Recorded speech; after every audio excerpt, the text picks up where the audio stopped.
thrilling Game 4. We have the highlights as we tip off Tuesday. Early today starts right now.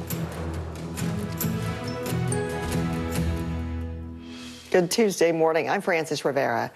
Residents across the nation's heartland are reeling after a weekend of powerful storms devastated communities with heavy rain, hail, high winds, and tornadoes. At least 24 people have died across 6 states.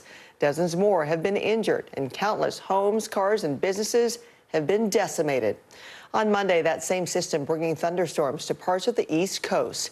In Texas, a group of firefighters' homes were leveled after a storm tore through with winds up to 165 miles per hour. And one family had to be rescued by their neighbors. Most of our guys usually respond to these emergencies. They are the emergency now, so we're responding to help them out. Governors in Kentucky and Arkansas surveyed damage in hard-hit areas of their states Monday. NBC's Dan Sheneman starts us off. Tornadoes, hail, intense rain, powerful perilous storms hitting the country. It's scary. It's the worst I've ever experienced. Among the hardest hit areas, Texas, where neighborhoods once stood, now just piles of debris. I'm still trying to wrap my head around it. Oklahoma and Arkansas, also overwhelmed by the weather. Arkansas's governor visited some of her state's devastated communities. In Alabama, strong winds pushed over this tree. One person was killed. A brick wall, no match for the powerful gusts. Kentucky was not spared. One couple, expecting twins, survived the storm, but their only car did not. Pretty devastated, though, I mean, this wasn't really a hit that we could take right now. Those in the path of this weekend's storms can do little now except pick up and plan to rebuild. They're upset, they're shocked, but we're moving forward. We're helping them out.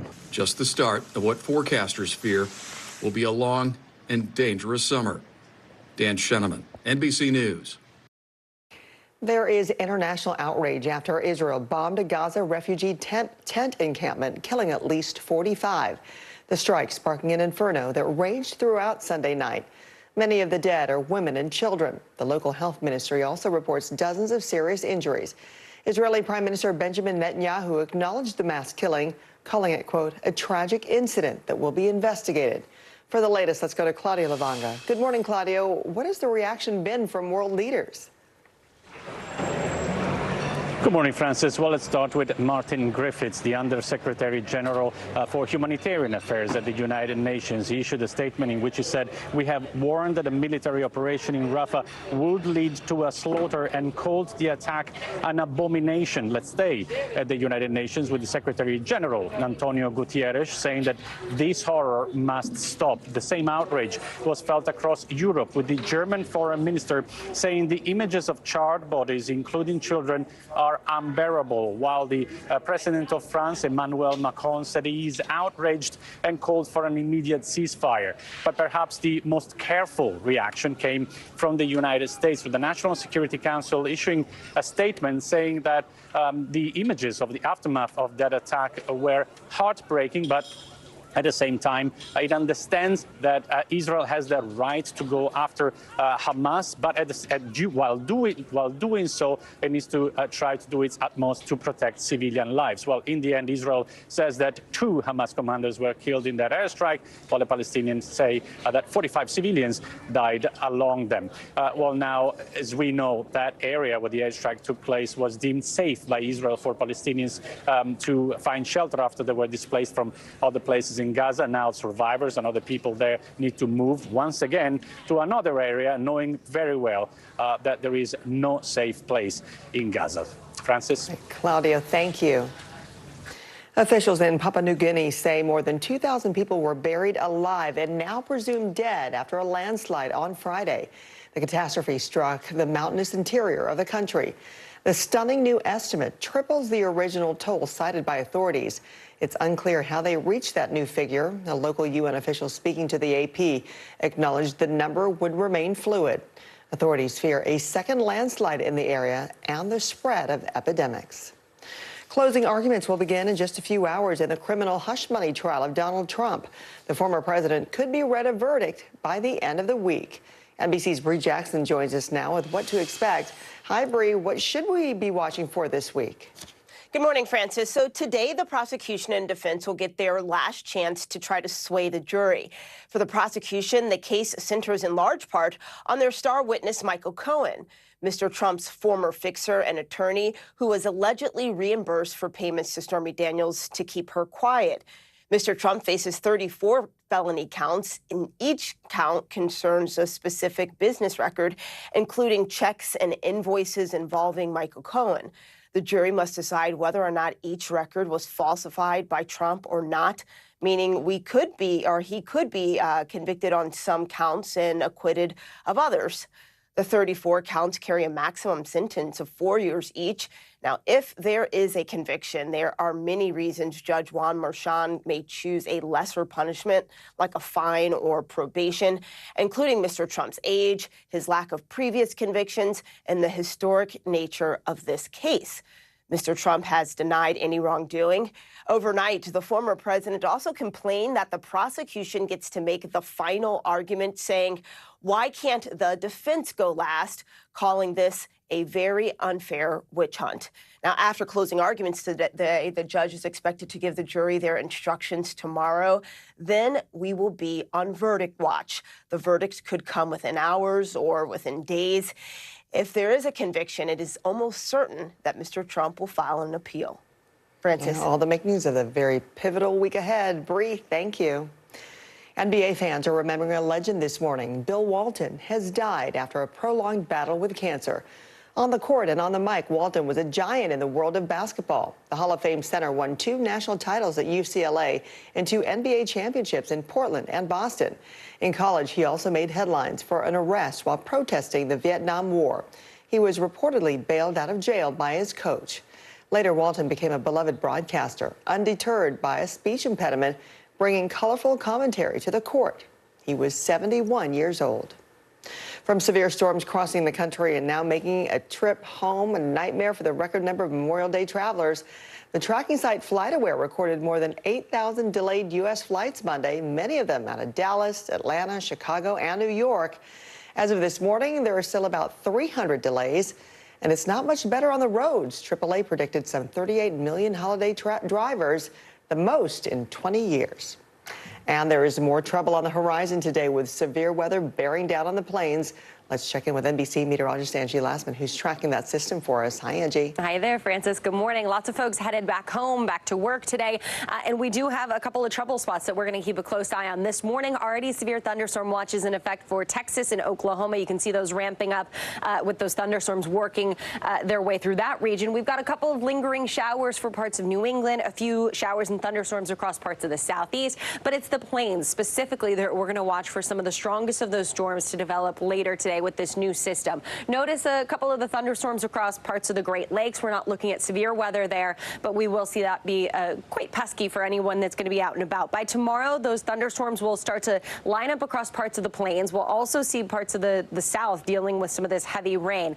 Here's the area we're watching today, though. Dallas, Austin, San Angelo at risk for the greatest chance to see some of those strongest winds up to 80 miles per hour. We'll see the damaging hail. Tornado risk is low, but not completely zero, so we'll still keep an eye on that. Here's the areas that we're watching for the hurricane force gusts, and notice that the flooding concern will also be there as well. Likely to see rainfall rates over 2 inches. So that means that Dallas, San Antonio, Abilene going to see the potential for flash flooding today. Let's look at the weather across the country. Let's see what's happening in your neighborhood. 92 degrees in Charleston today, low 90s in Montgomery as well, mid 90s for New Orleans and Mobile, plenty of sunshine in the forecast. Richmond seeing some partly cloudy skies, mostly sunny conditions for Louisville and Indianapolis, headed to the low 70s for Chicago today. And that's a look at your forecast, Francis. Back to you. Appreciate that, Angie. Thank you. Congratulations are in order for Aisha and Steph Curry as their family continues to grow. They announced the birth of their 4th child over the weekend, saying he arrived early on May 11th. The two first announced they were expecting in March. They already share an 11, 8, and 5-year-old, now settling in at home as a family of 6. Coming up in 1 minute, we have an alert for parents of teenagers. A growing number of young people are being violated with fake, explicit images of themselves. A new warning about AI here on Early Today.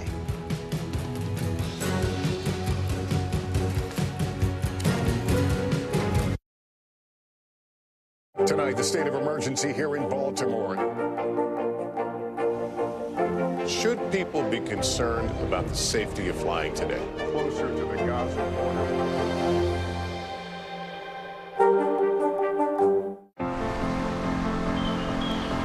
Live from studio. Mornings are full of possibility and energy.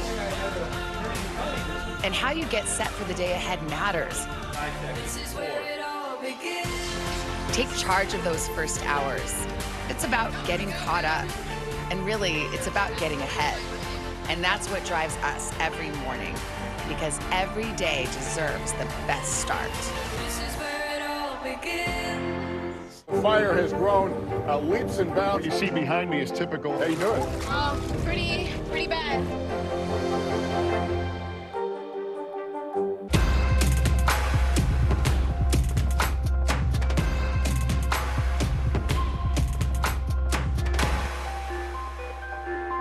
Good to have you with us. I'm Joe Fryer. And I'm Savannah Sellers. Developing right now on Morning News Now. Growing frustrations over the migrant crisis. Reports of new drone attacks by Houthi militants. The storm is creating dangerous conditions all across the region. Now let's get to some financial headlines. New rules are coming to cap credit card late fees. Talking tuition as a new class of freshmen gets ready to go to college. This is a big decision for families. Do you think this could impact how people vote? 100%. Morning News Now, streaming weekdays at 7. News lives in the now. The front lines are still very active. This is like quicksand, and officials say an entire town is cut off. This close to actually understand why people had to jump in the ocean. News for the generation of now is NBC News Now. The NBC News mobile app. Get connected to your favorite news shows. For the top stories, breaking news, and live video, download the NBC News mobile app now.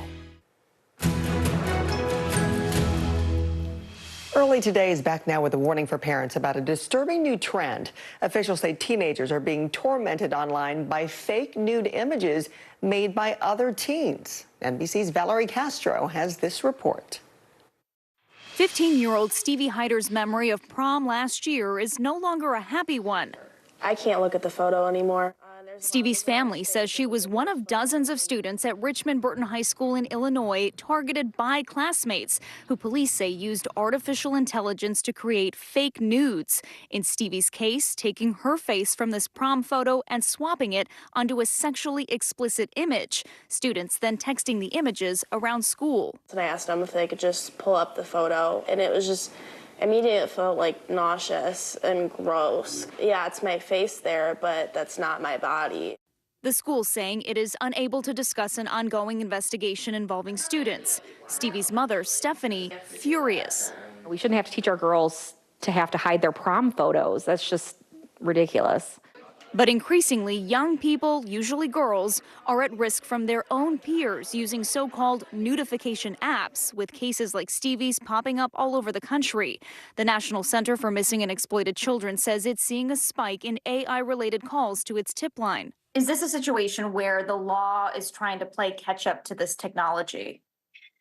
I think so. And I think that's something that we oftentimes see where technology moves so fast across all sectors of tech. The laws and legislation are continually having to catch up. The law surrounding these AI-generated pictures is often murky because they aren't considered real, intimate images. Existing laws don't necessarily apply to them, though a few states have now passed legislation specifically to combat sexually explicit AI images of minors. And the FBI says child sexual abuse material created with content manipulation technologies to include generative artificial intelligence is illegal. You want to see criminal charges? Absolutely. There absolutely should be criminal charges. Some parenting advocates say what's needed is more focus on prevention and teaching kids how to use AI tools ethically. In Stevie's case, 2 minors were arrested, according to the state's attorney's office, charged with a total of 34 counts of child pornography. The impact on Stevie, ongoing, worried about what to do with this year's prom pictures. I'm definitely nervous for posting that. I just hope those don't end up on the news too. Stevie trying to enjoy the authentic parts of her teenage years while living with a very real, artificially generated threat. Valerie Castro, NBC News, Richmond, Illinois. Still to come, one of baseball's most controversial officials calls it quits, and Edmonton suffers an Oilers shortage as the Stars take control of the NHL Western Conference Finals. We have a full recap after this. News lives in the now. It's coming at us every second. News is more now than ever. Just outside of the Israeli military headquarters. Now is raw. This tunnel just goes on and on. Now is real. We get to see democracy in action for the very first time in the 2024 race. Now is constant. You gotta see this. Future is now. News for the generation of now is NBC News Now. Kristen Welker hosts Meet the Press every Sunday on NBC. News lives in the now. It's coming at us every second. News is more now than ever. Just outside of the Israeli military headquarters. Now is raw. This tunnel just goes on and on. Now is real. We get to see democracy in action for the very first time in the 2024 race. Now is constant. You gotta see this. Future is now. News for the generation of now is NBC News Now. Nearly a dozen hours after the eye roared ashore. There is some late-breaking news. All right, A good morning begins with hope and optimism, a chance to start fresh. We want to welcome you in to share a moment that brightens your day, because every day deserves the best start. News lives in the now. Look at this. You can't even see anything anymore. Let's break down what we know. You gotta see this. News for the generation of now is NBC News Now. Mornings are full of possibility and energy. And how you get set for the day ahead matters. Take charge of those first hours. It's about getting caught up. And really, it's about getting ahead. And that's what drives us every morning, because every day deserves the best start. This is where it all begins. Still to come on the Channel 2 News. Well, the waters are certainly receding now. Still too close to call. Lester Holt reporting from the Ground Zero, as it's being referred to. It is, in fact, a taste of freedom. The Haitian people know a little something about resiliency. What's the biggest risk right now? Some of the troops who have been proud. I want to welcome you to the first presidential debate. In fact, we've been told we can't go any farther. Here are some resilient folks. Let me get a hand.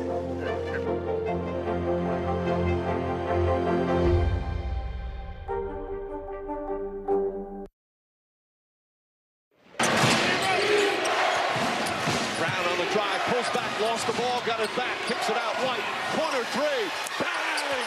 Derek White from downtown. The NBA's Eastern Conference has crowned its champion in Monday's Game 4. The Celtics once again stole the lead late from the Pacers with a three-pointer from Derek White, ending Indy's postseason hopes on their home court. The four-game sweep allows the Celtics to advance to their second NBA Finals in 3 years, and it's a chance to earn their 18th title.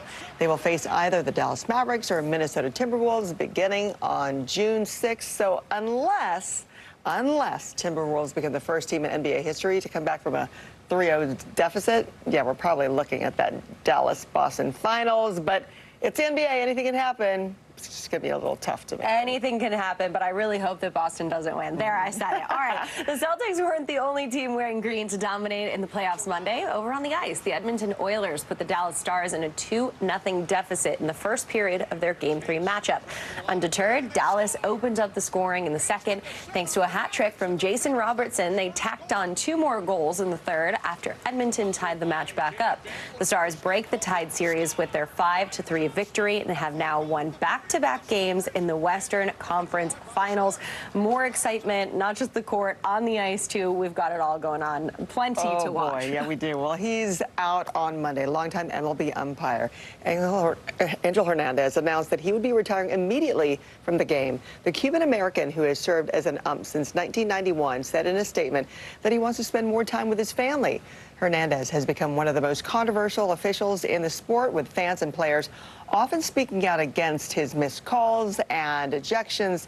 He worked his last game on May 9th, so lots of bumps there, including suing, the league for racial discrimination, which was tossed out. But at least now, focusing on the family priorities. Exactly. When we come back, new details about Mike Tyson's medical scare over the weekend. And Icy's got a fruity new flavor just in time for the hot days of summer.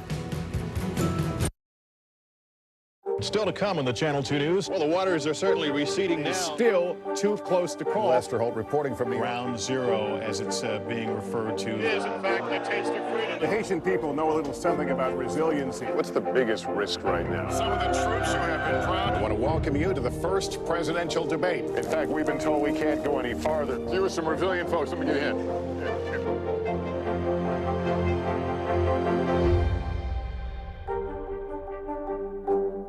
Hey there, I'm Hallie, and we are coming on the air tonight with new developments. Let's talk about the implications on women's health and then the political fallout. Start with what this law actually will and won't do.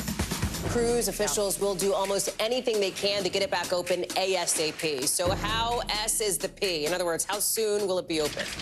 I could keep talking till the Eiffel Tower starts sparkling. Now you've laid down the gauntlet, so we have to continue to speak until it starts to sparkle. It's sparkling. It's happening. Now is raw. How hard is it to see it like this? Our house is no longer here, but we are here. Now is real. Let's break down what we know and then the big questions still outstanding. News for the generation of now is NBC News Now.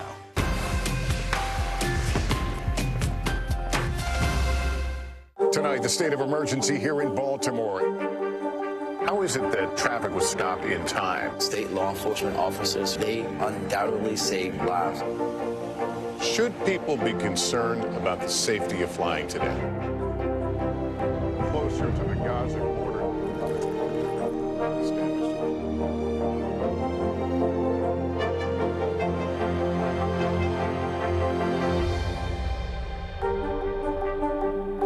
News lives in the now. The front lines are still very active. This is like quicksand, and officials say an entire town is cut off. This close to actually understand why people had to jump in the ocean. News for the generation of now is NBC News Now.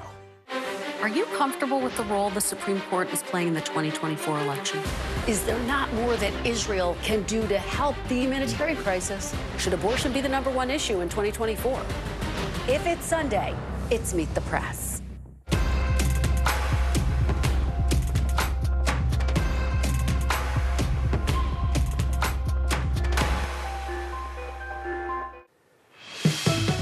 Here's what's making headlines this Tuesday morning. Mike Tyson suffered a medical emergency on a flight from Miami to Los Angeles on Sunday. His reps say he became nauseous and dizzy due to an ulcer flare-up 30 minutes before landing. They tell NBC News that the 57-year-old is doing great now. A new study shows that tattoos may increase the risk of developing lymphoma by 21%.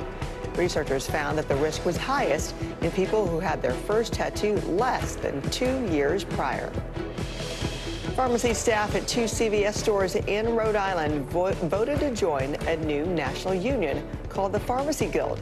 The move signals the growing momentum to help thousands of U.S. pharmacy workers address what they allege are unsafe working conditions.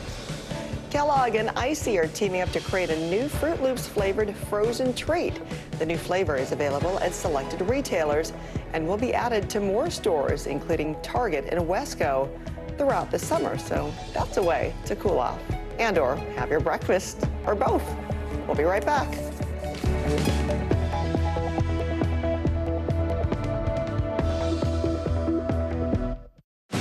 Democracy is happening now. Welcome to a big night that could help shape Republican politics for years to come. Now never stops. It comes down to turnout. Who shows up? Is it going to be that big block of independents? Now is where it counts. What are the issues that matter most to you guys? What did this debate change for you? Their #1 issue is the economy. 2024, who's your candidate? The race is on now. The countdown has begun. News for the generation of now is NBC News Now. Good morning begins with hope and optimism, a chance to start fresh. We want to welcome you in to share a moment that brightens your day, because every day deserves the best start. the NBC News mobile app. Get connected to your favorite news shows. For the top stories, breaking news, and live video, download the NBC News mobile app now. News lives in the now. It's coming at us every second. News is more now than ever. Just outside of the Israeli military headquarters. Now is raw. This tunnel just goes on and on. Now is real. We get to see democracy in action for the very first time in the 2024 race. Now is constant. You gotta see this. Future is now. News for the generation of now is NBC News Now. We report live from Tel Aviv, from Juarez, Mexico. Top story reporting from Baltimore. Every weeknight, it's your news playlist.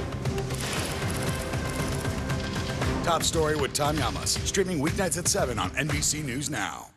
Good morning begins with hope and optimism, a chance to start fresh.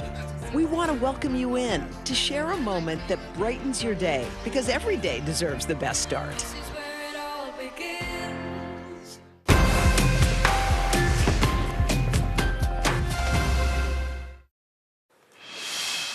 Among the many events honoring our fallen heroes on Monday was the National Memorial Day Parade in our nation's capital, one of the largest in the country. Derek Ward from our D.C. station was there, sharing the meaning of the day with participants and attendees.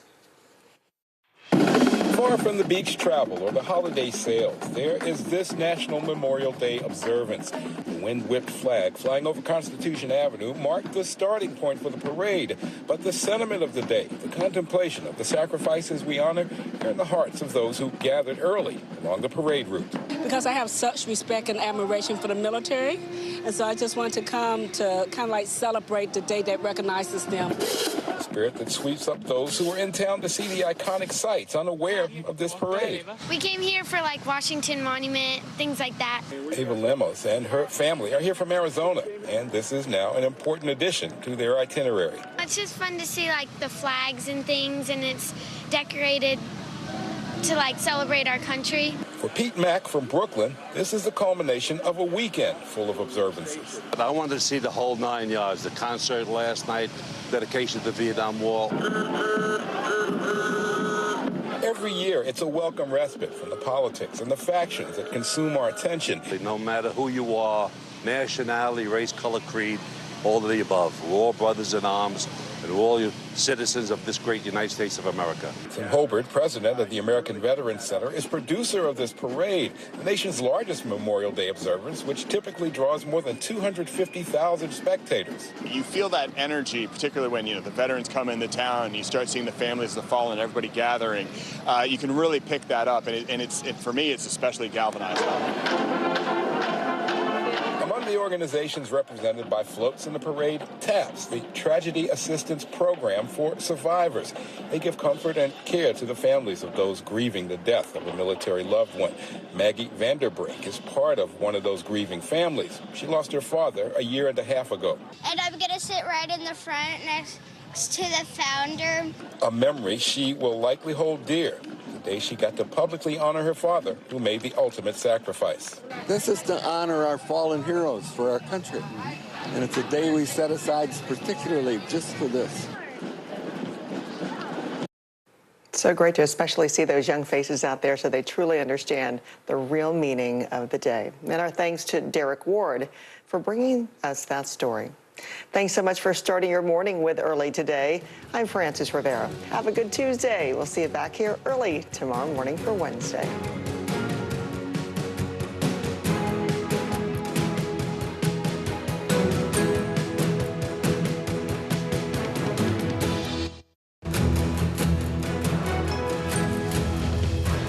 A Memorial Day marked by devastation. Severe storms and tornadoes tear across the South, killing at least 24 people. And the planes are bracing for another round today. Our meteorologist Angie Lassman is tracking the threat. Donald Trump's fate nearly in the hands of the jury. Closing arguments in the former president's historic hush money trial set to begin in just hours.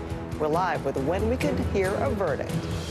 A Hollywood tragedy, a General Hospital star shot and killed during a suspected robbery. The search for the gunman heating up this morning.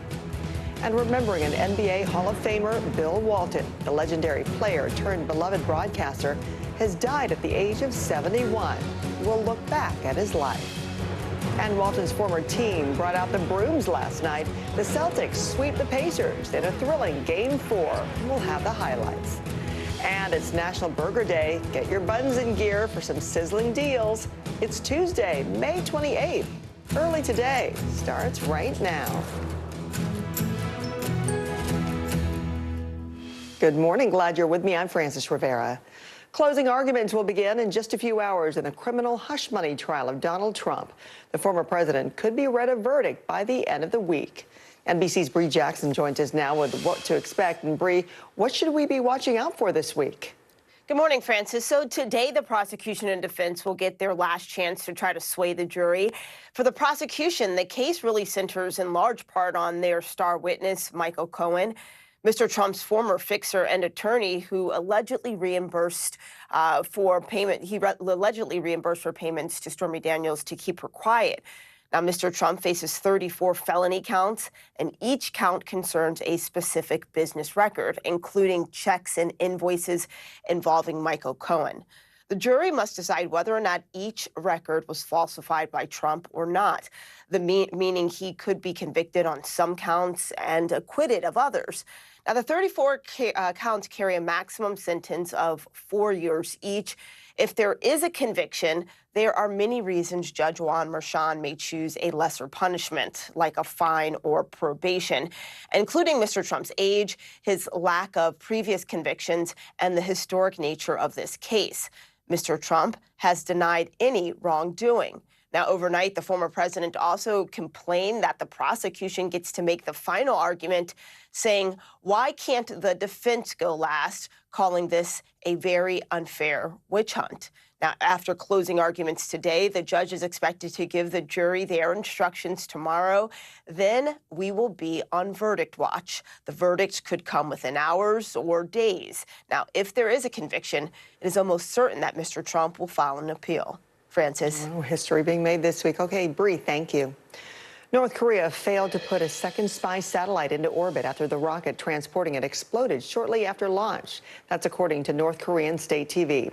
The launch made Japan issue a brief shelter-in-place order in Okinawa. North Korea had informed Japan of the launch beforehand and insists on the right to fire test missiles and shoot satellites into orbit. Analysts speculate that the launch was timed to coincide with a trilateral meeting between Japan, South Korea, and China.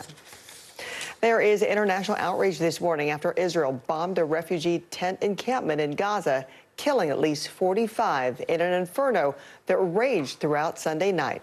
The local health ministry also reported dozens of serious injuries. Israeli Prime Minister Benjamin Netanyahu acknowledged the mass killing, calling it, quote, a tragic incident that will be investigated. For the latest, let's go to Claudio Lavanga. Good morning, Claudio. What has the reaction been from world leaders?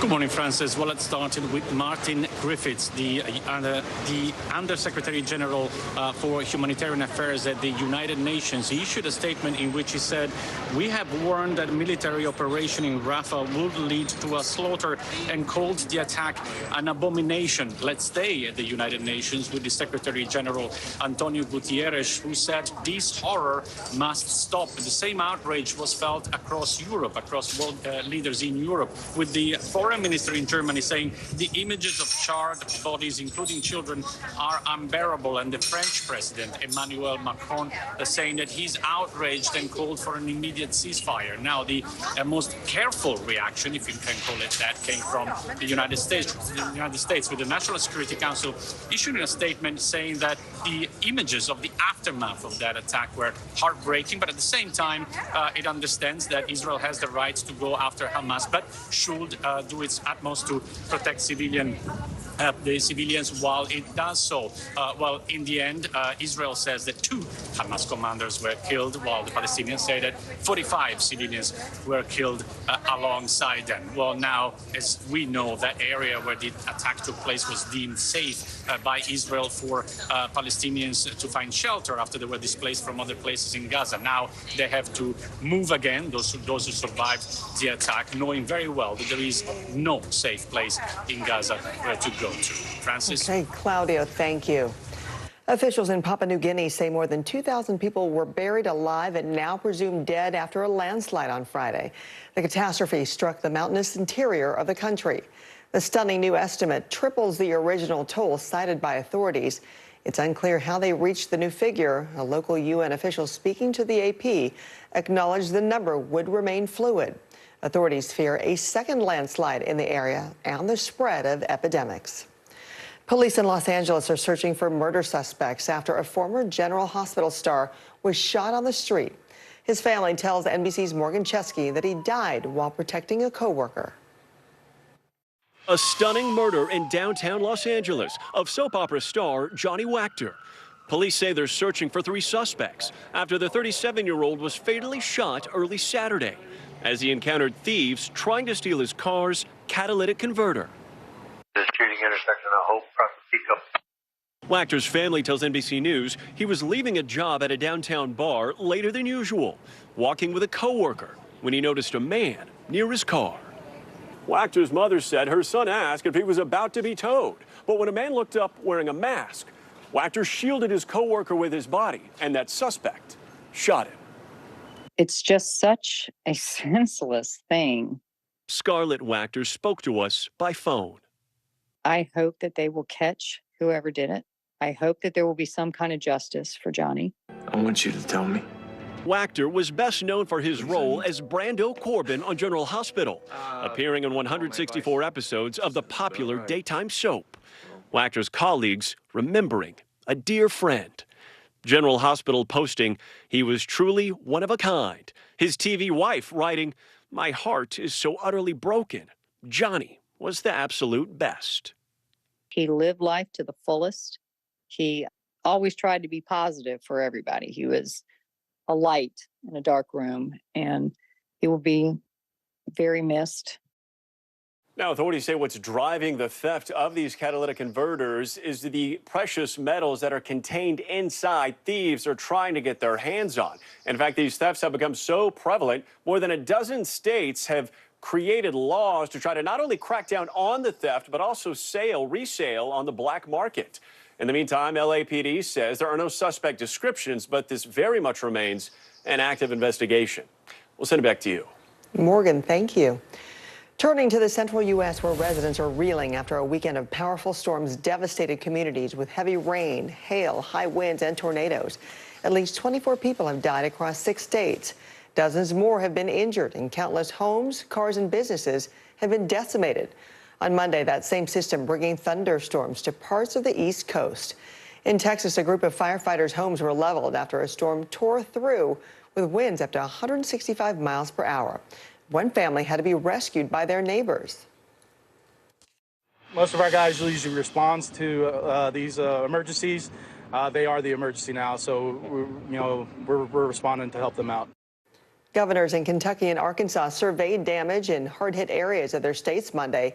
And another bout of severe weather has its sights set on the plains again today. Here's NBC meteorologist Angie Lassman with what the region can expect. Good morning, Angie. Good morning, Francis. Already been quite an active May, and today we're going to add on to the potential tally of those tornado reports that are right now topping 400. Here's the deal for this morning. We've got a thunderstorm watch in effect for Oklahoma and Texas. That's going to last for a little while longer as those thunderstorms rumble to the east. We've got still a little bit of rain lingering across parts of New England, some thunderstorms across a sliver of the south, but it's the plains specifically that we're going to watch for really to ramp up here as we get into the afternoon hours today. There's the severe threat that we're watching with this system. There will be a couple of afternoon thunderstorms across the Great Lakes, and then as we get into tomorrow, we'll see more of those thunderstorms lining up for parts of the plains and some of that rain that we'll have to contend with across parts of the Mid-South. Now, the severe weather today, the bullseye, the greatest chance is going to be Dallas, San Angelo, and Austin, but notice it extends from Texas up into Oklahoma and points north of that out towards Louisiana. Atlanta, Alexandria, Shreveport included in that.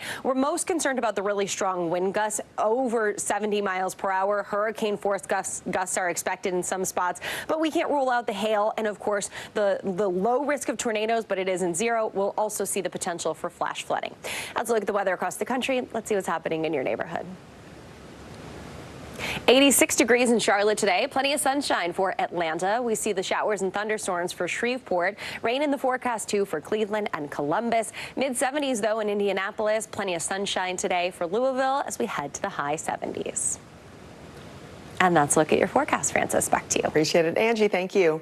Early today is back in a minute with the national burger deals worth flipping out for. It's because it's Burger Day and remembering NBA Hall of Famer turned colorful commentator Bill Walton.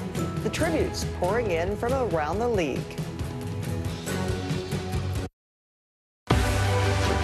News lives in the now.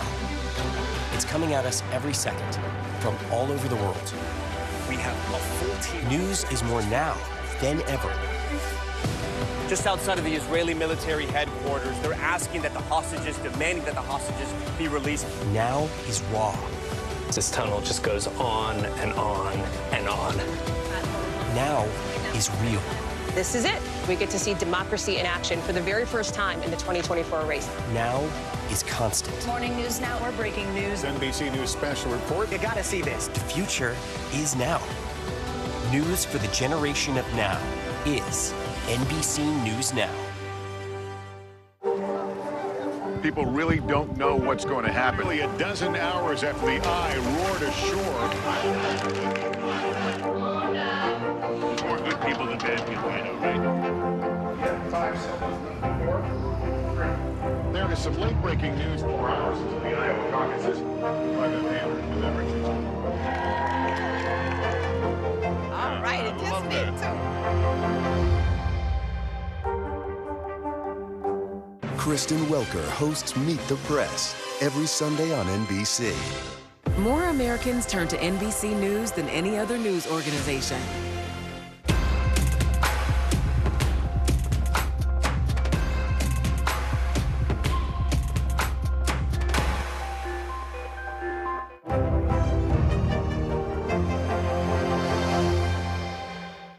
Good morning begins with hope and optimism, a chance to start fresh. We want to welcome you in to share a moment that brightens your day, because every day deserves the best start. News for the generation of now is NBC News Now.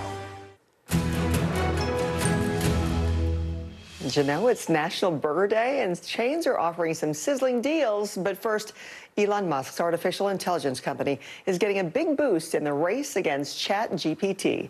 CNBC's Charlotte Reed has the details from London. Good morning, Charlotte.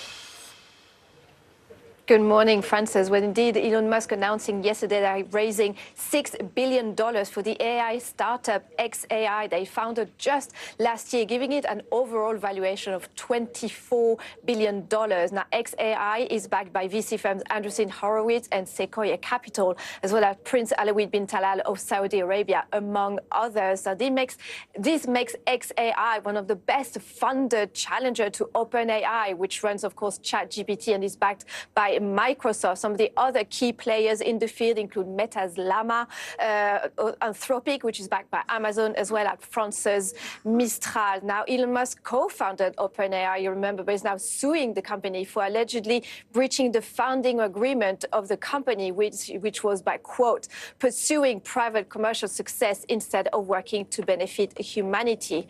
Now, Francis, I guess I should say happy National Burger Day. If you get hungry, there are multiple deals announced today to mark the day. So Burger King, which also celebrates its 70th anniversary, are giving away free burgers with a purchase of 70 cents or more. Wendy's customers can have a bacon cheeseburger for 1 cent with any purchase. That's just two of the many, many offers that are on today. So I guess, Francis, I should say bon appétit. Oh, we will do.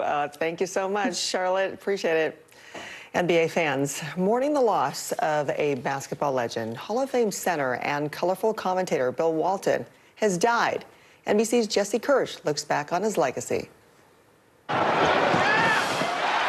On the court and on the mic, Bill Walton was a towering figure in the world of basketball. A 6'11" California kid, Walton played center for UCLA coaching legend John Wooden. The dynamic big man helped the Bruins win back-to-back national championships in 1972 and 1973. Both teams were undefeated. While in college, he also made headlines for an arrest while protesting the Vietnam War. Reportedly, he was bailed out of jail by his coach. Walton on the line. Later in the NBA, Walton won championships for Portland and Boston. Undeterred by a speech impediment, the Hall of Famer kept the highlights coming as a broadcaster. Just strip down right here. Bill is taking his shirt off. His best moments arguably had nothing to do with the game. Take a bite out of it while it's lit. While it's lit? Say, oh, I'm kidding. The NBA says the basketball legend died surrounded by family following a prolonged cancer battle. It takes talent to get to the top. It takes character to stay there. Bill Walton was 71. Jesse Kirsch, NBC News. Still to come, as Bill Walton knows, it's actually easy being green. The Celtics bring out the brooms versus the Pacers and punch their ticket to the NBA Finals. All that, plus the night's NHL action, right after this. Now is raw. How hard is it to see it like this? Our house is no longer here, but we are here. Now is real. Let's break down what we know and then the big questions still outstanding. News for the generation of now is NBC News Now. Good to have you with us. I'm Joe Fryer. And I'm Savannah Sellers. Developing right now on Morning News Now. Growing frustrations over the migrant crisis. Reports of new drone attacks by Houthi militants. The storm is creating dangerous conditions all across the region. Now let's get to some financial headlines. New rules are coming to cap credit card late fees. Talking tuition as a new class of freshmen gets ready to go to college. This is a big decision for families. Do you think this could impact how people vote? 100%. Morning News Now, streaming weekdays at 7. Mornings are full of possibility and energy. And how you get set for the day ahead matters. Take charge of those first hours. It's about getting caught up. And really, it's about getting ahead. And that's what drives us every morning. Because every day deserves the best start. This is where it all begins.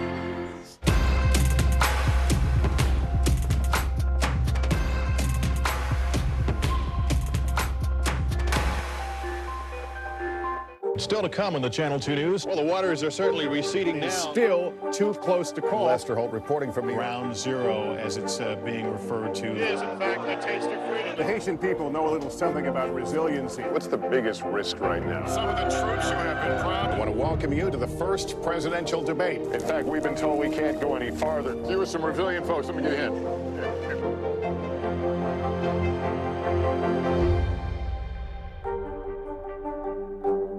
Good to have you with us. I'm Joe Fryer. And I'm Savannah Sellers. Developing right now on Morning News Now. Growing frustrations over the migrant crisis. Reports of new drone attacks by Houthi militants. The storm is creating dangerous conditions all across the region. Now let's get to some financial headlines. New rules are coming to cap credit card late fees. Talking tuition as a new class of freshmen gets ready to go to college. This is a big decision for families. Do you think this could impact how people vote? 100%. Morning News Now, streaming weekdays at 7. More Americans turn to NBC News than any other news organization. News for the generation of now is NBC News Now. More Americans turn to NBC News than any other news organization.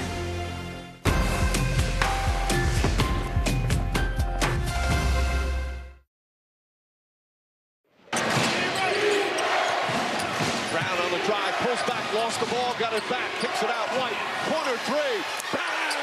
Derek White from downtown. The NBA's Eastern Conference has crowned its champion in Monday's Game 4. The Celtics once again stole the lead late from the Pacers with that three-pointer from Derek White, ending Indy's postseason hopes on their home court. The four-game sweep allows the Celtics to advance to their second NBA Finals in 3 years.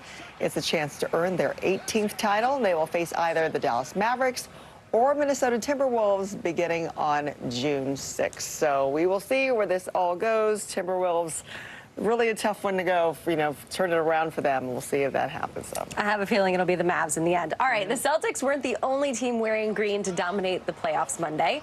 Over on the ice, the Edmonton Oilers put the Dallas Stars in a 2-0 deficit in the first period of their Game 3 matchup. Undeterred, Dallas opened up the scoring in the second thanks to a hat trick from Jason Robertson. They tacked on 2 more goals in the third after Edmonton tied the match back up. The Stars break the tied series with their 5-3 victory and have now won back-to-back games in the Western Conference Finals. This is heating up. We'll see what happens. It'll be exciting. Lots to keep track of. Especially if you're a Dallas fan, right? Right? Cheering for both on either side. Busy they schedule. Have lots to cheer for. All right, he is out on Monday. Longtime MLB umpire Angel Hernandez announced that he would be retiring immediately from the game. The Cuban-American, who had served as an ump since 1991, said in a statement that he wants to spend more time with his family.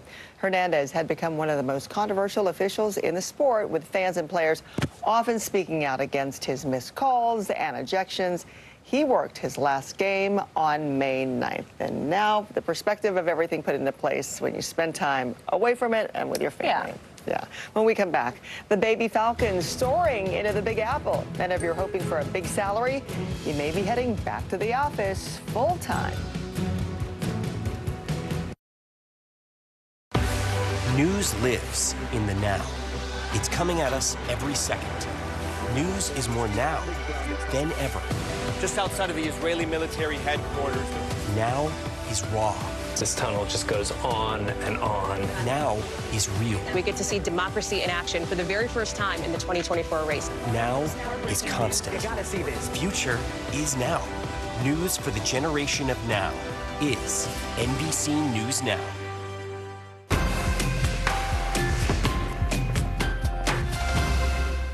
Kristen Welker hosts Meet the Press every Sunday on NBC.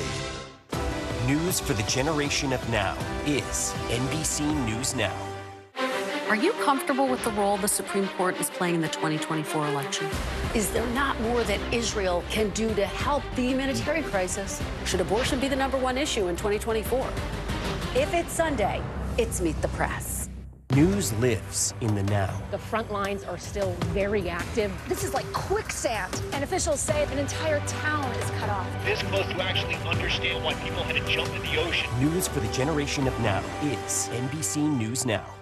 Good to have you with us. I'm Joe Fryer. And I'm Savannah Sellers. Developing right now on Morning News Now. Growing frustrations over the migrant crisis. Reports of new drone attacks by Houthi militants. The storm is creating dangerous conditions all across the region. Now let's get to some financial headlines. New rules are coming to cap credit card late fees. Talking tuition as a new class of freshmen gets ready to go to college. This is a big decision for families. Do you think this could impact how people vote?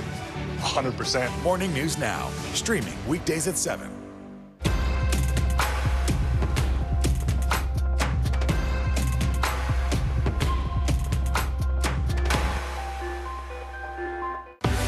News lives in the now. It's coming at us every second. News is more now than ever. Just outside of the Israeli military headquarters. Now is raw. This tunnel just goes on and on. Now is real. We get to see democracy in action for the very first time in the 2024 race. Now is constant. You gotta see this. Future is now. News for the generation of now is NBC News Now.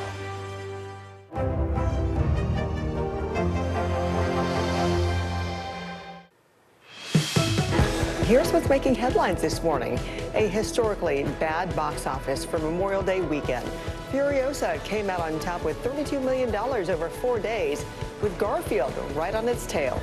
It is the worst holiday weekend opening in 30 years.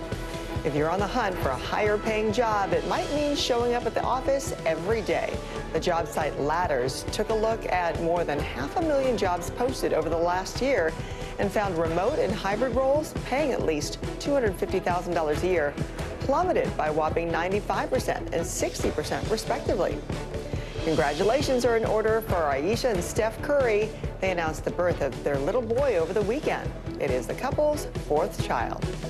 And 3 falcon chicks have hatched atop of the Verrazano Narrows Bridge in New York City. They sat in a nesting box set up by the MTA Bridges and Tunnel Agency. We'll be right back.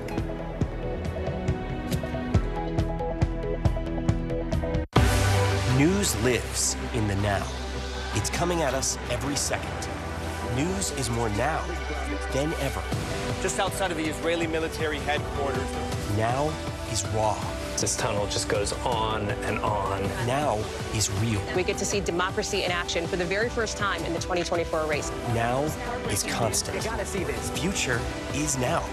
News for the generation of now is NBC News Now.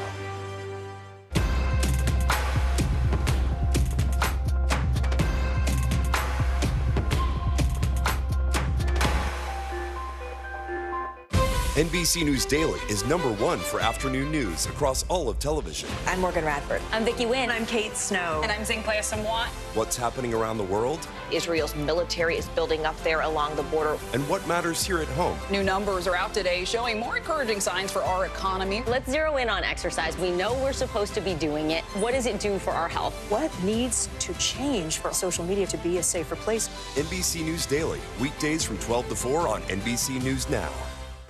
News for the generation of now is NBC News Now. Good morning begins with hope and optimism, a chance to start fresh.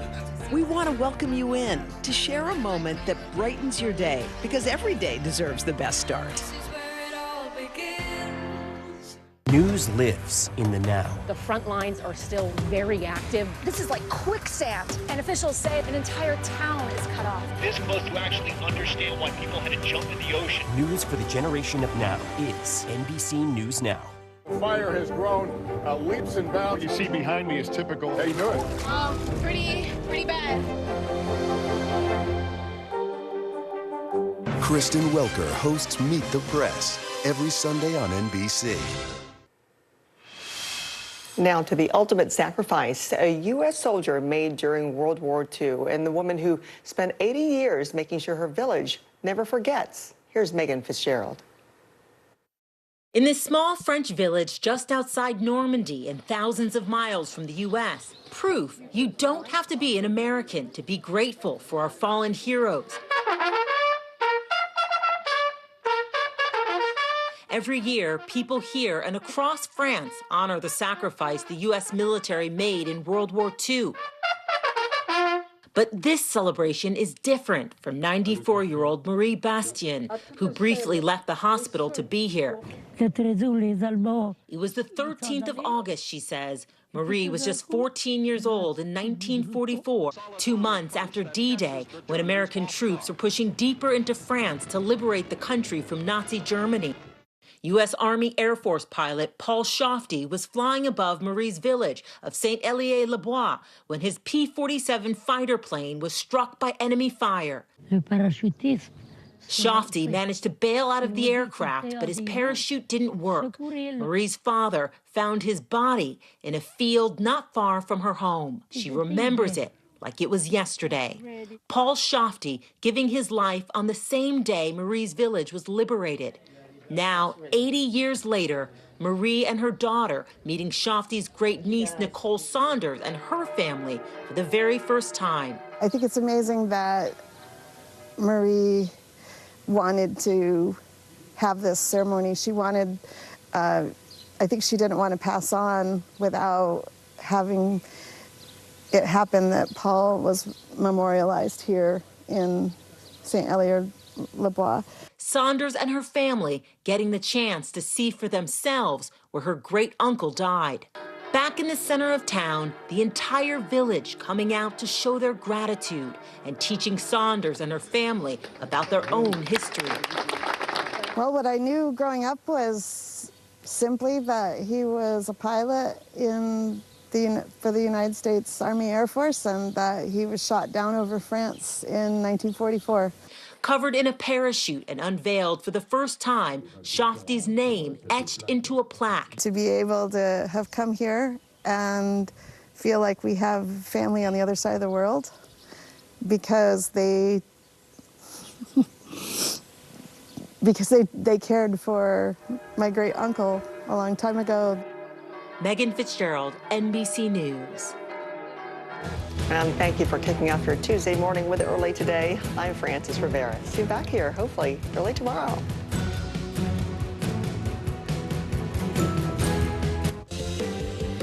Developing right now on Morning News Now, the final phase in Donald Trump's criminal hush money trial now about to unfold.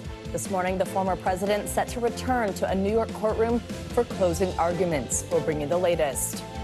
Also this morning, survivors picking up the pieces after severe storms slammed several states with heavy rain, damaging hail, even tornadoes. I'm still trying to wrap my head around it. Devastated though, you know. I mean, this wasn't really a hit that we could take right now. We'll take you to the area's hardest hit as officials get a first-hand look at the damage. And the threat not over. We're tracking another round of storms threatening the south. Plus, pressure and pushback over that deadly Israeli strike on a refugee camp in Rafah. This morning, Israel's prime minister calling it a tragic mistake, but vowing to continue the assault on Gaza. All this as Spain, Ireland, and Norway officially recognize a Palestinian state. We have the latest. And old habits going up in smoke. For the first time ever, more Americans are choosing marijuana over alcohol for daily use. More on the budding trend and why it could be high risk for your mental health. Good morning. I'm Savannah Sellers. Joe's off this morning. Thanks for hanging with us on this day after Memorial Day. We come to you this hour with the beginning of the end of the first ever criminal trial of a former president here in New York. Closing arguments are set to start in just a few hours in former President Donald Trump's hush money trial. Jurors have sat through 6 weeks of testimony, heard from 22 witnesses, and reviewed hundreds of pieces of evidence. Soon, those 12 jurors will begin their deliberations to determine whether the former president will be held responsible for any of the 34 felony counts against him. Mr. Trump is accused of falsifying business records to cover up a scheme to pay off adult film star Stormy Daniels over an alleged affair ahead of the 2016 election. The former president denies all of these allegations. NBC News correspondent Vaughn Hilliard is outside the courthouse in Manhattan for us. Vaughn, good morning. So this is the last chance, really, for both sides, as it always goes. As someone who's been covering this trial, what do you expect to hear from the prosecution and defense today? How long do you think these closing arguments will last? Right after 5 weeks of testimony, Savannah, this is the moment here. Closing arguments where both sides are able to make their final arguments. First up will be the defense for Donald Trump and his attorneys. We're looking at several hours for them to go and make their case to the prosecution that Donald Trump ultimately was somebody who was not intimately involved in the execution of this hush money scheme, that it was Michael Cohen who did it independent of Donald Trump. They will point to this jury and say, look, at what point do you have anybody articulating that Donald Trump ordered the $130,000 payment to Stormy Daniels? The only linchpin to that is Michael Cohen. Now, of course, there are the documents, the actual checks that Donald Trump signed. There are meetings, like at the White House in February 2017, when Michael Cohen visited him in the Oval Office. And Cohen says that that is where they came up and ultimately agreed to pay out those 11 checks over the course of 2017 to reimburse Michael Cohen. But again, it's Michael Cohen's word largely against Donald Trump's. And that's where you're going to have the defense articulate that there is nobody outside of Michael Cohen who should not be a trusted individual. He already pleaded guilty to federal authorities for lying under oath to not only Congress, but also FBI agents. They will also say that he has admitted that he perjured himself, that he, back in the civil fraud trial last year, that he told Alina Habba, one of the attorneys for Donald Trump, that in fact that he had actually lied to federal authorities. So again, this for the defense is going to be really trying to hold up the Michael Cohen story, whether he can be somebody trusted by the jury.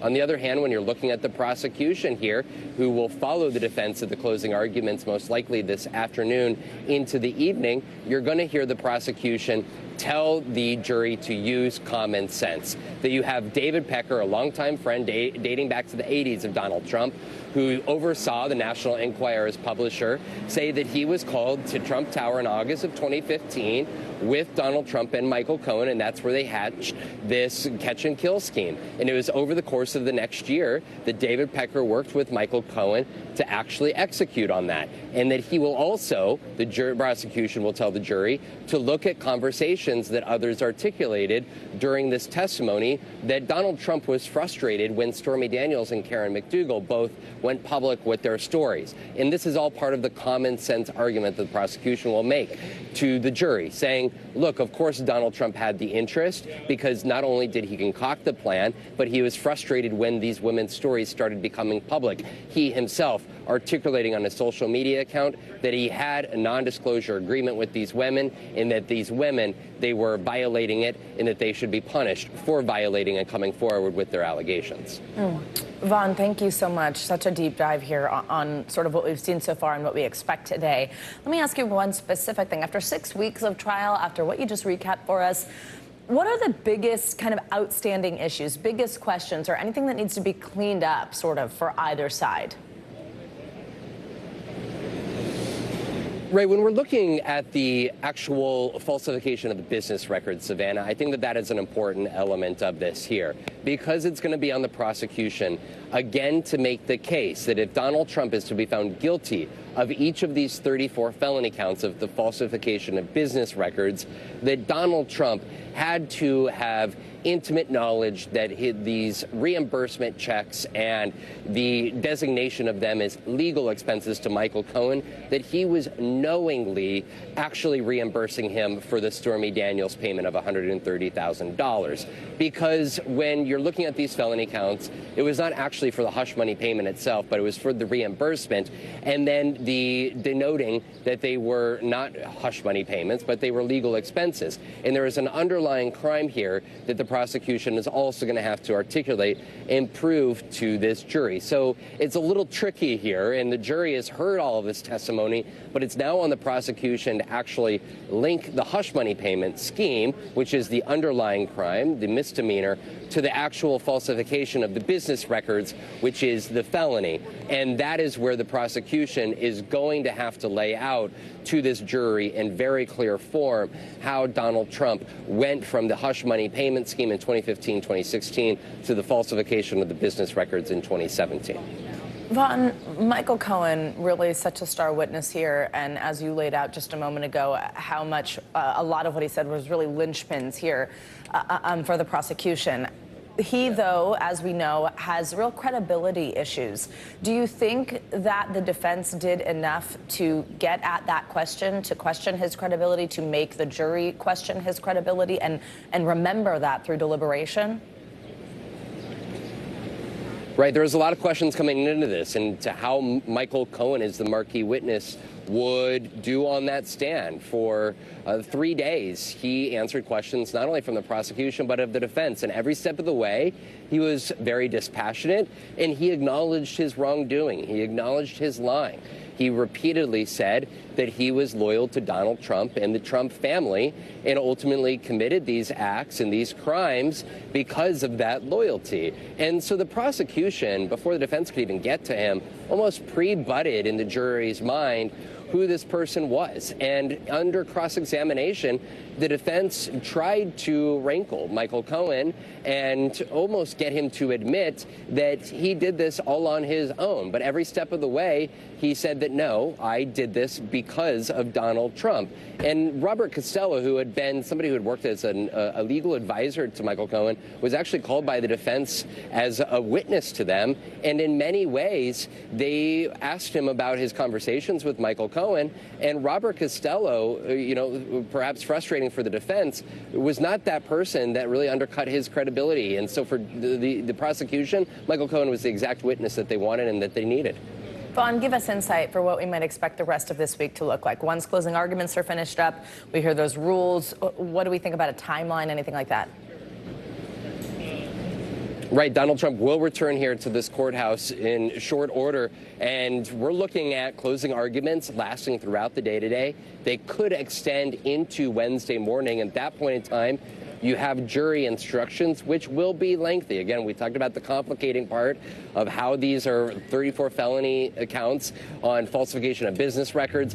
The jury will be given very detailed instructions on what crimes have been alleged and what crimes they are going to have to find Donald Trump either not guilty or guilty of. And after that is when the jury will go into the deliberation. And it could last a matter of 1 hour, or it could last potentially days. And so we're looking at a verdict as soon as this Friday night, but it could very well go into next week. All right, Vaughn Hilliard, as always, we appreciate your reporting. Big few days. We'll be talking to you a lot. Let's turn now to the severe weather that battered the Midwest and parts of the South over the holiday weekend. At least 24 people are now dead after the storm stretched from Texas to New England. The weekend storms brought more than 70 reported tornadoes. And those destructive systems barreled east, drenching New York City and snarling travel at some New York airports. NBC News correspondent Maggie Vespa has the latest. Hey, good morning. Millions of Americans across the country once again waking up to jaw-dropping damage like this. Look at this house. Family telling us a couple in their 90s rode out a tornado here Sunday night, sitting on that bed because they couldn't make it down to their basement in time. Miraculously, family tells us they actually are okay. They survived that storm. Overall, it was a stunning holiday weekend. More than 70 reported tornadoes at this point, touching down across close to 15 states. The death count overnight rising again. We are now at 24 people total killed, 5 here in Kentucky alone. That's according to the state's governor, who said one reported twister was on the ground here in Kentucky for close to 40 miles. We also once again saw intense damage across the plains, states like Oklahoma, Arkansas, Texas. The White House confirming the president was on the phone with governors overnight, promising federal help. And for context, we've been tracking this again for weeks, if not months. 2024 has been a really extreme year. We are now closing in on close to 1,000 reported tornadoes so far across the country this year, making 2024 year to date the second busiest year for tornadoes ever recorded. I'll send it back to you. Wow. All right, Maggie, thank you so much. Well, the severe weather threat continues for the southern plains today. Angie Lastman is in studio with us with what we can expect. Hey, Angie, good morning. Hey, Savannah, good morning to you. And as Maggie mentioned, it's been quite a busy spring when it comes to severe weather, and we've got another round of it here today, already sparking up across parts of the southern plains this morning with some of those watches and warnings in effect. You can see the outline of the yellow. That's a thunderstorm watch. We also have thunderstorm warnings and a newly issued tornado warning near the Dallas metro area. We're going to be watching this batch of thunderstorms continue to kind of rumble to the east. Now, otherwise, most of the rain for the northeast is out of the picture. We have a couple of thunderstorms still lingering across parts of the southeast, and we'll expect some Great Lakes thunderstorms to fire up into the afternoon hours. But all of those spots aren't where we're concerned for the severe weather. That's going to be centered across the southern plains, specifically Oklahoma to Texas. We'll also see the potential for some really heavy rain along with those strongest of the storms. By the time we get into tomorrow, another line of storms sparks up across parts of the plains. We also will see some heavy rain centered across parts of the southern tier of the country, and another round of severe weather will be possible for folks in that region. Here's the deal for today as far as the severe weather is concerned. 25 million people. Where you see the orange, that's the greatest chance for some of the strongest of the storms, but it expands out into parts of the plains. Amarillo, Lubbock, down to Corpus Christi is where we'll see a good chance that extends out into Louisiana as well. But Austin, Dallas, San Angelo, those are the spots where we're most concerned for the strongest storms. And we're talking really impressive wind speeds with this. The tornado threat is low, but it's not zero, so we can't rule out 1 or 2 of those tornadoes firing up. But the strong winds up to hurricane force is possible. So over 75-mile-per-hour winds for Dallas, Waco, Del Rio, San Antonio.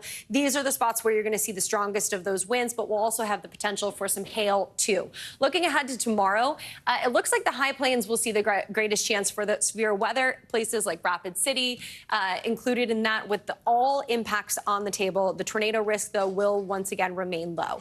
As far as today is concerned with the rain, we're going to see good amounts of it falling in a short period of time. So the moderate risk for flash flooding is there, specifically for major cities like Waco, but we'll see Dallas, San Antonio, Houston, all of those same spots that we're concerned for the severe weather. We'll also see the risk for some flash flooding with anywhere from 1 inch to 3 inches, but up to 5 inches of rain possible. Again, this is going to last through Wednesday, so we already have some pretty saturated grounds for folks there, so we're concerned about that flooding as we get through at least the next couple of days. And then eventually, we're going to watch that severe weather shift to the east here over the coming days. 'Tis the season, Savannah. I mean, it's been so busy. May already having over 400 tornado reports. That's the most since 2019. We continue to break records, and we likely will see another really active couple of days. Oh, my goodness, and just so tragic with 24 deaths involved. All right, Angie, thank you so much. Well, the criminal trial of New Jersey Senator Bob Menendez is set to resume today in Manhattan federal court after a week-long break.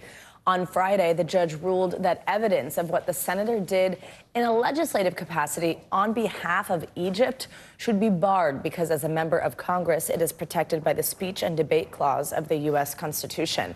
Well, Menendez faces 16 criminal counts for allegedly using his position in Congress to benefit several businessmen as well as the governments of Egypt and Qatar in exchange for hundreds of thousands of dollars in bribes, including bars of gold. Menendez and his co-defendants have pleaded not guilty.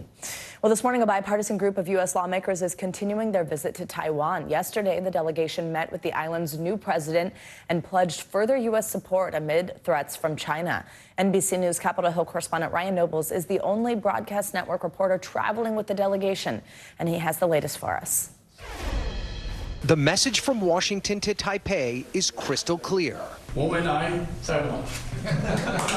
love Taiwan. The first words from House Foreign Affairs Chairman Mike McCall to the island's new president, Lai Ching-te. Taiwan is self-governed, but China claims it as part of its territory. China reacted to Lai's swearing in by moving warships and fighter jets close to Taiwan's shores and warned American leaders not to go to Taiwan. But you came anyway. Why?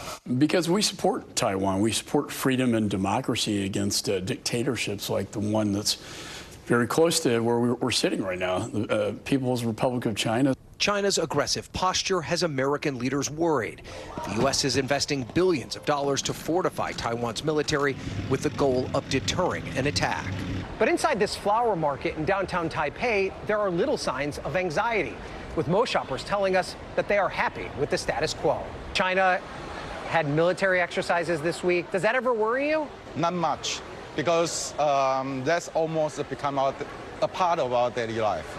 And it's not just national security, but economic security as well, as 90% of the world's advanced semiconductors are produced here on this island, a supply chain that would be threatened if China were to attack.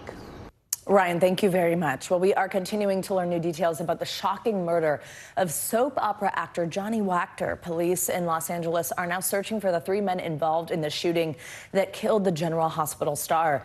Investigators say the suspects were attempting to steal parts of Wachter's car. His family says in his final moments, Wachter saved a co-worker's life.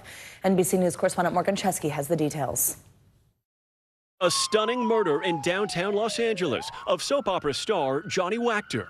Police say they're searching for 3 suspects after the 37-year-old was fatally shot early Saturday as he encountered thieves trying to steal his car's catalytic converter.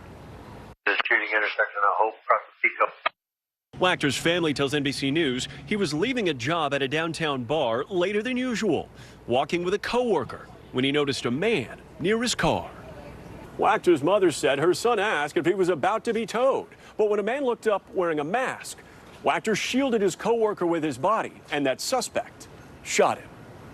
It's just such a senseless thing. Scarlett Wachter spoke to us by phone. I hope that they will catch whoever did it. I hope that there will be some kind of justice for Johnny. I want you to tell me. Wachter was best known for his role as Brando Corbin on General Hospital, appearing in 164 episodes of the popular daytime soap. Wachter's colleagues remembering a dear friend. General Hospital posting, he was truly one of a kind. His TV wife writing, "My heart is so utterly broken. Johnny was the absolute best." He lived life to the fullest. He always tried to be positive for everybody. He was a light in a dark room, and he will be very missed. Our thanks to Morgan Chesky for that report. Well, there's much more to come here on Morning News Now. Later this hour, drama on the red carpet of the famed Cannes Film Festival after several confrontations caught on camera involving celebrities and a specific security guard. At first, though, after the break, emergency in Papua New Guinea. Rescuers racing against time to find survivors buried alive by a massive landslide. We'll bring you the latest when we come back.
now is raw.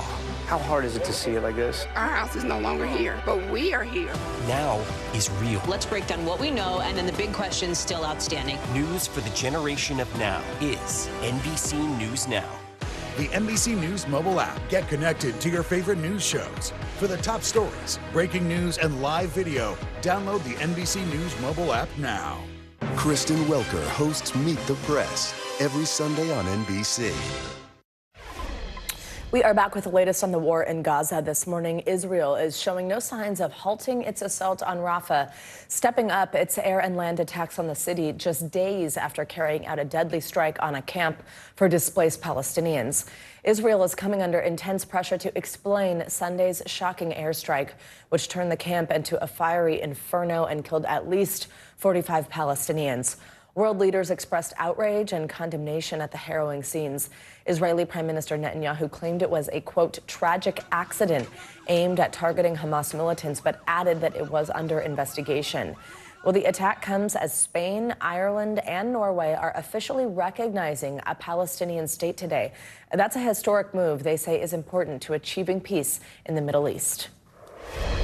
The recognition of the state of Palestine is not only a matter of historical justice with the legitimate aspirations of the Palestine people, but it is also an imperative need to achieve peace. It is the only way to realize the solution that we all recognize as the only possible one to achieve a future of peace, that of a Palestine state that coexists alongside the state of Israel in peace and security. NBC News international correspondent Raf Sanchez joins us from Tel Aviv. Raf, good to see you. So Israel does not appear to be backing down this morning in Rafah, despite this condemnation we're hearing. What is the latest there, and what is the Israeli explanation for Sunday's deadly strike? Savannah, good morning. As you know, we have a team of just unbelievably courageous NBC colleagues inside of Gaza. They are our eyes and ears on the ground. And this morning, they tell us they are seeing Israeli tanks pushing into the very heart of Rafah. Now, we have not yet heard from the White House about this, but this looks like it could be a violation of President Biden's red line, which is that Israel should not mount an all-out assault on the city. And as you say, it comes just days after that deadly strike on a camp for displaced people in western Rafah. You mentioned Prime Minister Benjamin Netanyahu yesterday describing this as a tragic incident, saying that it will be investigated. The Israeli military says that they were targeting 2 senior Hamas leaders who were inside of that camp. They say that they hit a Hamas compound precisely, but that it then started a fire which spread throughout this camp. Savannah, you have families sleeping there in tents made of plastic, made of shelter, the flames ripping through unbelievably quickly. Our team seeing people who were burned alive in there, and Israel now facing a pretty strong global wave of condemnation. The White House, for its part, is saying the images are heartbreaking, and that while Israel has the right to pursue Hamas in Gaza, it must take measures to protect Palestinian civilians. Savannah. Raf, walk us through the global and U.S. reaction that we're getting to this attack. I mean, because we know this came just days after the World Court had ordered Israel to immediately halt its Rafah offensive, also that there was an arrest warrant for Prime Minister Netanyahu. With all that in mind, could we see any further action? Today, for example, from the UN Security Council meeting that's happening, could anything more come of this? So we're not expecting to see firm action from the UN Security Council later today. As you remember, Savannah, the Security Council deadlocked for months and months and months about even a resolution calling for a ceasefire, calling for the immediate release of hostages. We're here in Tel Aviv's Hostage Square right now. People are just desperate for ceasefire to negotiations to restart this week. We have seen protesters on the streets of New York, LA, Beirut, Tunis, Paris, around the world, people really, really animated by these scenes of horror coming out of Rafah. And as you said, this comes at a moment when Israel is really under the microscope internationally, with the chief prosecutor of the International Criminal Court calling for the arrest of both Prime Minister Netanyahu and Israel's defense minister, as well as 3 senior leaders of Hamas, and the International Court of Justice ordering Israel in a binding ruling to halt its offensive in Rafah. Israel at this point giving no indication it's going to comply with that ruling. Savannah. Raf, as I mentioned before we came to you, Spain, Ireland, and Norway are formally recognizing a Palestinian state today. We heard a little bit of that. Talk to us about the significance of that moment and what we're hearing from those countries. So these are 3 more American allies in Europe saying that they are not prepared to wait, that they believe, as the U.S. does, that the two-state solution is the best path to sustainable peace between Israel and the Palestinians. But whereas the U.S. thinks a Palestinian state can only emerge out of direct peace negotiations with Israel, these European countries, Ireland, Norway, and Spain, are saying that peace talks seem to be going nowhere, and the best way of even preserving the possibility of a two-state solution is to go ahead and to recognize an independent state of Palestine alongside the state of Israel. Savannah. All right, Raf, as always, thank you very much. Well, let's stay with news overseas. This time, let's go to the race against time to find survivors after a massive landslide in Papua New Guinea. Recovery efforts in a remote, mountainous part of the South Pacific island nation are underway, but they are extremely challenging. The government estimates the death toll could pass 2,000. Some of the debris is estimated to reach more than 2 stories high.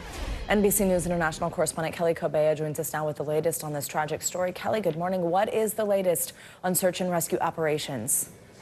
Well, those search and rescue operations continue, Savannah, but one UN official says the hopes are diminishing of finding anyone alive. Another saying that this is not a rescue mission anymore, that it is a recovery mission. Now, one item of heavy machinery did reach the area over the weekend. It was donated by a local building company, a local developing company, and it's simply one digger. And the problem really with this disaster is that the land is still moving. It's an extremely unstable and dangerous environment for heavy machinery. What we've been seeing over the past several days are just local villagers using shovels, sticks, and farming equipment to try to dig through that several feet, in some cases, of debris. And, you know, in some cases, they're also trying to move boulders, some boulders described as being as big as cars. So a really difficult area to search and to perform any sort of rescue operation without that heavy equipment. In addition to those problems, there are no phone communications out there. A huge section of the main highway leading to those villages has been cut off by the landslide as well. So the area is only accessible really by helicopter. Now, the government did ask for more international help on Sunday, but there's yet another factor here. It's really tough to get in and out of that area or even to stay in that area for international aid workers because of tribal fighting. Aid workers have to be escorted by the military into the area and back out again. So a very, very difficult search and rescue operation, Savannah. Kelly, our viewers can see on our screen right now the words along the bottom of the screen. We say more than 2,000 people feared dead in landslide, but the United Nations is estimating the number of people killed around 670. Why are those numbers so off?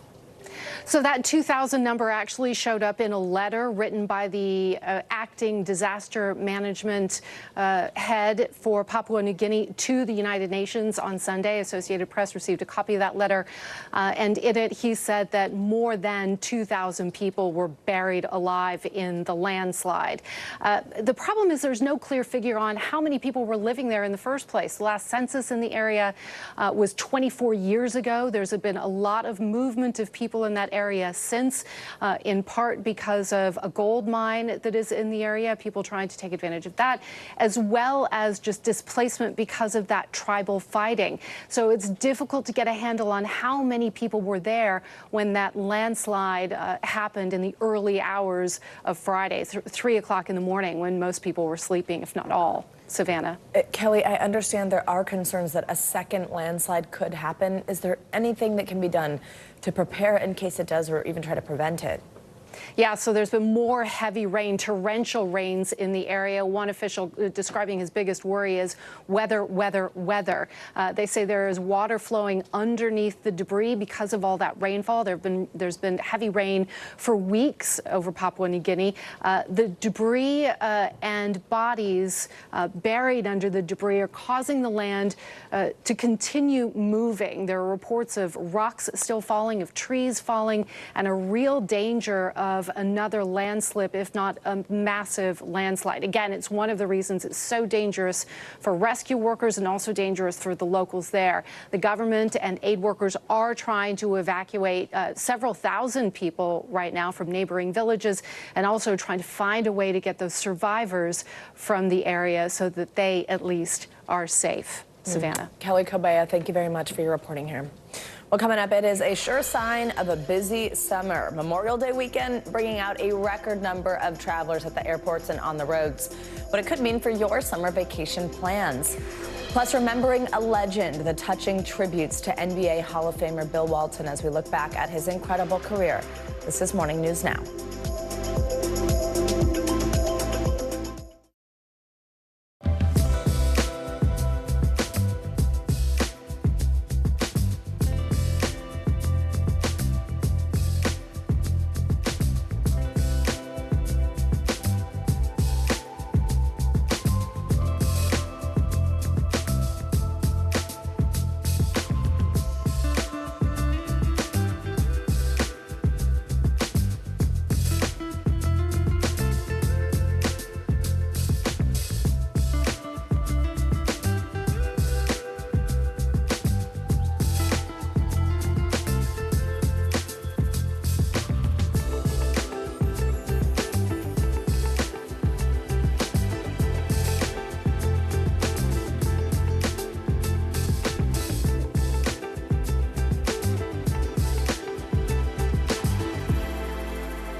Tonight, the state of emergency here in Baltimore.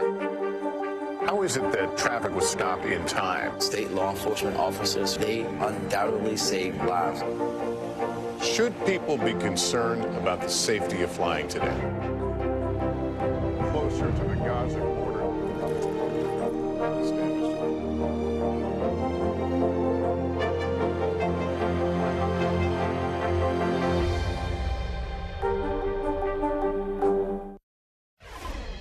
Welcome back. Now that Memorial Day weekend is over, millions of Americans are making their way home. It was a record-breaking holiday weekend for travel, signaling a busy summer season ahead. NBC News correspondent Priya Shrithar has more on that from the world's busiest airport in Atlanta. Priya, good morning.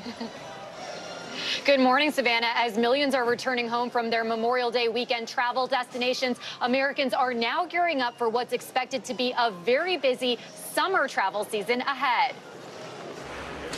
Americans taking to the skies in record-setting numbers over the holiday weekend, signaling a busy summer travel season ahead. We were worried about traveling on it because there's so many people traveling today. In fact, 5 of the busiest travel days ever, all occurring this month, according to the TSA. Along with delays and cancellations along the East Coast, some scares in the sky. This United Airlines aircraft engine catching fire Monday, causing delays at Chicago O'Hare Airport. And passengers on a Spirit Airlines flight from Jamaica to Florida reportedly told they may have to make an emergency water landing. The airline saying it was out of an abundance of caution and the plane reportedly returned to Jamaica safely. But the majority of Americans, more than 38 million, opting to hit the roads over the holiday weekend, the most for Memorial Day since AAA began tracking in 2000. It's been okay. There was an accident that slowed things down, but other than that, 95, which is notoriously bad, has been good. Now, experts say the blockbuster Memorial Day numbers indicate a strong outlook for the summer travel season ahead. With this busy Memorial Day now in the rearview mirror, we have summer to look forward to. And there is no doubt in our minds that this summer is likely to see more record-breaking days when it comes to travel. For many, this weekend serving as a good omen for summer. And if you're thinking about booking a summer vacation, but you haven't done so just yet, our friends over at Going.com say you may want to target the last 2 weeks of August. That's when you could get some good deals. The middle of July, however, not so much. That is considered prime time. Savannah? All right, Priya, thank you so much. Well, now it is time for our weekly mental health check-in. This morning, we're talking about the mental health implications of regular cannabis use overtaking alcohol use, plus a closer look at new research that suggests mental health issues could potentially be contagious. Psychotherapist Dr. Robbie Ludwig joins us now to break down these headlines. Dr. Robbie, always good to see you. Thanks for being here. So let's jump right in to talk about that cannabis use one. So daily cannabis use now overtaking alcohol. So specifically, we should say this is about what's called high frequency use by Americans, not total consumption. But cannabis is used to deal with mental health challenges, right? But there are also a lot of mental health concerns on the other hand. Walk us through this. Yeah, so they have seen a rise in cannabis use since the 90s, and they think in part this is because it's been legalized and considered a less dangerous drug. But this is really a misconception. So they've done studies and found that with regular cannabis use amongst 25-year-olds and under could increase the risk of having psychotic disorders, even schizophrenia, which is really quite striking and concerning. For those who are 65 and over, a Canadian study found that there was poisoning as a result of cannabis use. It can be addictive, and for those who use it on a regular basis, can be at risk for having a stroke or heart attack. Let's turn to an 18-year study out of Finland. So this is super interesting. This is about how having a classmate who is experiencing mental illness, that can increase a teen's chance of being diagnosed themselves later in life. I mean, talk to us about this one. It makes it sound, I used the words a minute ago, as if it's like something that's contagious or something that is influenced in some ways. What do you make of this study? I know there's still some questions and experts sort of have some sort of asterisks around it, but what are some takeaways from this to help people be more healthy? Well, this was a huge study in Finland, and it looked at over 700,000 ninth graders. And they found that with more kids in the class who suffered with a mental illness, that it could increase the rate of having a diagnosis oneself. And the people who did this study said, listen, this is not causal, but just something to look at. And specifically the disorders that were raised were mood disorders, anxiety disorders, and eating disorders. And there is something called a social contagion, especially amongst teens and peers. So it's just to really look at, do peers really influence us in multiple ways? Is it just, that these disorders are normalized so kids feel more comfortable talking about it? But it does provide kind of this idea of, group treatment for peers to kind of influence each other in a positive way in terms of maybe some type of group treatment. And it is something of note because human beings do affect one another, and it's just good to be aware of to see if there's any interventions that should be made. Absolutely. Okay, finally, we all, I think we like to eat what we like to eat. Sometimes we don't experiment very much. Maybe you kind of eat the same thing every day, every breakfast or something like that. But this is actually, there's a term, and of course it's getting popular online, so we want to ask about it. For people with ADD or ADHD, it can become something called hyperfixation meals. How can we spot the difference here? Is this something bad? What does this mean? Well, it's something to be aware of, and it can be concerning. So with ADHD, this hyperfixation on certain foods, and very often it's comfort foods, is to kind of feel stimulated, get that dopamine high.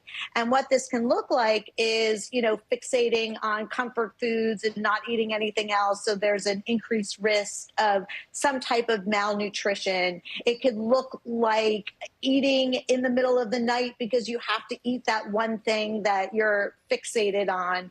It can interfere with lifestyle if someone refuses to go out with friends, let's say, or attend family events because they need their food in one particular way and to eat it a certain way. And there is this relationship between ADHD and hyperfixation. And they think it's because it's just easier not to make a choice, right? You don't have to think about what you're going to eat, and you just eat the same thing all the time. So more studies need to be done, but they look at therapy as a possible cure. Dr. Robbie Ludwig, always great to have you with us. Really cool, important information today. Thank you. Well, sports fans are remembering legendary basketball player Bill Walton, who died at the age of 71 on Monday. The two-time NBA champion passed away after a prolonged battle with cancer, according to the NBA. Here's NBC News correspondent Jesse Kirsch with more on the legacy of the iconic player and broadcaster and his Hall of Fame career. On the court and on the mic, dusted off. Bill Walton was a towering figure in the world of basketball. A 6'11" California kid, Walton played center for UCLA coaching legend John Wooden. The dynamic big man helped the Bruins win back-to-back national championships in 1972 and 1973. Both teams were undefeated. While in college, he also made headlines for an arrest while protesting the Vietnam War. Reportedly, he was bailed out of jail by his coach. Walton on the line. Later in the NBA, Walton won championships for Portland and Boston. Undeterred by a speech impediment, the Hall of Famer kept the highlights coming as a broadcaster. Just strip down right here. Bill is taking his shirt off. His best moments arguably had nothing to do with the game. Take a bite out of it while it's lit. While it's lit? Oh, I'm kidding. The NBA says the basketball legend died surrounded by family following a prolonged cancer battle. It takes talent to get to the top. It takes character to stay there. Bill Walton was 71. Jesse Kirsch, NBC News. Coming up, controversy at the famed Cannes Film Festival after several confrontations caught on camera between celebrities and security. We'll have more on the drama that's unfolding off the big screen.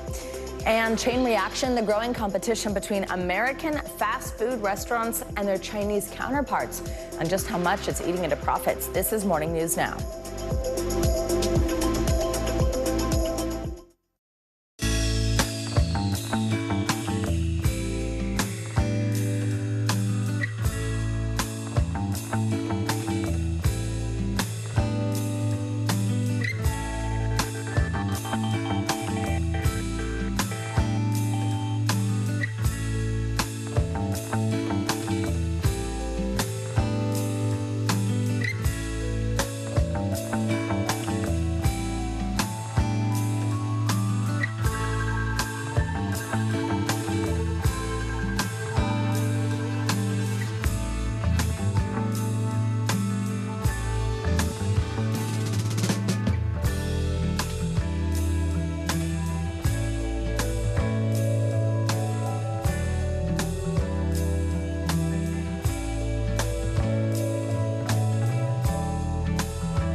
report live from Tel Aviv. From Juarez, Mexico. Tonight, top story reporting from Baltimore at the Key Bridge disaster. When you look over your shoulder and you see the Key Bridge, what goes through your head? That bridge has been here longer than I've been alive. It still doesn't feel real.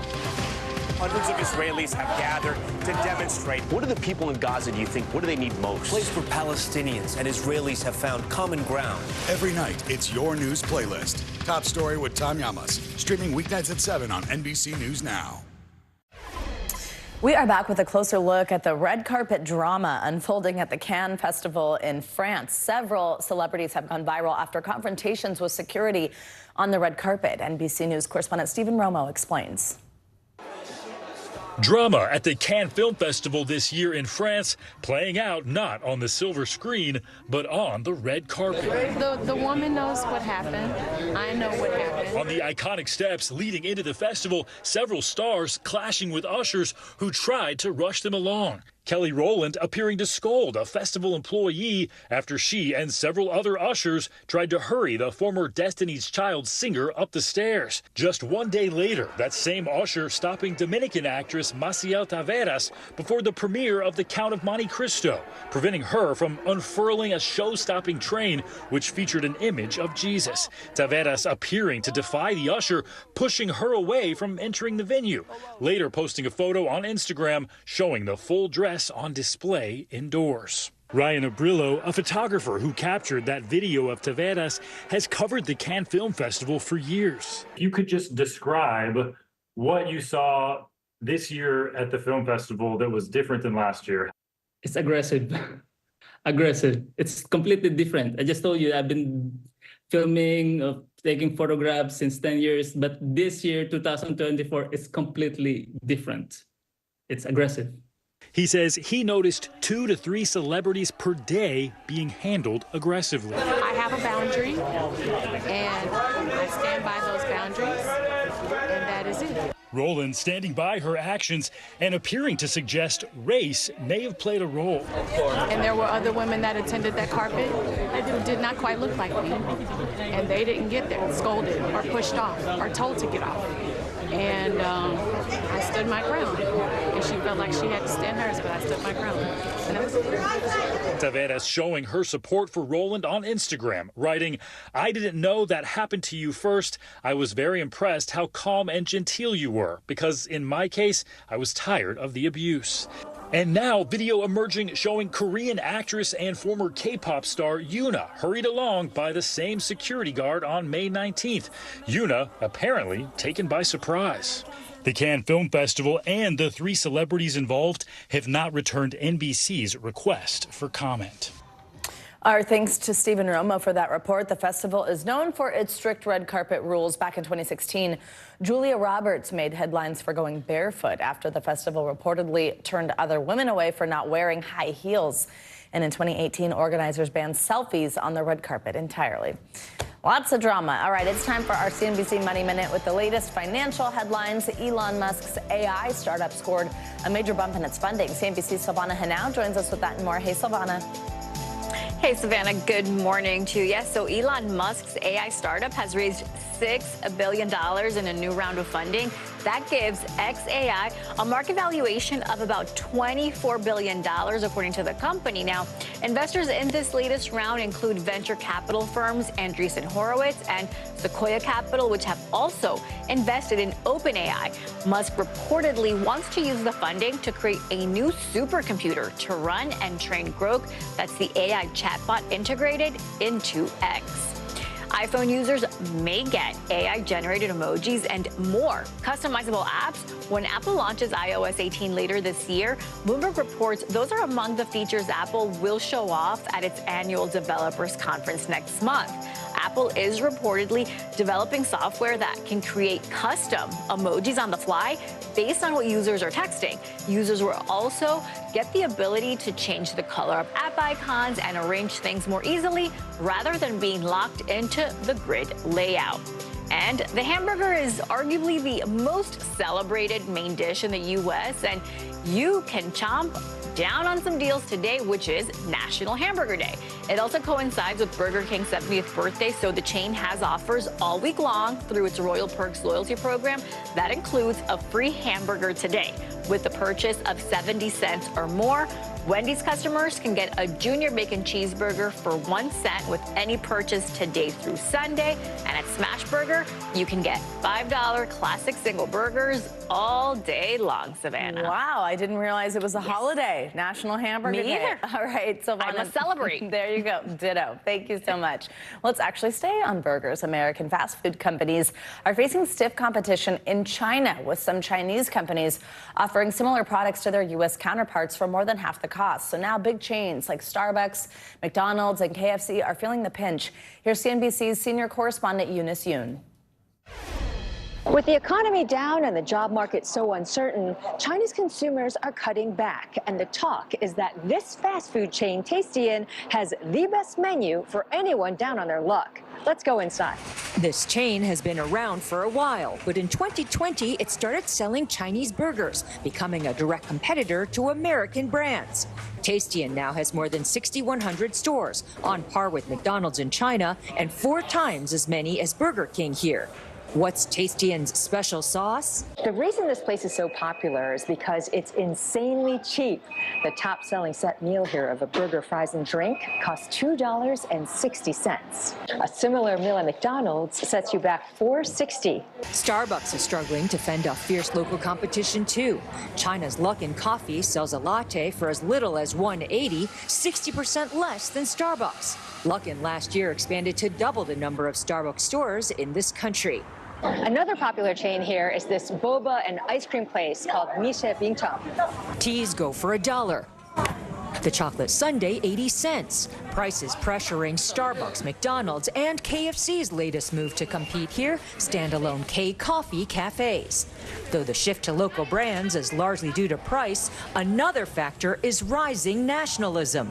Burger joint Tastian stresses its Chinese roots as part of its sales pitch. Its slogan, Chinese stomachs love Chinese burgers. Here, you could get a chicken neck on a stick or try a date-flavored black rice drink. And don't forget the Peking roast duck patty on a northern Chinese street food style sesame seed bun. This taste is better for Chinese, this customer tells us. A trend already eating into profits of U.S. fast food giants. Eunice Yoon, NBC News, Beijing.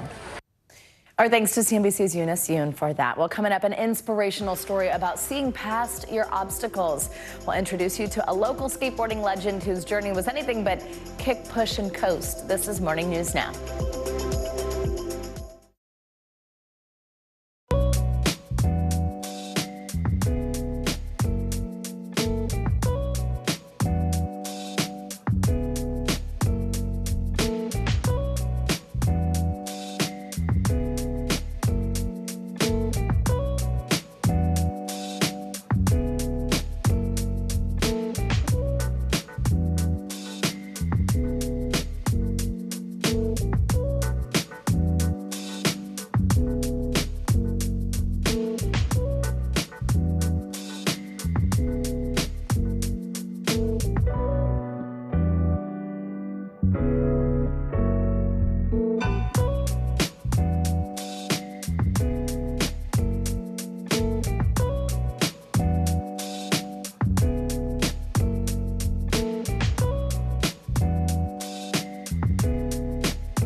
People really don't know what's going to happen. Nearly a dozen hours after the eye roared ashore.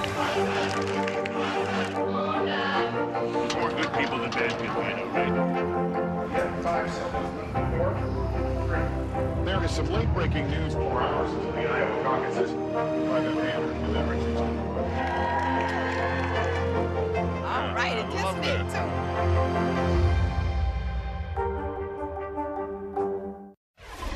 Welcome back. We're going to end this hour with the story of one California man who has become a local skateboarding legend despite being legally blind. NBC News Now anchor Gotti Schwartz spent the day with Chad Rivera to find out how he's inspiring the people around him.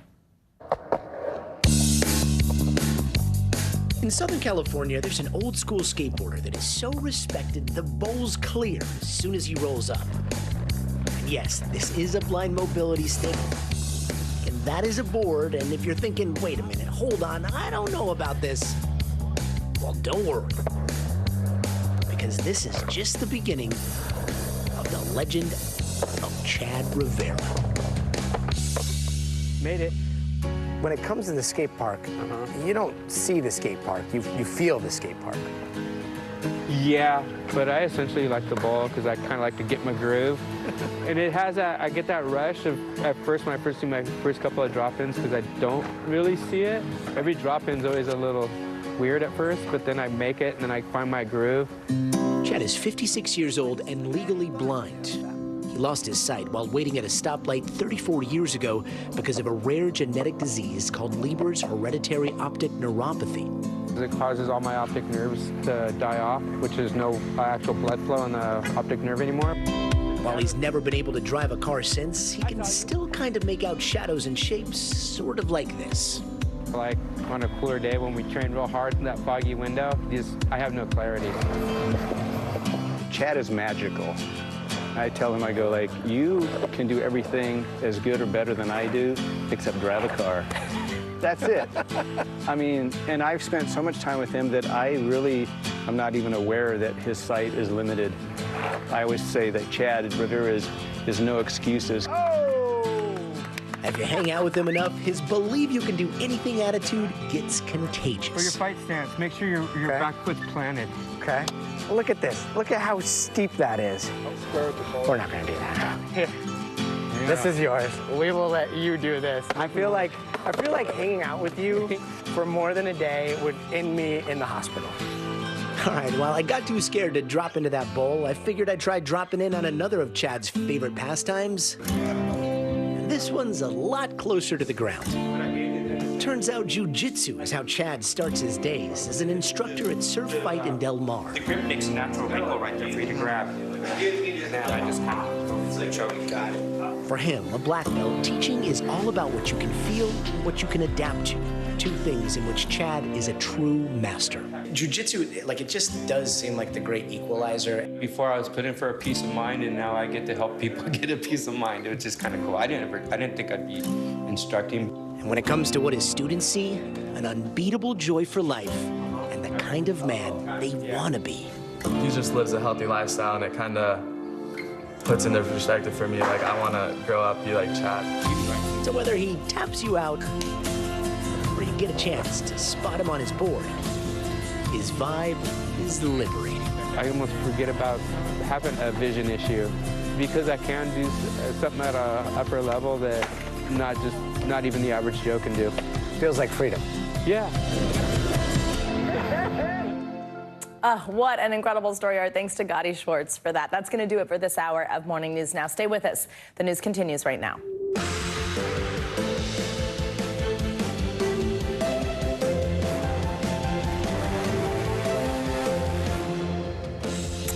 Good morning. I'm Savannah Sellers. Thanks for joining us this Tuesday. Joe is off today. Right now on Morning News Now, the final stretch. Former President Trump is back in court this morning for closing arguments in his historic hush money trial. The prosecution and defense set to make their final pitches to the jury. We're looking back at the major moments of the trial and what we can expect from each side before jury deliberations. Also this morning, a holiday weekend washout, another round of severe weather and deadly tornadoes tearing through several states from Texas to New England. The violent storms killing at least 24 people and devastating towns in multiple states. And it's not over. The risk for severe weather continues today. We'll have your forecast. Plus, a new warning as beach season kicks off for the summer. There's growing concern over safety at the shore amid a slight uptick in shark attacks and fatalities. What you need to know before heading into the water. And the summer blockbuster season is off to a sluggish start, with films seeing the worst Memorial Day weekend opening in decades. So what's behind the lackluster ticket sales, and can Hollywood bounce back?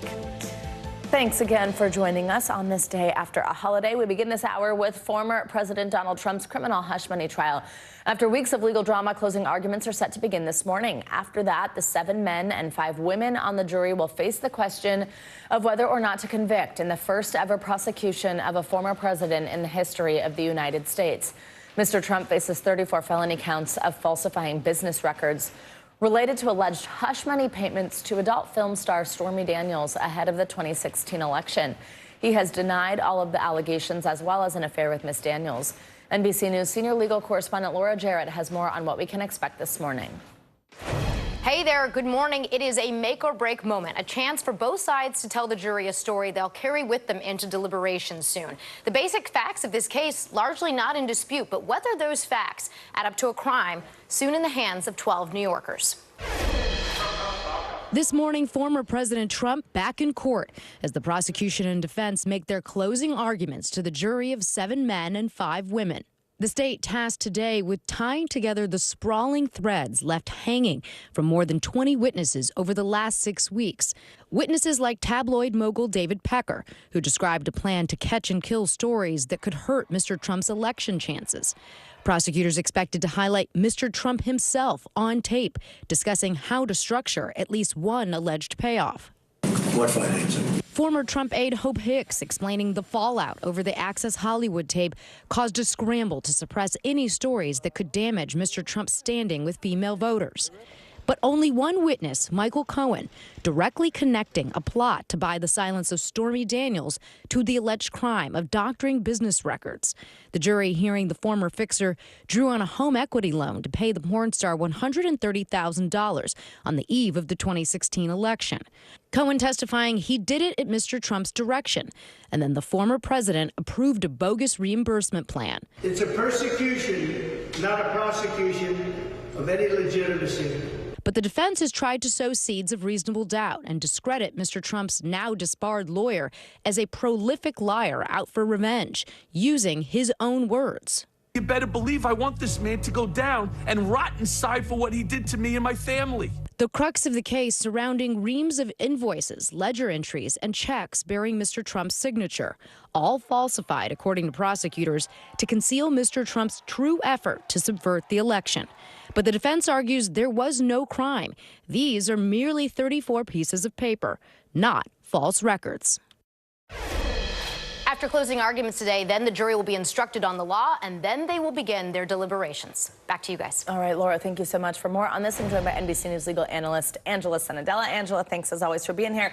What can we expect today? What are you watching out for? Good morning, Savannah. So we are going to see a lot of outrage today from both sides. And this is why I say this. So the closing arguments are a time when you can't present new facts.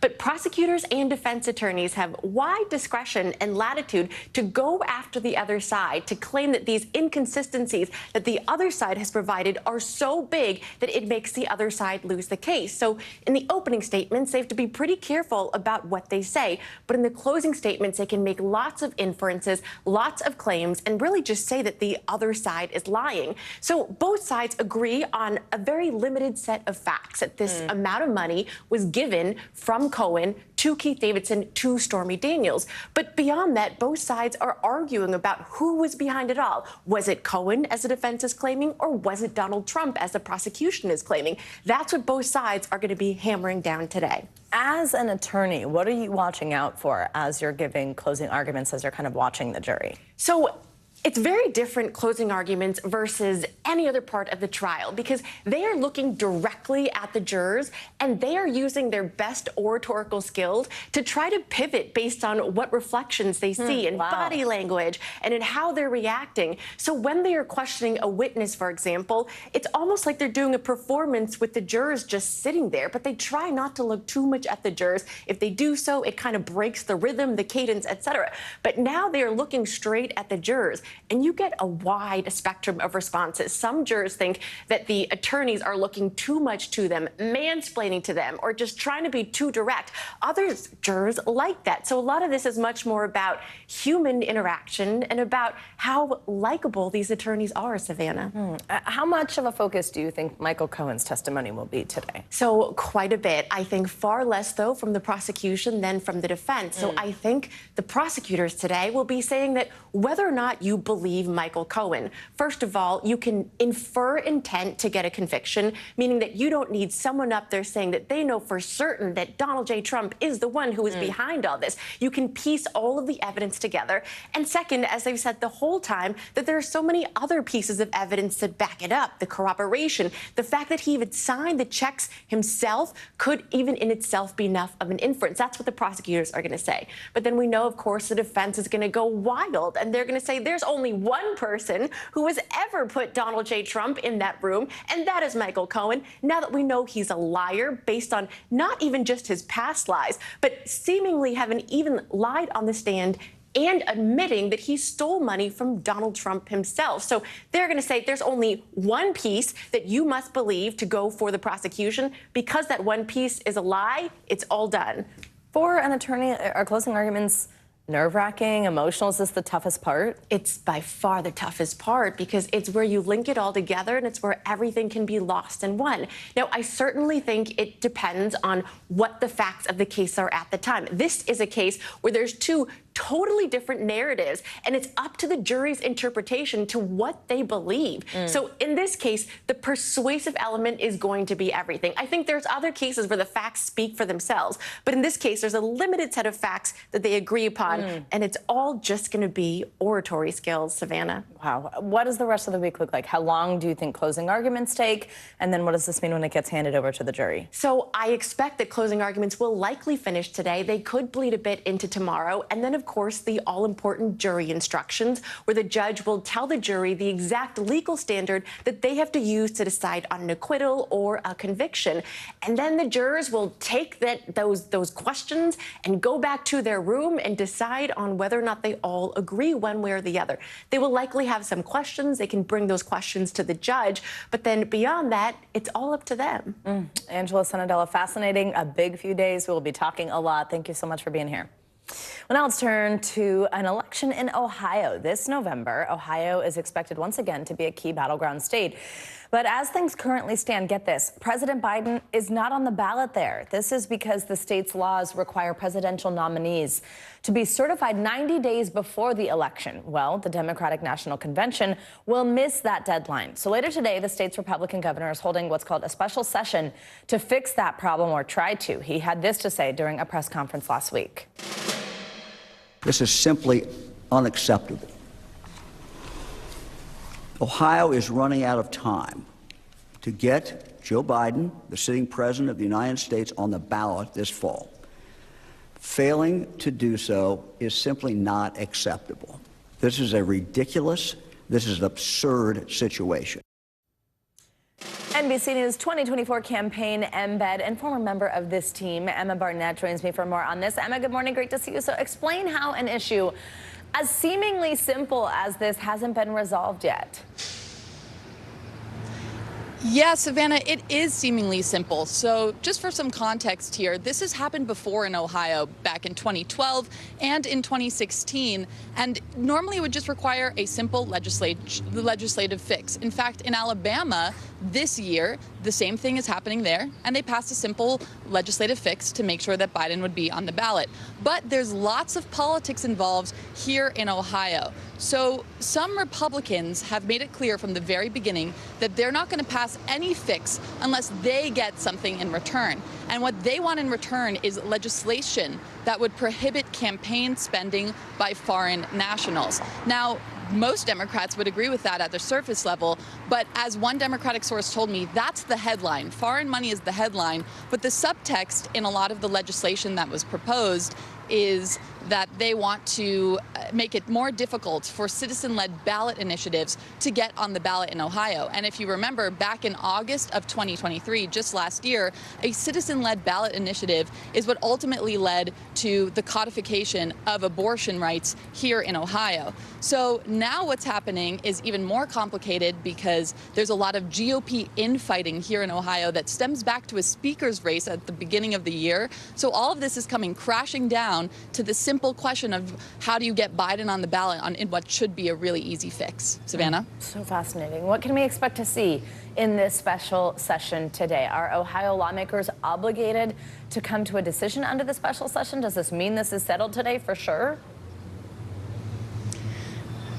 It most likely will not be settled today, Savannah, and they are not obligated necessarily to come to a decision under this special session. In fact, they can call it done and go back to regular session if it ends up being a no-go to creating a simple fix or a fix that includes putting Biden on the ballot and this foreign money as well.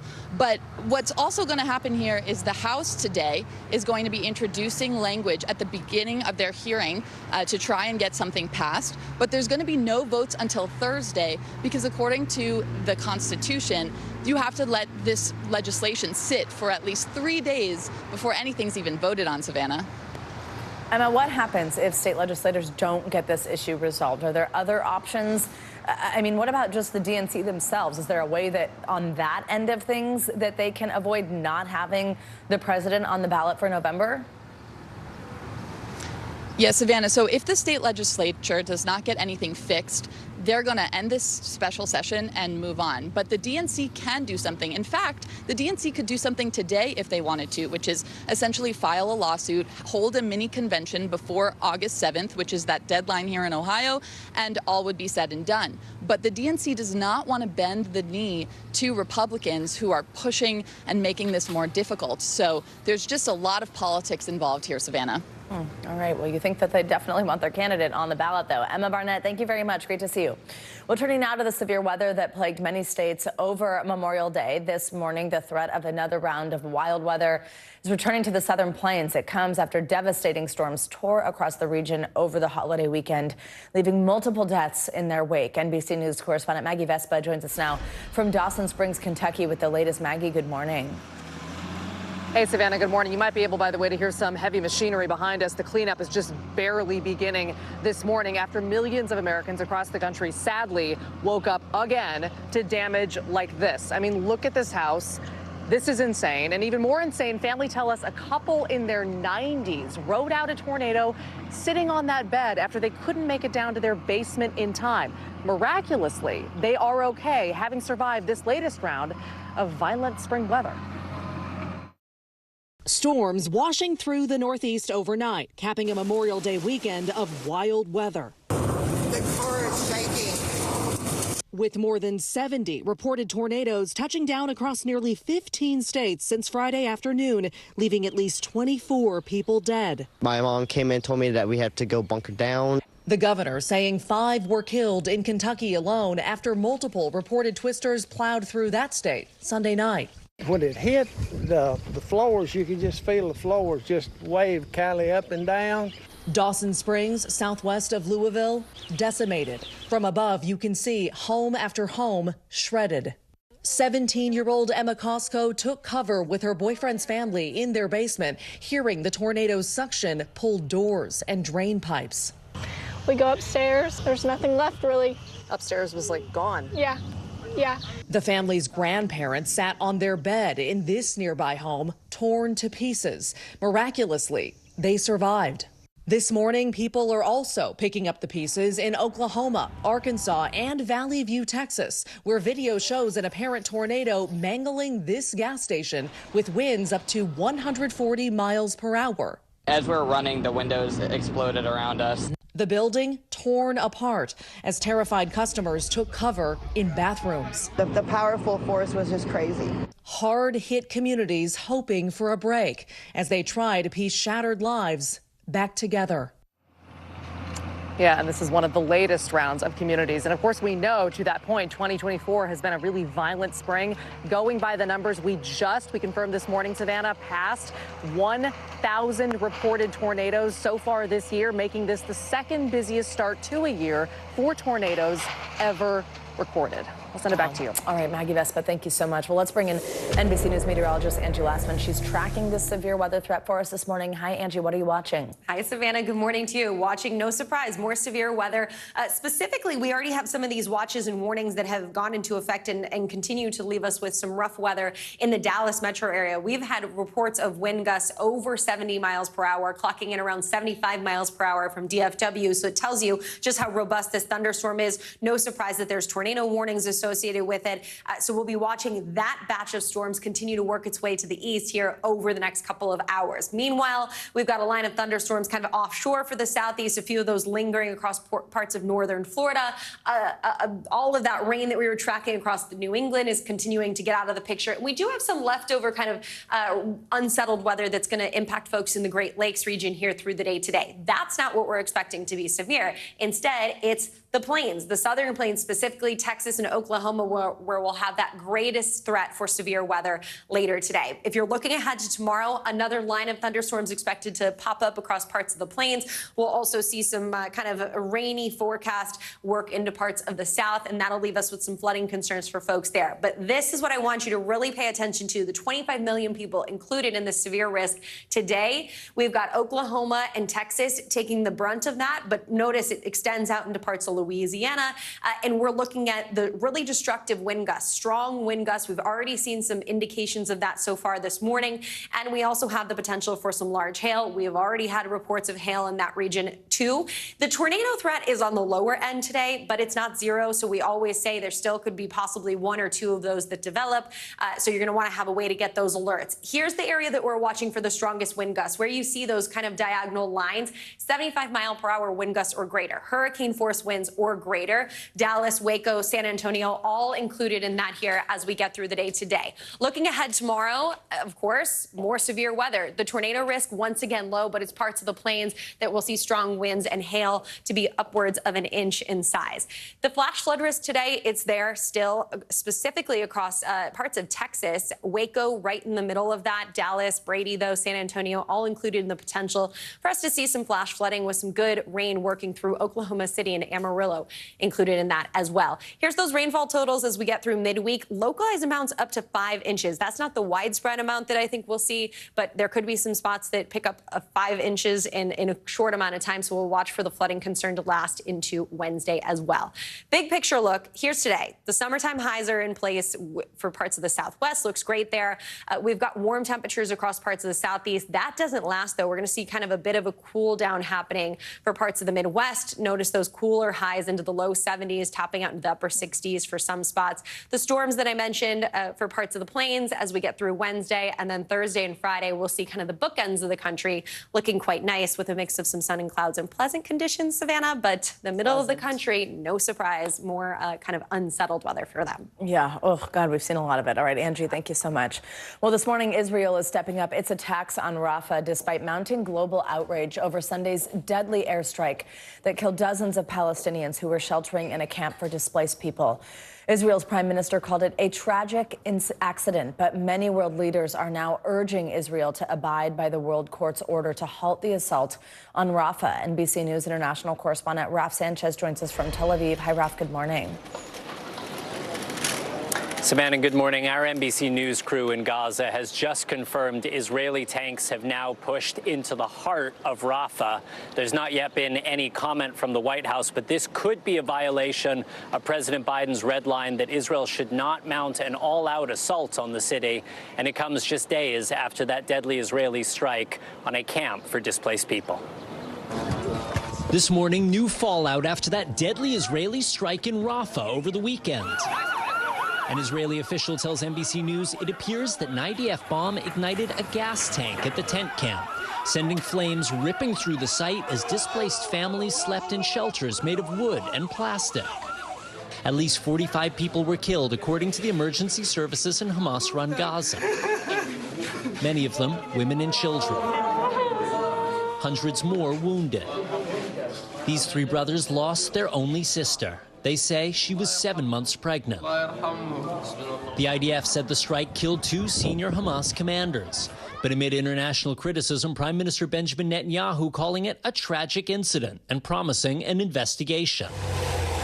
Though giving no sign he'll halt the military offensive in Rafah. The White House says the images are heartbreaking, adding Israel must take every precaution possible to protect civilians.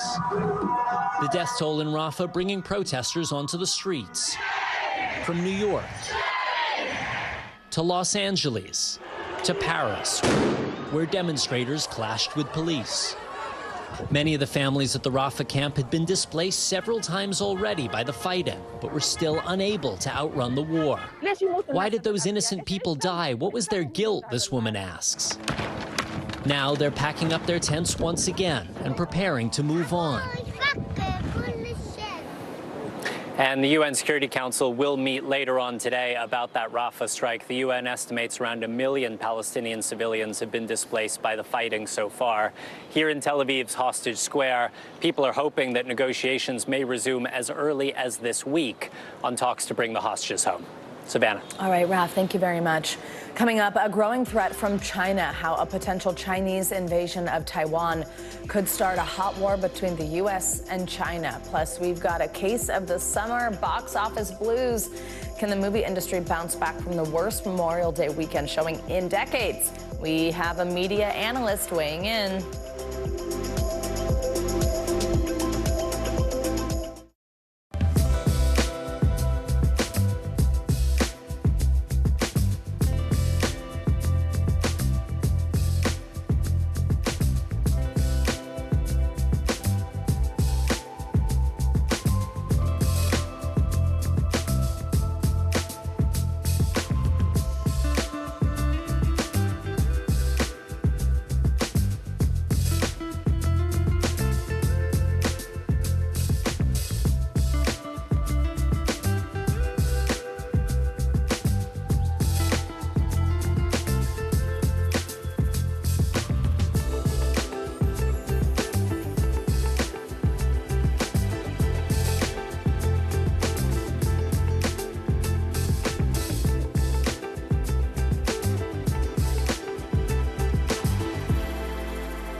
What's the message that you're trying to get out to young people? Know what is in the drug supply. We've got important news this hour about your money. Mental health, big picture, why is it so tough right now? News for the generation of now is NBC News Now. The fire has grown leaps and bounds. What you see behind me is typical. How you doing? Pretty bad. News for the generation of now is NBC News Now. Welcome back. As Taiwan faces an ongoing threat from China, some experts say any potential invasion may happen quicker than expected. NBC News Justice and Intelligence correspondent Ken Delaney looks at how China could carry out the operation and what the implications might be. These striking images of Chinese warships off the coast of Taiwan this month, a dire warning of a potential invasion that could disrupt the global technology supply chain, plunge the world into an economic catastrophe, and start a hot war between the U.S. and China.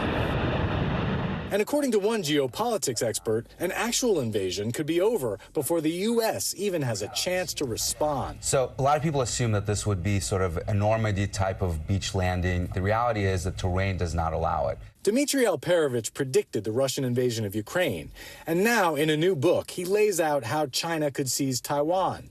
First, he says, the Chinese would mount a lightning-fast assault from the air and the sea. You're still going to move amphibious assault ships across the strait.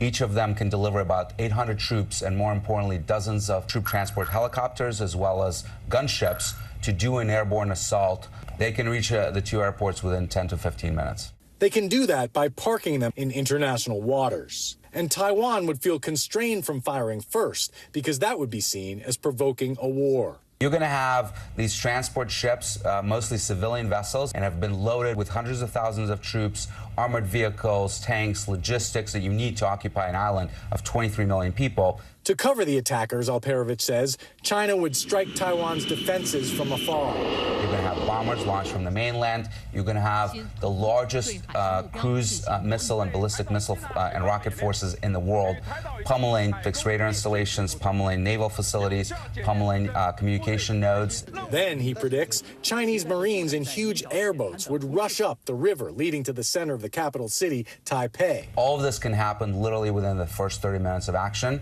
All the while, he says, the U.S. president facing an awful choice.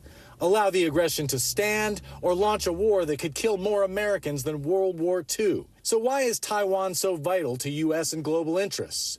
One reason, Taiwan manufactures almost 70% of the world's semiconductors, those tiny boards used in everything from phones and laptops to life-saving medical devices and the vast server networks that power American industry. And if China invades, experts say, the U.S. or Taiwan is likely to destroy those factories, which would spell economic disaster for much of the world. Or if China manages to capture the factories and keep them operational, it would leap ahead in the world's most important technologies. Alperovich says that would harm American prosperity and security. But so would a war with China. In the first year of that war, global depression right off the bat. And that assumes it doesn't go nuclear. That's right. Intelligence agencies and military leaders have been warning for years that China is working on plans to seize Taiwan by force. The admiral in charge of U.S. Pacific Command told Congress in March that, quote, all indications point to the People's Liberation Army meeting Xi Jinping's alleged goal of potentially invading Taiwan by 2027. We haven't faced a threat like this since World War II. China has spent the last 2 decades modernizing its military to be able to destroy American ships in the Pacific. You're going to lose ships. You're going to lose a lot of sailors. You're going to lose thousands, potentially even tens of thousands of American troops. Alperovich says the U.S. must make containing China the focus of its foreign policy. The United States has to make it clear to them that the cost of this conflict are going to be too huge for the Chinese economy. He says that means ending U.S. reliance on China for things like critical minerals and solar panels. And it means arming Taiwan in a way that would make an invasion much more painful than it would be today. All to influence the calculations of the Chinese president. We want him to wake up every single day and look at himself in the mirror as he's shaving and say, today is not the day. Our thanks to Ken for that report. And a delegation of American lawmakers is in Taiwan, pledging further U.S. support as part of a trip to the island. Well, let's get you more international headlines now. North Korea's attempt to launch a second spy satellite has failed. NBC News International correspondent Claudio Lavanga joins us from Rome with that and more. Hey, Claudio, good morning.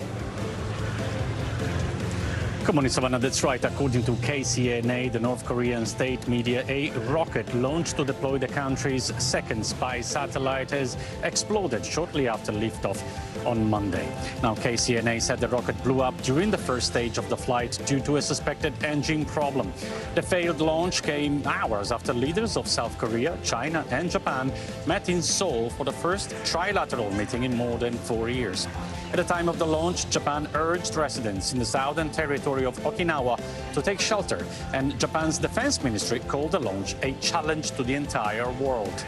And let's come back to this part of the world, to the Vatican, where, according to Italian media, Pope Francis used an offensive gay slur during a closed-door meeting with bishops. Italian media say that during that discussion, the Pope objected to admitting gay men to seminaries, saying that while it is important to embrace everyone, it was likely that a gay man could risk leading a double life. Two sources who were at that meeting confirmed to NBC News the Pope used a derogatory term in Italian when he referred to homosexuals. Now, the Vatican has not responded yet to a request for comment by NBC News. Now, let's end this tour of the world in Britain, where one of the country and possibly the world's most extreme annual event took place, cheese rolling. Daredevil competitors chased 7-pound wheels of cheese down a near vertical hill near Gloucester in southwest England. The competition has been a spectator's favorite since 1826, but this year the race was made even more difficult and dangerous by the rain that made the hill even more slippery than usual. Now, as always, very few competitors managed to stay on their feet until the end. Those who didn't and rolled down the hill were caught at the bottom of the hill by the local rugby team. Now, I wonder, Savannah, whether at the end the winner was asked to say cheese for that trophy picture. Back to you. Good one, Claudio. Thank you very much. Coming up, experts say mule deer on California's Catalina Island are wreaking havoc on the island's ecosystem by eating all the native plants. We're going to take a look at the problem and the controversial solution. That's up next.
We're talking possibly 1 trillion galaxies. Yes. That is a number that is just so hard to compute. Whether it's the moon, whether it's Mars, it feels like we're on the cusp of something big. Nearly a dozen hours after the eye roared ashore. There is some late-breaking news. All right, it just is.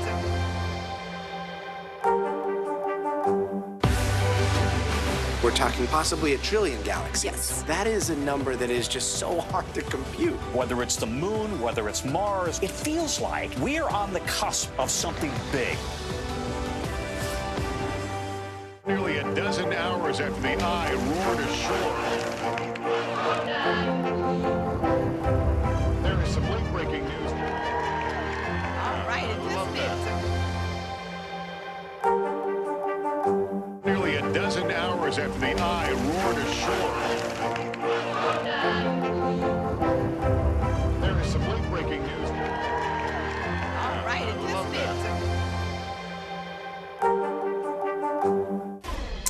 Welcome back. A mother is speaking out after 3 of her daughters were stabbed while in a theater watching a movie. As NBC News correspondent Stephanie Gosk reports, that terrifying incident is just one of several violent crimes the suspect might be connected to. Her daughters were at the movies on Saturday night when Lisa Dembowski got the call. I needed to get to the AMC movie theater right away because they had been stabbed. According to authorities, Jared Ravizza attacked Dembowski's 3 daughters and a friend with a knife in their seats, unprovoked. My oldest was leaned over to get something. He got her in the back, and then my other daughter in the top chest, and then my last daughter across her arm. The girls, ages 9 to 17, sustained non-life-threatening injuries. An hour later, police say 26-year-old Ravizza, who lives on the wealthy island of Martha's Vineyard, went to a rest stop McDonald's, stabbing one employee in the drive-thru and another inside. According to authorities, Ravizza fled in his black Porsche SUV, which he crashed. He was then arrested. Multiple law enforcement sources tell NBC Boston the stabbings may be connected to a death investigation in Connecticut. So far, Ravizza faces multiple charges, including assault with intent to murder. Dembowski says her daughters are physically okay, but definitely rattled. I think it's a pretty sick individual to harm children. Our thanks to Stephanie Gosk for that report. Well, the suspect is expected to be in court today. He's set to face multiple charges, including assault with intent to murder. Well, mule deer have become a local staple on Catalina Island, that's off the coast of California, since they were introduced a century ago. But now there is a plan to eradicate them because of the damage they are causing to plants. NBC News correspondent Dana Griffin takes a closer look at the problem. Catalina Island's charming coastal town, population 3,300, attracts more than 1 million visitors each year to take in relaxing small town vibes in rolling hills. Located just 26 miles off the coast of California, most people reach Catalina by ferry. We're getting a guided tour of what ecologists say is a concerning threat to the island's ecological future: mule deer. The deer were brought to the island for hunting about 100 years ago and have overpopulated to nearly 2,000, according to the Catalina Island Conservancy. This is the uninhabited interior of the island, where Conservancy officials say deer have wreaked havoc on the ecosystem by eating native plants, which makes room for invasive dry grasses to grow that could become a fire hazard. Unfortunately, recent events like those that took place in Lahaina, Hawaii, are a really stark reminder of the importance of proactive conservation efforts, and that's what we're doing here. Lauren Dinhard is the island's senior director of conservation. She pointed out examples along our journey. This is one of the plants that the deer don't eat, and even though it's green right now, it's soon going to turn all into this. This is going to be a plant that could catch on fire very, very easily. In parts of the island, the Conservancy built these exclosures to keep deer away from those vital plants that capture much-needed moisture. Wow. So this is a lot different from what we saw outside of this. Here, there are noticeably bigger and more diverse plants. They smell like grape Jolly Ranchers. That does smell like a Jolly Rancher. No wonder they're called deer candy. Yeah, exactly. Experts say the rest of the island could look like this if the deer were gone. It would just be one action that changes the fate of the island forever. But the action they want to take includes shooting deer from helicopters. Several other communities have completed or are considering similar moves that have caused growing debate, like the feral hogs in South Carolina that have caused millions in damages to homes, riverbanks, and golf courses, and Idaho's wolf population that have killed cattle and profits from ranchers. In Catalina, residents say the deer have become part of their community and believe killing them is inhumane. If somebody's out there hiking and they're going to shoot from helicopters, how are you going to protect those people? The life of a plant is never going to be more important to me than the life of a living creature. If approved, Conservancy officials have said that hunting would occur in the interior of the island away from people. It's uncomfortable, but humans are responsible for this situation. Dr. Winston Vickers, who has been involved in other eradication programs, says the most humane way is the quickest. We sometimes have to grow up and put on our big person pants and do the things that are difficult. The California Department of Fish and Wildlife will ultimately decide if the Conservancy can kill the deer. In a statement to NBC News, CDFW says it is waiting for additional submissions from the Conservancy before any decision on issuing the permit is made. Hunting is allowed on the island 6 months out of the year, but officials say it's still not enough to tackle the issue. Opponents have suggested sterilization and transporting the deer off island, but Conservancy officials say trying to catch them could trigger capture myopathy. Capture myopathy is a disease. It creates a condition where they essentially get so stressed out they can die from it. It's a really painful and stressful death. The deer may have captured the hearts of residents, but in a world of accelerated climate change, these cute four-legged friends will likely be sacrificed to preserve the island for generations to come. Dana Griffin, NBC News. All right, still ahead, swimming with the sharks. Beachgoers and lifeguards from coast to coast are on alert after a slight uptick in shark sightings. We'll tell you about the new warning from marine experts and why they say this is a trend they expect to see all summer long. That's up next.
Nearly a dozen hours after the eye roared ashore. There is some late-breaking news. All right, it just is.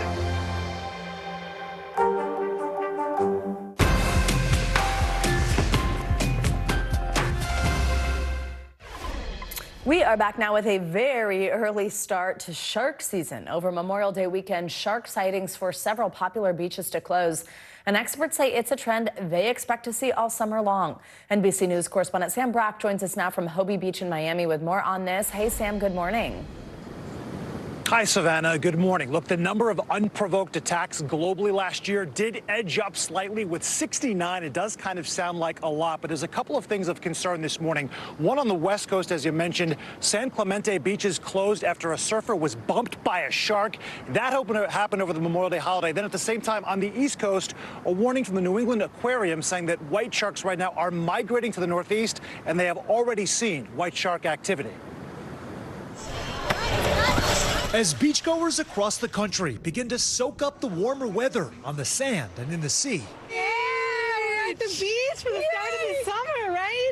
Marine experts have fresh warnings about the rare but potential dangers that could be lurking beneath the water. Right before the holiday weekend, a flag from the New England Aquarium urging the public to be aware of their surroundings after reports of multiple marine mammals found with white shark bites off of Massachusetts coastline. It is very much a wild environment anytime you're entering the ocean. Unprovoked shark attacks and fatalities are up worldwide. The U.S. had 36 such attacks last year, accounting for more than half of the 69 incidents across the globe, and a jump from the average of 63 the previous 5 years.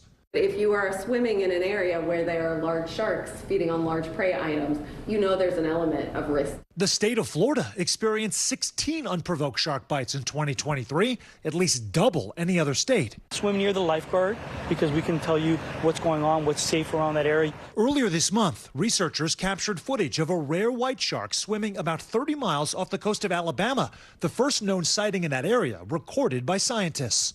Groups like OSearch have been tagging sharks for research purposes and also for real-time updates about the predator's whereabouts.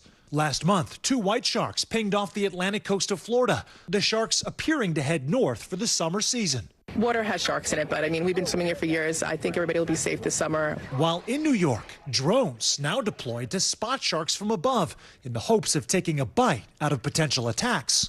Last month, 24-year-old Marlon Wakeman was bitten by 2 sharks in a marina in the Bahamas after slipping off a fishing boat into the water. He grabbed my left leg, kind of pulled me into the water, and at that point, my head went underwater. He's since recovered from his injuries, but Wakeman knows how lucky he is to be alive. They can and will kill you.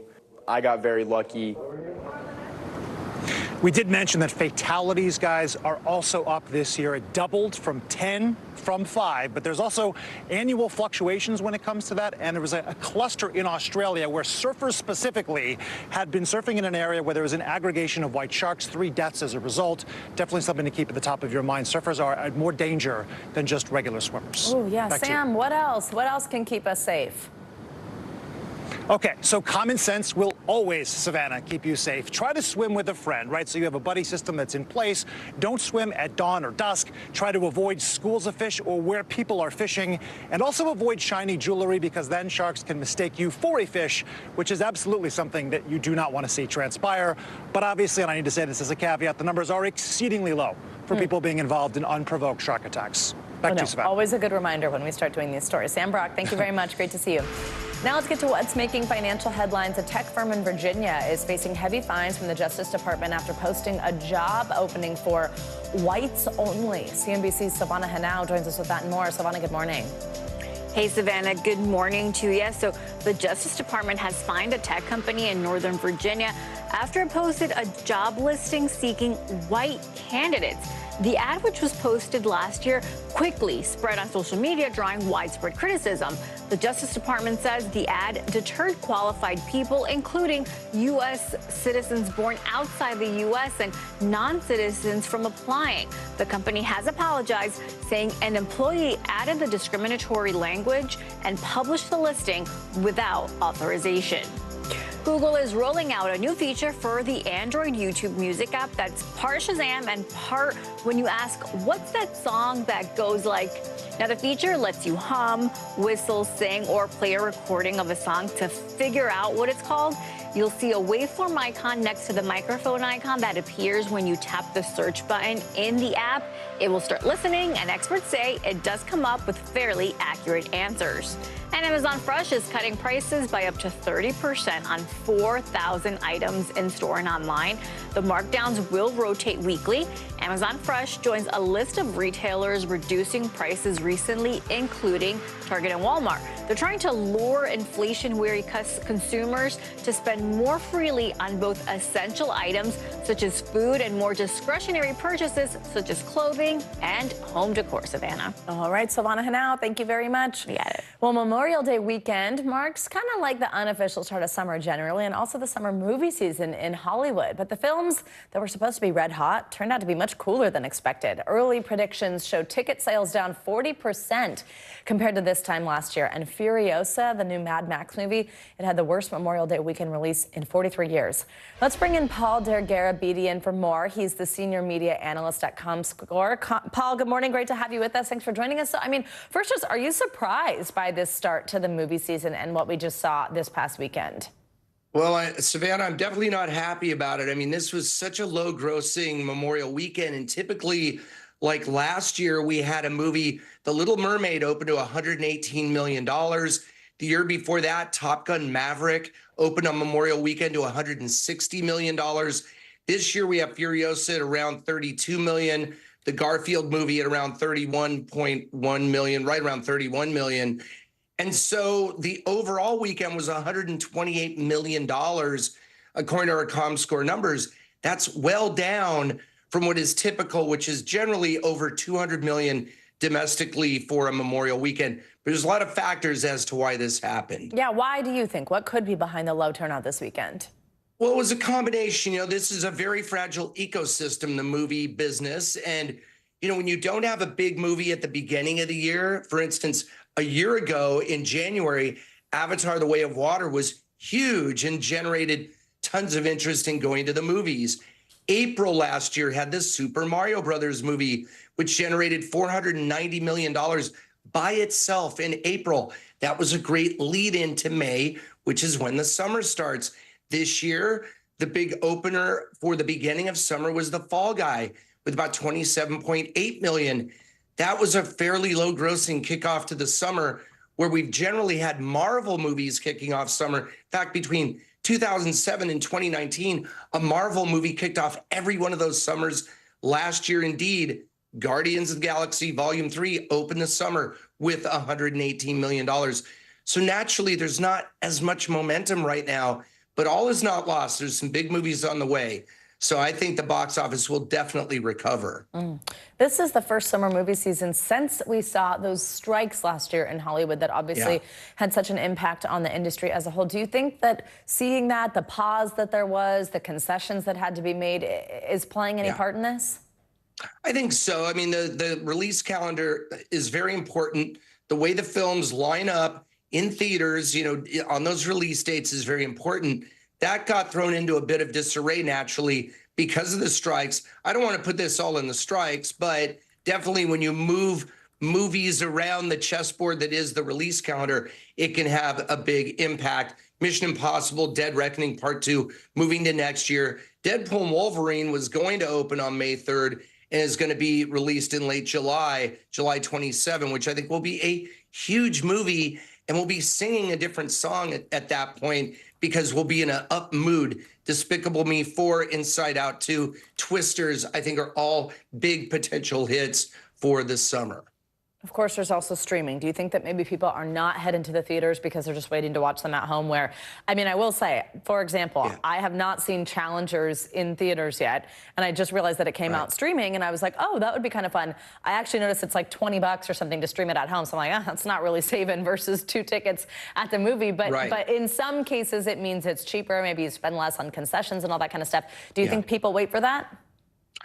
I think sometimes it really depends on the movie. For a movie like Dune Part 2, people did not want to wait because that movie begs to be seen on that big screen. Denis Villeneuve directing last year, Oppenheimer, Christopher Nolan. You've got to see that in the movie theater. I think audiences love going to the movie theater.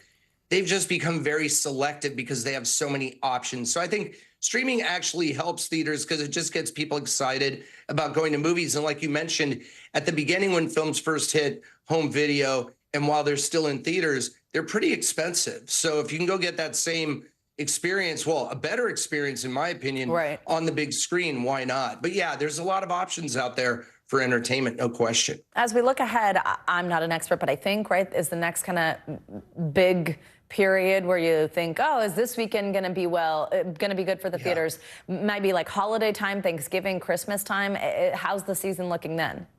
Well, I'm glad you asked, Savannah, because I think there's some huge movies. Beetlejuice, the next Joker movie, the next Venom, Gladiator, Wicked, Moana. I mean, the movies just keep on coming. There's a Lion King movie and Sonic the Hedgehog 3. So the end of the year, I think this is going to be more of a mid-loaded year and a back-loaded year, because I think the holiday season is going to be huge, and that'll lead into a strong 2025. When we're sitting here a year from now, we'll be saying, wow, the box office is way up this Memorial weekend versus 24. So that's the ebb and flow of the business. Paul Dargarabedian, thank you so much for joining us. An interesting conversation, and now I do want to go to the movies. Maybe I'll go this week. Thank you. There you go. Thank you.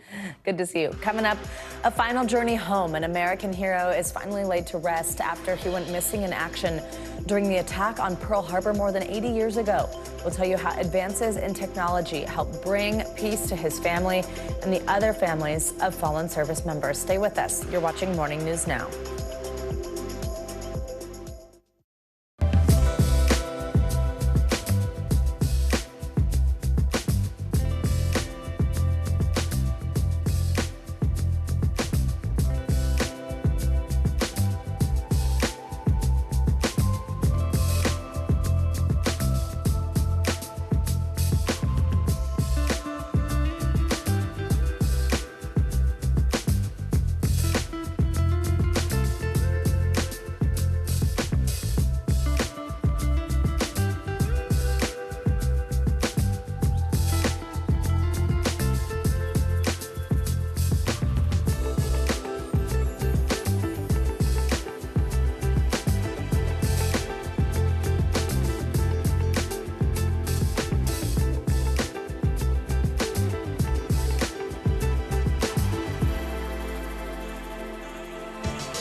Okay, this is so cool. This is an act of kindness that made one Coldplay fan's wildest dreams come true. Sandra Glenn, who has osteoarthritis, was struggling to walk to the venue where the band was playing at a festival in England. Well, a Mercedes stopped to give her a ride, and get this, sitting inside was Chris Martin, the lead singer. The 64-year-old shared this cute picture of them riding together. It's so cute. She later told the BBC she had been considering turning around and watching the concert from home. Once they made it to the venue, she says Martin made sure she was taken care of. I mean, how great is that? We're going to end this hour with a heartfelt story of one soldier's journey home. NBC News Pentagon correspondent Courtney Kuby explains how new technology identified the remains of Starring Winfield, who went missing in action after the attack on Pearl Harbor more than 80 years ago. Growing up in California in the 1920s, Starring Winfield and his siblings were inseparable. He always looked out for his sisters, older or younger, and they were all very close. Adam Morrill's grandmother was Starring's sister. She always used to brag about her baby brother, the war hero. We were always told stories when we were kids. Starring enlisted in the Navy in 1940 and was assigned to the USS Oklahoma. On leave, he married his high school sweetheart before heading to Pearl Harbor. 6 weeks later, she would be a widow. On December 7, 1941, during a surprise attack, Japanese torpedoes sunk the Oklahoma, killing 429 U.S. sailors and Marines and leaving 388 listed as unaccounted for, including Starring. He was missing in action, presumed dead. 2 years later, the Navy righted the ship, and the remains of those who could not be identified were buried together. Then, in 2015, armed with new advances in DNA identification, the military disinterred the remains, beginning the painstaking effort to identify the fallen service members. We have an obligation as a nation to not leave them behind. And so this is that fulfillment of that promise. Returning the remains of 361 men to their families. Radioman Third Class Starring Winfield was one of them, receiving full honors as he was finally laid to rest at Arlington National Cemetery earlier this month. Really more about A celebration of him. He's finally getting this lasting monument and a place of just honor.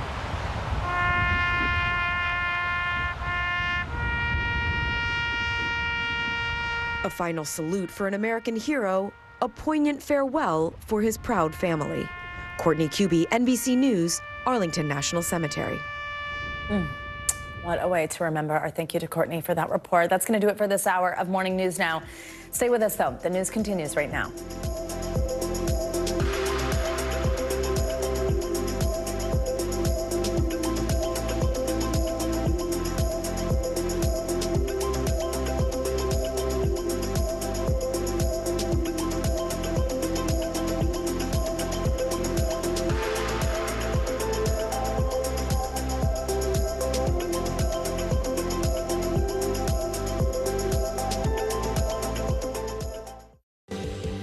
Developing right now on Morning News Now, the final phase in Donald Trump's criminal hush money trial now about to unfold. This morning, the former president set to return to a New York courtroom for closing arguments. We'll bring you the latest. Also this morning, survivors picking up the pieces after severe storms slammed several states with heavy rain, damaging hail, even tornadoes. I'm still trying to wrap my head around it. Devastated, though, you know. I mean, this wasn't really a hit that we could take right now. We'll take you to the areas hardest hit as officials get a first-hand look at the damage. And the threat not over. We're tracking another round of storms threatening the south. Plus pressure and pushback over that deadly Israeli strike on a refugee camp in Rafah. This morning, Israel's prime minister calling it a tragic mistake, but vowing to continue the assault on Gaza. All this as Spain, Ireland, and Norway officially recognize a Palestinian state. We have the latest. And old habits going up in smoke. For the first time ever, more Americans are choosing marijuana over alcohol for daily use. More on the budding trend and why it could be high risk for your mental health. Good morning. I'm Savannah Sellers. Joe's off this morning. Thanks for hanging with us on this day after Memorial Day. We come to you this hour with the beginning of the end of the first ever criminal trial of a former president here in New York. Closing arguments are set to start in just a few hours in former President Donald Trump's hush money trial. Jurors have sat through 6 weeks of testimony, heard from 22 witnesses, and reviewed hundreds of pieces of evidence. Soon, those 12 jurors will begin their deliberations to determine whether the former president will be held responsible for any of the 34 felony counts against him. Mr. Trump is accused of falsifying business records to cover up a scheme to pay off adult film star Stormy Daniels over an alleged affair ahead of the 2016 election. The former president denies all of these allegations. NBC News correspondent Vaughn Hilliard is outside the courthouse in Manhattan for us. Vaughn, good morning. So this is the last chance, really, for both sides, as it always goes. As someone who's been covering this trial, what do you expect to hear from the prosecution and defense today? How long do you think these closing arguments will last?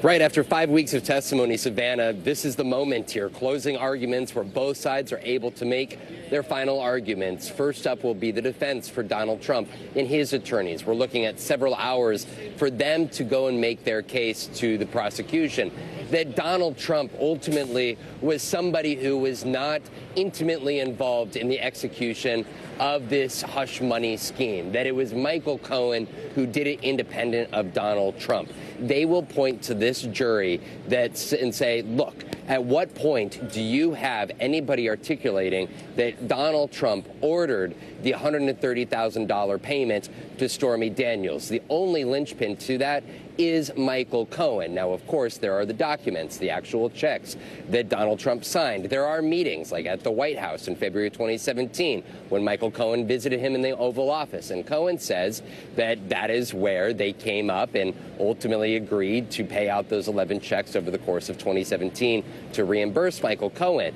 But again, it's Michael Cohen's word largely against Donald Trump's. And that's where you're going to have the defense articulate that there is nobody outside of Michael Cohen who should not be a trusted individual. He already pleaded guilty to federal authorities for lying under oath to not only Congress, but also FBI agents. They will also say that he has admitted that he perjured himself, that he, back in the civil fraud trial last year, that he told Alina Habba, one of the attorneys for Donald Trump, that in fact that he had actually lied to federal authorities. So again, this for the defense is going to be really trying to hold up the Michael Cohen story, whether he can be somebody trusted by the jury.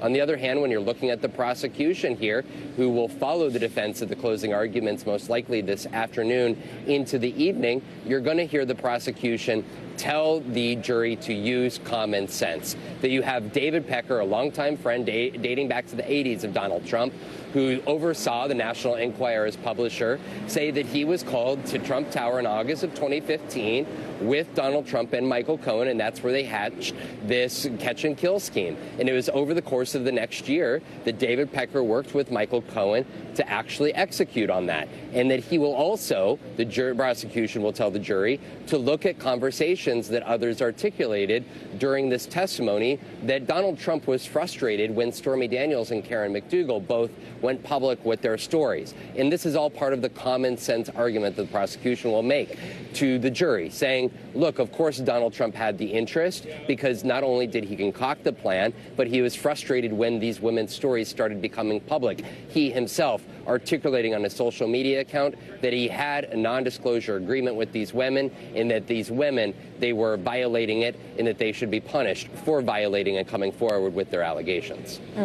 Vaughn, thank you so much. Such a deep dive here on sort of what we've seen so far and what we expect today.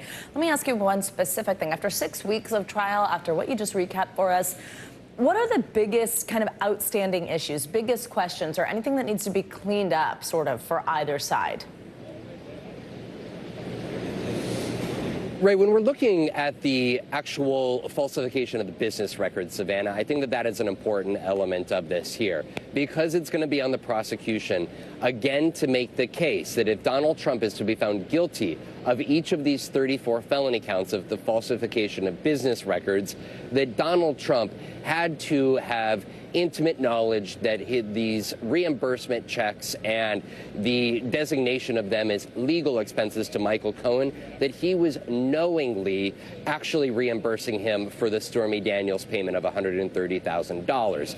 Because when you're looking at these felony counts, it was not actually for the hush money payment itself, but it was for the reimbursement, and then the denoting that they were not hush money payments, but they were legal expenses. And there is an underlying crime here that the prosecution is also going to have to articulate and prove to this jury. So it's a little tricky here, and the jury has heard all of this testimony, but it's now on the prosecution to actually link the hush money payment scheme, which is the underlying crime, the misdemeanor, to the actual falsification of the business records, which is the felony. And that is where the prosecution is going to have to lay out to this jury in very clear form how Donald Trump went from the hush money payment scheme in 2015, 2016 to the falsification of the business records in 2017.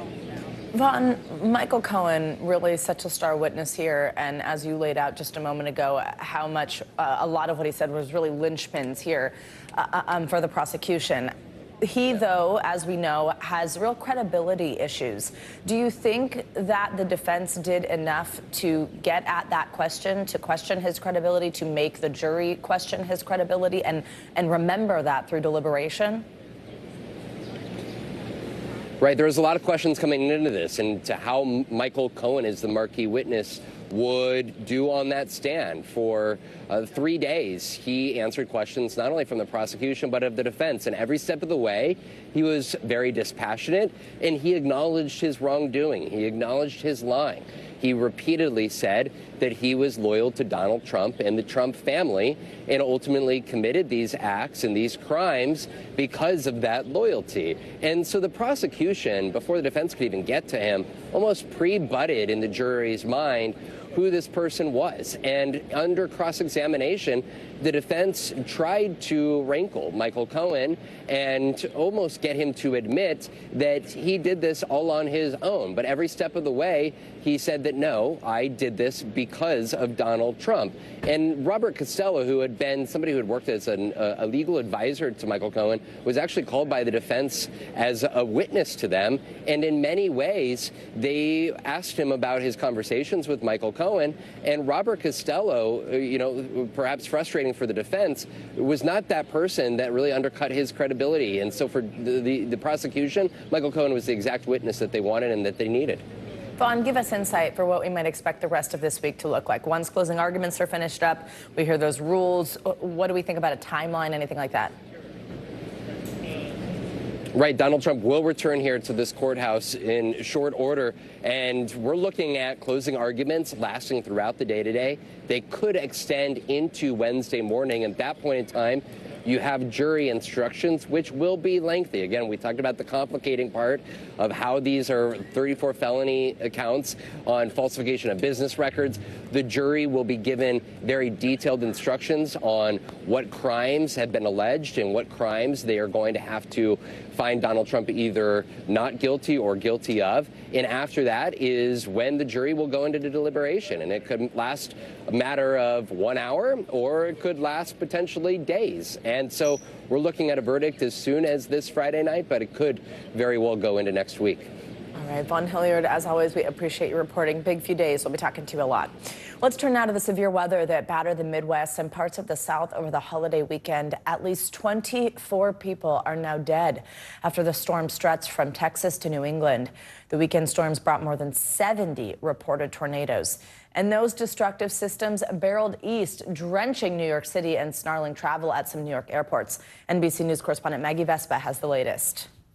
Hey, good morning. Millions of Americans across the country once again waking up to jaw-dropping damage like this. Look at this house. Family telling us a couple in their 90s rode out a tornado here Sunday night, sitting on that bed because they couldn't make it down to their basement in time. Miraculously, family tells us they actually are okay. They survived that storm. Overall, it was a stunning holiday weekend. More than 70 reported tornadoes at this point, touching down across close to 15 states. The death count overnight rising again. We are now at 24 people total killed, 5 here in Kentucky alone. That's according to the state's governor, who said one reported twister was on the ground here in Kentucky for close to 40 miles.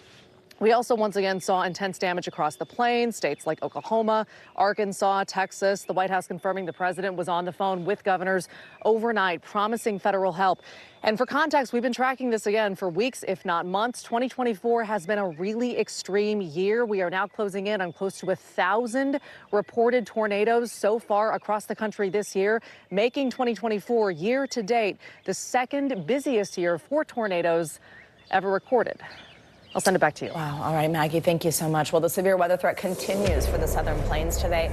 Angie Lassman is in studio with us with what we can expect. Hey, Angie, good morning. Hey, Savannah, good morning to you. And as Maggie mentioned, it's been quite a busy spring when it comes to severe weather, and we've got another round of it here today, already sparking up across parts of the southern plains this morning with some of those watches and warnings in effect. You can see the outline of the yellow. That's a thunderstorm watch. We also have thunderstorm warnings and a newly issued tornado warning near the Dallas metro area. We're going to be watching this batch of thunderstorms continue to kind of rumble to the east. Now, otherwise, most of the rain for the northeast is out of the picture. We have a couple of thunderstorms still lingering across parts of the southeast, and we'll expect some Great Lakes thunderstorms to fire up into the afternoon hours.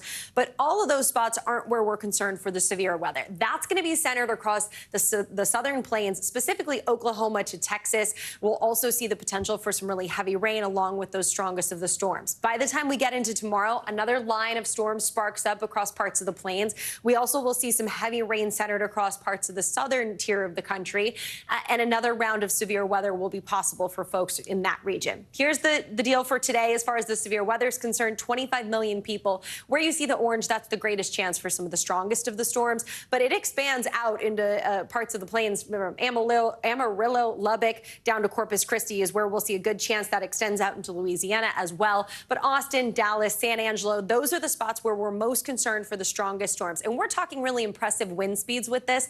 The tornado threat is low, but it's not zero, so we can't rule out 1 or 2 of those tornadoes firing up. But the strong winds up to hurricane force is possible. So over 75-mile-per-hour winds for Dallas, Waco, Del Rio, San Antonio. These are the spots where you're going to see the strongest of those winds, but we'll also have the potential for some hail, too. Looking ahead to tomorrow, it looks like the high plains will see the greatest chance for the severe weather. Places like Rapid City included in that, with all impacts attacks on the table. The tornado risk, though, will once again remain low. As far as today is concerned with the rain, we're going to see good amounts of it falling in a short period of time. So the moderate risk for flash flooding is there, specifically for major cities like Waco, but we'll see Dallas, San Antonio, Houston, all of those same spots that we're concerned for the severe weather. We'll also see the risk for some flash flooding with anywhere from 1 inch to 3 inches, but up to 5 inches of rain possible. Again, this is going to last through Wednesday, so we already have some pretty saturated grounds for folks there, so we're concerned about that flooding as we get through at least the next couple of days. And then eventually, we're going to watch that severe weather shift to the east here over the coming days. 'Tis the season, Savannah. I mean, it's been so busy. May already having over 400 tornado reports. That's the most since 2019. We continue to break records, and we likely will see another really active couple of days. Oh, my goodness, and just so tragic with 24 deaths involved. All right, Angie, thank you so much. Well, the criminal trial of New Jersey Senator Bob Menendez is set to resume today in Manhattan Federal Court after a week-long break. On Friday, the judge ruled that evidence of what the senator did in a legislative capacity on behalf of Egypt should be barred because as a member of Congress, it is protected by the speech and debate clause of the U.S. Constitution. Well, Menendez faces 16 criminal counts for allegedly using his position in Congress to benefit several businessmen as well as the governments of Egypt and Qatar in exchange for hundreds of thousands of dollars in bribes, including bars of gold. Menendez and his co-defendants have pleaded not guilty. Well, this morning, a bipartisan group of U.S. lawmakers is continuing their visit to Taiwan. Yesterday, the delegation met with the island's new president and pledged further U.S. support amid threats from China. NBC News Capitol Hill correspondent Ryan Nobles is the only broadcast network reporter traveling with the delegation, and he has the latest for us. The message from Washington to Taipei is crystal clear. We love Taiwan. The first words from House Foreign Affairs Chairman Mike McCall to the island's new president, Lai Ching-te. Taiwan is self-governed, but China claims it as part of its territory. China reacted to Lai's swearing in by moving warships and fighter jets close to Taiwan's shores and warned American leaders not to go to Taiwan. But you came anyway. Why? Because we support Taiwan. We support freedom and democracy against dictatorships like the one that's very close to where we're sitting right now, the People's Republic of China. China's aggressive posture has American leaders worried. The U.S. is investing billions of dollars to fortify Taiwan's military with the goal of deterring an attack. But inside this flower market in downtown Taipei, there are little signs of anxiety, with most shoppers telling us that they are happy with the status quo. China had military exercises this week. Does that ever worry you? Not much, because that's almost become a part of our daily life. And it's not just national security, but economic security as well, as 90% of the world's advanced semiconductors are produced here on this island, a supply chain that would be threatened if China were to attack. Ryan, thank you very much. Well, we are continuing to learn new details about the shocking murder of soap opera actor Johnny Wachter. Police in Los Angeles are now searching for the 3 men involved in the shooting that killed the General Hospital star. Investigators say the suspects were attempting to steal parts of Wachter's car. His family says in his final moments, Wachter saved a co-worker's life. NBC News correspondent Morgan Chesky has the details. A stunning murder in downtown Los Angeles of soap opera star Johnny Wachter. Police say they're searching for 3 suspects after the 37-year-old was fatally shot early Saturday as he encountered thieves trying to steal his car's catalytic converter. The shooting intersection of Hope from Pico. Wachter's family tells NBC News he was leaving a job at a downtown bar later than usual, walking with a coworker when he noticed a man near his car. Wachter's mother said her son asked if he was about to be towed, but when a man looked up wearing a mask, Wachter shielded his coworker with his body, and that suspect shot him. It's just such a senseless thing. Scarlett Wachter spoke to us by phone.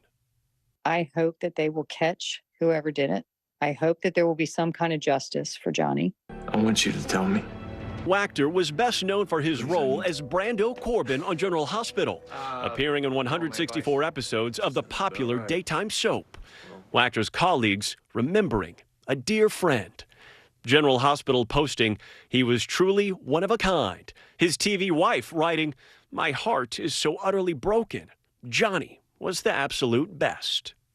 He lived life to the fullest.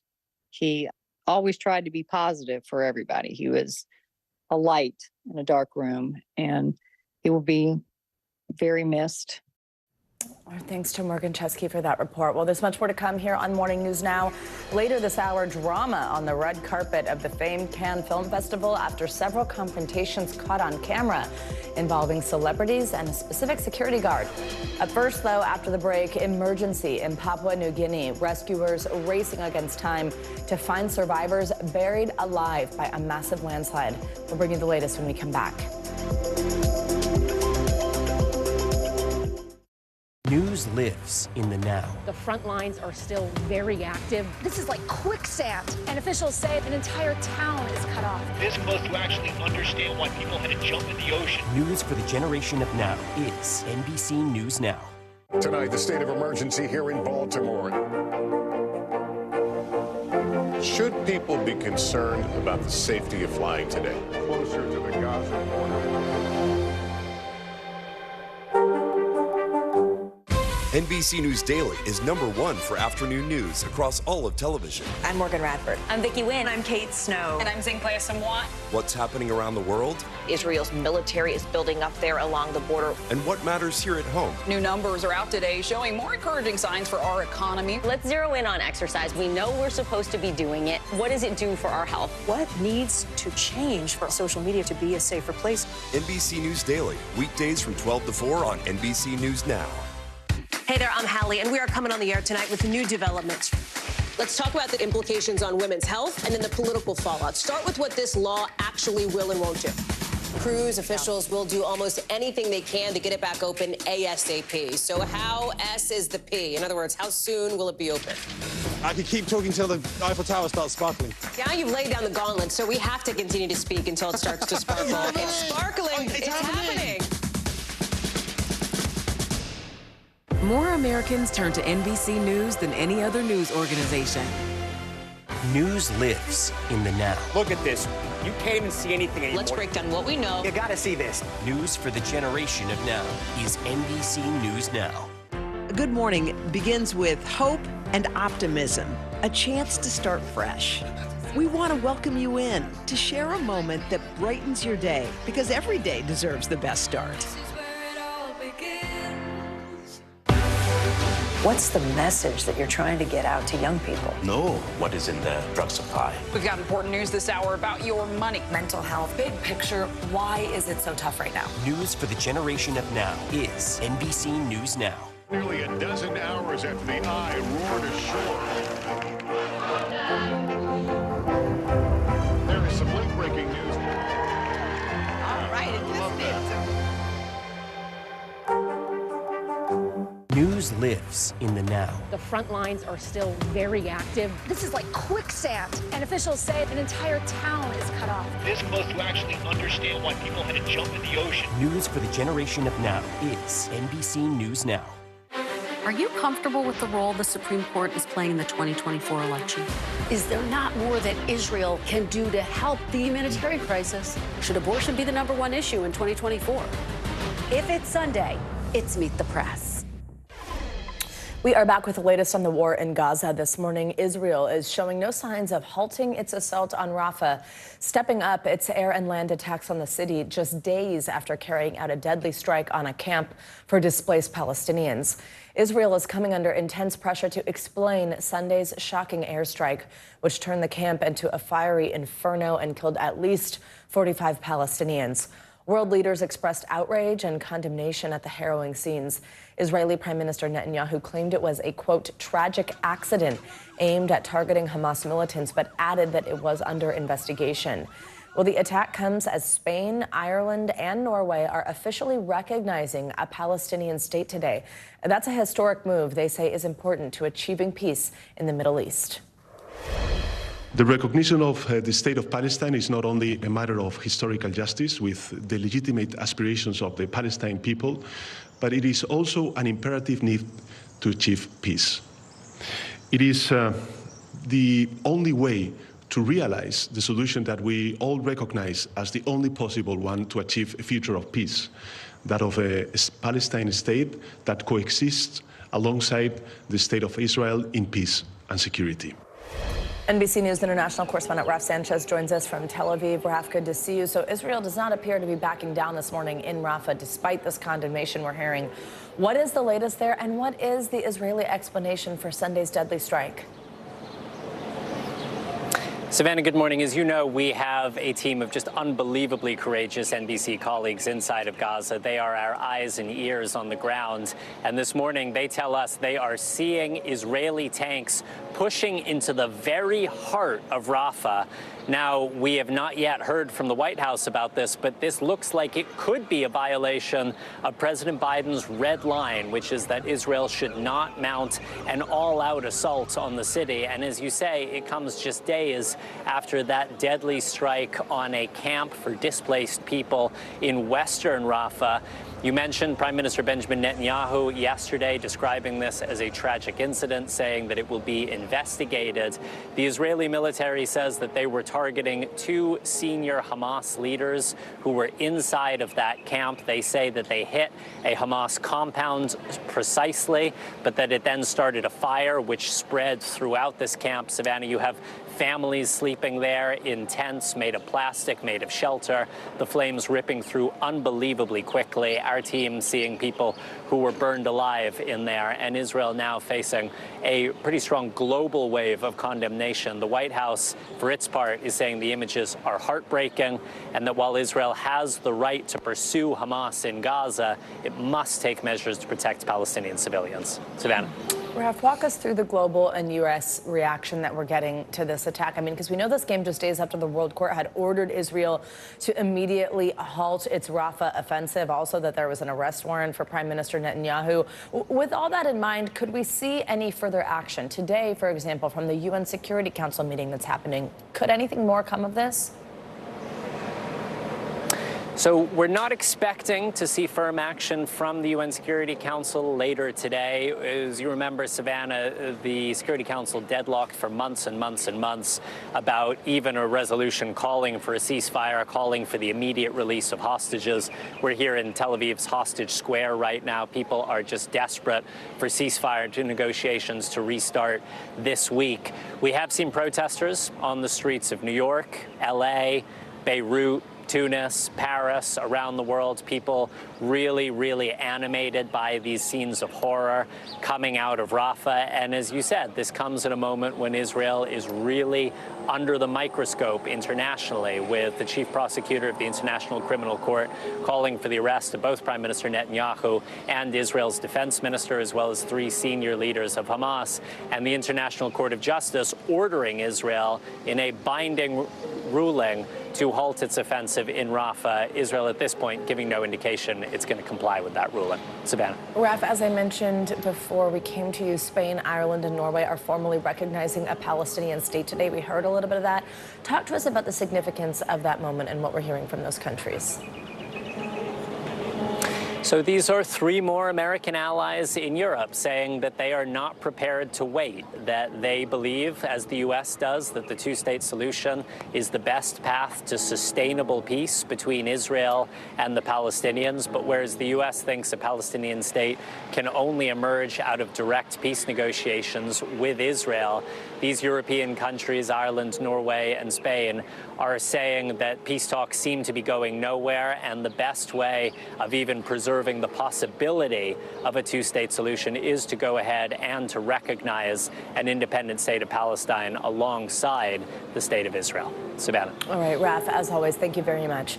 Well, let's stay with news overseas. This time, let's go to the race against time to find survivors after a massive landslide in Papua New Guinea. Recovery efforts in a remote, mountainous part of the South Pacific island nation are underway, but they are extremely challenging.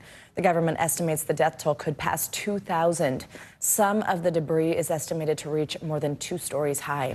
NBC News International correspondent Kelly Cobeya joins us now with the latest on this tragic story. Kelly, good morning. What is the latest on search and rescue operations? Well, those search and rescue operations continue, Savannah, but one UN official says the hopes are diminishing of finding anyone alive. Another saying that this is not a rescue mission anymore, that it is a recovery mission. Now, one item of heavy machinery did reach the area over the weekend. It was donated by a local building company, a local developing company, and it's simply one digger. And the problem really with this disaster is that the land is still moving. It's an extremely unstable and dangerous environment for heavy machinery.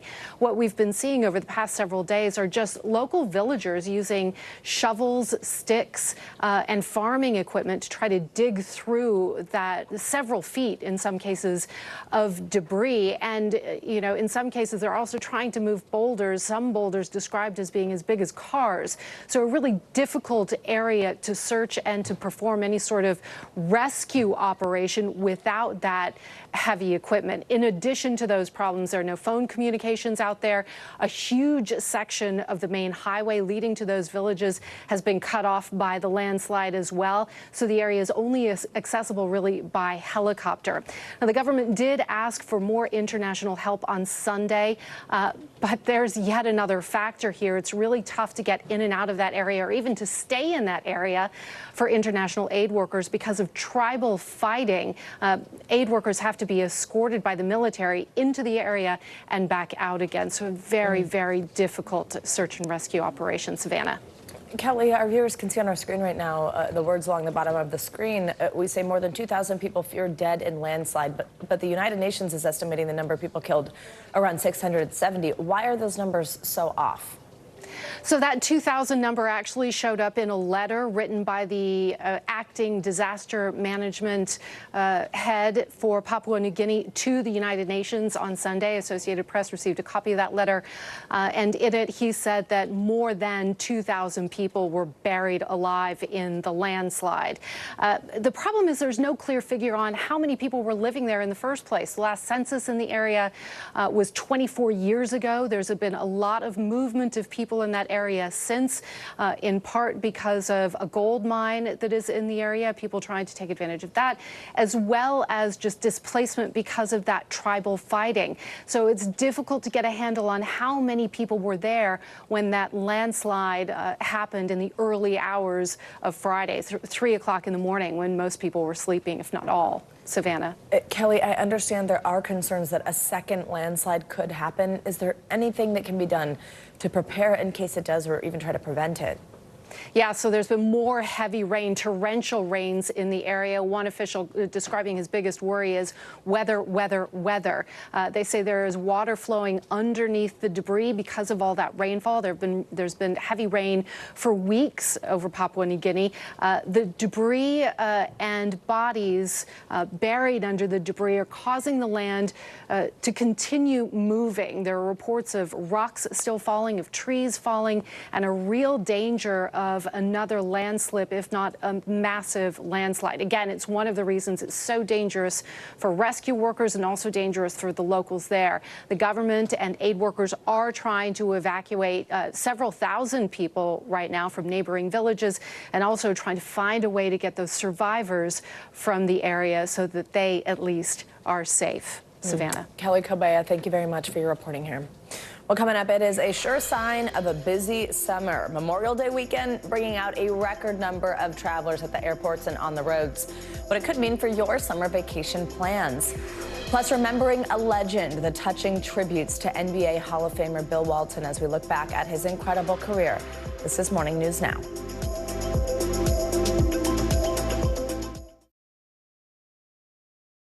The NBC News mobile app. Get connected to your favorite news shows. For the top stories, breaking news, and live video, download the NBC News mobile app now. News for the generation of now is NBC News Now. Live from studio. Mornings are full of possibility and energy. And how you get set for the day ahead matters. This is where it all begins. Take charge of those first hours. It's about getting caught up. And really, it's about getting ahead. And that's what drives us every morning. Because every day deserves the best start. This is where it all begins. Tonight, the state of emergency here in Baltimore. How is it that traffic was stopped in time? State law enforcement officers, they undoubtedly save lives. Should people be concerned about the safety of flying today? Closer to the Gaza border.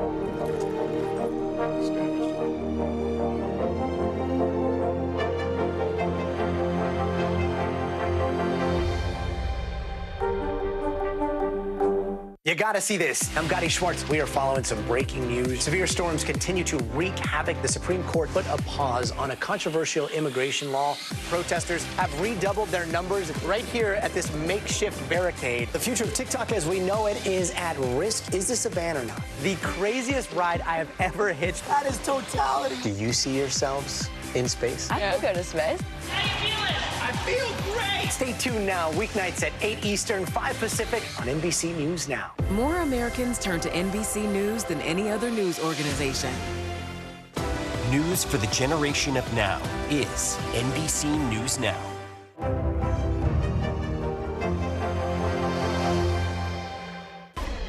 Welcome back. Now that Memorial Day weekend is over, millions of Americans are making their way home. It was a record-breaking holiday weekend for travel, signaling a busy summer season ahead. NBC News correspondent Priya Sridhar has more on that from the world's busiest airport in Atlanta. Priya, good morning. Good morning, Savannah. As millions are returning home from their Memorial Day weekend travel destinations, Americans are now gearing up for what's expected to be a very busy summer travel season ahead. Americans taking to the skies in record-setting numbers over the holiday weekend, signaling a busy summer travel season ahead. We were worried about traveling on it because there's so many people traveling today. In fact, 5 of the busiest travel days ever, all occurring this month, according to the TSA. Along with delays and cancellations along the East Coast, some scares in the sky. This United Airlines aircraft engine catching fire Monday, causing delays at Chicago O'Hare Airport. And passengers on a Spirit Airlines flight told to put on their life vests on a trip from Jamaica to Florida this weekend. The airline saying it was out of an abundance of caution, and the plane returned to Jamaica safely. But the majority of Americans, more than 38 million, opting to hit the roads over the holiday weekend, the most for Memorial Day since AAA began tracking in 2000. It's been okay. There was an accident that slowed things down, but other than that, 95, which is notoriously bad, has been good. Now, experts say the blockbuster Memorial Day numbers indicate a strong outlook for the summer travel season ahead. With this busy Memorial Day now in the rearview mirror, we have summer to look forward to. And there is no doubt in our minds that this summer is likely to see more record-breaking days when it comes to travel. For many, this weekend serving as a good omen for summer. And if you're thinking about booking a summer vacation, but you haven't done so just yet, our friends over at Going.com say you may want to target the last 2 weeks of August. That's when you could get some good deals. The middle of July, however, not so much. That is considered prime time. Savannah? All right, Priya, thank you so much. Well, now it is time for our weekly mental health check-in. This morning, we're talking about the mental health implications of regular cannabis use overtaking alcohol use, plus a closer look at new research that suggests mental health issues could potentially be contagious. Psychotherapist Dr. Robbie Ludwig joins us now to break down these headlines. Dr. Robbie, always good to see you. Thanks for being here. So let's jump right in to talk about that cannabis use one. So daily cannabis use now overtaking alcohol. So specifically, we should say this is about what's called high frequency use by Americans, not total consumption. But cannabis is used to deal with mental health challenges, right? But there are also a lot of mental health concerns on the other hand. Walk us through this. Yeah, so they have seen a rise in cannabis use since the 90s, and they think in part this is because it's been legalized and considered a less dangerous drug.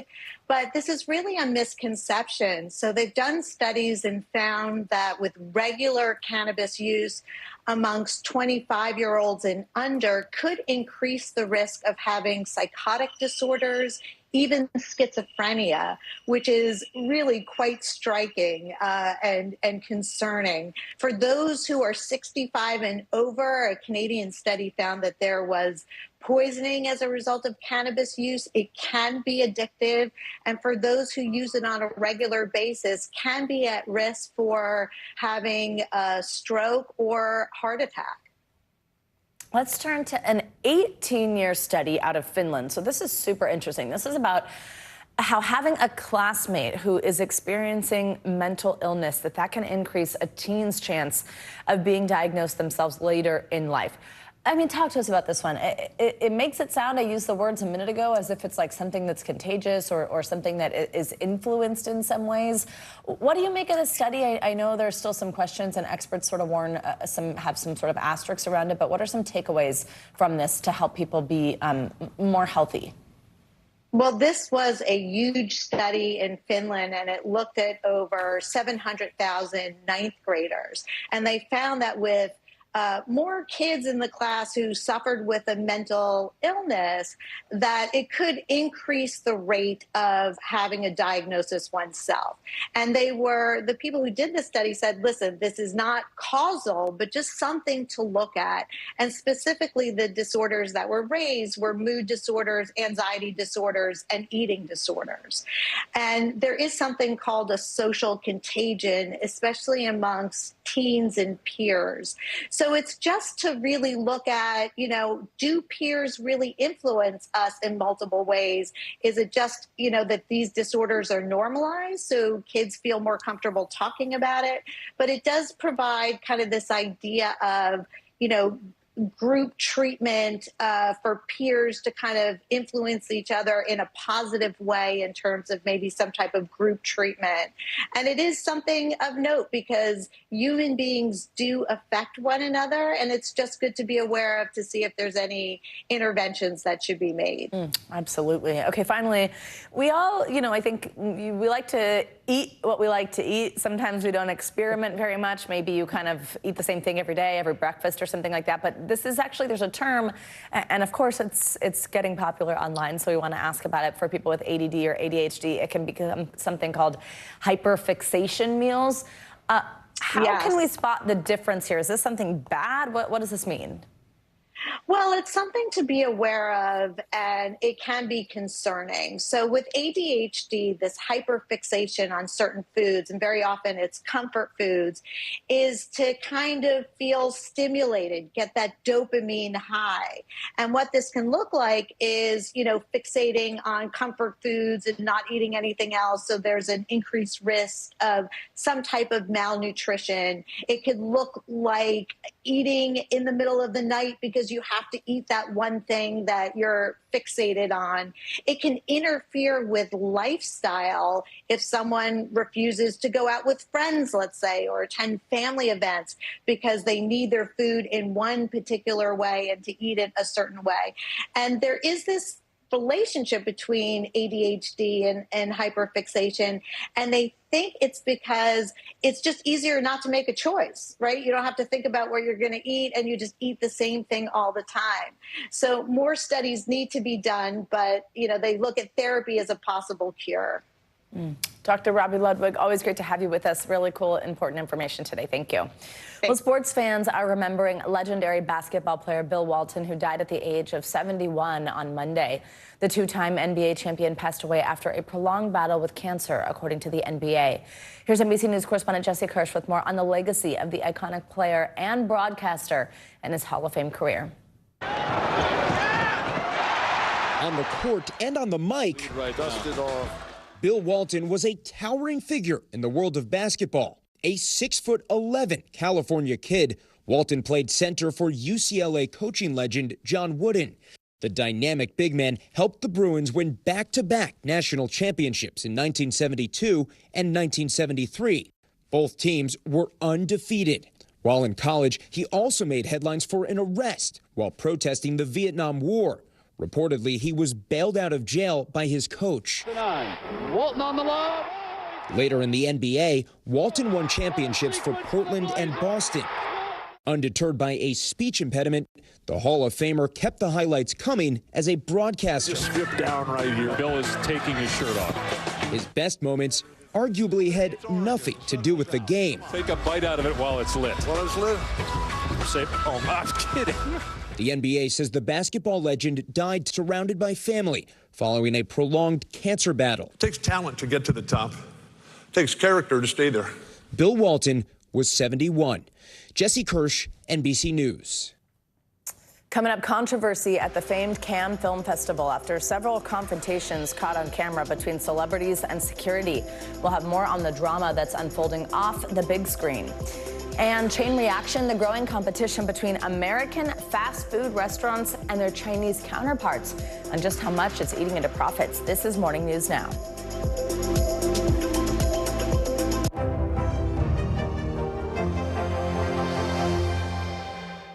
Hey there, I'm Hallie, and we are coming on the air tonight with new developments.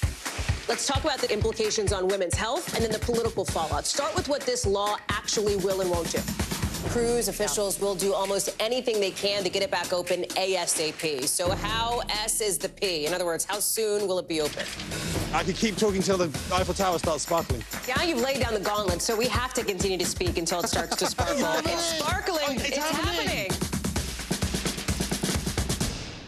Nearly a dozen hours after the eye roared ashore. There is some late-breaking news. All right, More Americans turn to NBC News than any other news organization. News lives in the now. Look at this.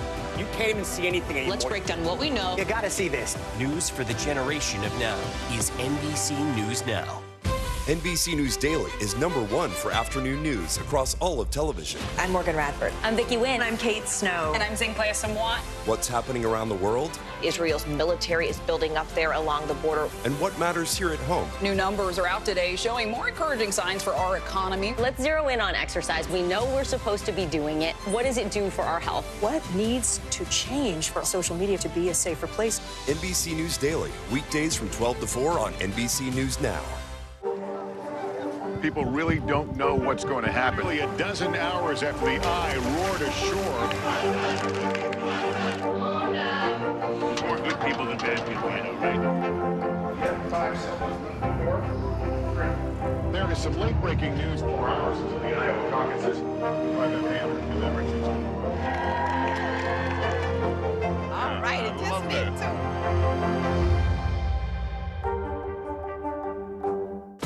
News for the generation of now is NBC News Now.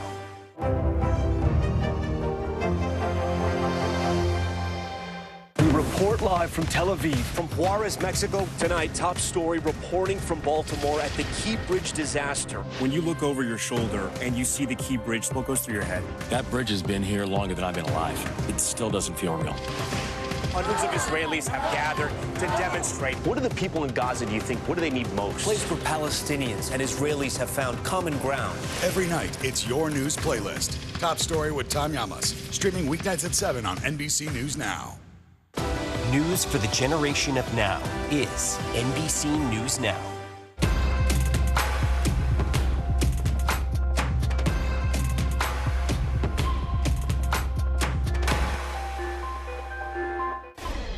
We are back with a closer look at the red carpet drama unfolding at the Cannes Festival in France. Several celebrities have gone viral after confrontations with security on the red carpet. NBC News correspondent Stephen Romo explains. Drama at the Cannes Film Festival this year in France, playing out not on the silver screen, but on the red carpet. The woman knows what happened.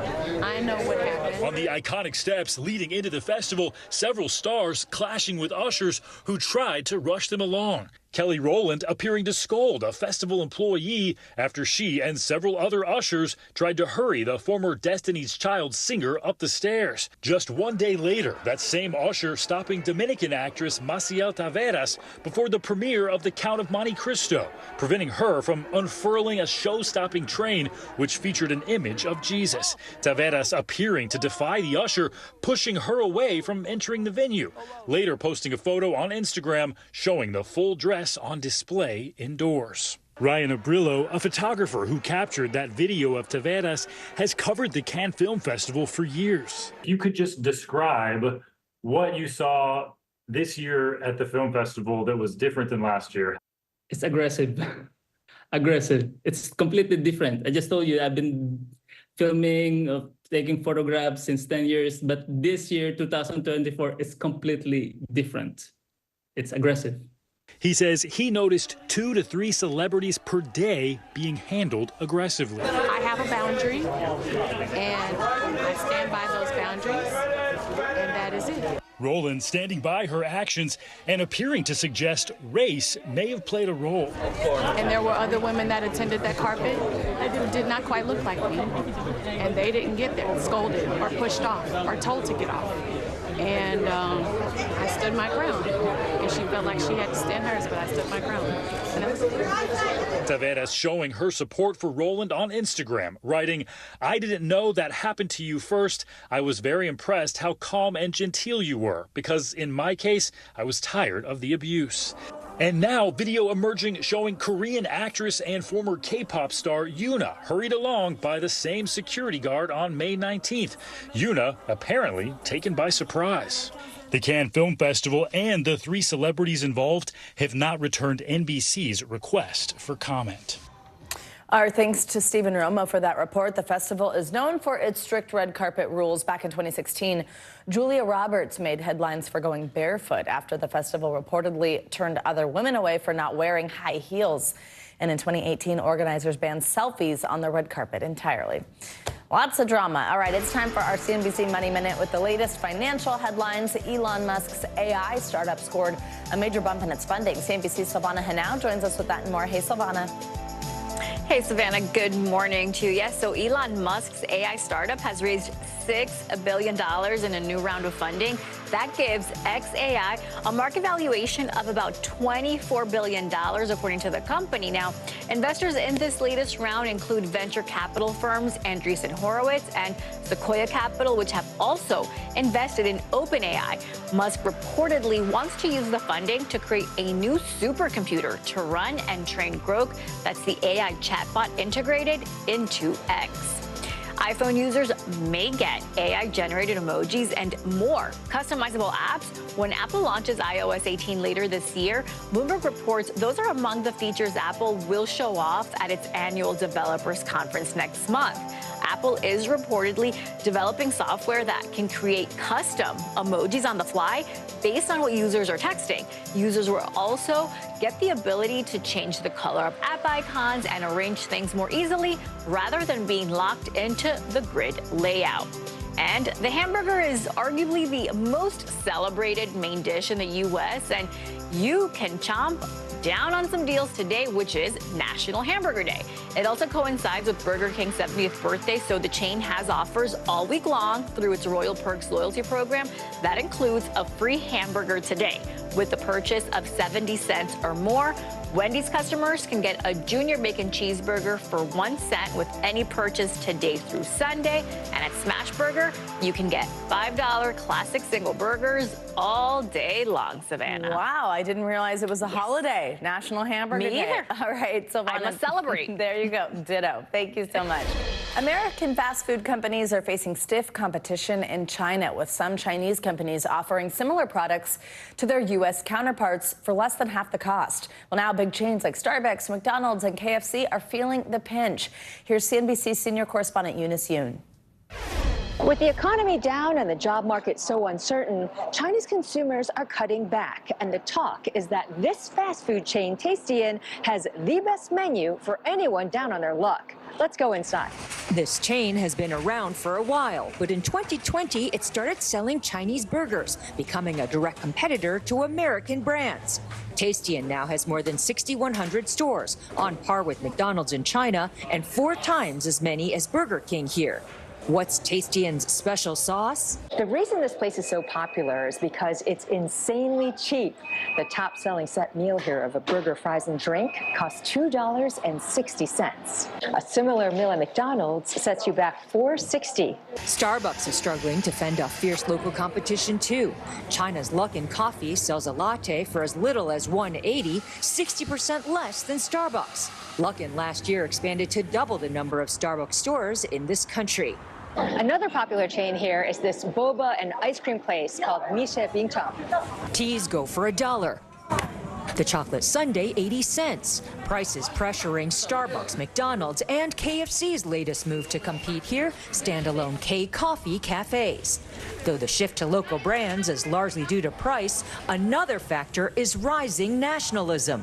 Burger joint Tastian stresses its Chinese roots as part of its sales pitch. Its slogan, Chinese stomachs love Chinese burgers. Here, you could get a chicken neck on a stick or try a date-flavored black rice drink. And don't forget the Peking roast duck patty on a northern Chinese street food style sesame seed bun. This taste is better for Chinese, this customer tells us. A trend already eating into profits of U.S. fast food giants. Eunice Yoon, NBC News, Beijing. Our thanks to CNBC's Eunice Yoon for that. Well, coming up, an inspirational story about seeing past your obstacles. We'll introduce you to a local skateboarding legend whose journey was anything but kick, push, and coast. This is Morning News Now. Mornings are full of possibility and energy. And how you get set for the day ahead matters. Take charge of those first hours. It's about getting caught up. And really, it's about getting ahead. And that's what drives us every morning. Because every day deserves the best start. This is where it all begins. News for the generation of now is NBC News Now. Fire has grown leaps and bounds. You see behind me is typical. How you doing? Pretty bad.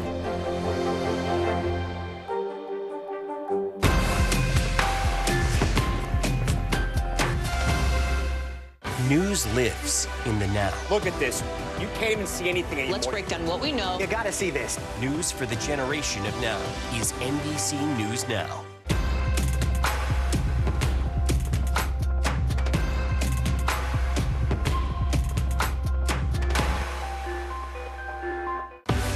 News lives in the now. It's coming at us every second.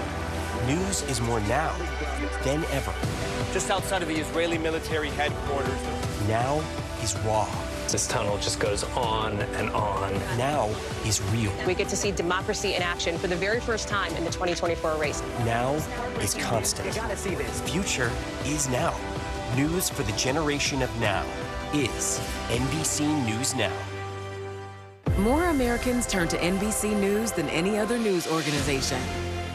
News lives in the now. The front lines are still very active. This is like quicksand, and officials say an entire town is cut off. This close to actually understand why people had to jump in the ocean. News for the generation of now is NBC News Now. Live from studio. Mornings are full of possibility and energy. And how you get set for the day ahead matters. This is where it all begins. Take charge of those first hours. It's about getting caught up. And really, it's about getting ahead.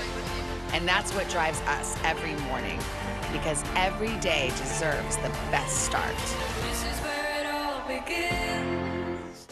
News for the generation of now is NBC News Now.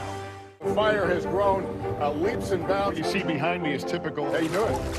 Pretty bad.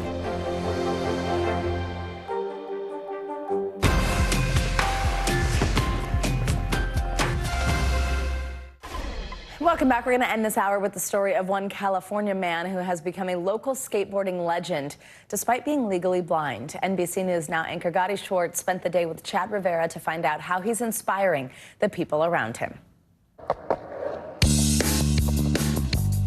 In Southern California, there's an old school skateboarder that is so respected the bowl's clear as soon as he rolls up.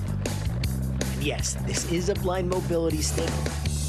And that is aboard, and if you're thinking, wait a minute, hold on, I don't know about this, well, don't worry, because this is just the beginning of the legend of Chad Rivera. Made it. When it comes to the skate park, you don't see the skate park, you feel the skate park. Yeah, but I essentially like the bowl because I kind of like to get my groove. And it has that, I get that rush of, at first, when I first do my first couple of drop-ins, because I don't really see it. Every drop-in's always a little weird at first, but then I make it and then I find my groove. Chad is 56 years old and legally blind. He lost his sight while waiting at a stoplight 34 years ago because of a rare genetic disease called Leber's hereditary optic neuropathy. It causes all my optic nerves to die off, which is no actual blood flow in the optic nerve anymore. While he's never been able to drive a car since, he can still kind of make out shadows and shapes, sort of like this. Like on a cooler day when we train real hard in that foggy window, I have no clarity. Chad is magical. I tell him, I go like, you can do everything as good or better than I do, except drive a car. That's it. I mean, and I've spent so much time with him that I really am not even aware that his sight is limited. I always say that Chad Rivera is no excuses. Oh! If you hang out with him enough, his believe you can do anything attitude gets contagious. For your fight stance, make sure your back foot's planted. Okay. Look at this. Look at how steep that is. We're not going to do that. Here. This is yours. We will let you do this. I feel like hanging out with you for more than a day would end me in the hospital. All right, while I got too scared to drop into that bowl, I figured I'd try dropping in on another of Chad's favorite pastimes. And this one's a lot closer to the ground. Turns out jiu-jitsu is how Chad starts his days as an instructor at Surf Fight in Del Mar. The grip makes a natural wrinkle right there for you to grab. Now I just kind of choke. Got it. For him, a black belt, teaching is all about what you can feel and what you can adapt to. Two things in which Chad is a true master. Jiu-jitsu, like, it just does seem like the great equalizer. Before I was put in for a peace of mind, and now I get to help people get a peace of mind, which is kind of cool. I didn't think I'd be instructing. And when it comes to what his students see, an unbeatable joy for life and the kind of man they want to be. He just lives a healthy lifestyle, and it kind of puts into perspective for me, like, I want to grow up, be like Chad. So whether he taps you out or you get a chance to spot him on his board, his vibe is liberating. I almost forget about having a vision issue because I can do something at an upper level that not even the average Joe can do. Feels like freedom. Yeah. What an incredible story. Our thanks to Gotti Schwartz for that. That's going to do it for this hour of Morning News Now. Stay with us. The news continues right now.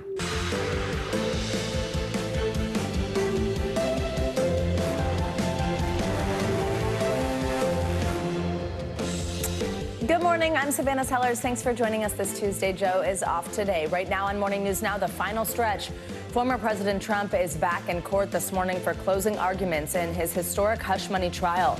The prosecution and defense set to make their final pitches to the jury.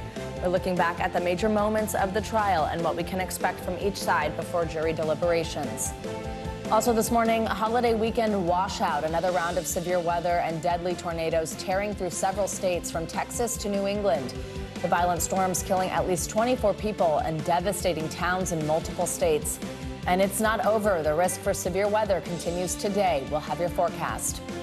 Plus, a new warning as beach season kicks off for the summer. There's growing concern over safety at the shore amid a slight uptick in shark attacks and fatalities. What you need to know before heading into the water. And the summer blockbuster season is off to a sluggish start, with films seeing the worst Memorial Day weekend opening in decades. So what's behind the lackluster ticket sales, and can Hollywood bounce back? Thanks again for joining us on this day after a holiday. We begin this hour with former President Donald Trump's criminal hush money trial. After weeks of legal drama, closing arguments are set to begin this morning. After that, the 7 men and 5 women on the jury will face the question of whether or not to convict in the first ever prosecution of a former president in the history of the United States. Mr. Trump faces 34 felony counts of falsifying business records. Related to alleged hush money payments to adult film star Stormy Daniels ahead of the 2016 election. He has denied all of the allegations as well as an affair with Miss Daniels. NBC News senior legal correspondent Laura Jarrett has more on what we can expect this morning. Hey there, good morning. It is a make or break moment, a chance for both sides to tell the jury a story they'll carry with them into deliberations soon. The basic facts of this case largely not in dispute, but whether those facts add up to a crime soon in the hands of 12 New Yorkers. This morning, former President Trump back in court as the prosecution and defense make their closing arguments to the jury of 7 men and 5 women. The state tasked today with tying together the sprawling threads left hanging from more than 20 witnesses over the last 6 weeks. Witnesses like tabloid mogul David Pecker, who described a plan to catch and kill stories that could hurt Mr. Trump's election chances. Prosecutors expected to highlight Mr. Trump himself on tape, discussing how to structure at least one alleged payoff. What financing? Former Trump aide Hope Hicks explaining the fallout over the Access Hollywood tape caused a scramble to suppress any stories that could damage Mr. Trump's standing with female voters.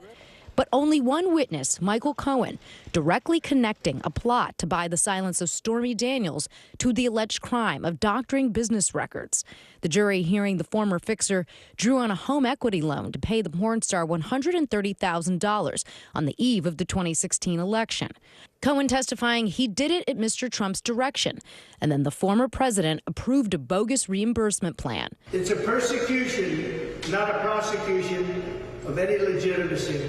But the defense has tried to sow seeds of reasonable doubt and discredit Mr. Trump's now disbarred lawyer as a prolific liar out for revenge, using his own words. You better believe I want this man to go down and rot inside for what he did to me and my family. The crux of the case surrounding reams of invoices, ledger entries, and checks bearing Mr. Trump's signature, all falsified, according to prosecutors, to conceal Mr. Trump's true effort to subvert the election.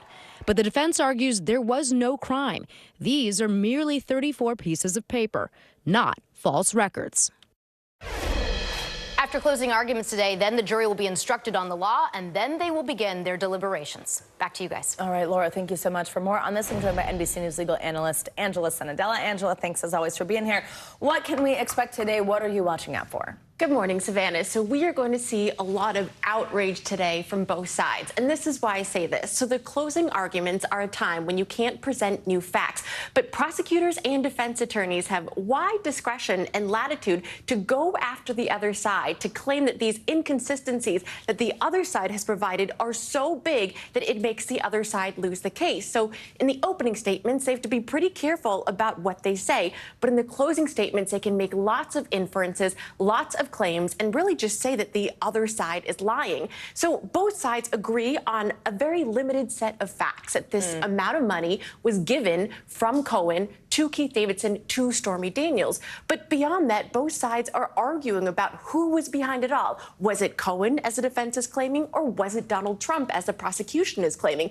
That's what both sides are going to be hammering down today. As an attorney, what are you watching out for as you're giving closing arguments, as you're kind of watching the jury? So it's very different closing arguments versus any other part of the trial, because they are looking directly at the jurors and they are using their best oratorical skills to try to pivot based on what reflections they see in body language and in how they're reacting. So when they are questioning a witness, for example, it's almost like they're doing a performance with the jurors just sitting there, but they try not to look too much at the jurors. If they do so, it kind of breaks the rhythm, the cadence, etc. But now they are looking straight at the jurors. And you get a wide spectrum of responses. Some jurors think that the attorneys are looking too much to them, mansplaining to them, or just trying to be too direct. Other jurors like that. So a lot of this is much more about human interaction and about how likable these attorneys are, Savannah. How much of a focus do you think Michael Cohen's testimony will be today? So quite a bit. I think far less, though, from the prosecution than from the defense. So I think the prosecutors today will be saying that whether or not you believe Michael Cohen. First of all, you can infer intent to get a conviction, meaning that you don't need someone up there saying that they know for certain that Donald J. Trump is the one who is behind all this. You can piece all of the evidence together. And second, as I've said the whole time, that there are so many other pieces of evidence that back it up. The corroboration, the fact that he even signed the checks himself could even in itself be enough of an inference. That's what the prosecutors are going to say. But then we know, of course, the defense is going to go wild, and they're going to say there's only one person who has ever put Donald J. Trump in that room, and that is Michael Cohen. Now that we know he's a liar based on not even just his past lies, but seemingly having even lied on the stand and admitting that he stole money from Donald Trump himself. So they're going to say there's only one piece that you must believe to go for the prosecution. Because that one piece is a lie, it's all done.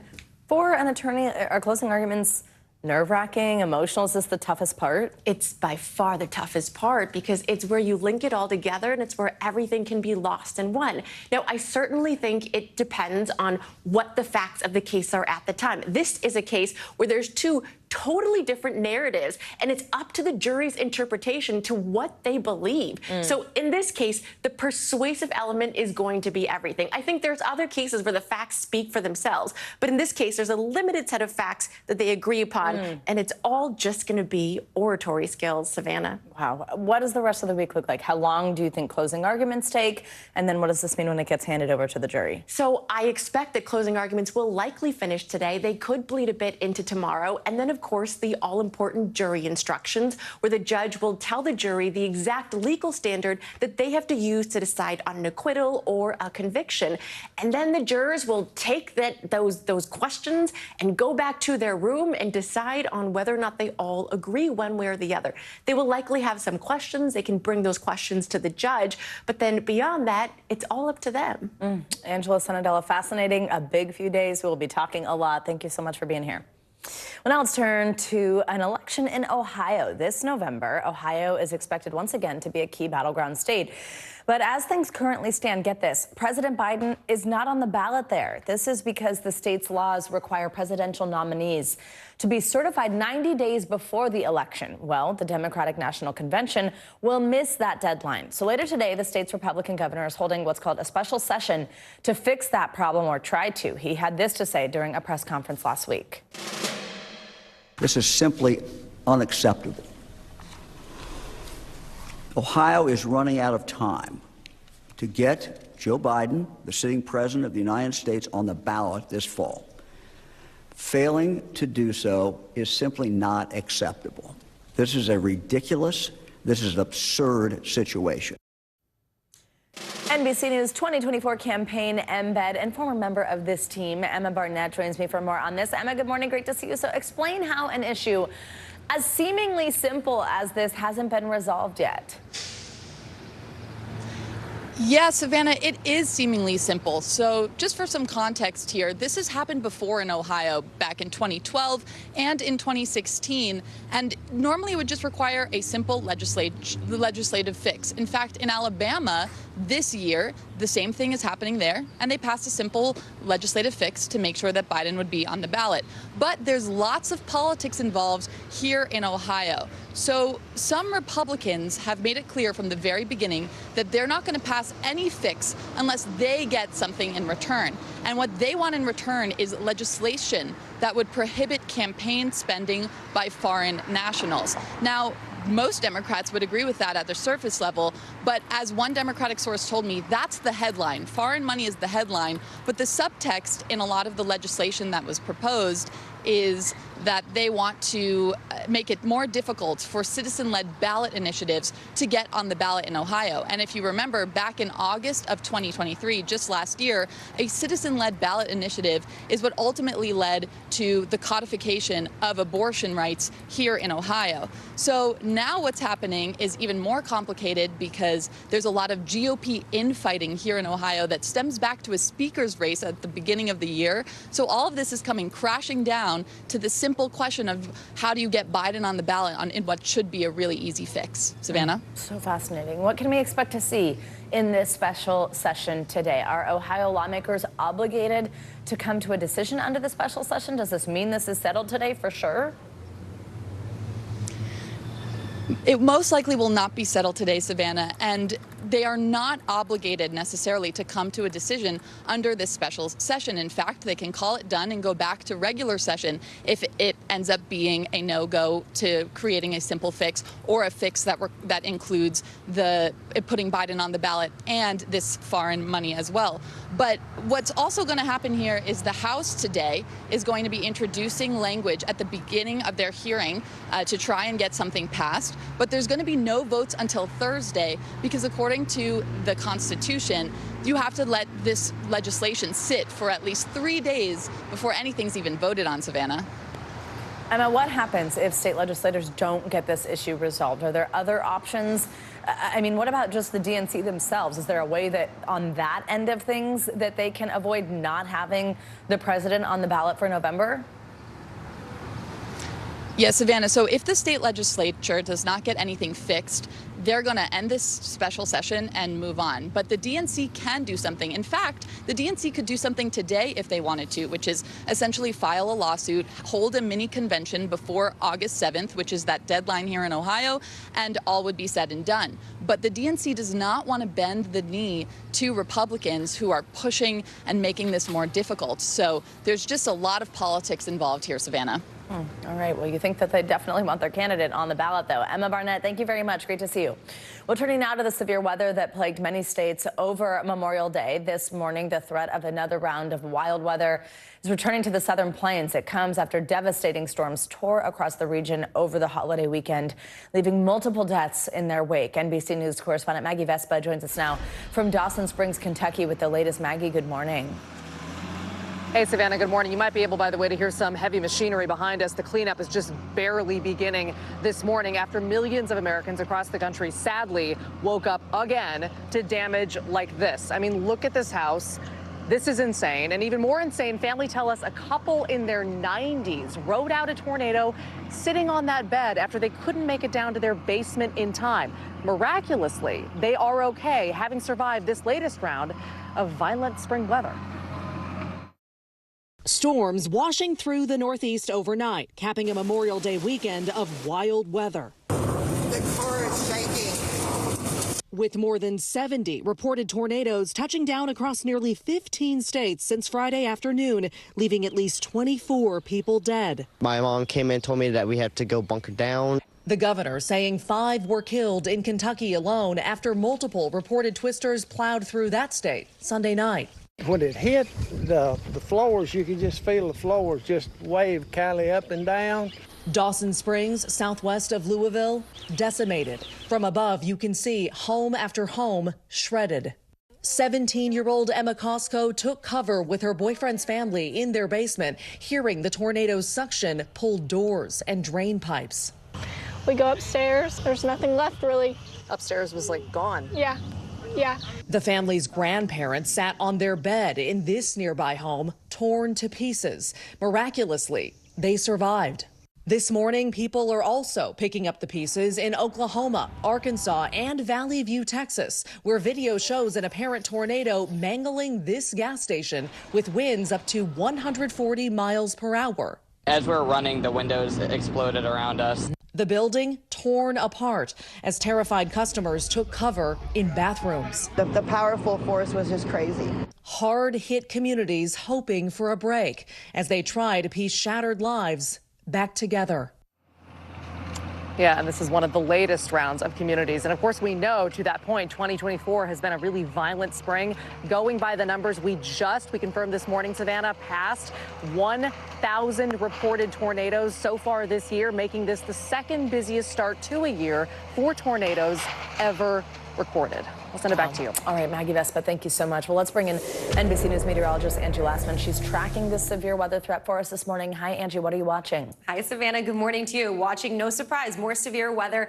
Specifically, we already have some of these watches and warnings that have gone into effect and continue to leave us with some rough weather in the Dallas metro area. We've had reports of wind gusts over 70 miles per hour, clocking in around 75 miles per hour from DFW. So it tells you just how robust this thunderstorm is. No surprise that there's tornado warnings associated with it.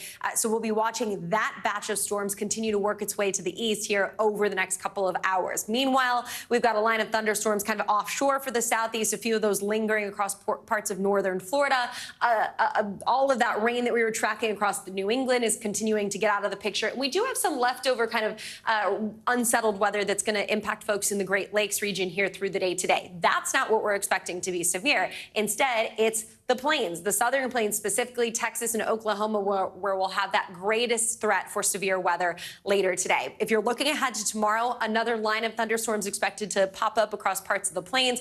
We'll also see some kind of a rainy forecast work into parts of the south, and that'll leave us with some flooding concerns for folks there. But this is what I want you to really pay attention to, the 25 million people included in the severe risk today. We've got Oklahoma and Texas taking the brunt of that, but notice it extends out into parts of Louisiana, and we're looking at the really destructive wind gusts, strong wind gusts. We've already seen some indications of that so far this morning, and we also have the potential for some large hail. We have already had reports of hail in that region too.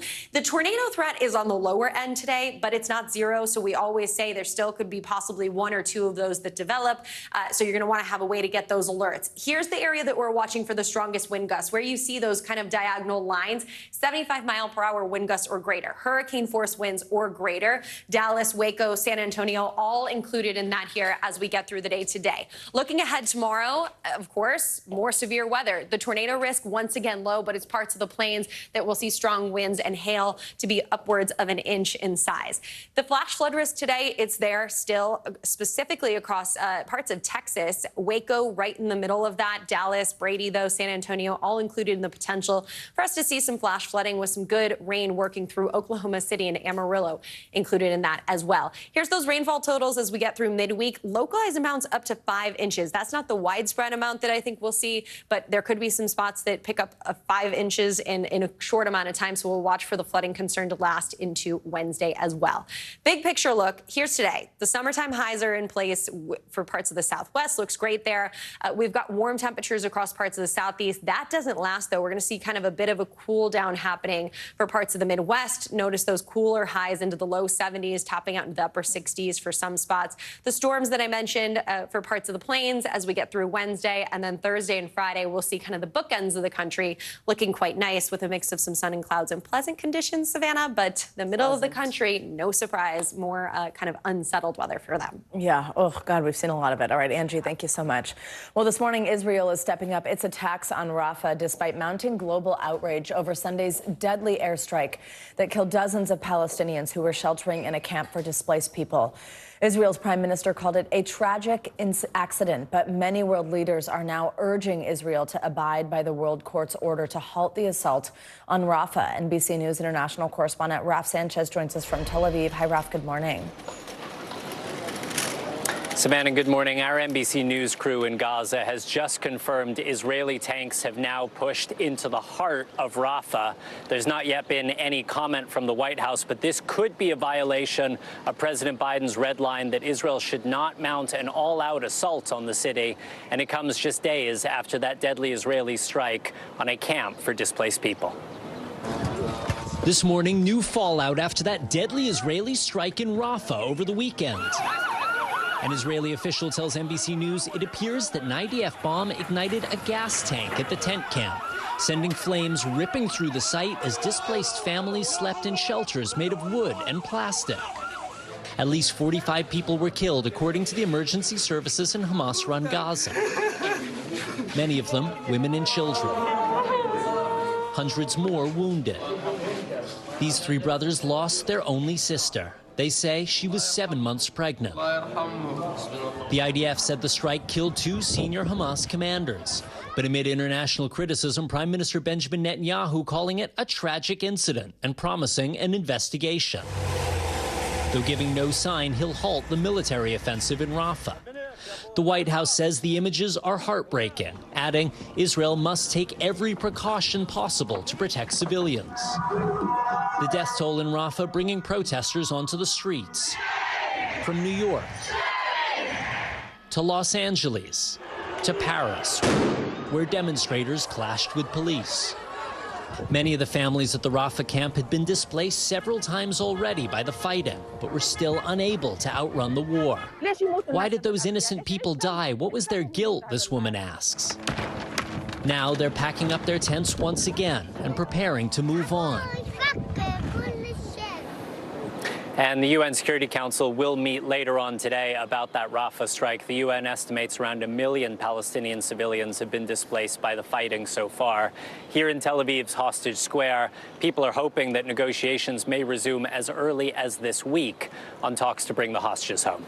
Savannah. All right, Raf, thank you very much. Coming up, a growing threat from China, how a potential Chinese invasion of Taiwan could start a hot war between the U.S. and China. Plus, we've got a case of the summer box office blues. Can the movie industry bounce back from the worst Memorial Day weekend showing in decades? We have a media analyst weighing in.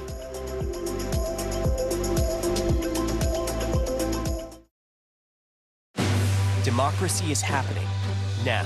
Welcome to a big night that could help shape Republican politics for years to come. Now never stops. It comes down to turnout. Who shows up? Is it going to be that big block of independents? Now is where it counts. What are the issues that matter most to you guys? What did this debate change for you? Their number one issue is the economy. 2024, who's your candidate? The race is on now. The countdown has begun. News for the generation of now is NBC News Now. NBC News Daily is #1 for afternoon news across all of television. I'm Morgan Radford. I'm Vicki Wynn. I'm Kate Snow. And I'm Zinklea Samwat. What's happening around the world? Israel's military is building up there along the border. And what matters here at home? New numbers are out today showing more encouraging signs for our economy. Let's zero in on exercise. We know we're supposed to be doing it. What does it do for our health? What needs to change for social media to be a safer place? NBC News Daily, weekdays from 12 to 4 on NBC News Now. We report live from Tel Aviv, from Juarez, Mexico. Top story reporting from Baltimore. Every weeknight, it's your news playlist. Top Story with Tom Llamas, streaming weeknights at 7 on NBC News Now. Tonight, the state of emergency here in Baltimore. How is it that traffic was stopped in time? State law enforcement officers, they undoubtedly saved lives. Should people be concerned about the safety of flying today?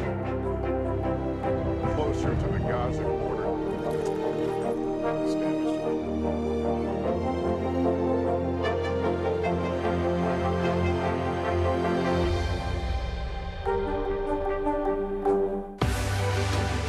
We're talking possibly 1 trillion galaxies. Yes. That is a number that is just so hard to compute. Whether it's the moon, whether it's Mars, it feels like we're on the cusp of something big. Good Morning begins with hope and optimism, a chance to start fresh. We want to welcome you in to share a moment that brightens your day, because every day deserves the best start. What's the message that you're trying to get out to young people? Know what is in the drug supply. We've got important news this hour about your money. Mental health, big picture, why is it so tough right now? News for the generation of now is NBC News Now.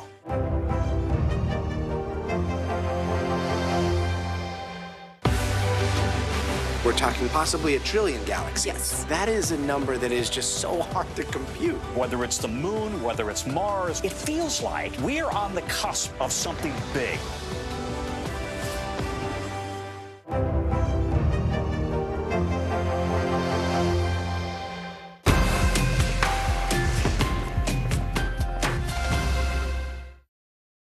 Welcome back. As Taiwan faces an ongoing threat from China, some experts say any potential invasion may happen quicker than expected. NBC News Justice and Intelligence correspondent Ken Delaney looks at how China could carry out the operation and what the implications might be. These striking images of Chinese warships off the coast of Taiwan this month, a dire warning of a potential invasion that could disrupt the global technology supply chain, plunge the world into an economic catastrophe, and start a hot war between the U.S. and China. And according to one geopolitics expert, an actual invasion could be over before the U.S. even has a chance to respond. So a lot of people assume that this would be sort of a Normandy type of beach landing. The reality is that terrain does not allow it. Dmitry Alperovich predicted the Russian invasion of Ukraine, and now in a new book, he lays out how China could seize Taiwan. First, he says, the Chinese would mount a lightning-fast assault from the air and the sea. You're still going to move amphibious assault ships across the strait. Each of them can deliver about 800 troops and, more importantly, dozens of troop transport helicopters as well as gunships to do an airborne assault. They can reach the two airports within 10 to 15 minutes. They can do that by parking them in international waters. And Taiwan would feel constrained from firing first because that would be seen as provoking a war. You're going to have these transport ships, mostly civilian vessels, and have been loaded with hundreds of thousands of troops, armored vehicles, tanks, logistics that you need to occupy an island of 23 million people. To cover the attackers, Alperovich says, China would strike Taiwan's defenses from afar. You're going to have bombers launched from the mainland. You're going to have the largest cruise missile and ballistic missile and rocket forces in the world, pummeling fixed radar installations, pummeling naval facilities, pummeling communication nodes. Then, he predicts, Chinese Marines in huge airboats would rush up the river leading to the center of the capital city, Taipei. All of this can happen literally within the first 30 minutes of action. All the while, he says, the U.S. president facing an awful choice. Allow the aggression to stand or launch a war that could kill more Americans than World War II. So why is Taiwan so vital to U.S. and global interests? One reason, Taiwan manufactures almost 70% of the world's semiconductors, those tiny boards used in everything from phones and laptops to life-saving medical devices and the vast server networks that power American industry. And if China invades, experts say, the U.S. or Taiwan is likely to destroy those factories, which would spell economic disaster for much of the world. Or if China manages to capture the factories and keep them operational, it would leap ahead in the world's most important technologies. Alperovich says that would harm American prosperity and security. But so would a war with China. In the first year of that war, global depression right off the bat. And that assumes it doesn't go nuclear. That's right. Intelligence agencies and military leaders have been warning for years that China is working on plans to seize Taiwan by force. The admiral in charge of U.S. Pacific Command told Congress in March that, quote, all indications point to the People's Liberation Army meeting Xi Jinping's alleged goal of potentially invading Taiwan by 2027. We haven't faced a threat like this since World War II. China has spent the last 2 decades modernizing its military to be able to destroy American ships in the Pacific. You're going to lose ships. You're going to lose a lot of sailors. You're going to lose thousands, potentially even tens of thousands of American troops. Alperovich says the U.S. must make containing China the focus of its foreign policy. The United States has to make it clear to them that the cost of this conflict are going to be too huge for the Chinese economy. He says that means ending U.S. reliance on China for things like critical minerals and solar panels. And it means arming Taiwan in a way that would make an invasion much more painful than it would be today. All to influence the calculations of the Chinese president. We want him to wake up every single day and look at himself in the mirror as he's shaving and say, today is not the day. Our thanks to Ken for that report. And a delegation of American lawmakers is in Taiwan, pledging further U.S. support as part of a trip to the island. Well, let's get you more international headlines now. North Korea's attempt to launch a second spy satellite has failed. NBC News International correspondent Claudio Lavanga joins us from Rome with that and more. Hey, Claudio, good morning.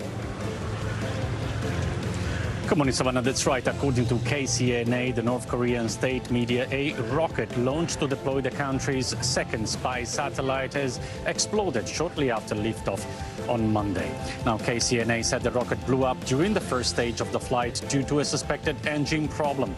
The failed launch came hours after leaders of South Korea, China and Japan met in Seoul for the first trilateral meeting in more than 4 years. At the time of the launch, Japan urged residents in the southern territory of Okinawa to take shelter, and Japan's defense ministry called the launch a challenge to the entire world. And let's come back to this part of the world, to the Vatican, where, according to Italian media, Pope Francis used an offensive gay slur during a closed-door meeting with bishops.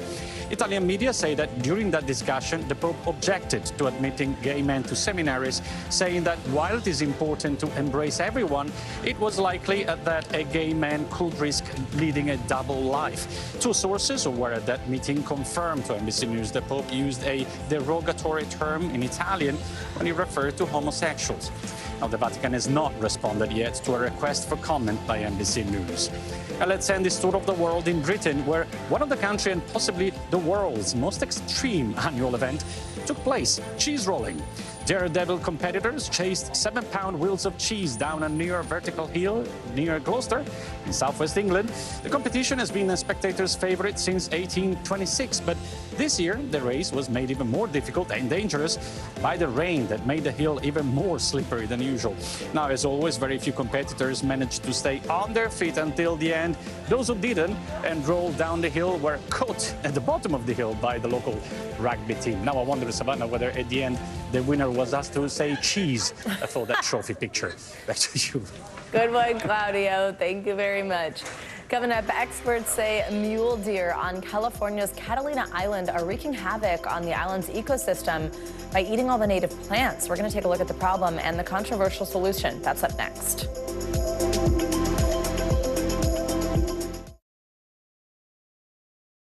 Still to come on the Channel 2 News. Well, the waters are certainly receding now. Still too close to call. Lester Holt reporting from Ground Zero, as it's being referred to. It is, in fact, the taste of freedom. The Haitian people know a little something about resiliency. What's the biggest risk right now? Some of the troops who have been proud. I want to welcome you to the first presidential debate. In fact, we've been told we can't go any farther. Here are some resilient folks. Let me get in.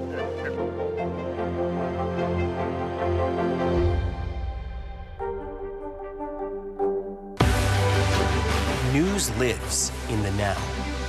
It's coming at us every second from all over the world.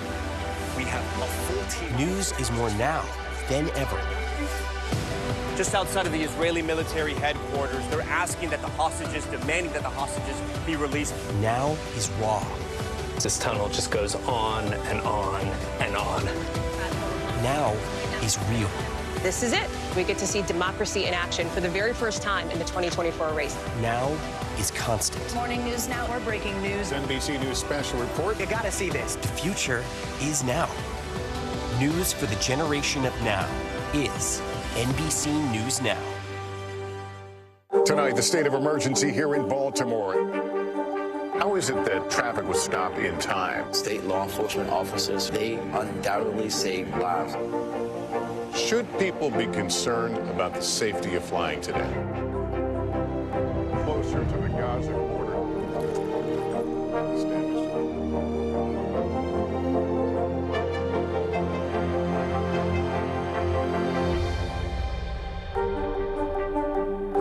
News lives in the now. The front lines are still very active. This is like quicksand, and officials say an entire town is cut off. This close to actually understand why people had to jump in the ocean. News for the generation of now is NBC News Now. Welcome back. A mother is speaking out after 3 of her daughters were stabbed while in a theater watching a movie. As NBC News correspondent Stephanie Gosk reports, that terrifying incident is just one of several violent crimes the suspect might be connected to. Her daughters were at the movies on Saturday night when Lisa Dembowski got the call. I needed to get to the AMC movie theater right away because they had been stabbed. According to authorities, Jared Ravizza attacked Dembowski's 3 daughters and a friend with a knife in their seats, unprovoked. My oldest was leaned over to get something. He got her in the back, and then my other daughter in the top chest, and then my last daughter across her arm. The girls, ages 9 to 17, sustained non-life-threatening injuries. An hour later, police say 26-year-old Ravizza, who lives on the wealthy island of Martha's Vineyard, went to a rest stop McDonald's, stabbing one employee in the drive-thru and another inside. According to authorities, Ravizza fled in his black Porsche SUV, which he crashed. He was then arrested. Multiple law enforcement sources tell NBC Boston the stabbings may be connected to a death investigation in Connecticut. So far, Ravizza faces multiple charges, including assault with intent to murder. Dembowski says her daughters are physically okay, but definitely rattled. I think it's a pretty sick individual to harm children. Our thanks to Stephanie Gosk for that report. Well, the suspect is expected to be in court today. He's set to face multiple charges, including assault with intent to murder. Well, mule deer have become a local staple on Catalina Island, that's off the coast of California, since they were introduced a century ago. But now there is a plan to eradicate them because of the damage they are causing to plants. NBC News correspondent Dana Griffin takes a closer look at the problem. Catalina Island's charming coastal town, population 3,300, attracts more than 1 million visitors each year to take in relaxing small-town vibes and rolling hills. Located just 26 miles off the coast of California, most people reach Catalina by ferry. We're getting a guided tour of what ecologists say is a concerning threat to the island's ecological future: mule deer. The deer were brought to the island for hunting about 100 years ago and have overpopulated to nearly 2,000, according to the Catalina Island Conservancy. This is the uninhabited interior of the island, where Conservancy officials say deer have wreaked havoc on the ecosystem by eating native plants, which makes room for invasive dry grasses to grow that could become a fire hazard. Unfortunately, recent events like those that took place in Lahaina, Hawaii, are a really stark reminder of the importance of proactive conservation efforts, and that's what we're doing here. Lauren Dinhard is the island's Senior Director of Conservation. She pointed out examples along our journey. This is one of the plants that the deer don't eat, and even though it's green right now, it's soon going to turn all into this. This is going to be a plant that could catch on fire very, very easily. In parts of the island, the Conservancy built these exclosures to keep deer away from those vital plants that capture much-needed moisture. Wow. So this is a lot different from what we saw outside of this. Here, there are noticeably bigger and more diverse plants. They smell like grape Jolly Ranchers. That does smell like a Jolly Rancher. No wonder they're called deer candy. Yeah, exactly. Experts say the rest of the island could look like this if the deer were gone. It would just be one action that changes the fate of the island forever. But the action they want to take includes shooting deer from helicopters. Several other communities have completed or are considering similar moves that have caused growing debate, like the feral hogs in South Carolina that have caused millions in damages to homes, riverbanks, and golf courses, and Idaho's wolf population that have killed cattle and profits from ranchers. In Catalina, residents say the deer have become part of their community and believe killing them is inhumane. If somebody's out there hiking and they're going to shoot from helicopters, how are you going to protect those people? The life of a plant is never going to be more important to me than the life of a living creature. If approved, Conservancy officials have said that hunting would occur in the interior of the island away from people. It's uncomfortable, but humans are responsible for this situation.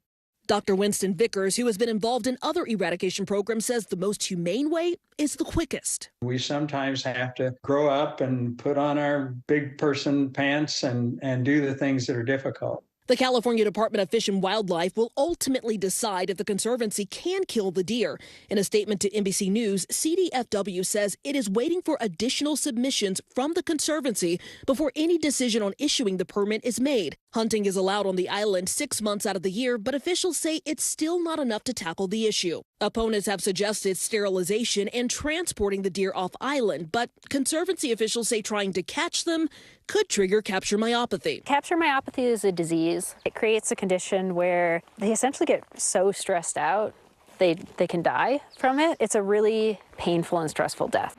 The deer may have captured the hearts of residents, but in a world of accelerated climate change, these cute four-legged friends will likely be sacrificed to preserve the island for generations to come. Dana Griffin, NBC News. All right, still ahead, swimming with the sharks. Beachgoers and lifeguards from coast to coast are on alert after a slight uptick in shark sightings. We'll tell you about the new warning from marine experts and why they say this is a trend they expect to see all summer long. That's up next.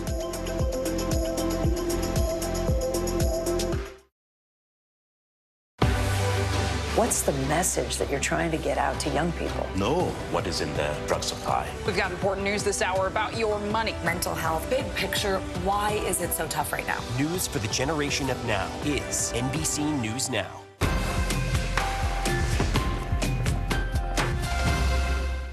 good to have you with us. I'm Joe Fryer. And I'm Savannah Sellers. Developing right now on Morning News Now. Growing frustrations over the migrant crisis. Reports of new drone attacks by Houthi militants. The storm is creating dangerous conditions all across the region. Now let's get to some financial headlines. New rules are coming to cap credit card late fees. Talking tuition as a new class of freshmen gets ready to go to college. This is a big decision for families. Do you think this could impact how people vote? 100%. Morning News Now, streaming weekdays at 7. Still to come on the Channel 2 News. Well, the waters are certainly receding now. Still too close to call. Lester Holt reporting from the Ground Zero, as it's being referred to. It is, in fact, the taste of freedom. The Haitian people know a little something about resiliency. What's the biggest risk right now? Some of the troops who have been proud. I want to welcome you to the first presidential debate. In fact, we've been told we can't go any farther. You were some resilient folks. Let me get a hint.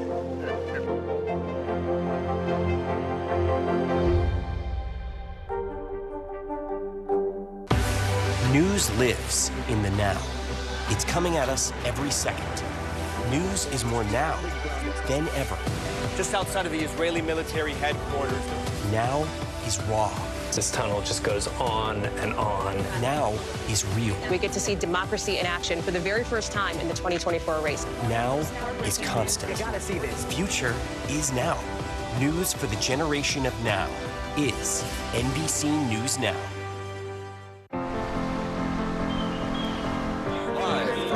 Mornings are full of possibility and energy. And how you get set for the day ahead matters. Take charge of those first hours. It's about getting caught up. And really, it's about getting ahead. And that's what drives us every morning. Because every day deserves the best start. This is where it all begins. Kristen Welker hosts Meet the Press every Sunday on NBC.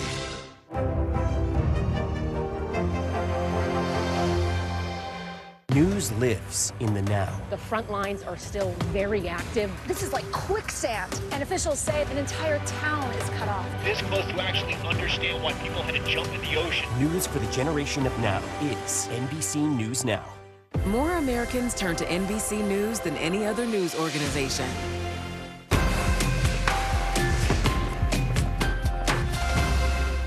Kristen Welker hosts Meet the Press every Sunday on NBC. We are back now with a very early start to shark season. Over Memorial Day weekend, shark sightings forced several popular beaches to close. And experts say it's a trend they expect to see all summer long. NBC News correspondent Sam Brack joins us now from Hobie Beach in Miami with more on this. Hey, Sam, good morning.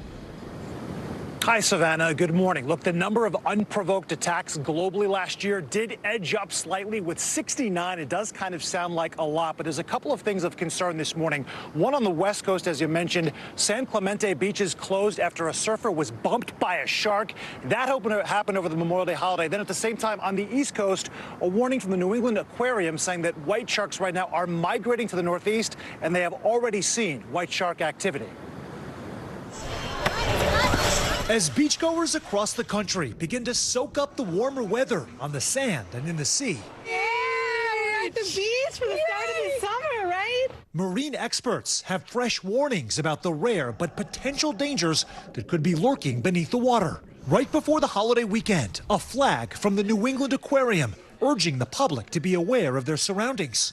After reports of multiple marine mammals found with white shark bites off of Massachusetts coastline. It is very much a wild environment anytime you're entering the ocean. Unprovoked shark attacks and fatalities are up worldwide. The U.S. had 36 such attacks last year, accounting for more than half of the 69 incidents across the globe, and a jump from the average of 63 the previous 5 years. If you are swimming in an area where there are large sharks feeding on large prey items, you know there's an element of risk. The state of Florida experienced 16 unprovoked shark bites in 2023, at least double any other state. Swim near the lifeguard because we can tell you what's going on, what's safe around that area. Earlier this month, researchers captured footage of a rare white shark swimming about 30 miles off the coast of Alabama, the first known sighting in that area recorded by scientists.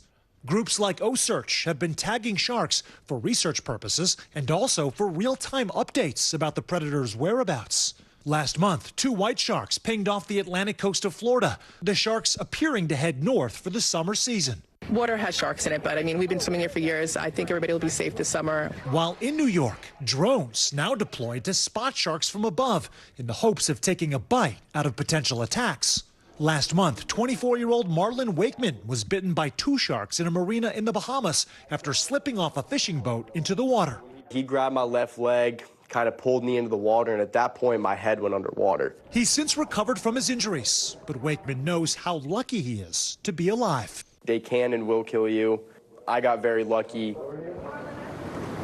We did mention that fatalities, guys, are also up this year. It doubled from 10 from 5, but there's also annual fluctuations when it comes to that. And there was a cluster in Australia where surfers specifically had been surfing in an area where there was an aggregation of white sharks, 3 deaths as a result.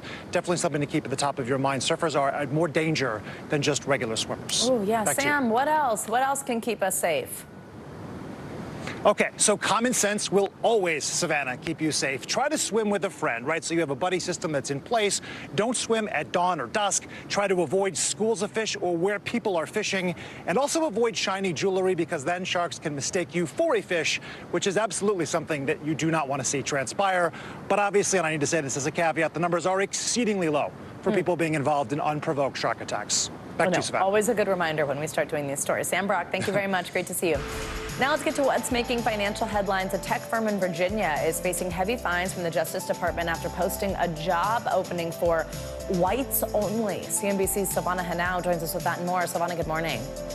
Hey, Savannah, good morning to you. So the Justice Department has fined a tech company in Northern Virginia after it posted a job listing seeking white candidates. The ad, which was posted last year, quickly spread on social media, drawing widespread criticism. The Justice Department says the ad deterred qualified people, including U.S. citizens born outside the U.S. and non-citizens, from applying. The company has apologized, saying an employee added the discriminatory language and published the listing without authorization.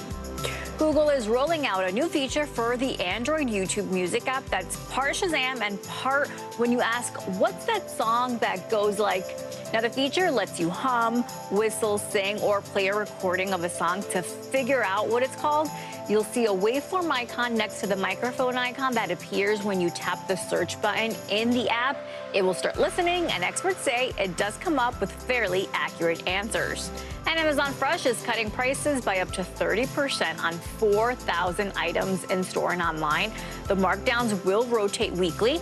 Amazon Fresh joins a list of retailers reducing prices recently, including Target and Walmart. They're trying to lure inflation-weary consumers to spend more freely on both essential items such as food and more discretionary purchases such as clothing and home decor. Savannah. All right, Savannah Hanau, thank you very much. We got it. Well, Memorial Day weekend marks kind of like the unofficial start of summer generally, and also the summer movie season in Hollywood. But the films that were supposed to be red hot turned out to be much cooler than expected. Early predictions showed ticket sales down 40% compared to this time last year. And Furiosa, the new Mad Max movie, it had the worst Memorial Day weekend release in 43 years.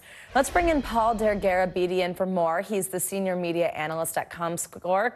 Paul, good morning. Great to have you with us. Thanks for joining us. So, I mean, first, just are you surprised by this start to the movie season and what we just saw this past weekend? Well, Savannah, I'm definitely not happy about it. I mean, this was such a low grossing Memorial weekend, and typically, like last year, we had a movie, The Little Mermaid, opened to $118 million. The year before that, Top Gun Maverick opened on Memorial Weekend to $160 million. This year, we have Furiosa at around $32 million, the Garfield movie at around $31.1 million, right around $31 million. And so the overall weekend was $128 million, according to our ComScore numbers. That's well down from what is typical, which is generally over $200 million domestically for a Memorial weekend. But there's a lot of factors as to why this happened. Yeah, why do you think? What could be behind the low turnout this weekend? Well, it was a combination. You know, this is a very fragile ecosystem, the movie business. And, you know, when you don't have a big movie at the beginning of the year, for instance, a year ago in January, Avatar: The Way of Water was huge and generated tons of interest in going to the movies. April last year had the Super Mario Brothers movie, which generated $490 million by itself in April. That was a great lead into May, which is when the summer starts. This year, the big opener for the beginning of summer was The Fall Guy with about 27.8 million. That was a fairly low grossing kickoff to the summer, where we've generally had Marvel movies kicking off summer. In fact, between 2007 and 2019, a Marvel movie kicked off every one of those summers. Last year, indeed, Guardians of the Galaxy Volume 3 opened the summer with $118 million. So naturally, there's not as much momentum right now, but all is not lost. There's some big movies on the way. So I think the box office will definitely recover. This is the first summer movie season since we saw those strikes last year in Hollywood that obviously had such an impact on the industry as a whole. Do you think that seeing that, the pause that there was, the concessions that had to be made, is playing any part in this? I think so. I mean, the release calendar is very important. The way the films line up in theaters, you know, on those release dates is very important. That got thrown into a bit of disarray naturally because of the strikes. I don't want to put this all in the strikes, but definitely when you move movies around the chessboard that is the release calendar, it can have a big impact. Mission Impossible, Dead Reckoning Part 2, moving to next year. Deadpool and Wolverine was going to open on May 3rd and is going to be released in late July 27, which I think will be a huge movie, and we'll be singing a different song at that point because we'll be in an up mood. Despicable Me 4, Inside Out 2, Twisters, I think are all big potential hits for this summer. Of course, there's also streaming. Do you think that maybe people are not heading to the theaters because they're just waiting to watch them at home? Where, I mean, I will say, for example, I have not seen Challengers in theaters yet, and I just realized that it came out streaming, and I was like, oh, that would be kind of fun. I actually noticed it's like $20 or something to stream it at home, so I'm like, that's not really saving versus 2 tickets at the movie. But in some cases, it means it's cheaper. Maybe you spend less on concessions and all that kind of stuff. Do you think people wait for that? I think sometimes it really depends on the movie. For a movie like Dune Part 2, people did not want to wait because that movie begs to be seen on that big screen. Denis Villeneuve directing last year, Oppenheimer, Christopher Nolan. You've got to see that in the movie theater. I think audiences love going to the movie theater. They've just become very selective because they have so many options. So I think streaming actually helps theaters because it just gets people excited about going to movies. And like you mentioned, at the beginning when films first hit home video, and while they're still in theaters, they're pretty expensive. So if you can go get that same experience, well, a better experience, in my opinion, on the big screen, why not? But yeah, there's a lot of options out there for entertainment, no question. As we look ahead, I'm not an expert, but I think, is the next kind of big period where you think, oh, is this weekend going to be good for the theaters? Might be like holiday time, Thanksgiving, Christmas time. How's the season looking then? Well, I'm glad you asked, Savannah, because I think there's some huge movies. Beetlejuice, the next Joker movie, the next Venom, Gladiator, Wicked, Moana. I mean, the movies just keep on coming. There's a Lion King movie and Sonic the Hedgehog 3. So the end of the year, I think this is going to be more of a mid-loaded year and a back-loaded year, because I think the holiday season is going to be huge, and that'll lead into a strong 2025. When we're sitting here a year from now, we'll be saying, wow, the box office is way up this Memorial weekend versus 24. So that's the ebb and flow of the business. Paul Dargarabedian, thank you so much for joining us. An interesting conversation, and now I do want to go to the movies. Maybe I'll go this week. Thank you. There you go. Thank you. Good to see you. Coming up, a final journey home. An American hero is finally laid to rest after he went missing in action during the attack on Pearl Harbor more than 80 years ago. We'll tell you how advances in technology help bring peace to his family and the other families of fallen service members. Stay with us. You're watching Morning News Now.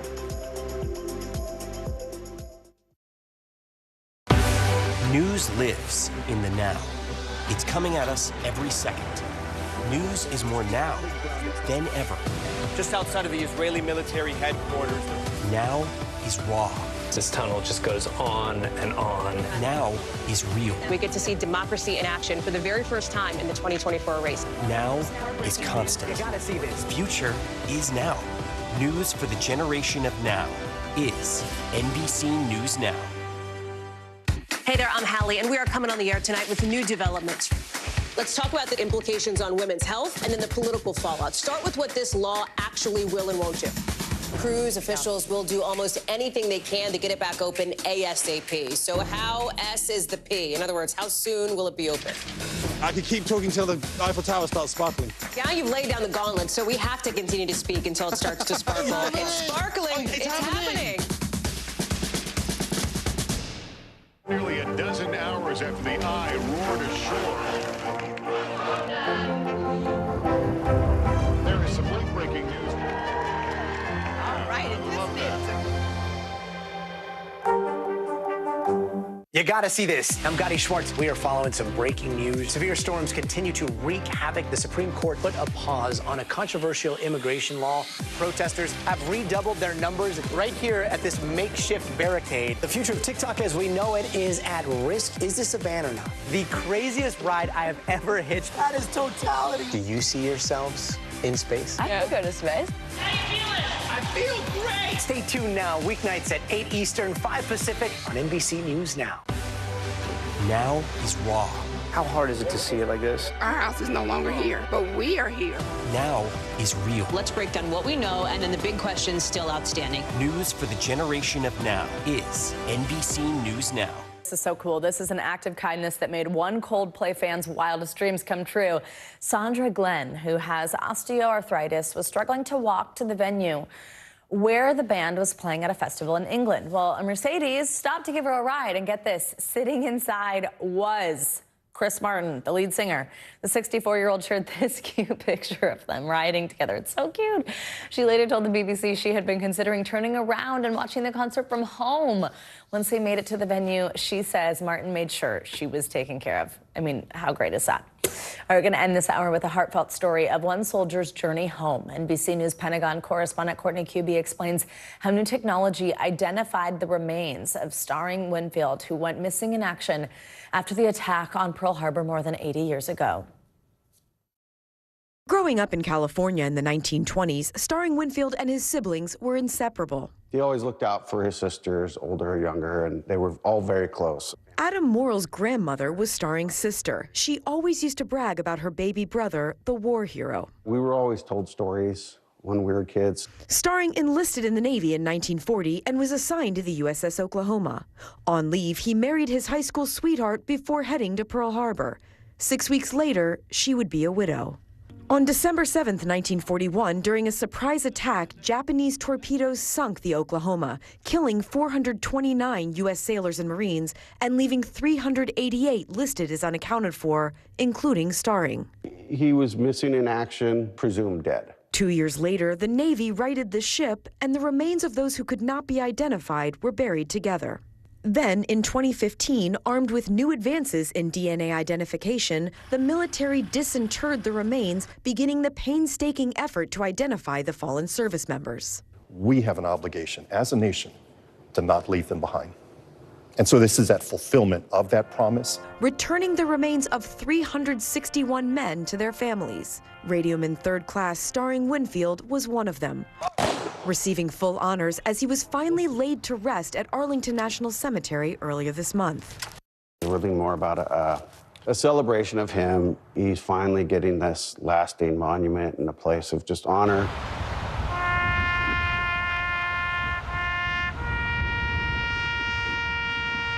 A final salute for an American hero, a poignant farewell for his proud family.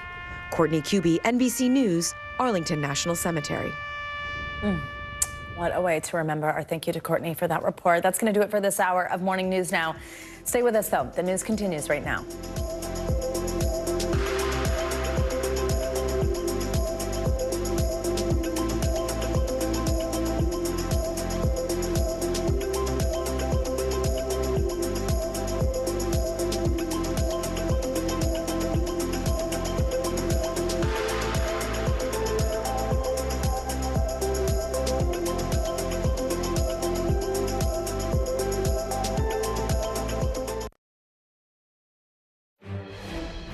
Good morning. I'm Savannah Sellers. Thanks for joining us here on Morning News Now. It's 8 a.m. on the West Coast, 11 a.m. here in New York, where closing arguments are now underway in former President Donald Trump's criminal hush money trial. Trump was seen walking into court today with his sons, Don Jr. and Eric, as well as other close supporters. Mr. Trump is facing 34 felony counts of falsifying business records related to alleged hush money payments he made to adult film star Stormy Daniels through his lawyer, Michael Cohen. The prosecution alleges Mr. Trump made those payments in order to prevent Daniels from going public about an alleged sexual relationship between her and the former president ahead of the 2016 election. Now, Mr. Trump denies all of these allegations, including the relationship with Daniels. Before closing arguments began, here's some of what Mr. Trump had to say as he entered court. Everybody says this is crazy. This is not the trial that should happen. It's a very sad day. This is a dark day in America. We have a rigged court case that should have never been brought. NBC News correspondent Yasmin Vasugian joins us now from outside the courthouse here in New York. Yasmin, good morning. Tell us what else we heard from the former president on his way in this morning. Calling it a sham trial, as we've heard from the former president say repeatedly over the last 6 weeks. This is kind of what he does, right? He speaks when he's going in. He oftentimes speaks during breaks as well, or speaks when he's going out. Remember, he hasn't had a big opportunity to campaign throughout the last 6 weeks. He's had to be in court every single day. So using this opportunity to speak out when he can, specifically against this trial, but also having to stay within the lines of that gag order. Remember, the former president has already been found in contempt of the gag order multiple times so far, and so not wanting to cross that line in this final week, likely, of this trial. Also, by the way, good to mention here, Don Jr., along with Eric Trump, Laura Trump, his wife, Tiffany Trump as well, all inside that courtroom today as guests at the former president on a big day for this trial with closing arguments. The defense right now delivering their closing arguments. Yeah, Yasmin, so tell us about what the latest is from inside the courtroom. What do we know about from the defense's closing argument thus far? Michael Cohen, Savannah. They've talked a lot about Michael Cohen, at one point saying essentially the prosecution's relying on the testimony of Michael Cohen for this entire case. And are you really going to believe a man like Michael Cohen, who has repeatedly lied, who has lied under oath as well?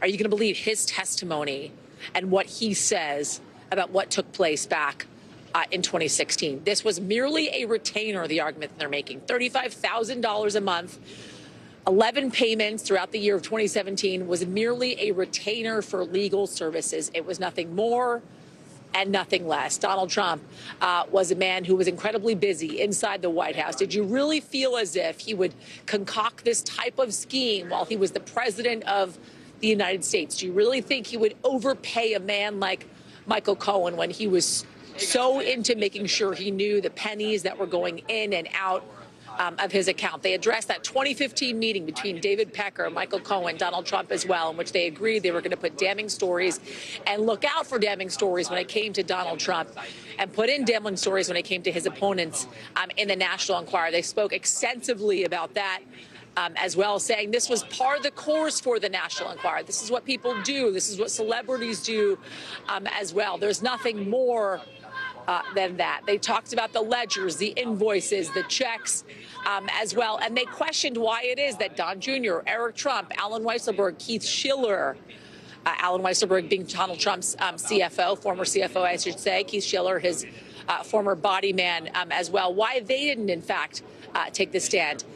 The idea here, the objective, Savannah, here is to put doubt in the minds of jurors throughout this entire closing argument from the defense, which is likely to last, as they said, 2.5 hours. So we are about an hour and a half in so far. So we have about an hour left for closings from the defense, and then we'll move to the prosecution's closing arguments, which is expected to last 4.5 hours. Yasmin, I do want to ask about something else that just happened. The Biden campaign just staged a press conference outside the courthouse. Robert De Niro was there. He was speaking. Tell us what this whole event was and what we heard. Robert De Niro, Mike Fanone, a Capitol Police officer as well, who was there on January 6th, speaking more about how Joe Biden is the right choice for the White House. This was, it seems, a campaign stop for the Biden camp, including with Robert De Niro, as you mentioned, speaking more about how This is a choice between the current president of the United States and a former president who is in the courtroom behind us, a man who has been on trial for the last 6 weeks. And America has to make a choice between these two individuals. And talking about how Joe Biden, his interests, his policies far outweigh, I should say, or are better for Americans as a whole than are Donald Trump's. And so while they didn't necessarily get into more of the intricacies of the trial that is happening in the building behind me, they talked more about how Biden is a better choice for the White House than Donald Trump, who is currently inside the courtroom behind me on criminal trial. Yasmin Vasugian, thank you so much for your reporting from Lower Manhattan. For more on this, let's bring in NBC News legal analyst Danny Cevallos. He is here on set to provide us with his perspective as always. Danny, so tell us just your reaction to what we know so far is happening in that room with the defense's closing argument. No surprises. They're going after Cohen. They're going after the absence of Alan Weisselberg. A couple points they made that I thought are interesting. On the one hand, they're arguing that Trump, by the way, if the prosecution, the best they have is some passages from his books written decades ago about his intent, then that should be a sign that they don't have enough. They don't have enough direct evidence. And it's a fair point. I wasn't a big fan of using passages from someone's book that they wrote on a different topic as evidence of criminal intent. The other thing, too, that I thought was interesting that they hit, it seems briefly, but didn't come back to yet, is the idea that Donald Trump, according to the theory, was conspiring to affect an election in 2017 after the election had concluded. That doesn't completely rule out a conspiratorial act, but it's an interesting point, the kind of thing I think a juror, at least one, might find very interesting. We keep calling this a big day, and it is, right? It is. Tell us also, though, especially for the attorneys, what is closing arguments like? Is this the biggest day, essentially? It is and it isn't. I mean, the stress continues after closing. There is a moment of, oh, most of it's over, but still waiting around for the jury is about as agonizing as actually composing your closing argument. But everything about the trial is leading toward the closing argument. And the reason for that is even when you're cross-examining a witness, you really shouldn't be looking for that aha moment. You're looking for little concessions. You're compiling them in your yellow notepad.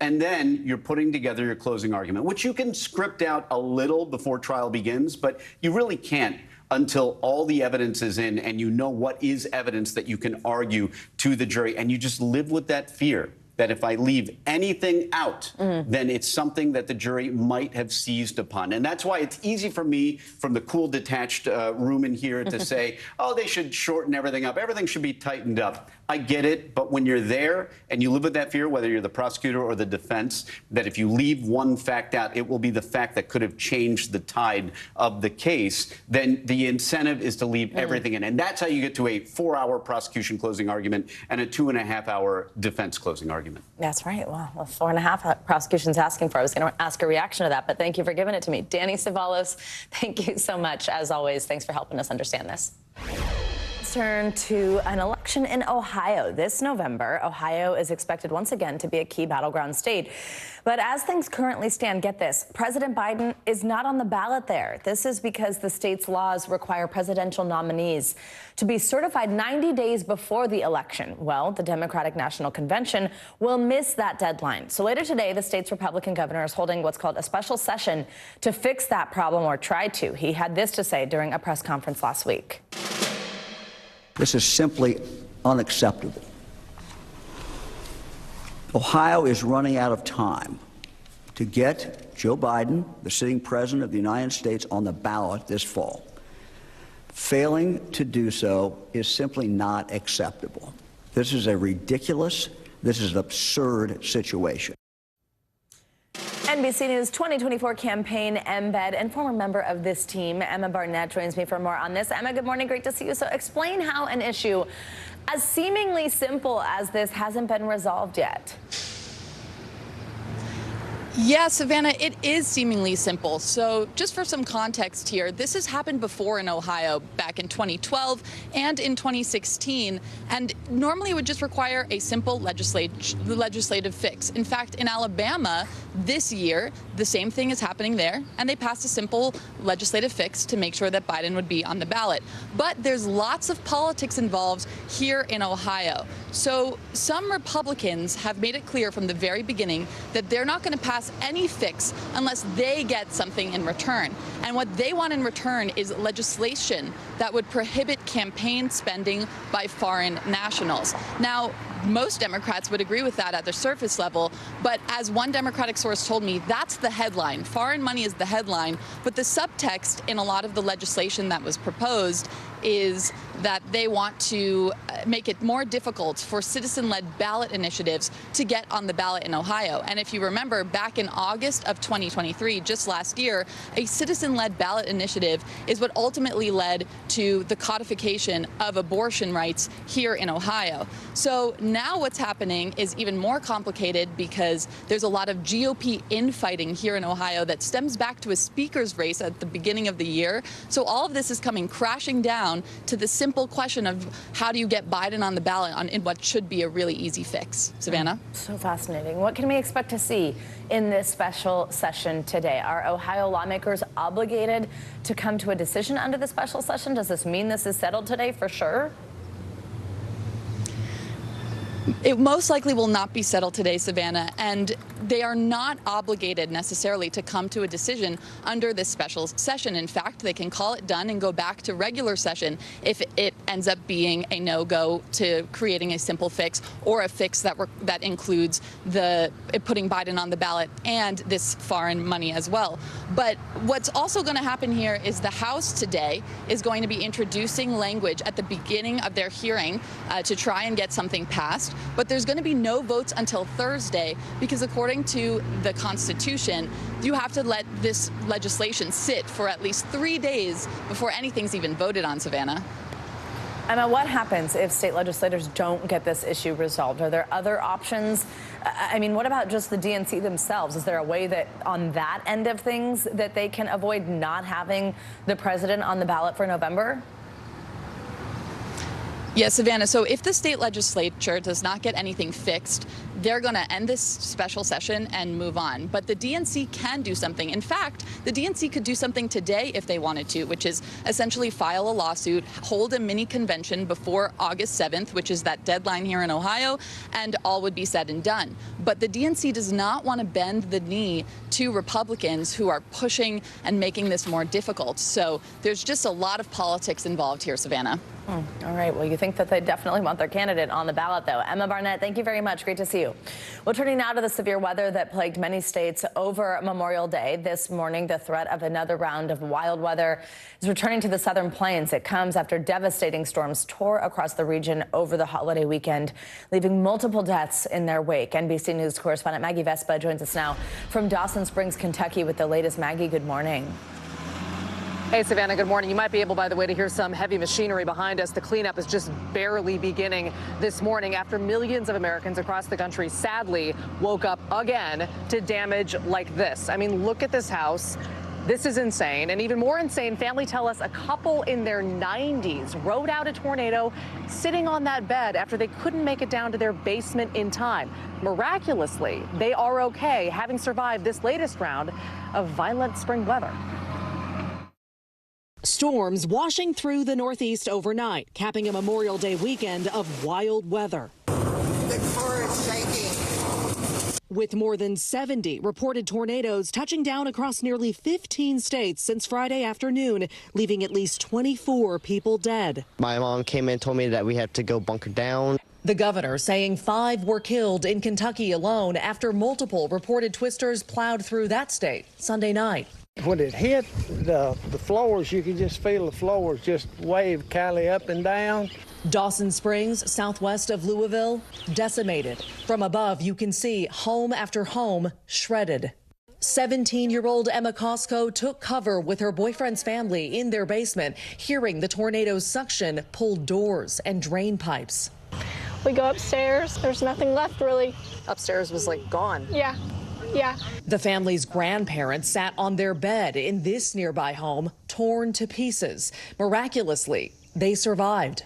This morning, people are also picking up the pieces in Oklahoma, Arkansas, and Valley View, Texas, where video shows an apparent tornado mangling this gas station with winds up to 140 miles per hour. As we're running, the windows exploded around us. The building torn apart as terrified customers took cover in bathrooms. The powerful force was just crazy.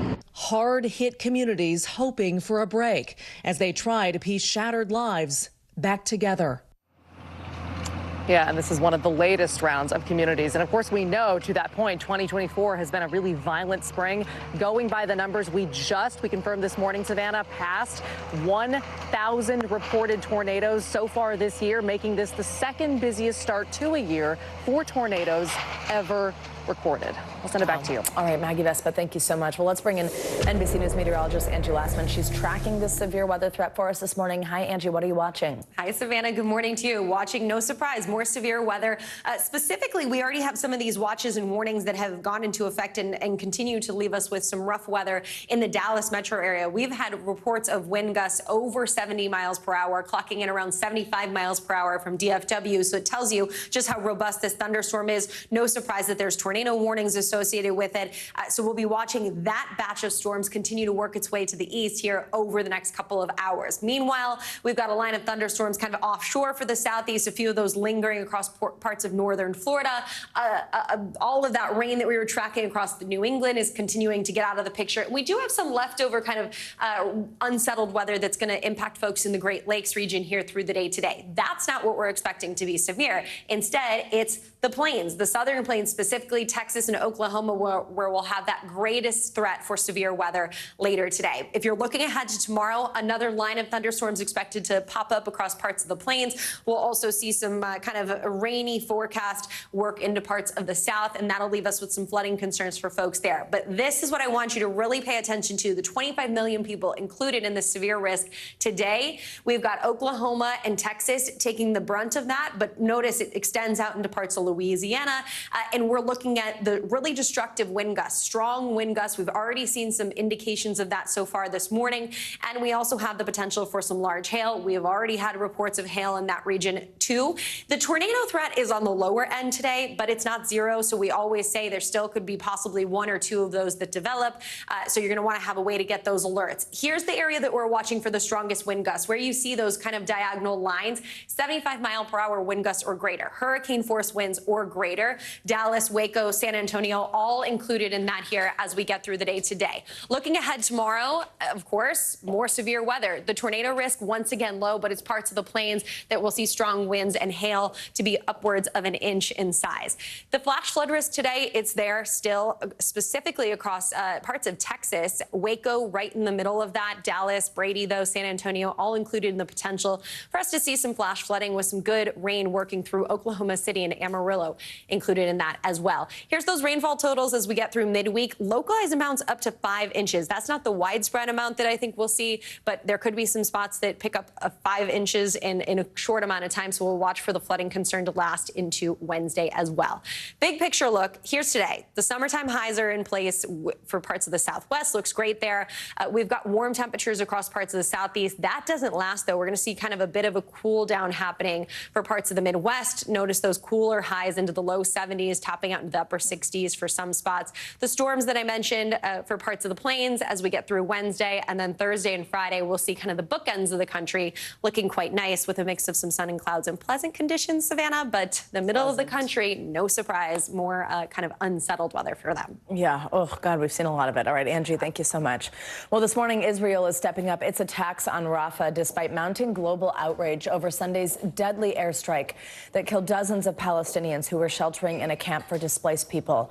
Israel's prime minister called it a tragic accident, but many world leaders are now urging Israel to abide by the World Court's order to halt the assault on Rafah. NBC News international correspondent Raf Sanchez joins us from Tel Aviv. Hi, Raf. Good morning. Savannah, good morning. Our NBC News crew in Gaza has just confirmed Israeli tanks have now pushed into the heart of Rafah. There's not yet been any comment from the White House, but this could be a violation of President Biden's red line that Israel should not mount an all-out assault on the city. And it comes just days after that deadly Israeli strike on a camp for displaced people. This morning, new fallout after that deadly Israeli strike in Rafah over the weekend. An Israeli official tells NBC News it appears that an IDF bomb ignited a gas tank at the tent camp. sending flames ripping through the site as displaced families slept in shelters made of wood and plastic. At least 45 people were killed, according to the emergency services in Hamas-run Gaza. Many of them women and children. Hundreds more wounded. These three brothers lost their only sister. They say she was 7 months pregnant. The IDF said the strike killed 2 senior Hamas commanders. But amid international criticism, Prime Minister Benjamin Netanyahu calling it a tragic incident and promising an investigation. Though giving no sign he'll halt the military offensive in Rafah.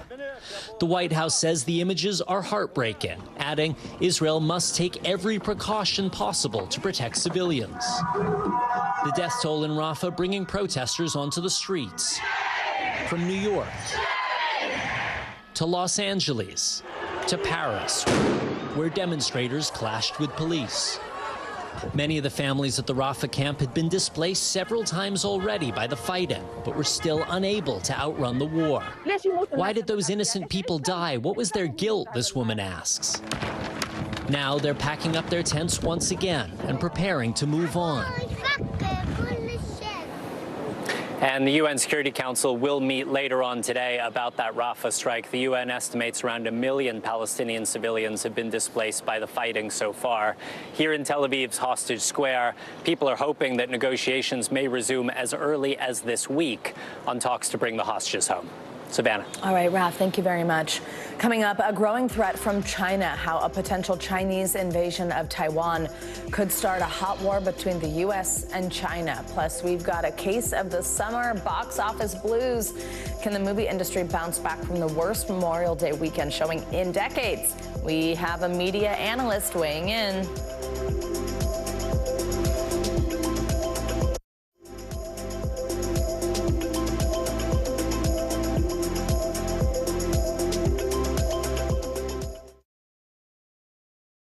Leaps and bounds you see behind me is typical. How you doing? Pretty bad.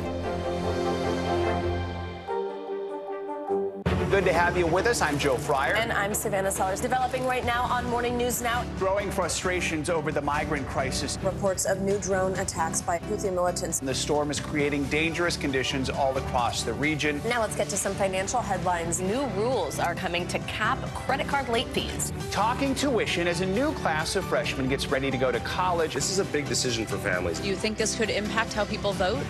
100%. Morning News Now, streaming weekdays at 7. What's the message that you're trying to get out to young people? Know what is in the drug supply. We've got important news this hour about your money. Mental health, big picture, why is it so tough right now? News for the generation of now is NBC News Now. We report live from Tel Aviv, from Juarez, Mexico. Top story reporting from Baltimore. Every weeknight, it's your news playlist. Top story with Tom Llamas, streaming weeknights at 7 on NBC News Now. Good morning begins with hope and optimism, a chance to start fresh. We want to welcome you in to share a moment that brightens your day, because every day deserves the best start. More Americans turn to NBC News than any other news organization. Fire has grown leaps and bounds you see behind me is typical. How you doing? Pretty bad.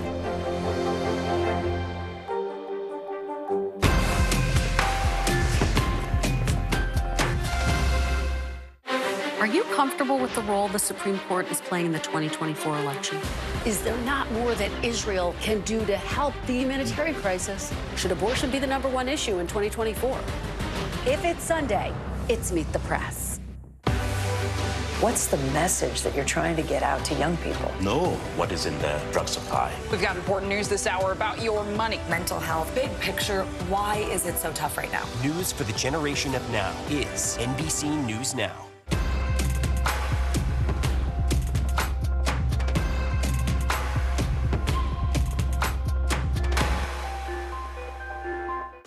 News for the generation of now is NBC News Now. We report live from Tel Aviv, from Juarez, Mexico. Tonight, top story reporting from Baltimore at the Key Bridge disaster. When you look over your shoulder and you see the Key Bridge, what goes through your head? That bridge has been here longer than I've been alive. It still doesn't feel real.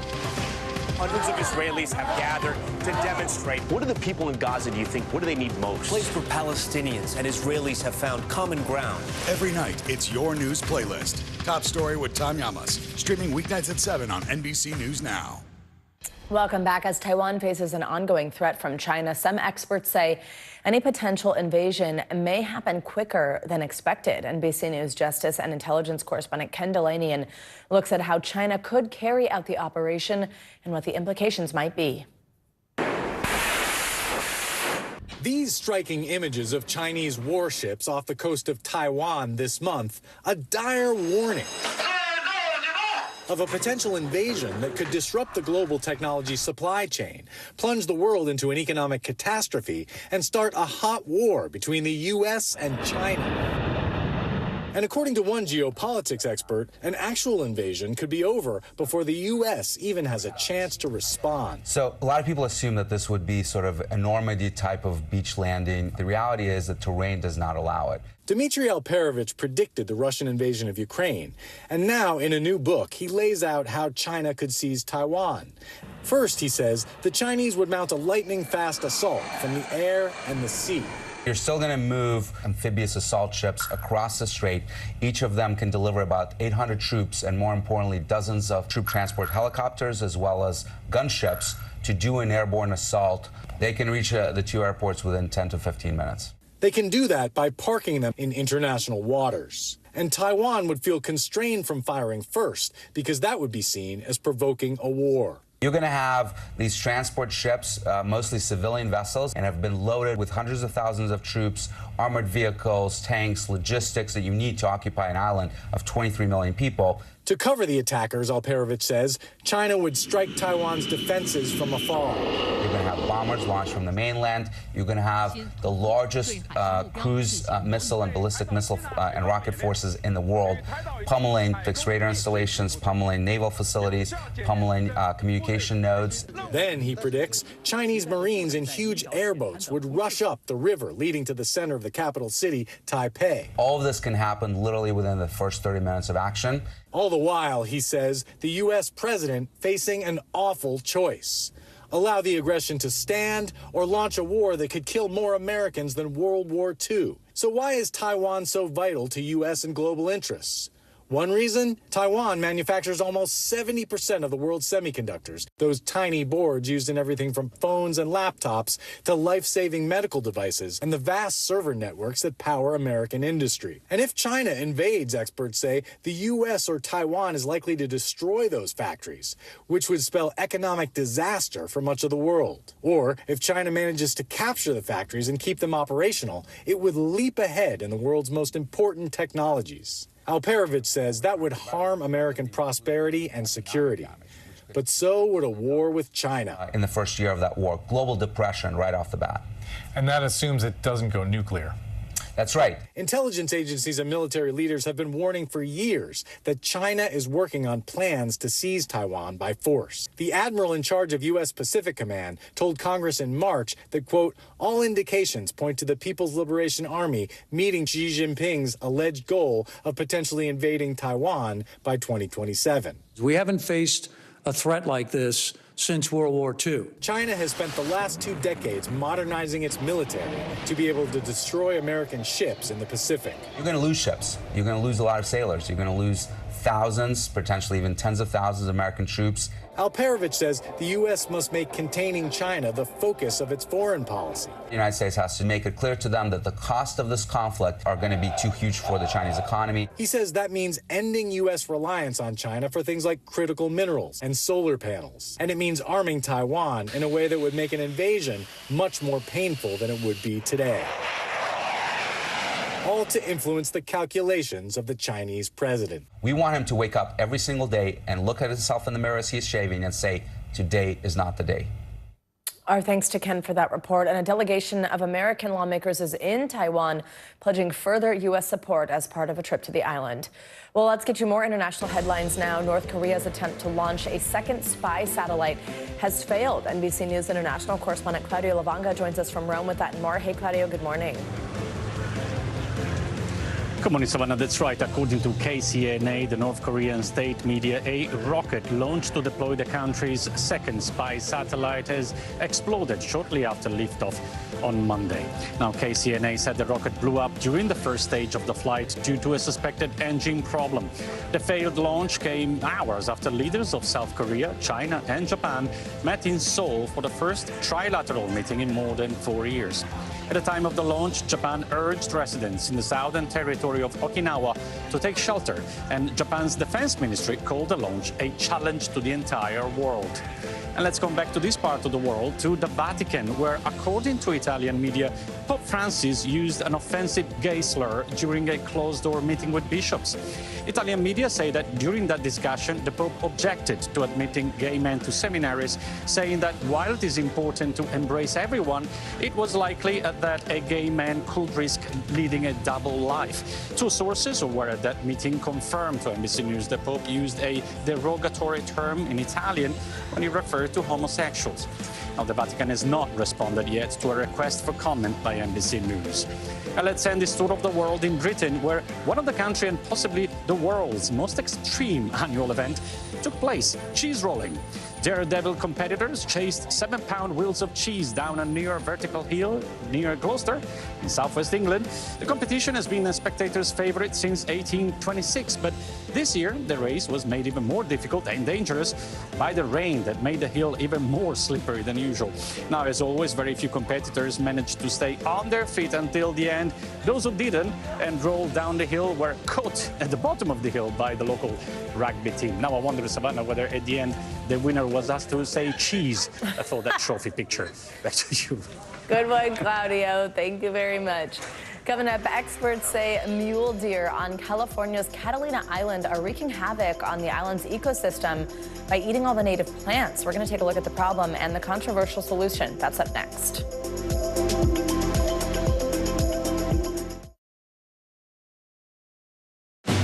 Democracy is happening now. Welcome to a big night that could help shape Republican politics for years to come.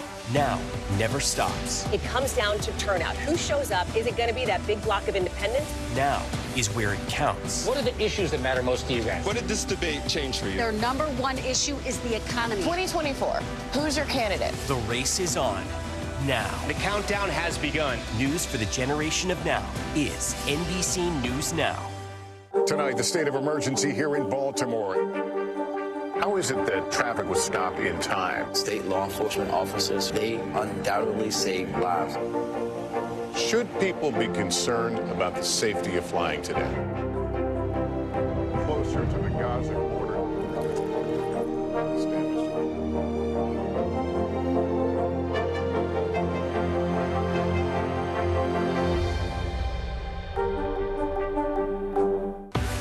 News lives in the now.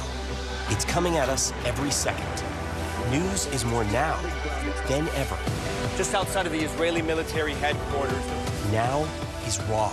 This tunnel just goes on and on. Now is real. We get to see democracy in action for the very first time in the 2024 race. Now is constant. You gotta see this. Future is now.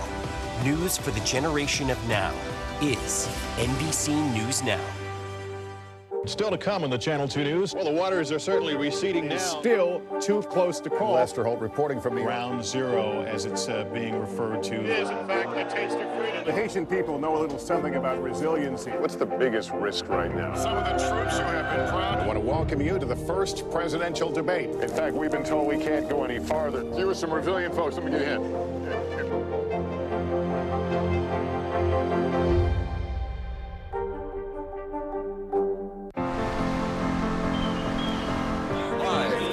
Mornings are full of possibility and energy.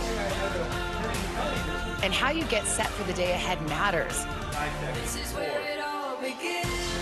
Take charge of those first hours. It's about getting caught up. And really, it's about getting ahead. And that's what drives us every morning. Because every day deserves the best start. This is where it all begins. Welcome back. A mother is speaking out after 3 of her daughters were stabbed while in a theater watching a movie. As NBC News correspondent Stephanie Gosk reports, that terrifying incident is just one of several violent crimes the suspect might be connected to. Her daughters were at the movies on Saturday night when Lisa Dembowski got the call. I needed to get to the AMC movie theater right away because they had been stabbed. According to authorities, Jared Ravizza attacked Dembowski's 3 daughters and a friend with a knife in their seats, unprovoked. My oldest was leaned over to get something. He got her in the back, and then my other daughter in the top chest, and then my last daughter across her arm. The girls, ages 9 to 17, sustained non-life-threatening injuries. An hour later, police say 26-year-old Ravizza, who lives on the wealthy island of Martha's Vineyard, went to a rest stop McDonald's, stabbing one employee in the drive-thru and another inside. According to authorities, Ravizza fled in his black Porsche SUV, which he crashed. He was then arrested. Multiple law enforcement sources tell NBC Boston the stabbings may be connected to a death investigation in Connecticut. So far, Ravizza faces multiple charges, including assault with intent to murder. Dembowski says her daughters are physically okay, but definitely rattled. I think it's a pretty sick individual to harm children. Our thanks to Stephanie Gosk for that report. Well, the suspect is expected to be in court today. He's set to face multiple charges, including assault with intent to murder. Well, mule deer have become a local staple on Catalina Island, that's off the coast of California, since they were introduced a century ago. But now there is a plan to eradicate them because of the damage they are causing to plants. NBC News correspondent Dana Griffin takes a closer look at the problem.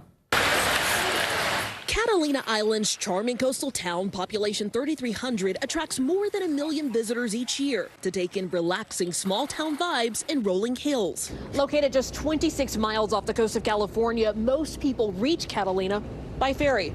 We're getting a guided tour of what ecologists say is a concerning threat to the island's ecological future: mule deer. The deer were brought to the island for hunting about 100 years ago and have overpopulated to nearly 2,000, according to the Catalina Island Conservancy. This is the uninhabited interior of the island, where Conservancy officials say deer have wreaked havoc on the ecosystem by eating native plants, which makes room for invasive dry grasses to grow that could become a fire hazard. Unfortunately, recent events like those that took place in Lahaina, Hawaii, are a really stark reminder of the importance of proactive conservation efforts, and that's what we're doing here. Lauren Dinhard is the island's Senior Director of Conservation. She pointed out examples along our journey. This is one of the plants that the deer don't eat, and even though it's green right now, it's soon going to turn all into this. This is going to be a plant that could catch on fire very, very easily. In parts of the island, the Conservancy built these exclosures to keep deer away from those vital plants that capture much-needed moisture. Wow. So this is a lot different from what we saw outside of this. Here, there are noticeably bigger and more diverse plants. They smell like grape Jolly Ranchers. That does smell like a Jolly Rancher. No wonder they're called deer candy. Yeah, exactly. Experts say the rest of the island could look like this if the deer were gone. It would just be one action that changes the fate of the island forever. But the action they want to take includes shooting deer from helicopters. Several other communities have completed or are considering similar moves that have caused growing debate, like the feral hogs in South Carolina that have caused millions in damages to homes, riverbanks, and golf courses, and Idaho's wolf population that have killed cattle and profits from ranchers. In Catalina, residents say the deer have become part of their community and believe killing them is inhumane. If somebody's out there hiking and they're going to shoot from helicopters, how are you going to protect those people? The life of a plant is never going to be more important to me than the life of a living creature. If approved, Conservancy officials have said that hunting would occur in the interior of the island away from people. It's uncomfortable, but humans are responsible for this situation. Dr. Winston Vickers, who has been involved in other eradication programs, says the most humane way is the quickest. We sometimes have to grow up and put on our big person pants and do the things that are difficult. The California Department of Fish and Wildlife will ultimately decide if the Conservancy can kill the deer. In a statement to NBC News, CDFW says it is waiting for additional submissions from the Conservancy before any decision on issuing the permit is made. Hunting is allowed on the island 6 months out of the year, but officials say it's still not enough to tackle the issue. Opponents have suggested sterilization and transporting the deer off island, but Conservancy officials say trying to catch them could trigger capture myopathy. Capture myopathy is a disease. It creates a condition where they essentially get so stressed out they can die from it. It's a really painful and stressful death.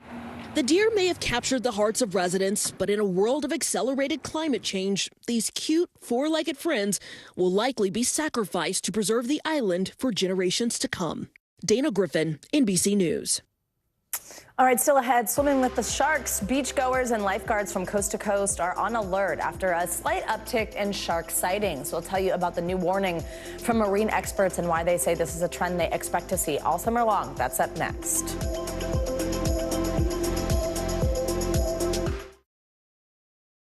Tonight, the state of emergency here in Baltimore. How is it that traffic was stopped in time? State law enforcement officers, they undoubtedly saved lives. Should people be concerned about the safety of flying today? Closer to the Gaza border.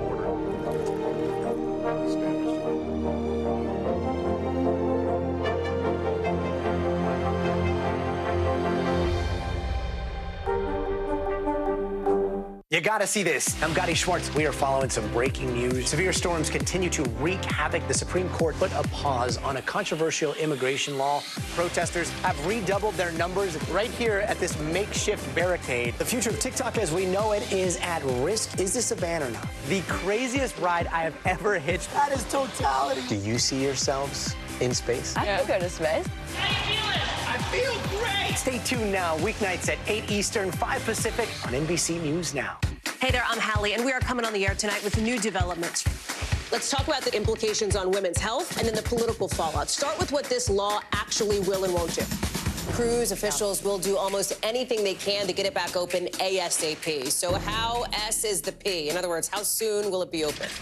I could keep talking till the Eiffel Tower starts sparkling. Now you've laid down the gauntlet, so we have to continue to speak until it starts to sparkle. It's sparkling. It's happening.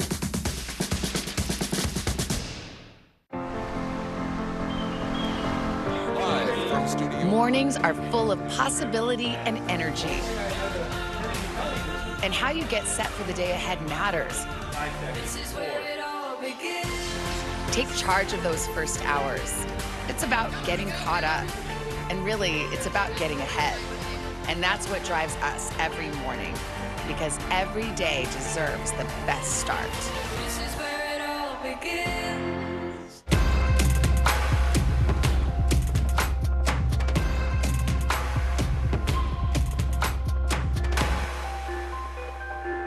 Tonight, the state of emergency here in Baltimore. How is it that traffic was stopped in time? State law enforcement officers, they undoubtedly saved lives. Should people be concerned about the safety of flying today?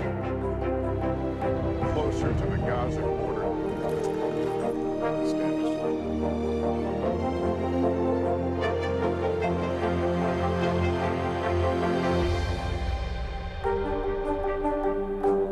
News lives in the now. Look at this. You can't even see anything anymore. Let's break down what we know. You gotta see this. News for the generation of now is NBC News Now. The fire has grown leaps and bounds. What you see behind me is typical. How you doing? Pretty bad. We are back now with a very early start to shark season. Over Memorial Day weekend, shark sightings forced several popular beaches to close. And experts say it's a trend they expect to see all summer long. NBC News correspondent Sam Brock joins us now from Hobie Beach in Miami with more on this. Hey, Sam, good morning. Hi, Savannah. Good morning. Look, the number of unprovoked attacks globally last year did edge up slightly with 69. It does kind of sound like a lot, but there's a couple of things of concern this morning. One on the West Coast, as you mentioned, San Clemente beaches closed after a surfer was bumped by a shark. That happened over the Memorial Day holiday. Then at the same time, on the East Coast, a warning from the New England Aquarium saying that white sharks right now are migrating to the Northeast, and they have already seen white shark activity. As beachgoers across the country begin to soak up the warmer weather on the sand and in the sea. Yeah, we're at the beach for the start of the summer, right? Marine experts have fresh warnings about the rare but potential dangers that could be lurking beneath the water. Right before the holiday weekend, a flag from the New England Aquarium urging the public to be aware of their surroundings. After reports of multiple marine mammals found with white shark bites off of Massachusetts coastline. It is very much a wild environment anytime you're entering the ocean. Unprovoked shark attacks and fatalities are up worldwide. The U.S. had 36 such attacks last year, accounting for more than half of the 69 incidents across the globe, and a jump from the average of 63 the previous 5 years. If you are swimming in an area where there are large sharks feeding on large prey items, you know there's an element of risk. The state of Florida experienced 16 unprovoked shark bites in 2023, at least double any other state. Swim near the lifeguard because we can tell you what's going on, what's safe around that area. Earlier this month, researchers captured footage of a rare white shark swimming about 30 miles off the coast of Alabama, the first known sighting in that area recorded by scientists. Groups like OSearch have been tagging sharks for research purposes and also for real-time updates about the predator's whereabouts. Last month, 2 white sharks pinged off the Atlantic coast of Florida, the sharks appearing to head north for the summer season. Water has sharks in it, but I mean, we've been swimming here for years. I think everybody will be safe this summer. While in New York, drones now deployed to spot sharks from above in the hopes of taking a bite out of potential attacks. Last month, 24-year-old Marlon Wakeman was bitten by 2 sharks in a marina in the Bahamas after slipping off a fishing boat into the water. He grabbed my left leg, kind of pulled me into the water, and at that point, my head went underwater. He's since recovered from his injuries, but Wakeman knows how lucky he is to be alive. They can and will kill you. I got very lucky. We did mention that fatalities, guys, are also up this year. It doubled from 10 from 5, but there's also annual fluctuations when it comes to that. And there was a cluster in Australia where surfers specifically had been surfing in an area where there was an aggregation of white sharks, 3 deaths as a result. Definitely something to keep at the top of your mind. Surfers are at more danger than just regular swimmers. Oh, yeah. Back Sam, what else? What else can keep us safe?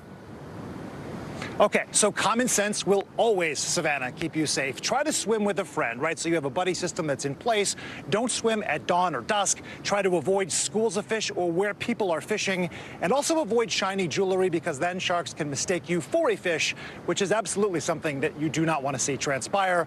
But obviously, and I need to say this as a caveat, the numbers are exceedingly low for people being involved in unprovoked shark attacks. Back to you, Savannah. Always a good reminder when we start doing these stories. Sam Brock, thank you very much. Great to see you.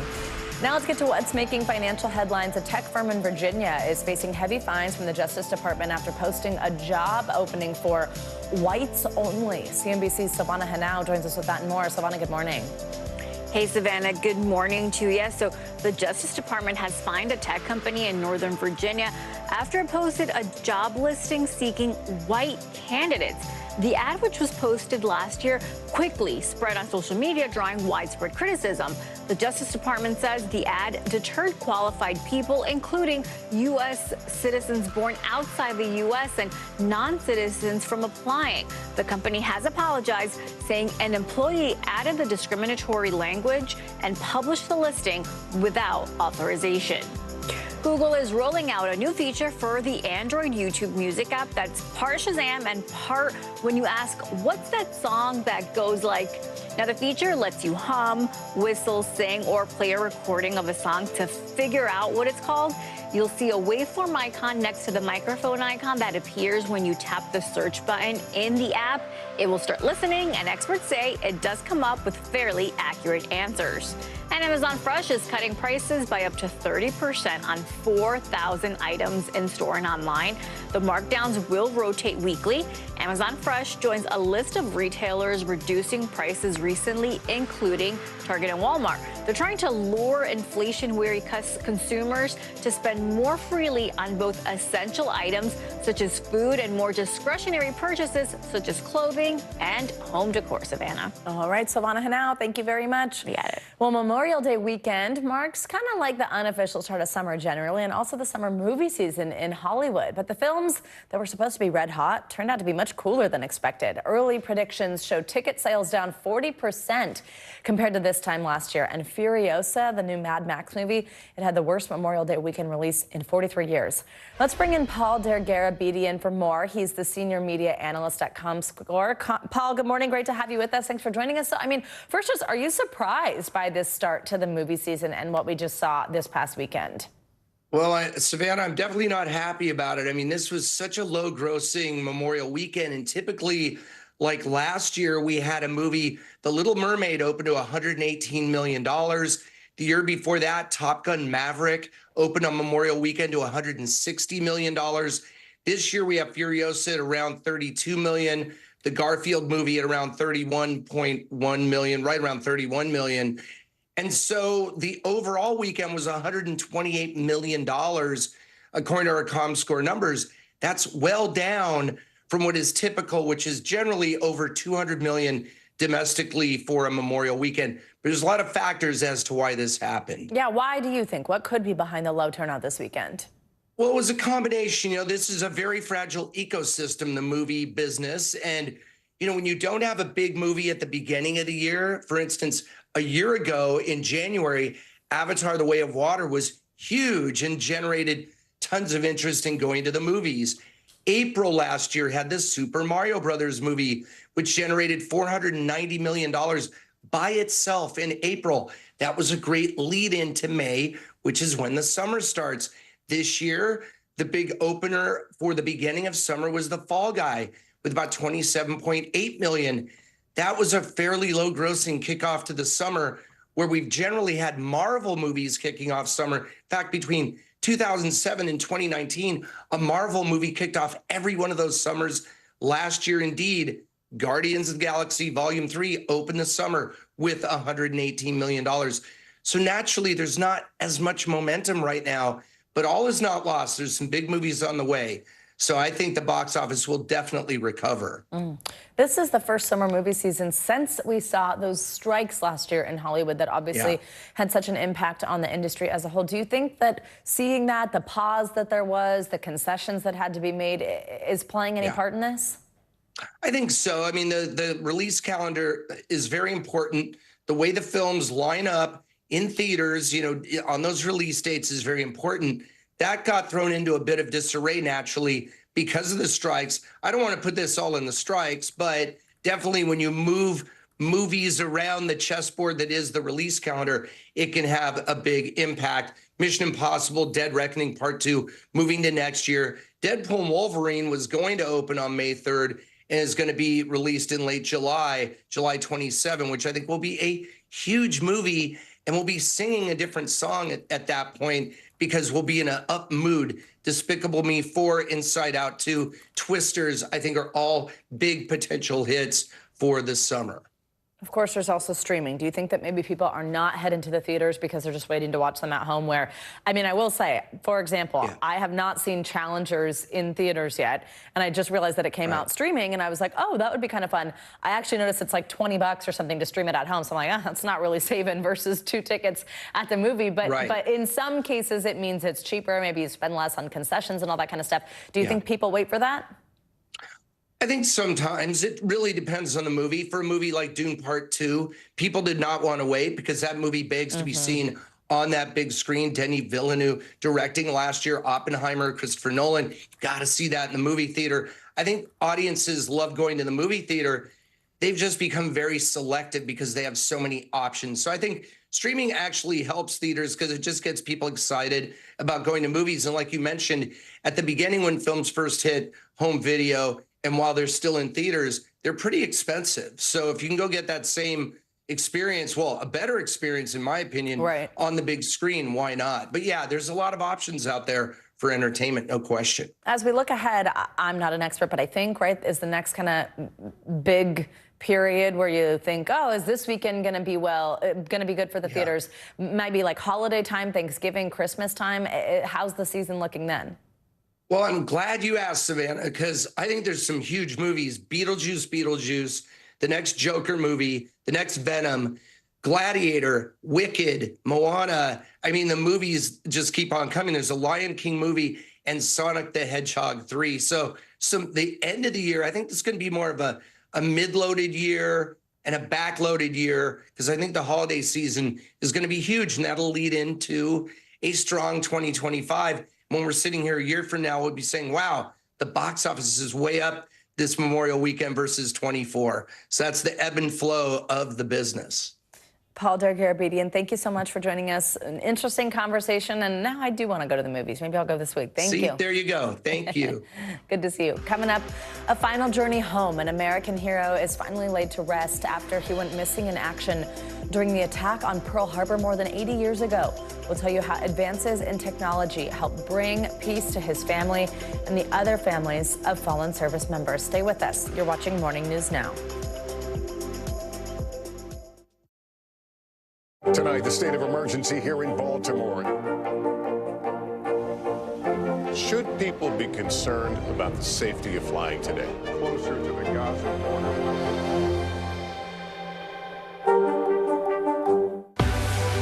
What's the message that you're trying to get out to young people? Know what is in the drug supply. We've got important news this hour about your money. Mental health, big picture, why is it so tough right now? News for the generation of now is NBC News Now.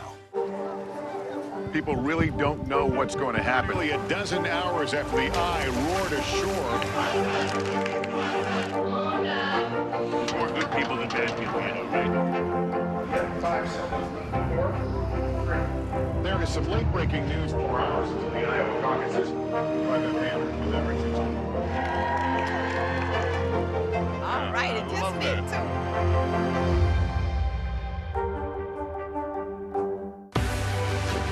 News lives in the now.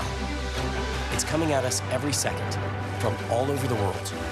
We have a full team. News is more now than ever.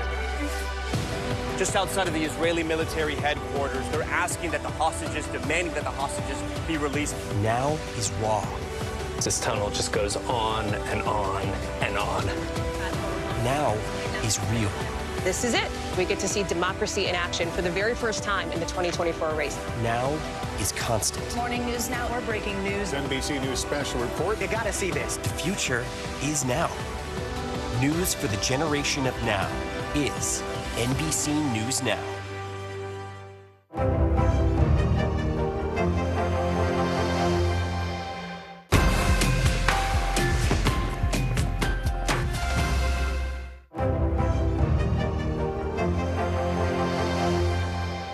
This is so cool. This is an act of kindness that made one Coldplay fan's wildest dreams come true. Sandra Glenn, who has osteoarthritis, was struggling to walk to the venue where the band was playing at a festival in England. Well, a Mercedes stopped to give her a ride, and get this, sitting inside was Chris Martin, the lead singer. The 64-year-old shared this cute picture of them riding together. It's so cute. She later told the BBC she had been considering turning around and watching the concert from home.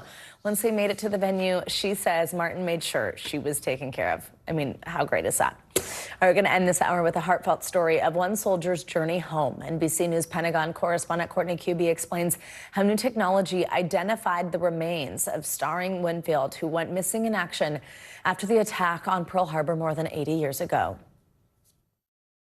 Growing up in California in the 1920s, Starring Winfield and his siblings were inseparable. He always looked out for his sisters, older or younger, and they were all very close. Adam Morrill's grandmother was Starring's sister. She always used to brag about her baby brother, the war hero. We were always told stories when we were kids. Starring enlisted in the Navy in 1940 and was assigned to the USS Oklahoma. On leave, he married his high school sweetheart before heading to Pearl Harbor. 6 weeks later, she would be a widow.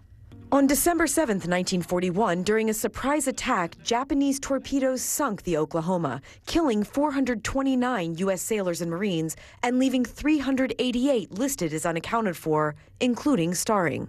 He was missing in action, presumed dead. 2 years later, the Navy righted the ship, and the remains of those who could not be identified were buried together.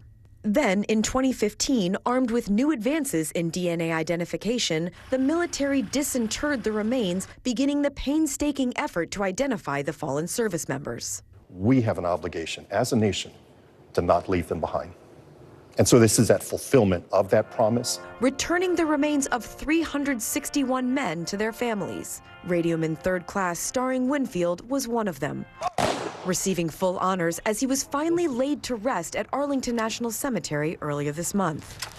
We're being more about a celebration of him. He's finally getting this lasting monument and a place of just honor.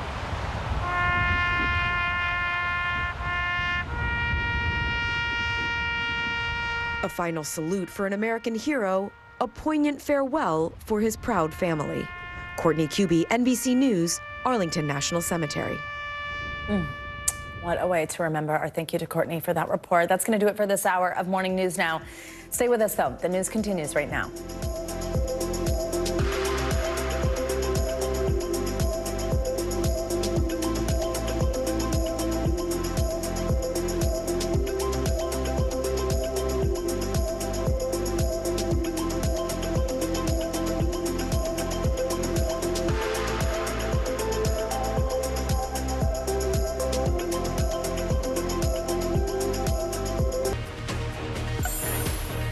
Happy Tuesday. We're so glad you're with us. I'm Vicki Nguyen. Thanks for joining. I'm Morgan Radford, and NBC News Daily starts right now.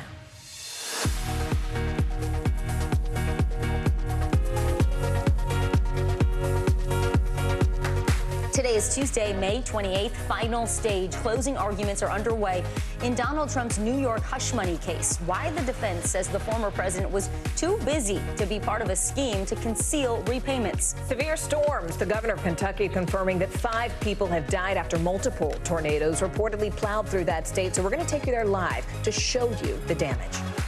Tipping point, many cities and states have increased pay for service workers, which begs the question, how much do customers still need to tip? We have some answers on when to add gratuity, whether you're getting delivery or ordering at the counter. I am looking forward to that. Well, also, parenting hack. Experts say the disagreements can be healthy if there are, in fact, some ground rules and some boundaries in place. How to teach your child about conflict and when you should intervene. I'll be all ears on that one. We both will. Yes. Well, welcome to NBC News Daily. We're so glad you're with us. We're going to start with the closing arguments in Donald Trump's hush money trial. The defense began this morning and has been making its case for more than 2 hours now.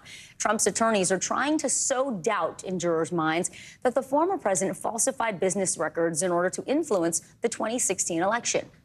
This afternoon, this will be the prosecution's turn, and they're expected to take 4 to 4.5 hours. And once both sides have wrapped, the judge will read out the jury instructions and deliberations then will begin. NBC News correspondent Dasha Burns joins us now from just outside the courthouse there in Lower Manhattan. Dasha, I mean, this is a big day. What is the defense saying during its closing arguments? And frankly, what can we sort of anticipate then hearing from the prosecution?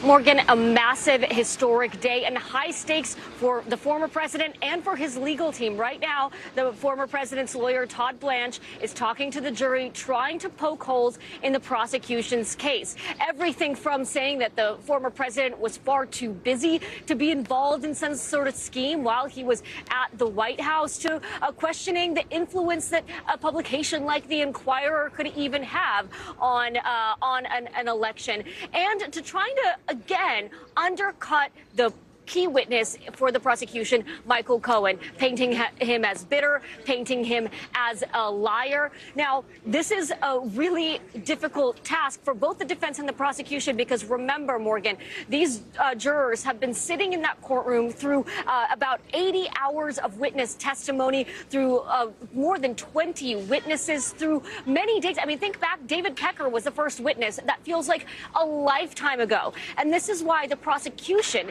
is anticipated to take about 4.5 hours. When the prosecution gets up to make its case, they are going to be reminding the jurors, not making new arguments, not introducing new evidence, but reminding the jurors about those key moments in the trial, from David Pecker to the former president's former assistant, all of those witnesses that helped them make the case. They got to remind those jurors who probably feel like it's a bit of a blur at this point.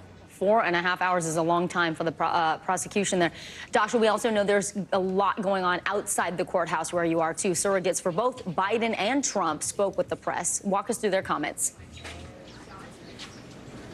Yeah, the Biden campaign sent out some surrogates today to come in front of the courthouse. Former Capitol Police officers who were there on January 6th, trying to remind voters about the stakes of this election, calling Trump a threat to democracy. Actor Robert De Niro was out there on behalf of the Biden campaign, saying Trump is a threat not only to New York City, but to the entire world. The Trump campaign, for their part, had their own spokespeople out there saying that Biden's people coming out here is more proof of the case that they've been making that this is quote unquote election interference. Of course, no real evidence of that, just folks here to advocate. But a stark contrast between these two teams trying to get the message out for their respective presidential candidates, guys. All right, NBC News correspondent Dasha Burns. Dasha, thank you. Well, cleanup continues after a string of violent and deadly spring storms swept across the U.S. over the holiday weekend. In fact, from Texas to Illinois, damaging winds, relentless rain, tornadoes, they all flooded communities, and they even tore apart homes and businesses. According to forecasters, 70 reported tornadoes touched down across nearly 15 states, and that was just since Friday afternoon. The severe weather killed at least 24 people, and today we're finally hearing from survivors. NBC News correspondent Maggie Vespa joins us now from Barnsley, Kentucky, which is just a few hours southeast of Louisville. Maggie, I mean, this is just an incredible amount of destruction for people to wrap their heads around. I know that you're standing right now in a neighborhood that was basically decimated by these storms. What are you hearing from the people who live there, the people who survived, about the obstacles now they're facing moving forward? Well, here in Barnsley, sadly, we're hearing that they're used to it. I mean, first, I just want to show you behind me, you can see the foundation of a home, and then you see across the street the debris. That's the home that used to sit here. That's mind-blowing by itself, but consider this, Barnsley, Kentucky, and we have a train going by, so I apologize for the background noise. It was also hit by a tornado in 2021. This home was destroyed then, too. So the owners here, sadly, are used to this, and they're just exhausted. In Dawson Springs nearby, we talked to a woman who sheltered with her boyfriend's family as the house was being torn apart. Here's part of her story when they came out after that nighttime tornado. Did you hear the house getting torn apart? Yes. What did that sound like? If I'm going to be honest, it was just kind of like, literally like a, and then it was silent. Like it happened that fast? Yeah, seriously. And that was the house getting like ripped into pieces? Yep. She's 17 years old. That was her first tornado. She said, I'll never think of them the same way. I'll never not be scared of them again. You grew up in an area like this, you're used to watches and warnings, but to go through one is something entirely different. And again, we're in a different community now. We've been driving all over. Now we're in Barnsley. This is the second tornado this family has been through in 3 years. Miraculously, everyone not only survived, Morgan, but they weren't even injured in both of those. So just incredible stories coming out of here. I mean, but underscoring that young lady, 17 years old, and having to contend with that level of destruction and see it firsthand. I know that you have some new stats, though, on tornado season this year in general, Maggie. I mean, how bad is it this year when we look at previous years? It's bad. I mean, it's one of the worst that we've ever seen. As of this morning, 2024 has now surpassed 1,000 tornado reports so far this year. We were at 1,008 at last check. That means this is the second busiest start to a year on record ever. And basically, at this point, only 1 year had more reported tornadoes than 2024. That was 2011. It had just over 1,300.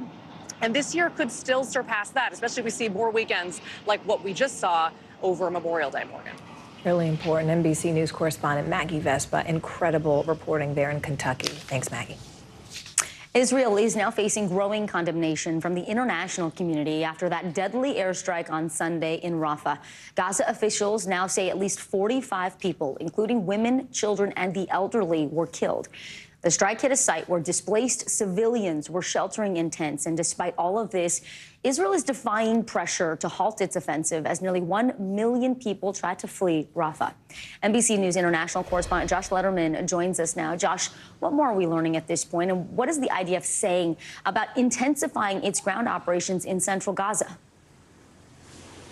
Well, Prime Minister Netanyahu is calling this a tragic mishap or incident, depending on the translation. But the IDF now today is disputing allegations from Palestinian officials that this strike actually took place in essentially a humanitarian zone, a safe zone designated by the Israeli government that would be safe for Palestinian civilians to take shelter in. In fact, the IDF now says that this strike took place a little over a kilometer away from that safe zone, that they were using precise intelligence to target target Hamas operatives, and that in fact the massive fire that caused all of those deaths was not something that was caused directly by Israel's airstrike. Instead, what they are saying today is that they essentially struck this Hamas site, and potentially the shrapnel from that strike hit something that was flammable, potentially explosive nearby, maybe a fuel tank, they say, and that is what has actually led to the fire and then to all of those deaths. Suffice it to say, of course, Vicky,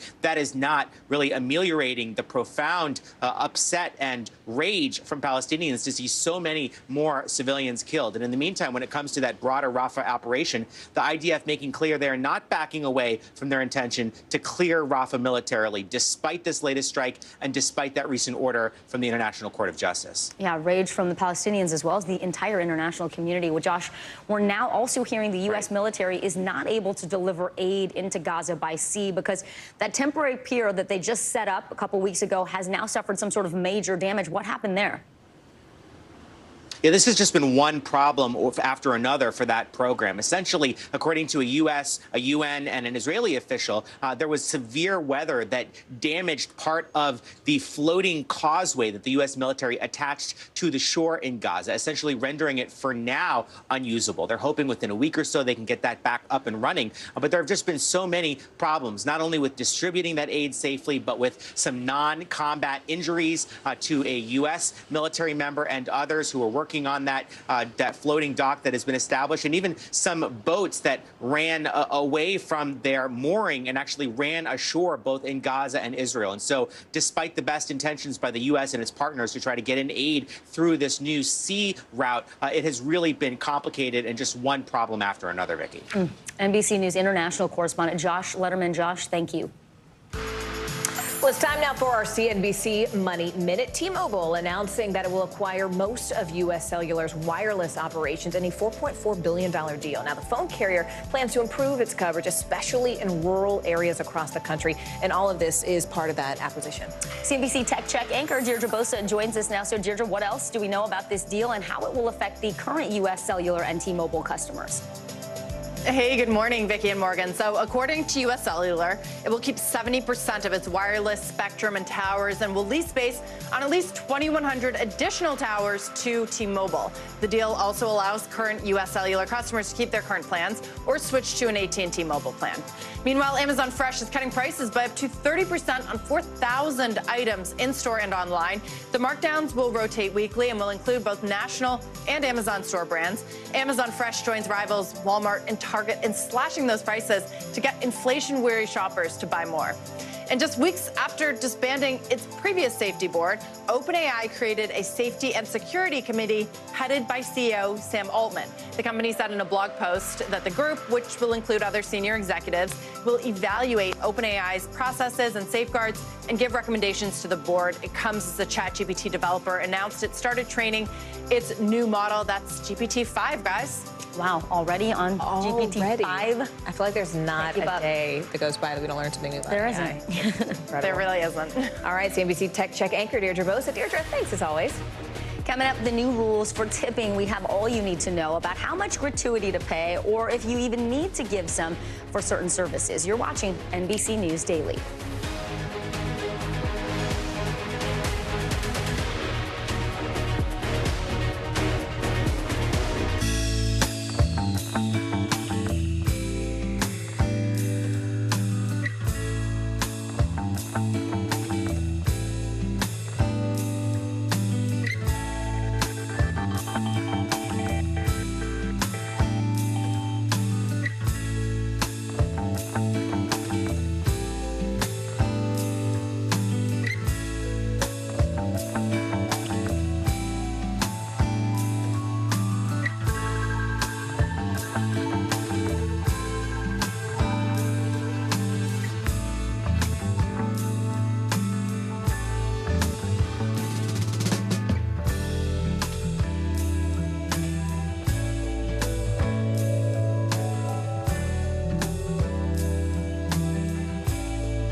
hours after the eye roared ashore. There is some late-breaking news. All right, it just News for the generation of now is NBC News Now. The NBC News mobile app. Get connected to your favorite news shows. For the top stories, breaking news, and live video, download the NBC News mobile app now.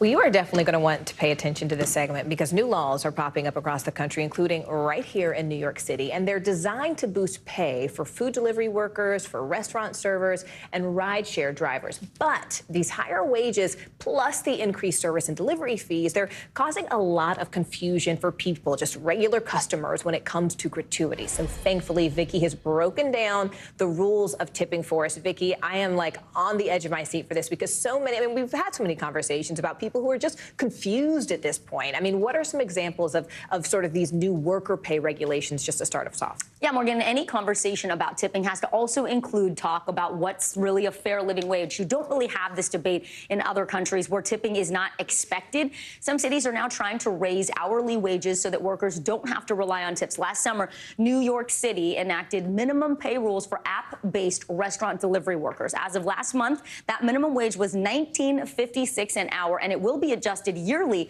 for inflation. In January, Seattle raised its minimum wage to $26.40 for those app delivery drivers. But there's been a lot of debate because that has a ripple effect on things like pay and fees. And the city council is now expected to vote any day on a revision that could bring that number down to just under $20. And last year, Washington, D.C. enacted a law that will gradually increase the minimum wage for tipped workers like restaurant servers and bartenders to match non-tipped workers. That's set to happen by 2027. Morgan? But what's interesting is I've also noticed these changes on food delivery apps. I mean, there are these sort of added fees. How does that factor now into that gratuity we're talking about? I know this is crazy. If you get any kind of meal service delivery, you're going to see a service fee or a delivery fee, but that is not technically the tip for the driver. They're not the same thing. DoorDash says its service fee is about 15%, and that's used to help them operate the app. Their delivery fee, that varies depending on the restaurant, the location, and demand, but that's used to deliver to cover costs that are associated with getting the delivery to you.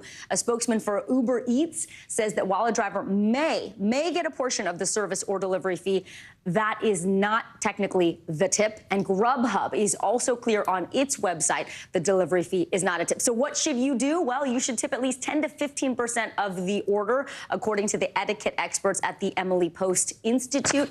Although I've heard from people, look, if you're ordering something, let's say from a fast food restaurant, and the total is $15, do you do 15% on that? But if you order a fancy steak dinner and the delivery is, the order is $50, do you tip 15% of that? Some people just do a flat fee. The other thing to consider is the difficulty. Do they have to climb a bunch of stairs to get to you? Was the restaurant really far away? Did they have to go through terrible weather?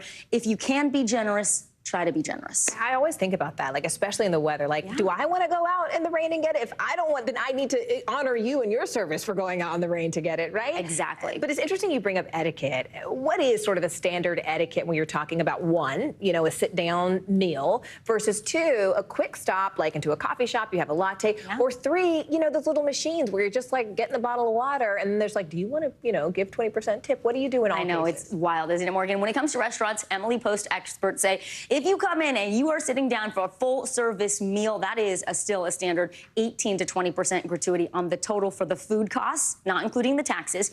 There are some situations where restaurants might add a service charge onto your bill. Now, that sometimes can be used to cover health insurance, or it's a service charge for a large group. So you can always ask what that fee is for before you tip. Don't be embarrassed about asking. And then if it is a quick stop, like someone's just grabbing a donut for you, or maybe they are, like grabbing some coffee for you. Right. They flip that tablet around. You got to choose that tip amount. The etiquette experts say it's entirely up to you. You don't have to feel pressured. If you don't want to tip, it's okay. You're not being stingy, but do consider if there's a lot of labor involved. Yeah. It's a whole new world out here, Vicki. Finally, very quickly, summer vacations coming up. What should we think about tipping at hotels? Always remember, if you see that hotel fee or resort fee on your invoice, don't assume those are gratuities. Sometimes it's a fee for the pool or the gym. You can also ask, can I apply this to my stay? Can I use it toward room service? If you're staying at an all-inclusive cruise or resort, there's no obligation to tip. You can always add a little for excellent service if you want. And when it comes to the bellhop, $2 for the first bag, $1 each additional bag. Housekeeping, so important. $2 to $5 per day, and do it daily, because someone at the end, it's a different person every day, potentially. Really important tips on tipping. Vicki, thanks so much. Stay with us. You're watching NBC News Daily.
Comfortable with the role the Supreme Court is playing in the 2024 election?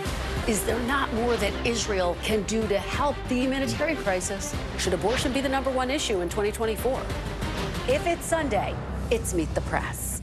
News lives in the now. The front lines are still very active. This is like quicksand, and officials say an entire town is cut off. This close to actually understand why people had to jump in the ocean. News for the generation of now is NBC News Now. As tensions continue to run high between the U.S. and China, there are growing concerns about a potential Chinese invasion of Taiwan. Yeah, in fact, just last week, China conducted its latest round of war games near the territory, which it claims as its own. NBC News correspondent Ken Delanian looked into how China could attack Taiwan and what all of that would mean for the United States. These striking images of Chinese warships off the coast of Taiwan this month, a dire warning of a potential invasion that could disrupt the global technology supply chain, plunge the world into an economic catastrophe, and start a hot war between the U.S. and China. And according to one geopolitics expert, an actual invasion could be over before the U.S. even has a chance to respond. So a lot of people assume that this would be sort of a Normandy type of beach landing. The reality is that terrain does not allow it. Dmitry Alperovich predicted the Russian invasion of Ukraine, and now in a new book, he lays out how China could seize Taiwan. First, he says, the Chinese would mount a lightning-fast assault from the air and the sea. You're still going to move amphibious assault ships across the strait. Each of them can deliver about 800 troops and, more importantly, dozens of troop transport helicopters as well as gunships to do an airborne assault. They can reach the two airports within 10 to 15 minutes. They can do that by parking them in international waters. And Taiwan would feel constrained from firing first because that would be seen as provoking a war. You're going to have these transport ships, mostly civilian vessels, and have been loaded with hundreds of thousands of troops, armored vehicles, tanks, logistics that you need to occupy an island of 23 million people. To cover the attackers, Alperovich says, China would strike Taiwan's defenses from afar. You're going to have bombers launched from the mainland. You're going to have the largest cruise missile and ballistic missile and rocket forces in the world, pummeling fixed radar installations, pummeling naval facilities, pummeling communication nodes. Then, he predicts, Chinese Marines in huge airboats would rush up the river leading to the center of the capital city, Taipei. All of this can happen literally within the first 30 minutes of action. All the while, he says, the U.S. president facing an awful choice. Allow the aggression to stand or launch a war that could kill more Americans than World War II. So why is Taiwan so vital to U.S. and global interests? One reason, Taiwan manufactures almost 70% of the world's semiconductors, those tiny boards used in everything from phones and laptops to life-saving medical devices and the vast server networks that power American industry. And if China invades, experts say, the U.S. or Taiwan is likely to destroy those factories, which would spell economic disaster for much of the world. Or if China manages to capture the factories and keep them operational, it would leap ahead in the world's most important technologies. Alperovich says that would harm American prosperity and security. But so would a war with China. In the first year of that war, global depression right off the bat. And that assumes it doesn't go nuclear. That's right. Intelligence agencies and military leaders have been warning for years that China is working on plans to seize Taiwan by force. The admiral in charge of U.S. Pacific Command told Congress in March that, quote, all indications point to the People's Liberation Army meeting Xi Jinping's alleged goal of potentially invading Taiwan by 2027. We haven't faced a threat like this since World War II. China has spent the last 2 decades modernizing its military to be able to destroy American ships in the Pacific. You're going to lose ships. You're going to lose a lot of sailors. You're going to lose thousands, potentially even tens of thousands of American troops. Alperovich says the U.S. must make containing China the focus of its foreign policy. The United States has to make it clear to them that the cost of this conflict are going to be too huge for the Chinese economy. He says that means ending U.S. reliance on China for things like critical minerals and solar panels. And it means arming Taiwan in a way that would make an invasion much more painful than it would be today. All to influence the calculations of the Chinese president. We want him to wake up every single day and look at himself in the mirror as he's shaving and say, today is not the day. Ken Delanian, NBC News. Stay with us. Much more news ahead. You're watching NBC News Daily, and you can watch us free 24/7 on our streaming network, NBC News Now. Do it wherever you stream, including YouTube, Hulu, Roku, and Peacock. The best part of it is you can take NBC News Daily with you wherever you're going. We're portable, folks. Yeah, everywhere. Morgan and me. Let's go. All the places. Your news continues right after this.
News lives in the now.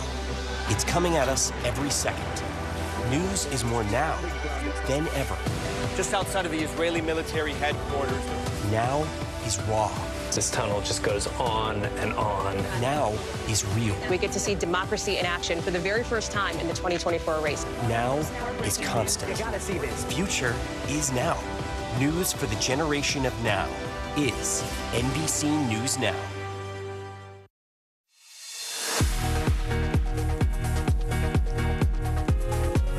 Hey there, and welcome back this Tuesday. We are so glad you could be with us again, where it is 12:30 in Boston and right here in New York City. I'm Morgan Radford. I'm Vicki Wynn. Here's what's making news right now. Melinda French Gates has announced she's donating $1 billion over the next 2 years to support women and family rights, including reproductive rights after the fall of Roe v. Wade. In a New York Times op-ed, French Gates says it is shocking to contemplate that her 1-year-old granddaughter may grow up with fewer rights than she had. A North Korean rocket carrying a new spy satellite exploded shortly after liftoff. All of that according to North Korean state media. Now, the South Korean military released the surveillance video of the rocket blowing up. It's a pretty big setback for Kim Jong-un as he tries to establish a network of satellites to monitor the United States as well as South Korea.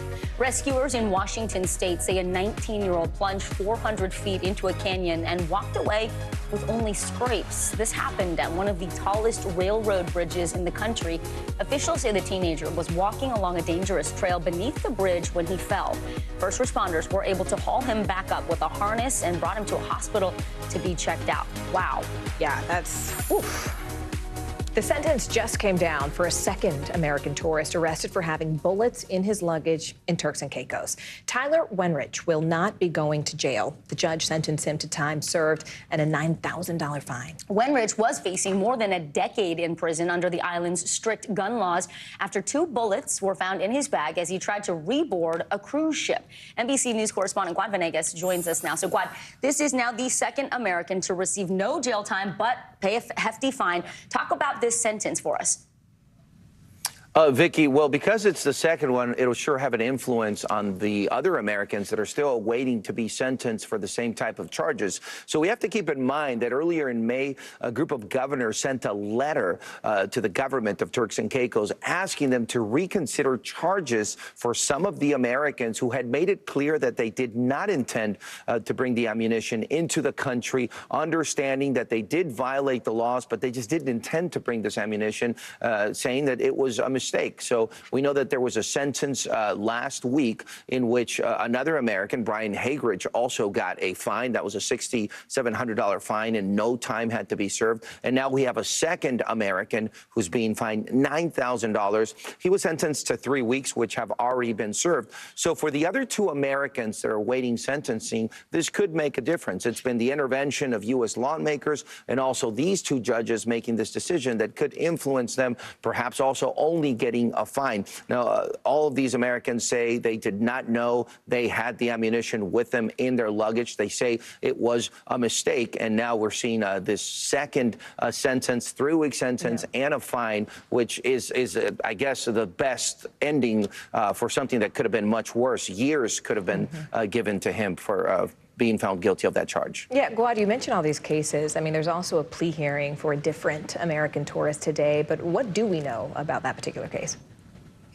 Right. So what we have is 5 Americans being charged, right? 4 of them have already pled guilty, and the 5th one is in his hearing right now, Ryan Watson of Oklahoma. We know that he was celebrating his 40th birthday with his wife in April, and when they were set to return, he had ammunition in his bag. At one point, his wife's makeup bag was mixed in there with the luggage. He had to make it clear to authorities that her makeup bag was in there just by coincidence, and he said it was his luggage that they were going through when they found this ammunition. He is in that plea hearing. So after he pleads, he will then, if he pleads guilty, be the 3rd one that would be waiting for sentencing. So we're still waiting for more updates as to what happens in Ryan Watson's plea hearing. All right. NBC News correspondent Guad Venegas following the case since the beginning. Thanks so much, Guad. Well, Morgan, there's been drama this year on the red carpet at the Cannes Film Festival. Some stars faced off with a security guard, and a few of those confrontations were caught on camera. NBC News correspondent Stephen Romo shows us these moments, which have now gone viral. Drama at the Cannes Film Festival this year in France, playing out not on the silver screen, but on the red carpet. The woman knows what happened.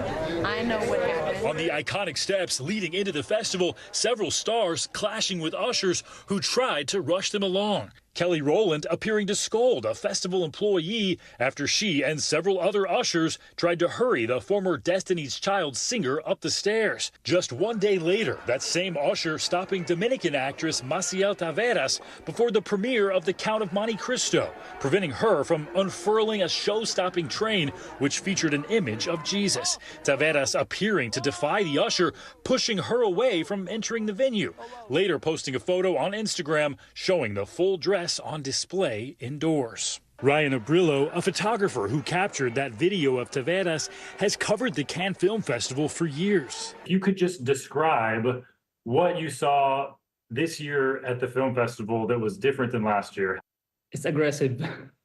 Aggressive. It's completely different. I just told you I've been filming, taking photographs since 10 years, but this year, 2024, is completely different. It's aggressive. He says he noticed 2 to 3 celebrities per day being handled aggressively. I have a boundary, and I stand by those boundaries, and that is it. Rowland standing by her actions and appearing to suggest race may have played a role.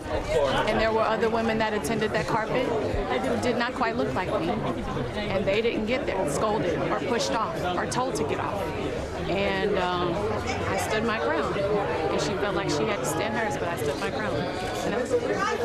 Taveras showing her support for Rowland on Instagram, writing, "I didn't know that happened to you first. I was very impressed how calm and genteel you were, because in my case, I was tired of the abuse." And now video emerging showing Korean actress and former K-pop star Yoona hurried along by the same security guard on May 19th. Yoona apparently taken by surprise. The Cannes Film Festival and the 3 celebrities involved have not returned NBC's request for comment. Stephen Romo, NBC News. Ooh, that's fascinating. Well, listen, 2024 has been a huge year for leasing cars. They made up nearly 4% more of overall auto sales this year compared to the last. And it all comes as the industry has really struggled with limited supply of new cars. But how long will this trend actually last? Let's go ahead and bring in CNBC auto and airline industry reporter Phil LeBeau with the latest and greatest. Phil, question, why has there been such a resurgence in leasing cars this year? Well, Morgan, it's the supply. There's much more supply now because we're seeing the automakers get further and further away from the chip crisis, which really limited how many vehicles they could make in 2022. And as they've been able to make more vehicles, it means dealers have more vehicles available to be leased. And historically, you see about 30% of the vehicle sales are actually leases. Now we're seeing an increase over the last couple of years. A couple of years ago, it was down below 17%, got up to just over 20% last year. It's at 23.7% this year, according to J.D. Power. And so when you take all of that, along with a few other factors, including the fact that for leasing an EV is often the one way you can get the tax credit, the federal tax credit. You put that in there with lower lease payments as opposed to buying a new vehicle. That has many people saying, you know what, I'm going to lease instead of buy right now. And Phil, is there a certain sort of type of car that's being leased the most?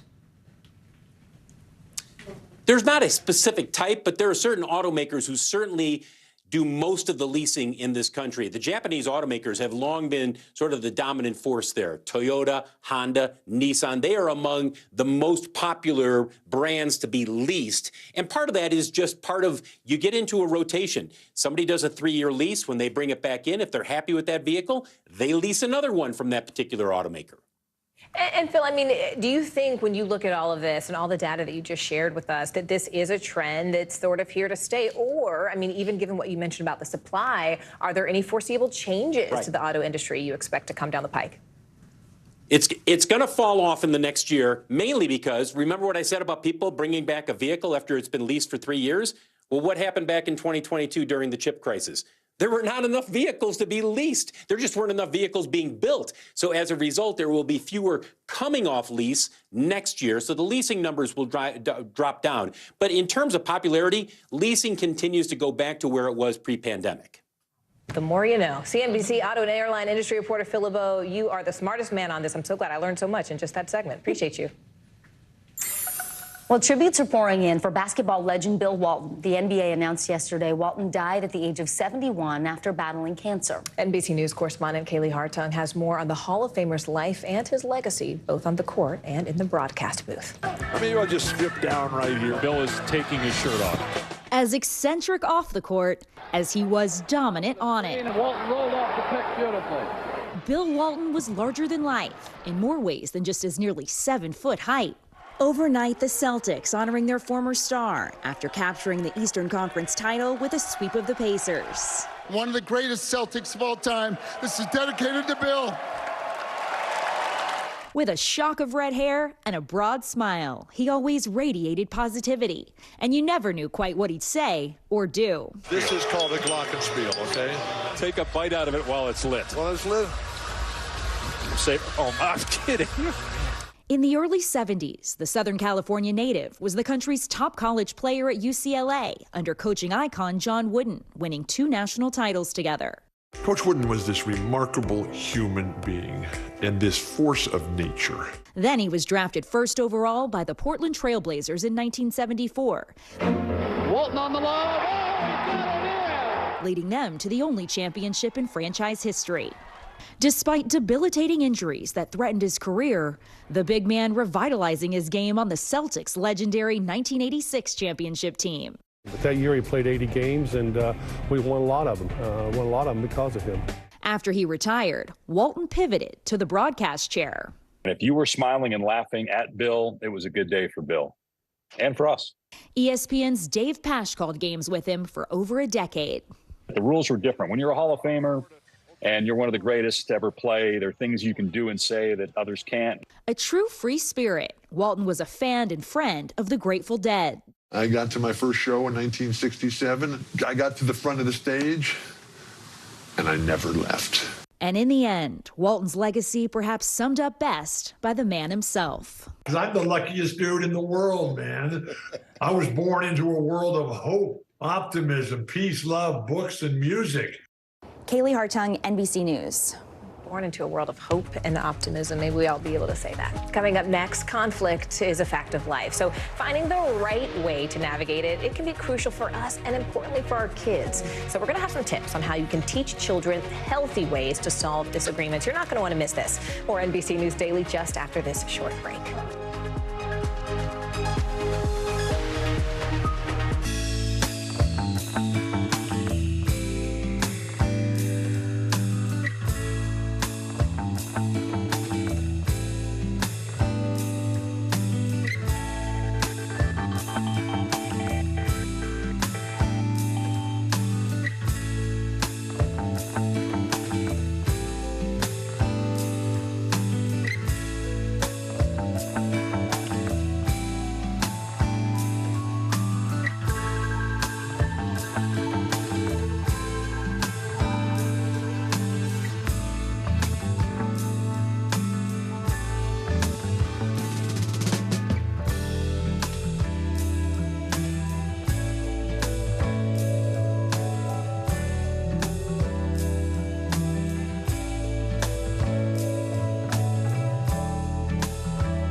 a dozen hours after the eye roared ashore.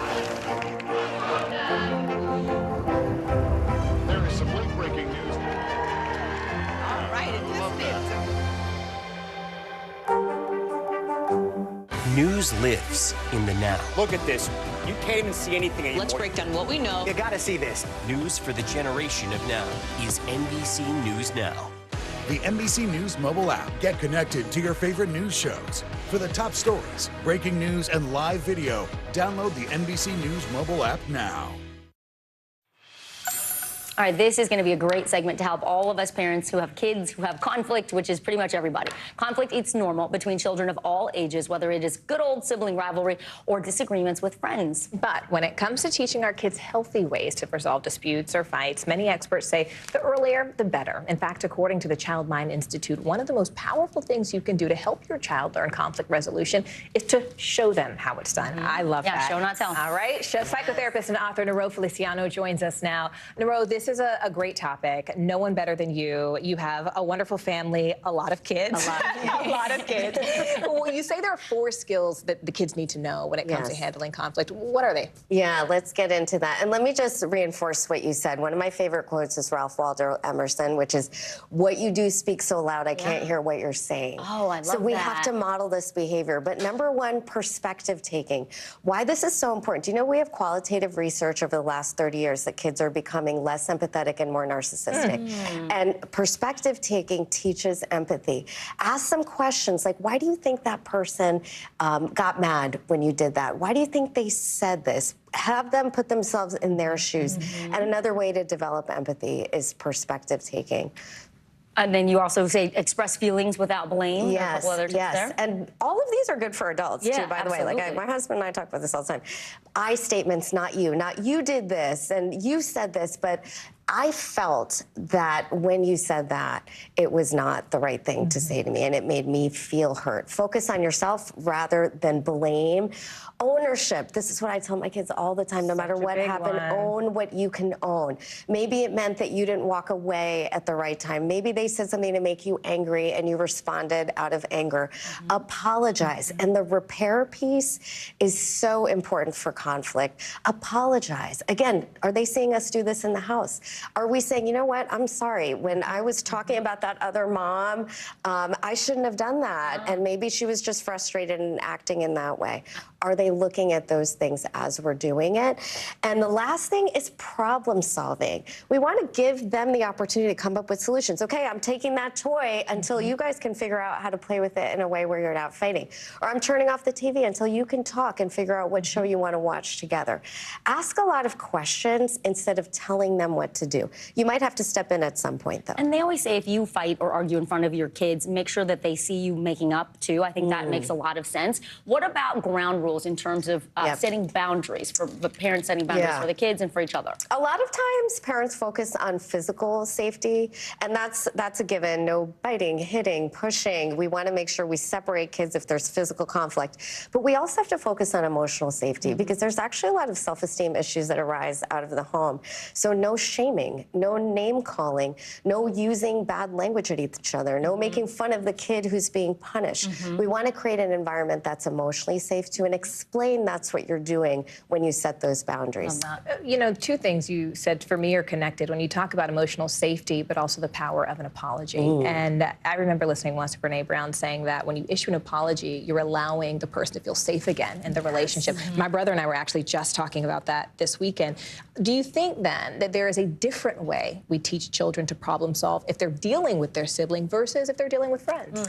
So I think it's similar initially, but unlike friends, we can't end that relationship in our own families, nor can we control the environment that the friend is coming from.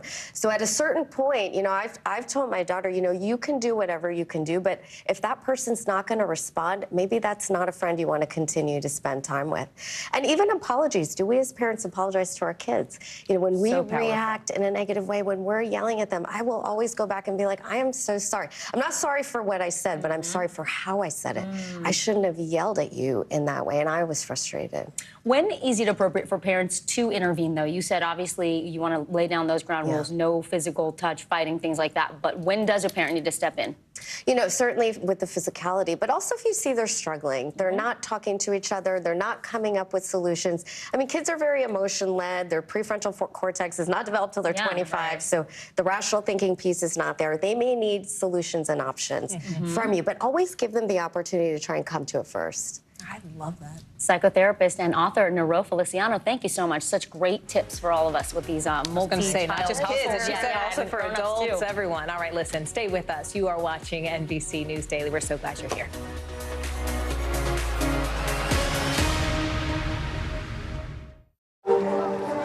People really don't know what's going to happen. Nearly a dozen hours after the eye roared ashore.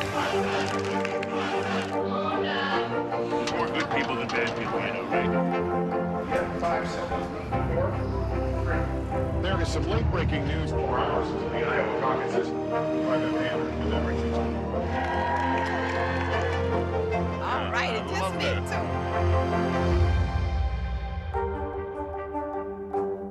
Hey there, I'm Hallie, and we are coming on the air tonight with new developments. Let's talk about the implications on women's health and then the political fallout. Start with what this law actually will and won't do. Cruise officials will do almost anything they can to get it back open ASAP. So how S is the P? In other words, how soon will it be open? I could keep talking till the Eiffel Tower starts sparkling. Now you've laid down the gauntlet, so we have to continue to speak until it starts to sparkle. It's sparkling. It's happening. Tonight, the state of emergency here in Baltimore. How is it that traffic was stopped in time? State law enforcement officers, they undoubtedly saved lives. Should people be concerned about the safety of flying today? Closer to the Gaza border.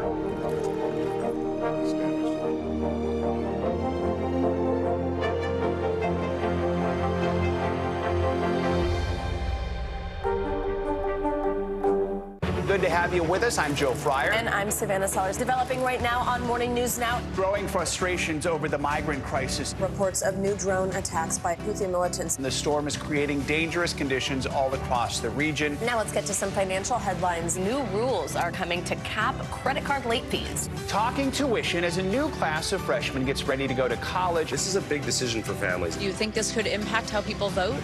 100%. Morning News Now, streaming weekdays at 7.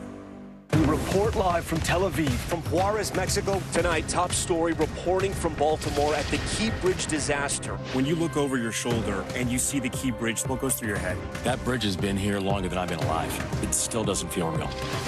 Hundreds of Israelis have gathered to demonstrate. What do the people in Gaza, do you think, what do they need most? A place where Palestinians and Israelis have found common ground. Every night, it's your news playlist. Top story with Tom Yamas, streaming weeknights at 7 on NBC News Now. All right, so one of the most traditional breads from the Jewish community is the babka, and it originated back in the early 19th century in Eastern Europe and can now be found in bakery shelves pretty much everywhere. And it is so delicious, whatever you put into it. As we celebrate Jewish heritage this month, today's show co-host Al Roker takes us inside the New York bakery that is putting its own spin on this sweet treat. Chocolate babka, that's their special. Love that babka. A quintessential scene from the hit television show Seinfeld, centering around the traditional Jewish twisted bread filled with a decadent chocolate or cinnamon filling. It's our last one. Was one of your favorite Seinfeld episodes the babka episode? Absolutely. I'm looking behind you. You got rolls, you got pretzels, you got cookies, you got Danish. We want you to feel like you're surrounded by the carbs when you come in here.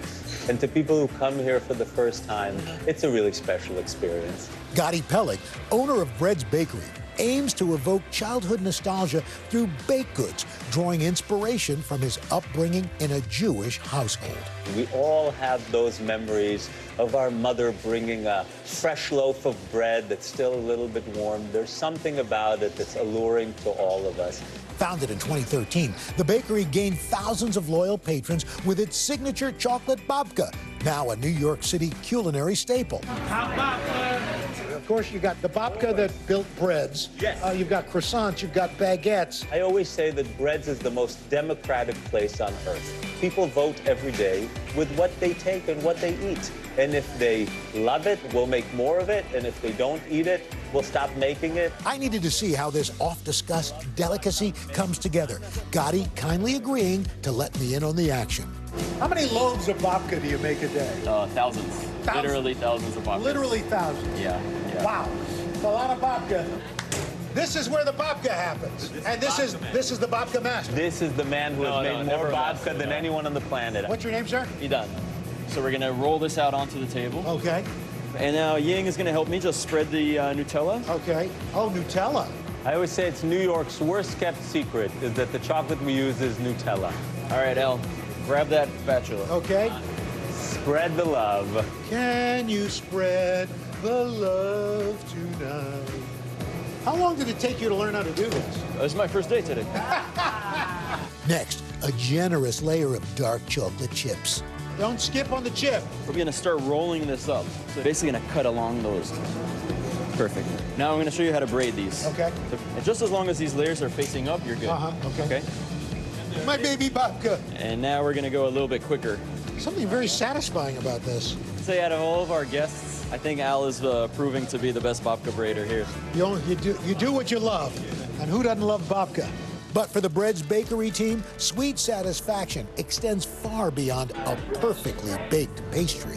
I'm most proud of the community that we created. And there are so many people for whom this became a special place where they celebrate the little joys of life. We're living in turbulent times. And here at this bakery, you've got challah bread, you've got Middle Eastern pastries, you've got French tarts. It would seem to me that if you could get people around a table and sample each other's cuisine, we might have a little less of this. I think that's right. We all have about the same desires to raise our children, to give more to our children than we had. I think these are universal truths. There is a shared passion and a shared positive mission.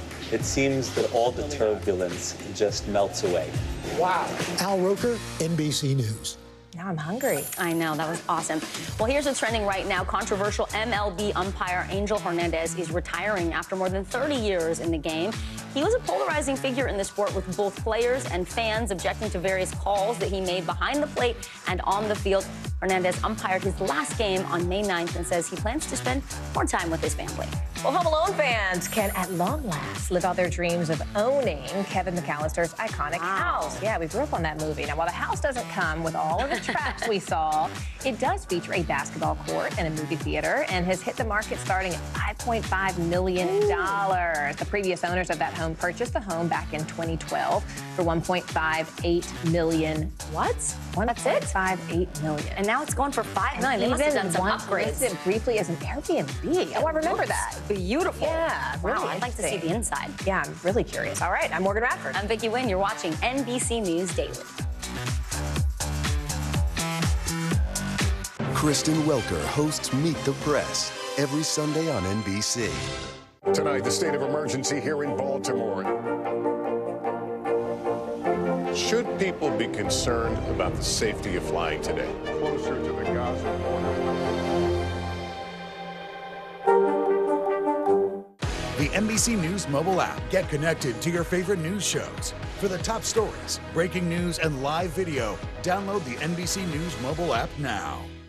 Hey there, I'm Hallie, and we are coming on the air tonight with new developments.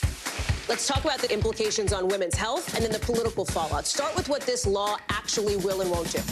Cruise officials will do almost anything they can to get it back open ASAP. So how S is the P? In other words, how soon will it be open?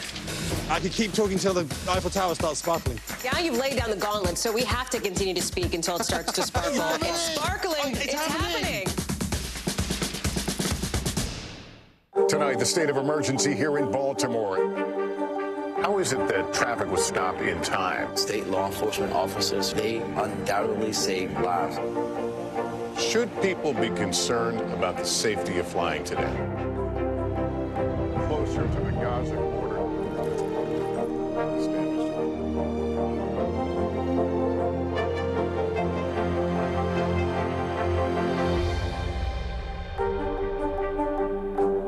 Good to have you with us. I'm Joe Fryer. And I'm Savannah Sellers. Developing right now on Morning News Now. Growing frustrations over the migrant crisis. Reports of new drone attacks by Houthi militants. The storm is creating dangerous conditions all across the region. Now let's get to some financial headlines. New rules are coming to cap credit card late fees. Talking tuition as a new class of freshmen gets ready to go to college. This is a big decision for families. Do you think this could impact how people vote?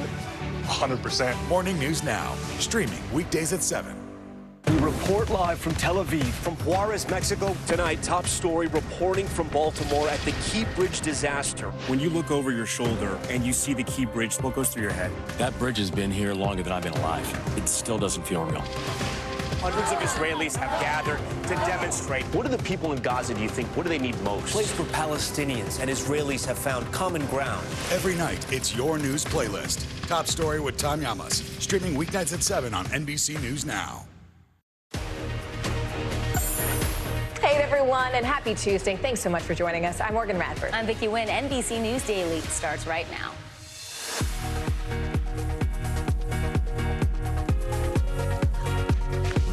Today is Tuesday, May 28th. Turks and Caicos sentencing. The second of 5 Americans arrested for carrying ammo inside their luggage has just learned his fate. We'll bring you details from the hearing and whether he'll face time behind bars. Healthcare hurdles. Artificial intelligence is changing the way some people get medical procedures, but who's paying for all of it? We're going to explain why this new tech is complicating the reimbursement process. Big screen bust. It was a rough weekend in the box office to kick off what's normally a pretty busy summer season. How all of this is putting even more pressure on the movie industry. Controlled dangerous substances. It is a category of drugs that experts say can be addictive when they're abused. We're going to speak with a doctor about which medications are on this list and what you need to know if you are prescribed one of these pills. Welcome to NBC News Daily, where we start right now with another American tourist set to go free after being arrested for having bullets inside his luggage in Turks and Caicos. Yeah, the sentence just came down for Tyler Wenrich. He will not be going to jail. The judge sentenced him to time served and a $9,000 fine. Now, Wenrich was facing more than a decade in prison under the island's strict gun laws after 2 bullets were found in his bag as he tried to reboard a cruise ship. NBC News correspondent Guad Venegas joins us now. So, Guad, Wenrich is a free man once he pays this $9,000 fine. Talk about how much time he has already spent in this whole ordeal. Vicki, so he was sentenced actually to 3 weeks, which have already been served. He's been in the country for some time now, waiting for his sentencing to happen. So he served the time that was sentenced, and now he has to pay this fine and is free. Now, this is good news for him and for all the other Americans that are awaiting sentencing, right? So he's a second American that pled guilty that has been sentenced. We heard last week with Brian Hagerich, who was sentenced also, or who wasn't sentenced, actually. Let me rephrase that. He was fined $6,700, and the judge suspended the sentence. Now, the judges here are acknowledging that these Americans did break the law by bringing in the ammunition. That's why they have these fines. But they are acknowledging that they made a mistake. There was a letter that was sent earlier this month from governors of Virginia, Pennsylvania, and Oklahoma asking the authorities in Turks and Caicos to reconsider the charges, also mentioning that the Americans that had been arrested had no idea or they had made a mistake by bringing this ammunition. So, again, good news, because it could have been a sentence that kept them in jail for years, but it is essentially a very short sentence that has already been served, and this fine, in this case, for $9,000. Guad, you mentioned 5 Americans, this being the case of 1. What is the status of those other Americans who have not been sentenced yet?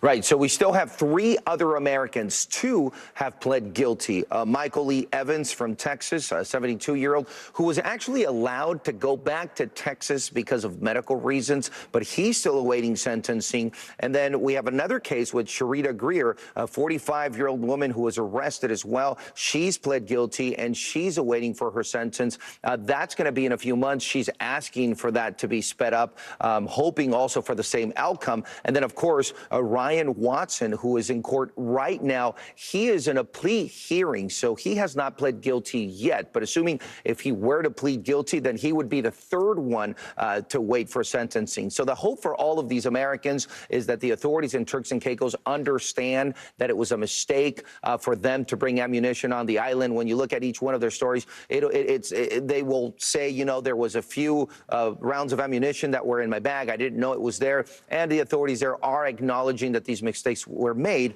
with these fines being handed down and no sentencing of years in jail, which is what could happen according to the laws from Turks and Caicos. Yeah, definitely. Guad Venegas following the story. Quite a head scratcher since the beginning. Guad, thanks.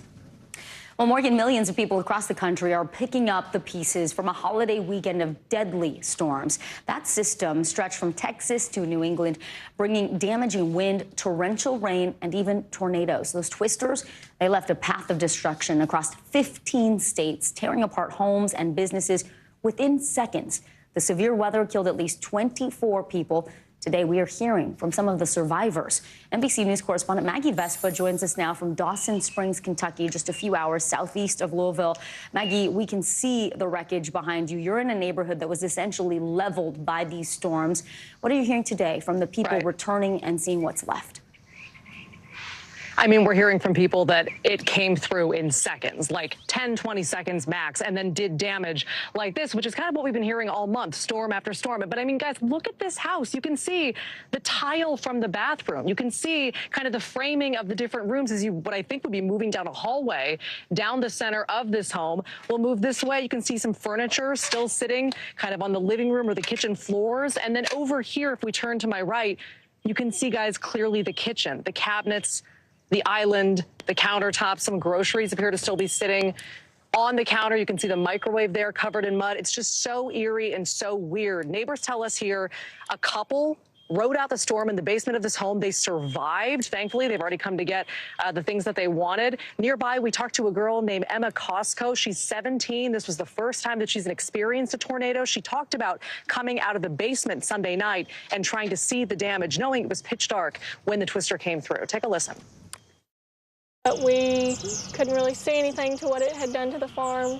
But now that we see it, we woke up this morning and just were devastated to see all the damage that was done to a farm that has been here since 1959. Yeah, so guys, you can see the washing machine behind us here. I mean, this is so bizarre. These storms move through. Some things are left completely in place, and then lives are just torn apart in the meantime. Again, you said close to 70 twisters across 15 states. The death toll overall, 24 people across the country, 5 of them killed, guys, just here in Kentucky. And the stories, as you've heard, are just absolutely incredible once again in this latest round of severe weather. Send it back to you. Thinking of them, their families, and of course the survivors as well. NBC News correspondent Maggie Vespa. Maggie, thank you. Vicky, I want to switch gears and talk about a medical story where experts say that artificial intelligence actually has the potential to transform modern healthcare. In fact, the FDA has already approved hundreds of AI and machine learning devices. But because this technology is still, frankly, so new, some insurers and even Medicare, they're still deciding whether to even pay for these procedures. And now it's ultimately raising questions about accessibility. CNBC reporter Bertha Coombs joins us now. Bertha, you know, there's a lot of questions here about how to pay for, but why AI in general? I mean, is this actually worth it for a lot of these patients to try something new and different? It really can be, in the sense that it puts an extra set of eyes through machine learning, artificial intelligence, to look at your mammography or to your screening for prostate cancer that might catch things that a doctor might not readily see. In fact, we talked to one UCLA professor who was told after he was diagnosed with prostate cancer that he'd have to have his entire prostate removed. He kept looking until he found a doctor who was using AI, and for him, he said, it made all the difference. Josh Trachtenberg was leery of prostate cancer surgery, which can result in lasting side effects. But his urologist used an AI program that helped get at all the cancer in surgery while preserving healthy tissue. It's been 6 months since I had my focal ablation, and a measure of something called the prostate-specific antigen, PSA, has been going down and down. The AI program by startup Avenda Health was approved for medical decision support by the Food and Drug Administration last year. Just as important, the American Medical Association designated a provisional billing code for the treatment. Now, Avenda is working on getting insurers and Medicare to pay for it. Traditionally, for medical devices, it takes up to 7 years after a product is cleared or approved by the FDA to get reimbursed. So it is quite a challenge. The FDA has authorized more than 880 AI and machine learning-enabled devices, nearly 600 in radiology since 2019. The vast majority do not have billing codes and aren't reimbursed by insurers. The evidence hasn't quite met the bar to say it clearly makes a benefit, a positive difference for our members, and doesn't introduce other risks that might be false positives or sort of gives confidence to the false negatives. Josh Trachtenberg is grateful he had access to the new technology and hopes others get the same chance. I'm very optimistic that AI will improve, in the case of prostate cancer, men's lives, but in cancer writ large, everyone's lives. Bertha, it's really interesting what he said. I mean, what happens to the people, though, who can't pay? That is one of the concerns, Morgan, that you create an equity issue. And I had my mammogram recently. I paid up for it. And the company that charged said since they lowered the price, they've had more women opt in. But for some people, women and others, just that extra amount is not enough. So it's something that a lot of insurers are looking at very carefully. They just want to make sure that they're not paying for technology that's actually going to produce more harm than good. Yeah, really important. CNBC reporter Bertha Coombs for us. Bertha, as always, thank you so much. All right, we want to turn now to our CNBC Money Minute. GameStop shares, well, they're back up again today. This comes after the video game retailer said that it raised over $900 million selling shares during that meme stock market craze just a few weeks ago earlier this month. CNBC senior markets correspondent Dominic Chu joins us with so much more. We've been talking about this. I feel like it's the story that keeps on giving. Roaring Kitty, right? He tweeted that one picture, and then it just got everybody going again. But it's incredible how you can just have one little drawing, one little slip. But remember when this happened with GameStop? I mean, Dom, we're sorry, we're already talking about your story. We got so excited. Listen, I know this jump comes after the meme stock fell more than 14% just last week. But what does all this mean for the company?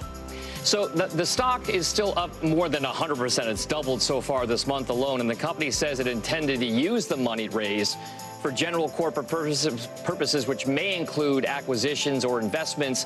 Now, GameStop has been struggling with sales as it tries to turn its customers towards online retail, and customers move that way, which keeps people from buying their video games online and with their collectibles as well. So that's something to keep a close eye on for GameStop.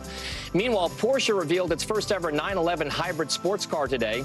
The automaker says the new Carrera GTS can accelerate faster than the previous non-hybrid versions and can reach a top speed of 194 miles an hour.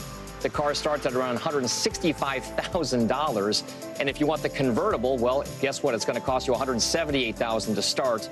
Those deliveries are expected to begin by the end of the year.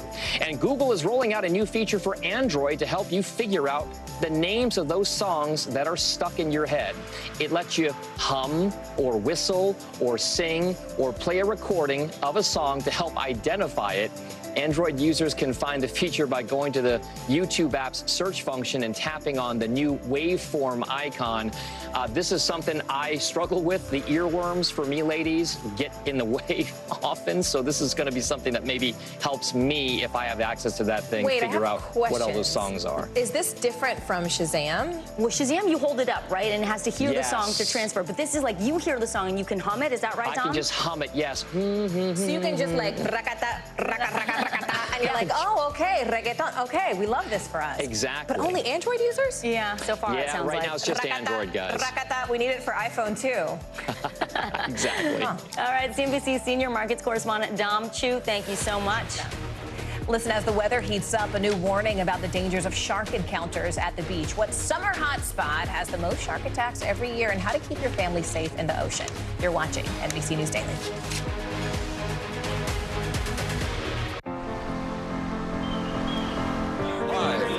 Mornings are full of possibility and energy.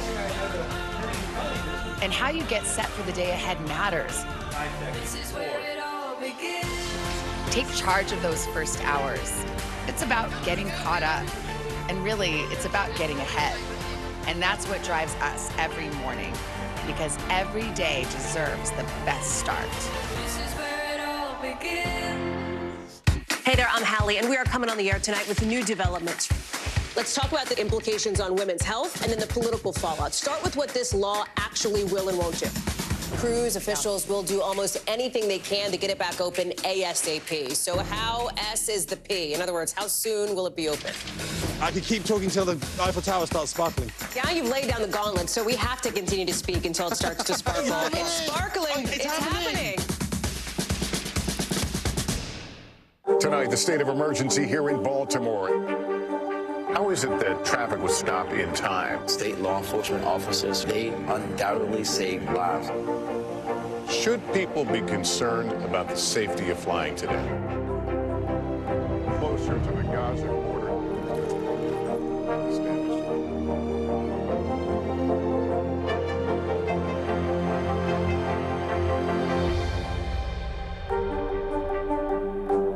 Good to have you with us. I'm Joe Fryer. And I'm Savannah Sellers. Developing right now on Morning News Now. Growing frustrations over the migrant crisis. Reports of new drone attacks by Houthi militants. The storm is creating dangerous conditions all across the region. Now let's get to some financial headlines. New rules are coming to cap credit card late fees. Talking tuition as a new class of freshmen gets ready to go to college. This is a big decision for families. Do you think this could impact how people vote?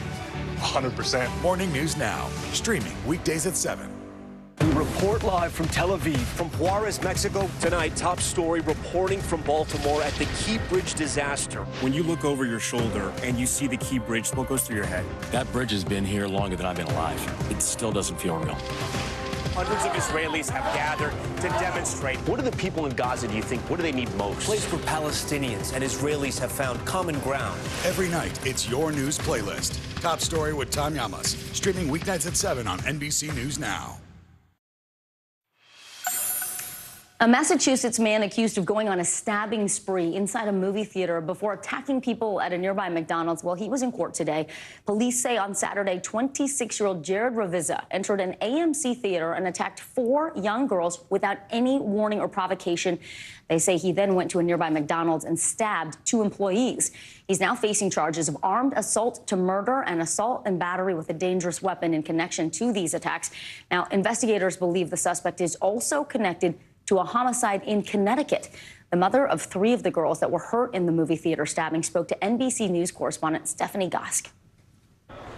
Her daughters were at the movies on Saturday night when Lisa Dembowski got the call. I needed to get to the AMC movie theater right away because they had been stabbed. According to authorities, Jared Ravizza attacked Dembowski's 3 daughters and a friend with a knife in their seats, unprovoked. My oldest was leaned over to get something. He got her in the back, and then my other daughter in the top chest, and then my last daughter across her arm. The girls, ages 9 to 17, sustained non-life-threatening injuries. An hour later, police say 26-year-old Ravizza, who lives on the wealthy island of Martha's Vineyard, went to a rest stop McDonald's, stabbing 1 employee in the drive-thru and another inside. According to authorities, Ravizza fled in his black Porsche SUV, which he crashed. He was then arrested. So far, Ravizza faces multiple charges, including assault with intent to murder. Dembowski says her daughters are physically okay, but definitely rattled. I think it's a pretty sick individual to harm children. Stephanie Gosk, NBC News. Just unconscionable. Ocean access at some Southern California beaches back open today after aggressive shark behavior actually forced people out of the water just yesterday. Here's NBC's Sam Brock on more early shark sightings.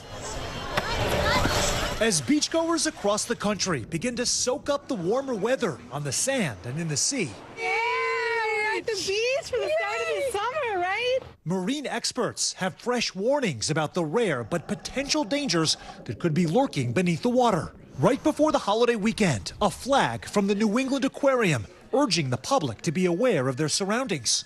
After reports of multiple marine mammals found with white shark bites off of Massachusetts coastline.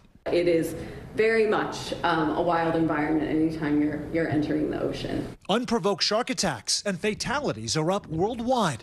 The U.S. had 36 such attacks last year, accounting for more than half of the 69 incidents across the globe, and a jump from the average of 63 the previous 5 years. If you are swimming in an area where there are large sharks feeding on large prey items, you know there's an element of risk. The state of Florida experienced 16 unprovoked shark bites in 2023, at least double any other state. Swim near the lifeguard because we can tell you what's going on, what's safe around that area. Earlier this month, researchers captured footage of a rare white shark swimming about 30 miles off the coast of Alabama, the first known sighting in that area recorded by scientists. Groups like OSearch have been tagging sharks for research purposes and also for real-time updates about the predator's whereabouts. Last month, 2 white sharks pinged off the Atlantic coast of Florida, the sharks appearing to head north for the summer season. Water has sharks in it, but I mean, we've been swimming here for years. I think everybody will be safe this summer. While in New York, drones now deployed to spot sharks from above in the hopes of taking a bite out of potential attacks. Last month, 24-year-old Marlon Wakeman was bitten by 2 sharks in a marina in the Bahamas after slipping off a fishing boat into the water. He grabbed my left leg, kind of pulled me into the water, and at that point, my head went underwater. He's since recovered from his injuries, but Wakeman knows how lucky he is to be alive. They can and will kill you. I got very lucky. Sam Brock, NBC News. Well, is the summer blockbuster gone after a record low Memorial Day weekend at the box office? Can Hollywood make a comeback? Stay with us. We'll have some answers. You're watching NBC News Daily.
Are you comfortable with the role the Supreme Court is playing in the 2024 election?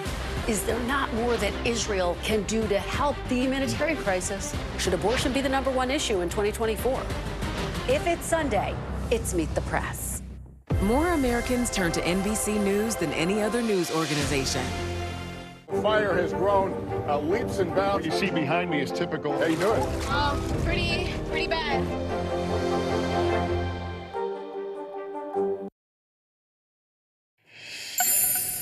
As tensions continue to run high between the U.S. and China, there are growing concerns about a potential Chinese invasion of Taiwan. Yeah, in fact, just last week, China conducted its latest round of war games near the territory, which it claims as its own. NBC News correspondent Ken Delanian looked into how China could attack Taiwan and what all of that would mean for the United States. These striking images of Chinese warships off the coast of Taiwan this month, a dire warning. of a potential invasion that could disrupt the global technology supply chain, plunge the world into an economic catastrophe, and start a hot war between the U.S. and China. And according to one geopolitics expert, an actual invasion could be over before the U.S. even has a chance to respond. So a lot of people assume that this would be sort of a Normandy type of beach landing. The reality is that terrain does not allow it. Dmitry Alperovich predicted the Russian invasion of Ukraine, and now in a new book, he lays out how China could seize Taiwan. First, he says, the Chinese would mount a lightning-fast assault from the air and the sea. You're still going to move amphibious assault ships across the strait.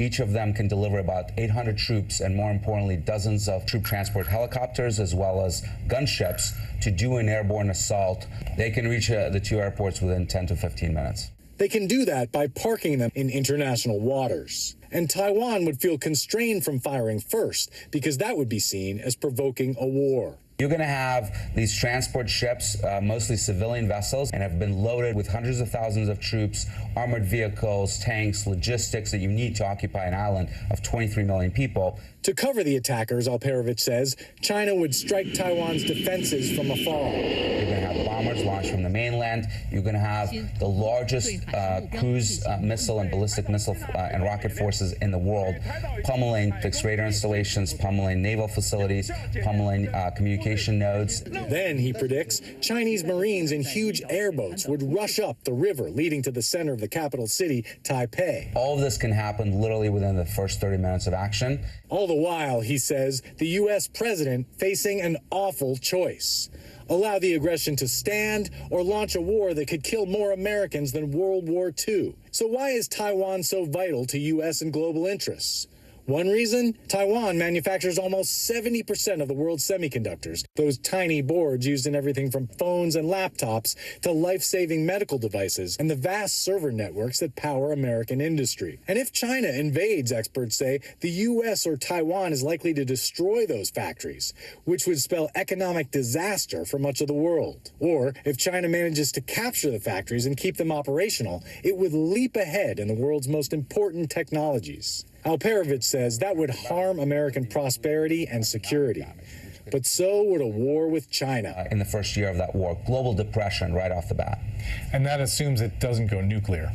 That's right. Intelligence agencies and military leaders have been warning for years that China is working on plans to seize Taiwan by force. The admiral in charge of U.S. Pacific Command told Congress in March that, quote, all indications point to the People's Liberation Army meeting Xi Jinping's alleged goal of potentially invading Taiwan by 2027. We haven't faced a threat like this since World War II. China has spent the last 2 decades modernizing its military to be able to destroy American ships in the Pacific. You're going to lose ships. You're going to lose a lot of sailors. You're going to lose thousands, potentially even tens of thousands of American troops. Alperovich says the U.S. must make containing China the focus of its foreign policy. The United States has to make it clear to them that the cost of this conflict are going to be too huge for the Chinese economy. He says that means ending U.S. reliance on China for things like critical minerals and solar panels. And it means arming Taiwan in a way that would make an invasion much more painful than it would be today. All to influence the calculations of the Chinese president. We want him to wake up every single day and look at himself in the mirror as he's shaving and say, today is not the day.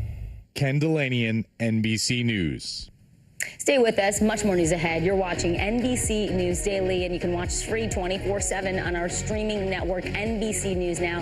Do it wherever you stream, including YouTube, Hulu, Roku, and Peacock. The best part of it is you can take NBC News Daily with you wherever you're going. We're portable, folks. Yeah, everywhere. Morgan and me. Let's go. All the places. Your news continues right after this.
News lives in the now. Look at this. You can't even see anything anymore. Let's break down what we know. You gotta see this. News for the generation of now is NBC News Now. Good morning begins with hope and optimism, a chance to start fresh. We want to welcome you in to share a moment that brightens your day, because every day deserves the best start. More Americans turn to NBC News than any other news organization.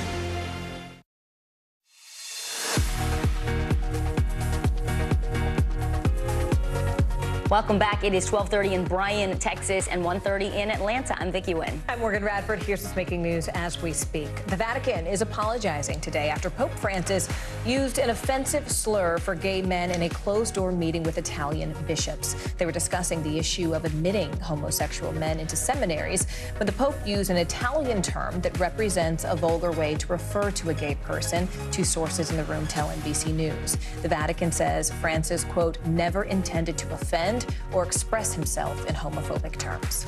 The Biden administration is now giving immigration judges and asylum officers more access to classified information. They're hoping it will help them determine whether migrants have ties to terrorism or if they pose threats to public safety. This move comes after NBC News first reported an Afghan migrant on the terror watch list was released by an immigration judge.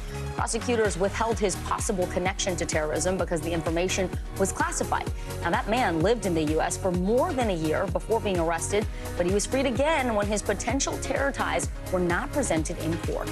And the Boston Celtics punched the first ticket to the NBA Finals. They are returning for the second time in 3 years, capping off a 4-game sweep of the Indiana Pacers. They're chasing their 18th championship, looking to break their tie with the Los Angeles Lakers for the most of all time. They will face the winner of the Minnesota Timberwolves versus Dallas Mavericks. A lot of people tune in for that one. Going to be a big matchup. All right.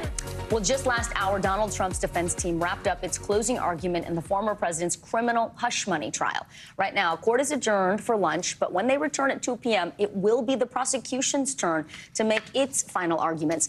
Then the judge will issue jury instructions and deliberations will begin. So far, the trial has gone on for 6 weeks now. The jury has heard from 22 witnesses, amounting to more than 80 hours of testimony. Trump denies all allegations that he falsified business records to influence the 2016 election.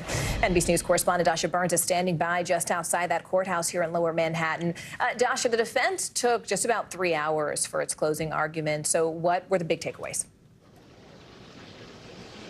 Well, let me just start with a brief description of what's happening outside the courtroom right now, because you might hear some yelling behind me at some point during this segment. The former president's children, Don Jr., Eric Trump, and his wife, Laura Trump, are holding a presser right now, once again repeating similar messaging as their father, saying that this was political prosecution, this is unfair, all the arguments we've heard from the former president so far, but now his children here showing their support. Inside the courtroom, we just heard about 3 hours of closing arguments from the defense. In that, they tried to undercut the prosecution's case with arguments from everything from saying that the former president was simply too busy while in the White House to partake in any sort of scheme, to saying that trying to influence an election isn't in and of itself unlawful. That's basically what everybody does when they're campaigning, to trying to sow some doubt about the various pieces of evidence that were introduced by the prosecution. But their main focus was on Michael Cohen, once again painting him as an unreliable narrator, as a liar. Attorney Todd Blanche at one point called him the gloat, the greatest liar of all time, threw into doubt the claims that Cohen made that he talked to the former president multiple times about Stormy Daniels, brought up a phone call in which he claimed to talk to the former president, but throwing doubt on that again, saying no, he instead talked to his body man. So really honing in again on Michael Cohen's testimony. And next, we're going to hear from the prosecution, which will have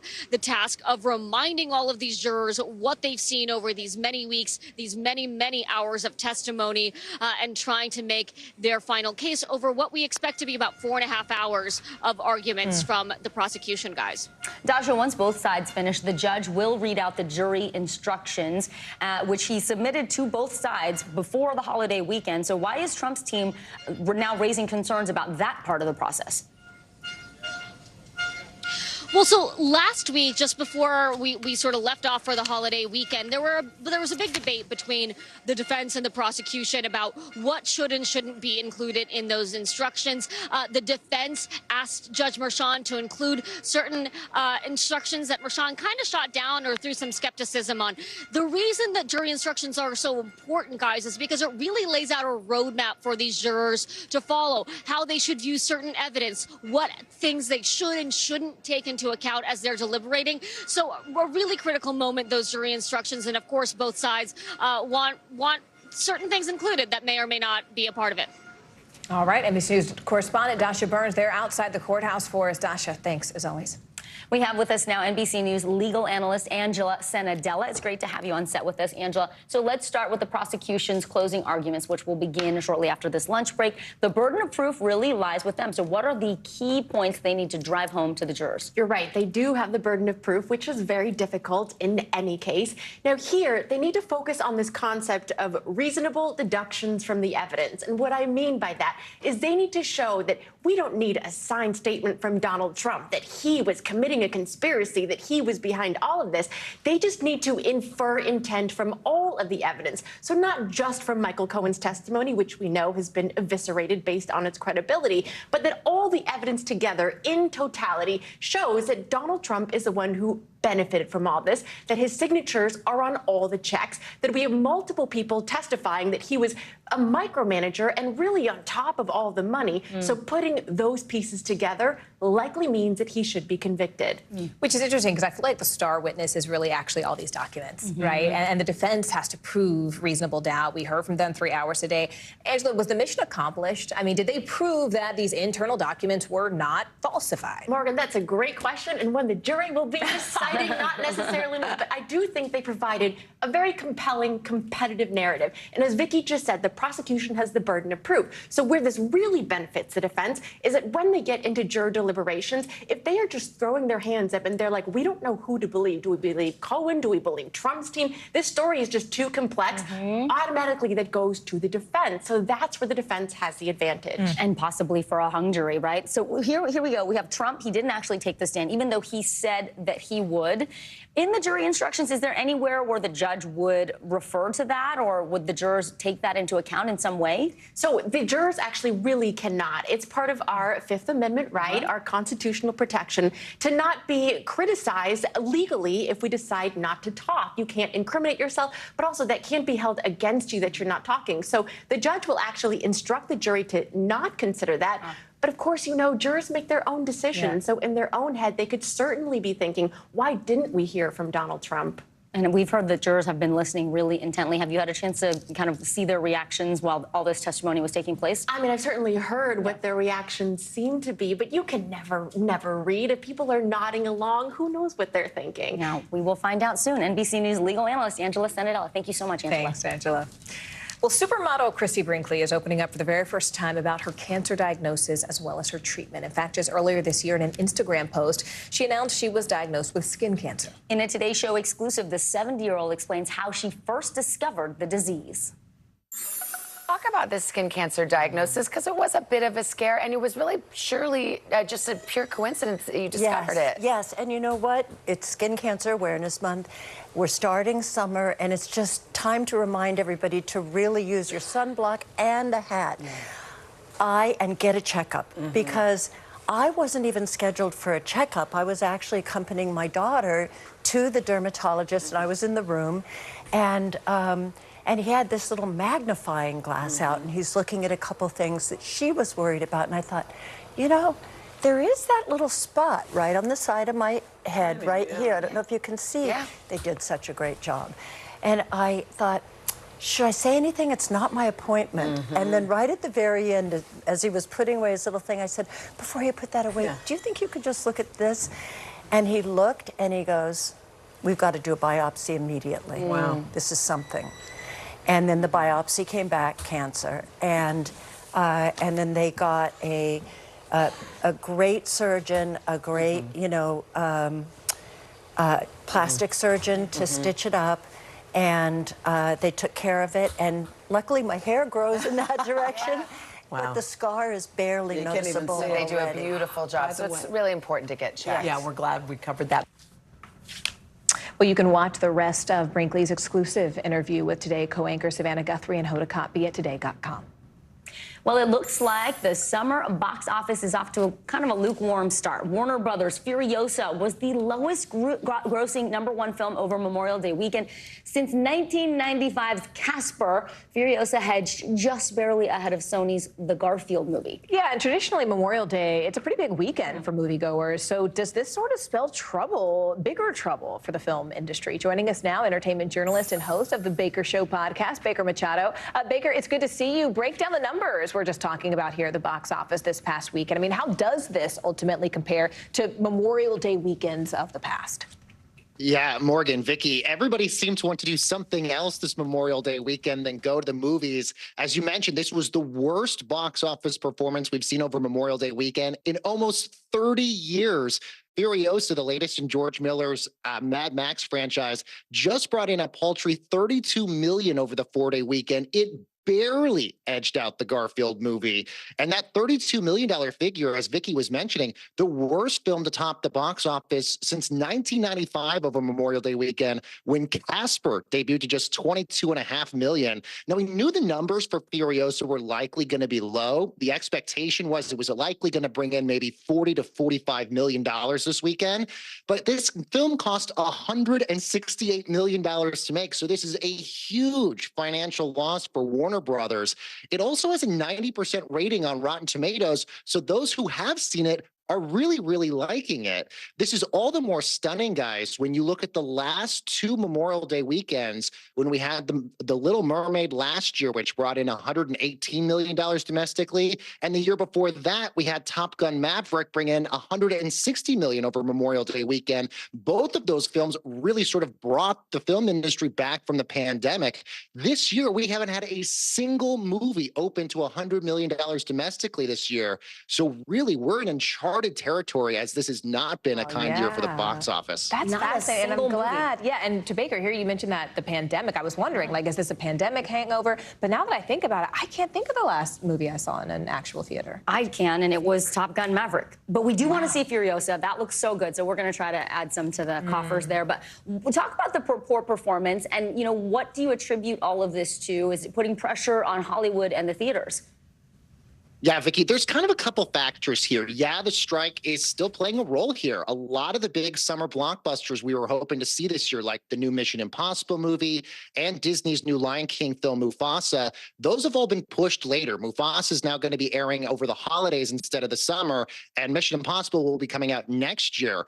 We also didn't have a single Marvel film open up the summer season, which traditionally it's done that for the last 10 years. Last year, Guardians of the Galaxy Volume 3 brought in $118 million domestically in its opening weekend in May. And we haven't had a single film like that this year. Also, experts are saying this summer's box office could barely even cross the $3 billion mark compared to the $4 billion that we got last year with Barbie and Oppenheimer. So really quickly, to answer your question, Vicky, people will go see a movie if they like it. You just have to have a really broad audience. You did go see Barbie in theaters. So that was the last film you saw. Although I have to say, I love the Mission Impossible franchise. So that could reel me back in. That's going to get people back into the theaters. All right, entertainment journalist Baker Machado, always great to see you. Thank you so much, Baker. Thanks, Baker. Well, listen, what can you do when there's a medicine that you need, but it could also pose a pretty big risk to you? Coming up next, we're talking about pills that doctors do prescribe and how to notice really early on if you're becoming dependent on them. Big topic. More NBC News Daily just after this very short break.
Tonight, the state of emergency here in Baltimore.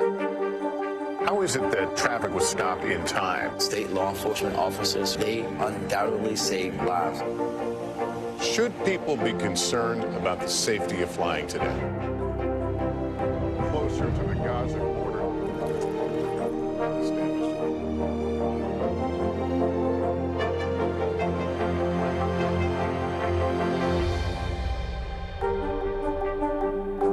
Kristen Welker hosts Meet the Press every Sunday on NBC.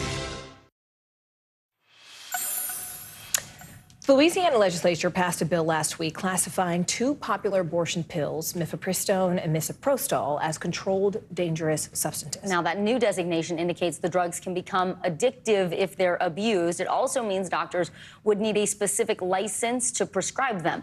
For more on this, we want to bring in NBC News medical contributor Dr. Kavita Patel. So, Dr. Patel, what exactly constitutes a controlled dangerous substance? I mean, are those abortion medications considered addictive? Well, I'll be honest, Vicki and Morgan, it was a surprise to us all to see that classification because controlled dangerous substances are generally done by the Drug Enforcement Administration because of their potential for abuse, a pattern of abuse or harm, and risk to public health, including psychological or physiologic dependency.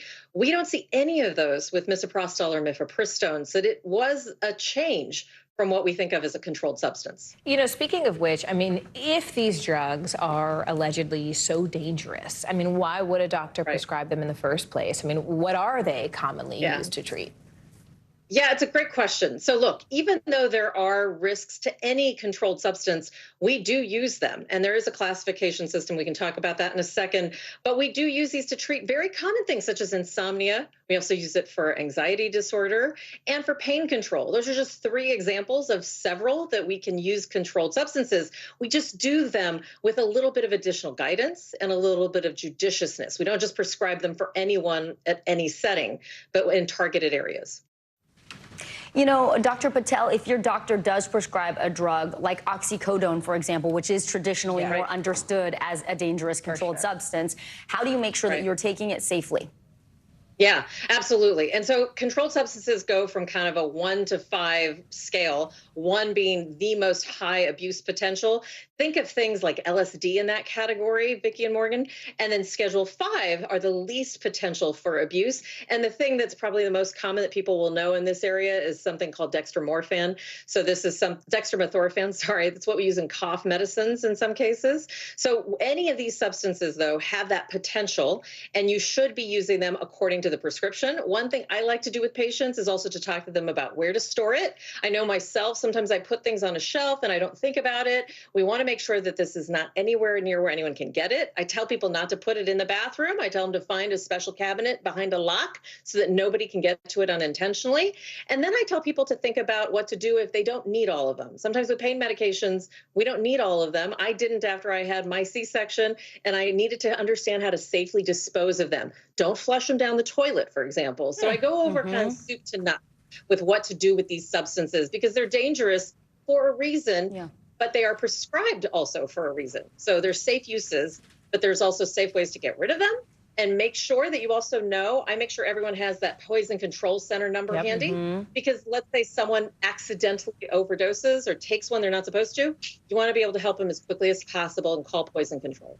And just very quickly, to wrap things up here, what are some signs that someone might be addicted to one of those drugs? Yeah. Addiction can happen when you start to have like a physiologic reaction when you don't have the drug, or when you mentally feel like you need the drug, even when that reason you're taking it is not any longer necessary. So in any case, talk to a doctor, get help. There are a lot of us that are trying to help people overcome these addictions, but they are addictive and can pose dangerous to a person if you don't go without any sort of assistance.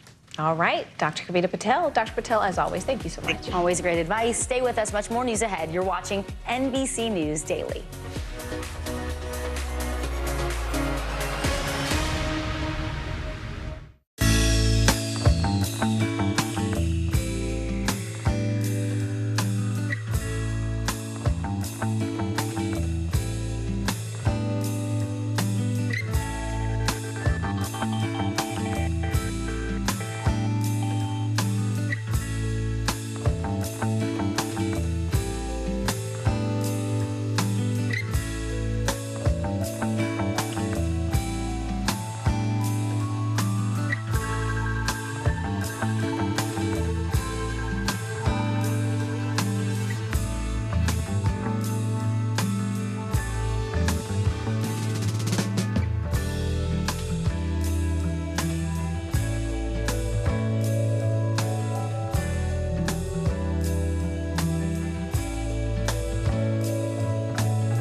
Fire has grown leaps and bounds. You see behind me is typical. How you doing?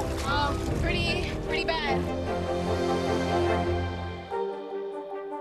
More Americans turn to NBC News than any other news organization. News lives in the now. The front lines are still very active. This is like quicksand, and officials say an entire town is cut off. This close to actually understand why people had to jump in the ocean. News for the generation of now is NBC News Now.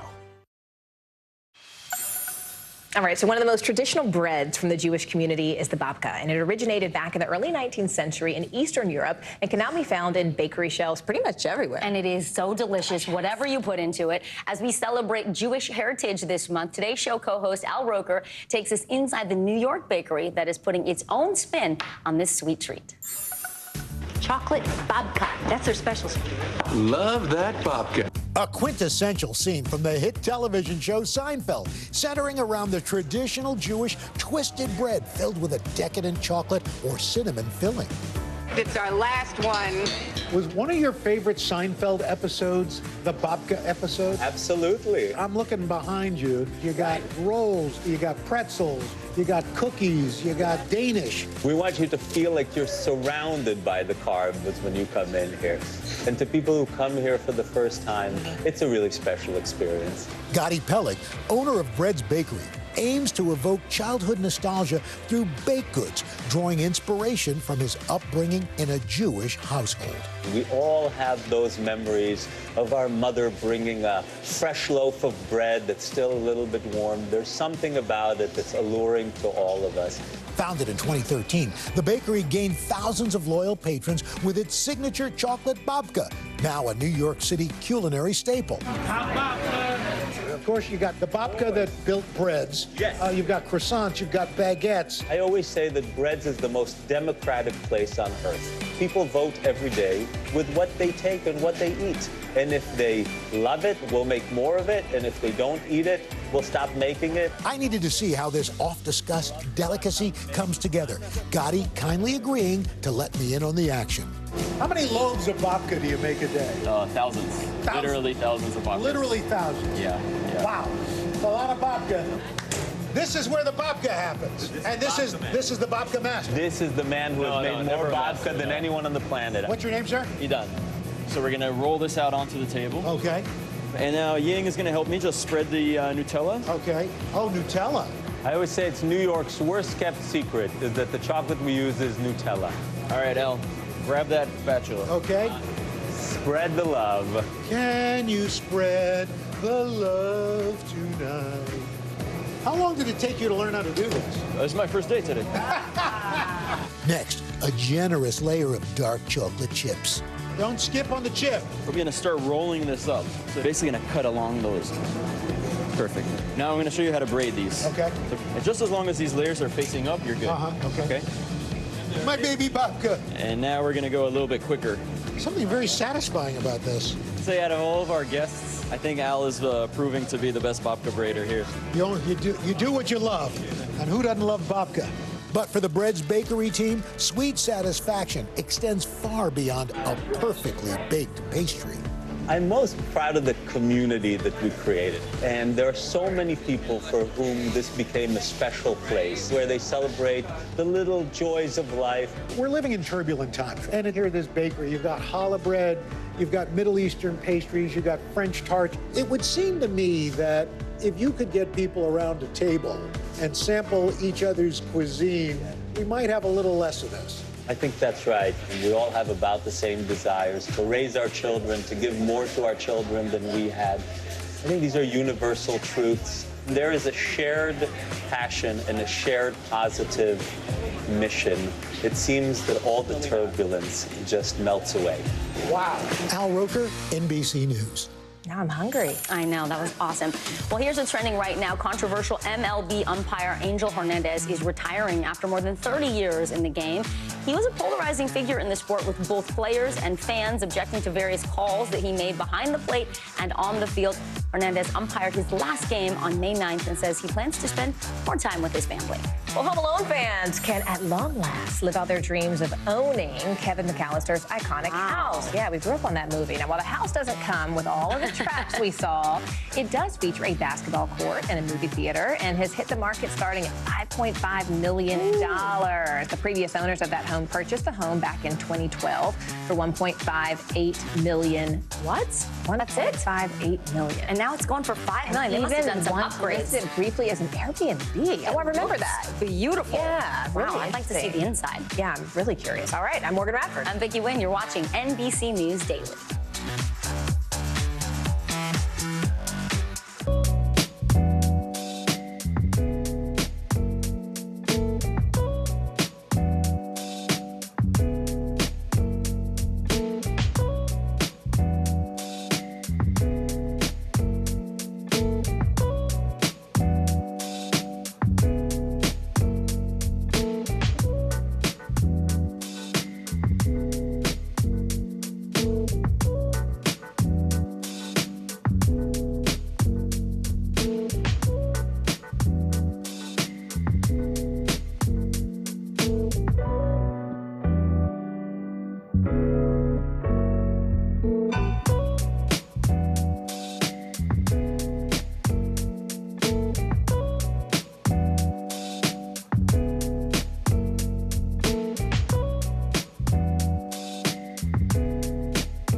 Fire has grown leaps and bounds. What you see behind me is typical. How you doing?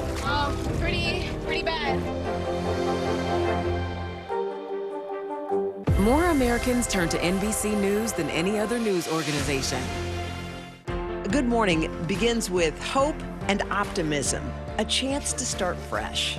We want to welcome you in to share a moment that brightens your day, because every day deserves the best start.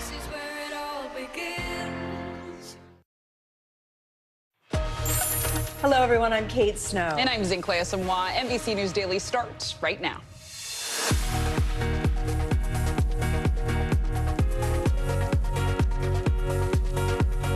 Today, Tuesday, May 28th, 2024, Trump's fate. Moments from now, the prosecution will begin their closing arguments in the hush money trial of former President Trump. How they plan to argue the case after the defense used the entire morning session to tell its side.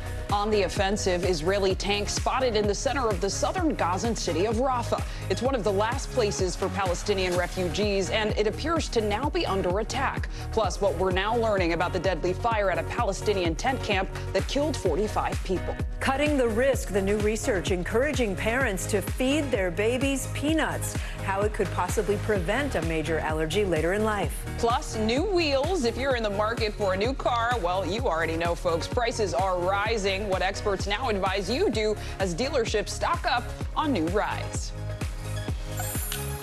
Welcome, everyone. Happy to be back on a Tuesday. Yes, glad to have you. And of course, we're going to start this hour with those closing arguments underway right now in the criminal trial of former President Donald Trump. It is a historic day in what is America's first ever criminal trial of a former president. After hearing from 22 witnesses over 21 days and more than 80 hours of testimony, it all comes down to this. The former president's fate will soon be in the hands of 12 New Yorkers, 7 men and 5 women, among them a teacher, a speech therapist, an investment banker, and 2 attorneys. They will decide if Trump is guilty of falsifying business records to cover up a hush money payment made to Stormy Daniels before the 2016 election. Trump has said he's done nothing wrong and pled not guilty to all those charges. The former president was defiant as he entered court today. Everybody says this is crazy. This is not the trial that should happen. It's a very sad day. This is a dark day in America. We have a rigged court case that should have never been brought. Leading us off this hour, NBC News correspondent Dasha Burns is outside the courthouse in Lower Manhattan. Also with us here on set, NBC News legal analyst Charles Coleman. Dasha, I'll start with you. The prosecution about to present its closing arguments after Trump's defense team went first today. What did the jury hear?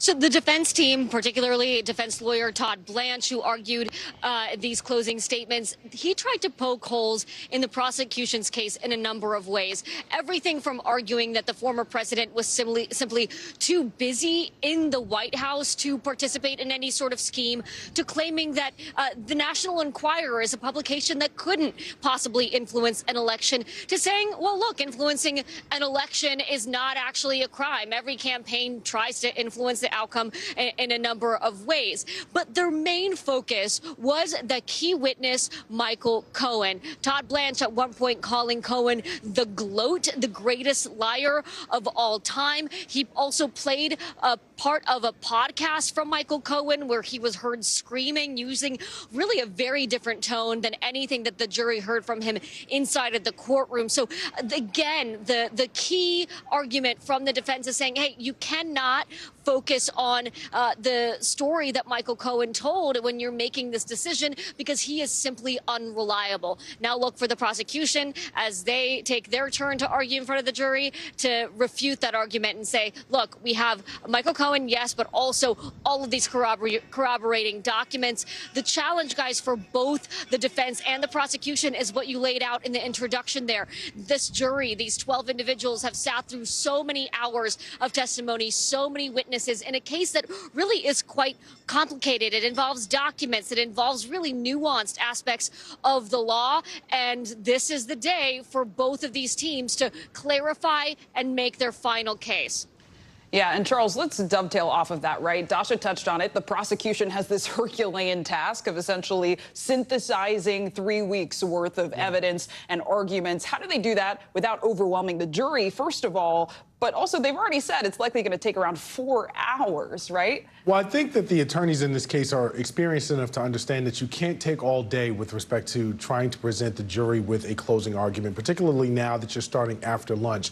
I think that the prosecution's goal has to be keep it as simple and as straightforward as possible. You want to line up your best 2 or 3 facts with whatever element of the crime it is that you have to prove, go through it, make sure that you feel like it's clear and understandable, and then sit down. You're not going to be able to keep this jury's interest for 4 hours, so you have to shuffle that down and keep it to a place that's digestible and bite-sized. And you just mentioned some of this, but 34 counts the jury has to consider. So as they weigh all of this, what are the possible outcomes, the possible verdicts?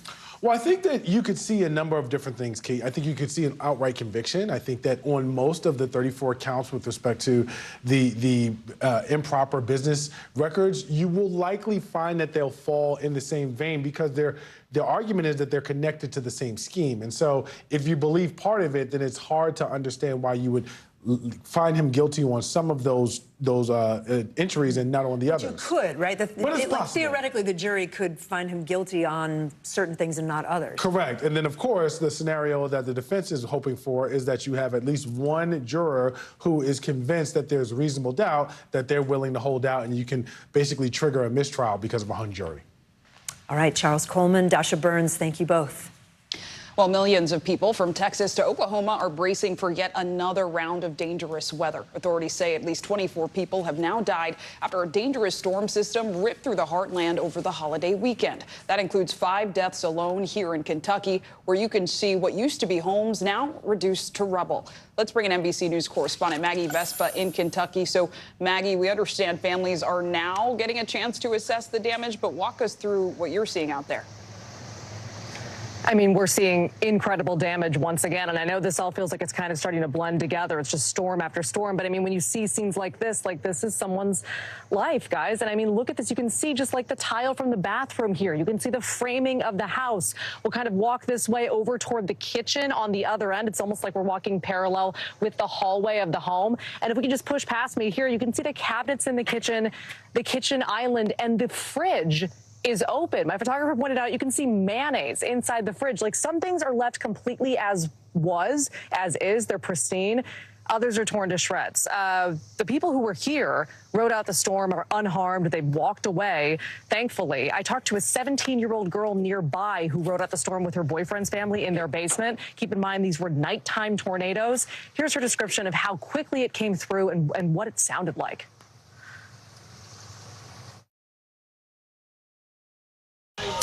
Did you hear the house getting torn apart? Yes. What did that sound like? If I'm gonna be honest, it was just kind of like, literally like a, and then it was silent. Like it happened that fast? Yeah, seriously. And that was the house getting like ripped into pieces? Yep. She told me their ears started popping. That's how intense the suction was. And she could hear the door being sucked off its hinges and drain pipes being pulled by the tornado suction as well. Guys, we've been tracking this entire severe spring. We have now had more than 1,000 reported tornadoes so far this year. So this is now officially the second busiest year ever recorded when it comes to tornado activity. And the spring, guys, obviously is not over. We'll send it back to you. All right, Maggie Vespa, really important reporting out there. Yeah, thank you. Just devastating. Well, a second American will avoid jail for possessing ammunition in the island nation of Turks and Caicos. Tyler Wenrick will soon be heading home to Virginia. This is video taken by local media outside of a court there. Today, he received a $9,000 fine and was sentenced to time served. He had already spent 3 weeks in jail. Brian Hagerich is back in the U.S. after being freed last week. He received a fine and a suspended jail sentence. NBC News correspondent Guad Venegas is following this one for us. Guad, what are we hearing from Weinrich after his court appearance today? Kate, as you can imagine, joy. I mean, he was getting ready for the worst possible scenario here. Now, these two sentences or fines that we're learning come after a letter was sent by a group of governors, the governors of Oklahoma, Pennsylvania, and Virginia, asking the government of Turks and Caicos to consider the fact that the Americans that have been arrested and charged by having ammunition did not do it intentionally, and they wanted them to reconsider the charges. Let's hear from Wendrick today after he found out about the fine and the no sentence, essentially. I feel very just relieved. A weight has been lifted off my shoulders and my wife, and I'm glad that I get to go home and be with my son again. The judge making the decision to sentence him to those 3 weeks that had already been served and that fine, which is good news for the other Americans that are still waiting to be sentenced after they also pled guilty for bringing ammunition to Turks and Caicos. And Guad, it's not lost on us. Kate rightly brought this up. This is the second American to avoid jail time here. Is there any chance these judges are taking that into consideration? The attention on all of these cases, it may deter American tourism after all. Well, yes. You know, first of all, we should say that the Americans that went to Turks and Caicos said they did not know they had the ammunition, right? So U.S. authorities, again, have been asking authorities in Turks and Caicos to consider the fact that they took the ammunition in their luggage by mistake. But they do want Americans that travel there to keep in mind that if you travel with a firearm, with ammunition, or a weapon, you can, if found guilty, an individual can serve up to 12 years in prison for that. So that's something for Americans to keep in mind. And of course, with all of these cases being on the news, a lot of Americans are going to know before they decide to travel. Sinclair. All right, Guad Venegas, thank you so much. Let's turn now to today's CNBC Money Minute. Melinda Gates makes a major donation. And a tech company in Virginia is paying a fine after a controversial job post. Kate Rooney joins us now. Hi, Kate. Hi, Kate and Zinkley. So Elon Musk's artificial intelligence startup called xAI has raised $6 billion in funding. Musk launched that company last July after withdrawing support from OpenAI, which he had initially backed. The fresh funding values the company at $24 billion. That's up from roughly $18 billion. Melinda French Gates, meanwhile, says she's going to donate $1 billion over the next 2 years to support women and family rights around the world. She made that announcement in a New York Times op-ed. It comes just weeks after announcing she would step down from the Bill and Melinda Gates Foundation. And the Justice Department fined a tech company in Northern Virginia after it posted a job listing seeking, quote, white candidates. The ad, which IT services firm Arthur Grand posted last year, quickly spread on social media, drawing widespread criticism. The company has apologized, saying a disgruntled recruiter published that listing without authorization. Guys, back over to you. And they were fined by the DOJ, right, Kate? You just said that. Yep. Yeah. Yep. All right. Yikes, Right, yikes. Kate Rooney, Yikes, thank you. Indeed. Coming up, beach season just began, and sharks are already forcing some areas to close down. Why this could be a record season for shark sightings. Plus, a teenager falls more than 400 feet down a canyon and survives. How rescuers were able to get to him. That's coming up next on NBC News Daily.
Democracy is happening now. Welcome to a big night that could help shape Republican politics for years to come. Now never stops. It comes down to turnout. Who shows up? Is it going to be that big block of independents? Now is where it counts. What are the issues that matter most to you guys? What did this debate change for you? Their number one issue is the economy. 2024, who's your candidate? The race is on now. The countdown has begun. News for the generation of now is NBC News Now. In the Middle East, Israeli tanks have reached the center of the southern Palestinian city of Rafah in Gaza as Israel ramps up its assault there. The move comes despite growing outrage over Israel's airstrike on a camp for displaced Palestinians that happened this weekend. It killed dozens of civilians. Israeli Prime Minister Benjamin Netanyahu called that strike a tragic mishap. NBC News international correspondent Josh Letterman is following all of this for us and joins me now. Josh, fighting in Rafah clearly has intensified. What's the latest from the ground there? Yeah, well, Kate, despite that International Court of Justice ruling widely perceived as ordering Israel to halt its operation in Rafah, there are no signs that Israel is pulling back at all. In fact, our NBC News team on the ground in Gaza has witnessed Israeli tanks at the center of Rafah city. And that is really raising some questions about whether this action by the Israeli military has violated that red line that President Biden laid out, that if Israel went into Rafah, he would essentially cut off the weapons that they could use for that operation. At this point, it's really unclear whether the White House is going to consider this a full-scale breach of that red line, or if they are going to say that the fact that Israel hasn't gone in kind of the full-bore way that many had feared mean that they're still on the right side of that policy that the president set out, Kate. And Josh, we're learning more about what caused that deadly fire in the Rafah camp over the weekend. What more do we know? Well, according to the Israeli military, they say that that fire was not caused directly by the airstrike, but in fact, they believe that some shrapnel or other debris from the airstrike actually set off something flammable, something explosive, possibly a fuel tank. But they're differentiating, Kate, between the site of that fire, which apparently was inside a safe zone, an area that Israel has designated as a humanitarian area, and the site that they actually launched that strike, which they say was more than a kilometer away and was where Hamas operatives were actively plotting. All right, Josh Letterman for us. Josh, thanks so much. Let's turn now to the U.S. economy. If you are in the market for a new car, you're going to want to hear this one. For the first time in years, you might get a better deal leasing than buying. CNBC auto and airline industry reporter Phil LeBeau joins us now. So, Phil, why exactly could people benefit more from leasing a new car rather than just buying one? Well, the payment's going to be lower, Zingley. That's the biggest difference. And it's been like that for as long as I've been covering the auto industry. You always have a lower monthly payment, generally about $120, $130 lower than if you buy a new car and take out an auto loan. That said, the supply of vehicles available to be leased over the last 3 years has been very limited. So your lease deals have not been that great. That has changed as the chip supply for auto production has improved. And because of that, there are more lease deals than ever before. Phil, it's interesting. My parents always told me you want to buy, you want to own, whether it's a house, whether it's a car. It does feel like every time we talk, times are changing. So big picture, is it long-term more beneficial to lease rather than buy? It depends on your situation. If you were somebody and you have a finite number of miles that you know you're going to be driving on a monthly basis over the next 3 years, often leasing is a better option because you know you're not going to go over the mileage allowance and you can pay a lower monthly payment. There are other times, though, where buying makes more sense. It really does depend on your personal situation, your financial situation, how much can you afford every month, and how long do you plan to keep the vehicle. And Phil, you talked about generally lower monthly payments. How big of a deal are we seeing, generally speaking? It depends on the model. Obviously, cars are not really in demand right now. We're talking about sedans. You can find some sedan lease options where you'll look at it and you'll say, what? That's only a couple $100 a month, a lease option? Whereas if you bought it, it would be substantially more. Generally speaking, leasing per month is about $120, $130 less than if you were to take out an auto loan for the same vehicle. You mentioned EVs. Are we seeing the same deals with these electric vehicles? Yes, they are going to be lower. Maybe not $120 to $130, but they are going to be lower. And because of the way the IRA incentives for federal tax credits are written, it's often the easiest way for many people to get into an electric vehicle. All right, Phil LeBeau, thanks so much. Coming up, Memorial Day weekend was a record breaker and a travel headache for thousands. The lessons airlines and airports are taking to prevent chaos during the next major summer travel weekend. You're watching NBC News Daily.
You gotta see this. I'm Gotti Schwartz. We are following some breaking news. Severe storms continue to wreak havoc. The Supreme Court put a pause on a controversial immigration law. Protesters have redoubled their numbers right here at this makeshift barricade. The future of TikTok as we know it is at risk. Is this a ban or not? The craziest ride I have ever hitched. That is totality. Do you see yourselves in space? I could go to space. How you feeling? I feel great. Stay tuned now, weeknights at 8 Eastern, 5 Pacific on NBC News Now. The search for survivors from last week's landslide in Papua New Guinea is ongoing, but the UN says the hope of finding anyone alive is diminishing. Officials estimate more than 2,000 people are dead. People there are using poles, sticks, and at times their own hands to try and find those trapped. But so far, fewer than 10 people have been recovered. The United Nations says heavy rescue equipment is still needed to help with rescue efforts, many of which have been delayed due to torrential rain and unstable ground. Now, a story of one U.S. soldier who made the ultimate sacrifice during World War II. And the woman who spent 80 years making sure her French village never forgets. NBC News correspondent Megan Fitzgerald has the story. In this small French village just outside Normandy and thousands of miles from the U.S., proof you don't have to be an American to be grateful for our fallen heroes. Every year, people here and across France honor the sacrifice the U.S. military made in World War II. But this celebration is different for 94-year-old Marie Bastien, who briefly left the hospital to be here. It was the 13th of August, she says. Marie was just 14 years old in 1944, 2 months after D-Day, when American troops were pushing deeper into France to liberate the country from Nazi Germany. U.S. Army Air Force pilot Paul Shofty was flying above Marie's village of Saint-Hélier-le-Bois when his P-47 fighter plane was struck by enemy fire. Shofty managed to bail out of the aircraft, but his parachute didn't work. Marie's father found his body in a field not far from her home. They brought him with a Jeep to our backyard, she says. That's when I saw him. It's a memory that stayed with Marie for her entire life and one she passed down to her children. She remembers it like it was yesterday. Paul Shofty giving his life on the same day Marie's village was liberated. Now, 80 years later, Marie and her daughter meeting Shofty's great-niece Nicole Saunders and her family for the very first time. I think it's amazing that Marie wanted to have this ceremony. She wanted, I think she didn't want to pass on without having it happen that Paul was memorialized here in Saint-Hélier-le-Bois. Saunders and her family getting the chance to see for themselves where her great-uncle died. Like experience that and be there with the family of the person who found him. You know, that was amazing. Back in the center of town, the entire village coming out to show their gratitude and teaching Saunders and her family about their own history. Well, what I knew growing up was simply that he was a pilot for the United States Army Air Force and that he was shot down over France in 1944. Covered in a parachute and unveiled for the first time, Shofty's name etched into a plaque. Nicole's dad, Shofty's 84-year-old nephew who couldn't make the trip, found a way to be here. It's a wonderful day. It's a wonderful tribute to my Uncle Paul. They're the last of a generation to remember. Nicole and her sons are the next to make sure we never forget. Seeing the children here and visiting the school and how it's remembered even with the next generations, and taking that and then hopefully passing that on back home in Utah. Strangers from across the Atlantic forever bonded by their hero. To be able to have come here and feel like we have family on the other side of the world because they cared for my great uncle a long time ago. Megan Fitzgerald, NBC News. Love that, honoring a legacy years and years after. Yeah, and the connection between those two families, really, you could feel it. Thank you so much, Megan. We appreciate it. Well, coming up, the Vatican. They're apologizing after Pope Francis was heard using an offensive slur for gay men. What the church is now saying, that's coming up next, right here on NBC News Daily. We are also streaming every day, free, 24/7 on NBC News Now. You can watch us wherever you stream live. You can also reach both of us at those handles you see on your screen there.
Morning begins with hope and optimism, a chance to start fresh.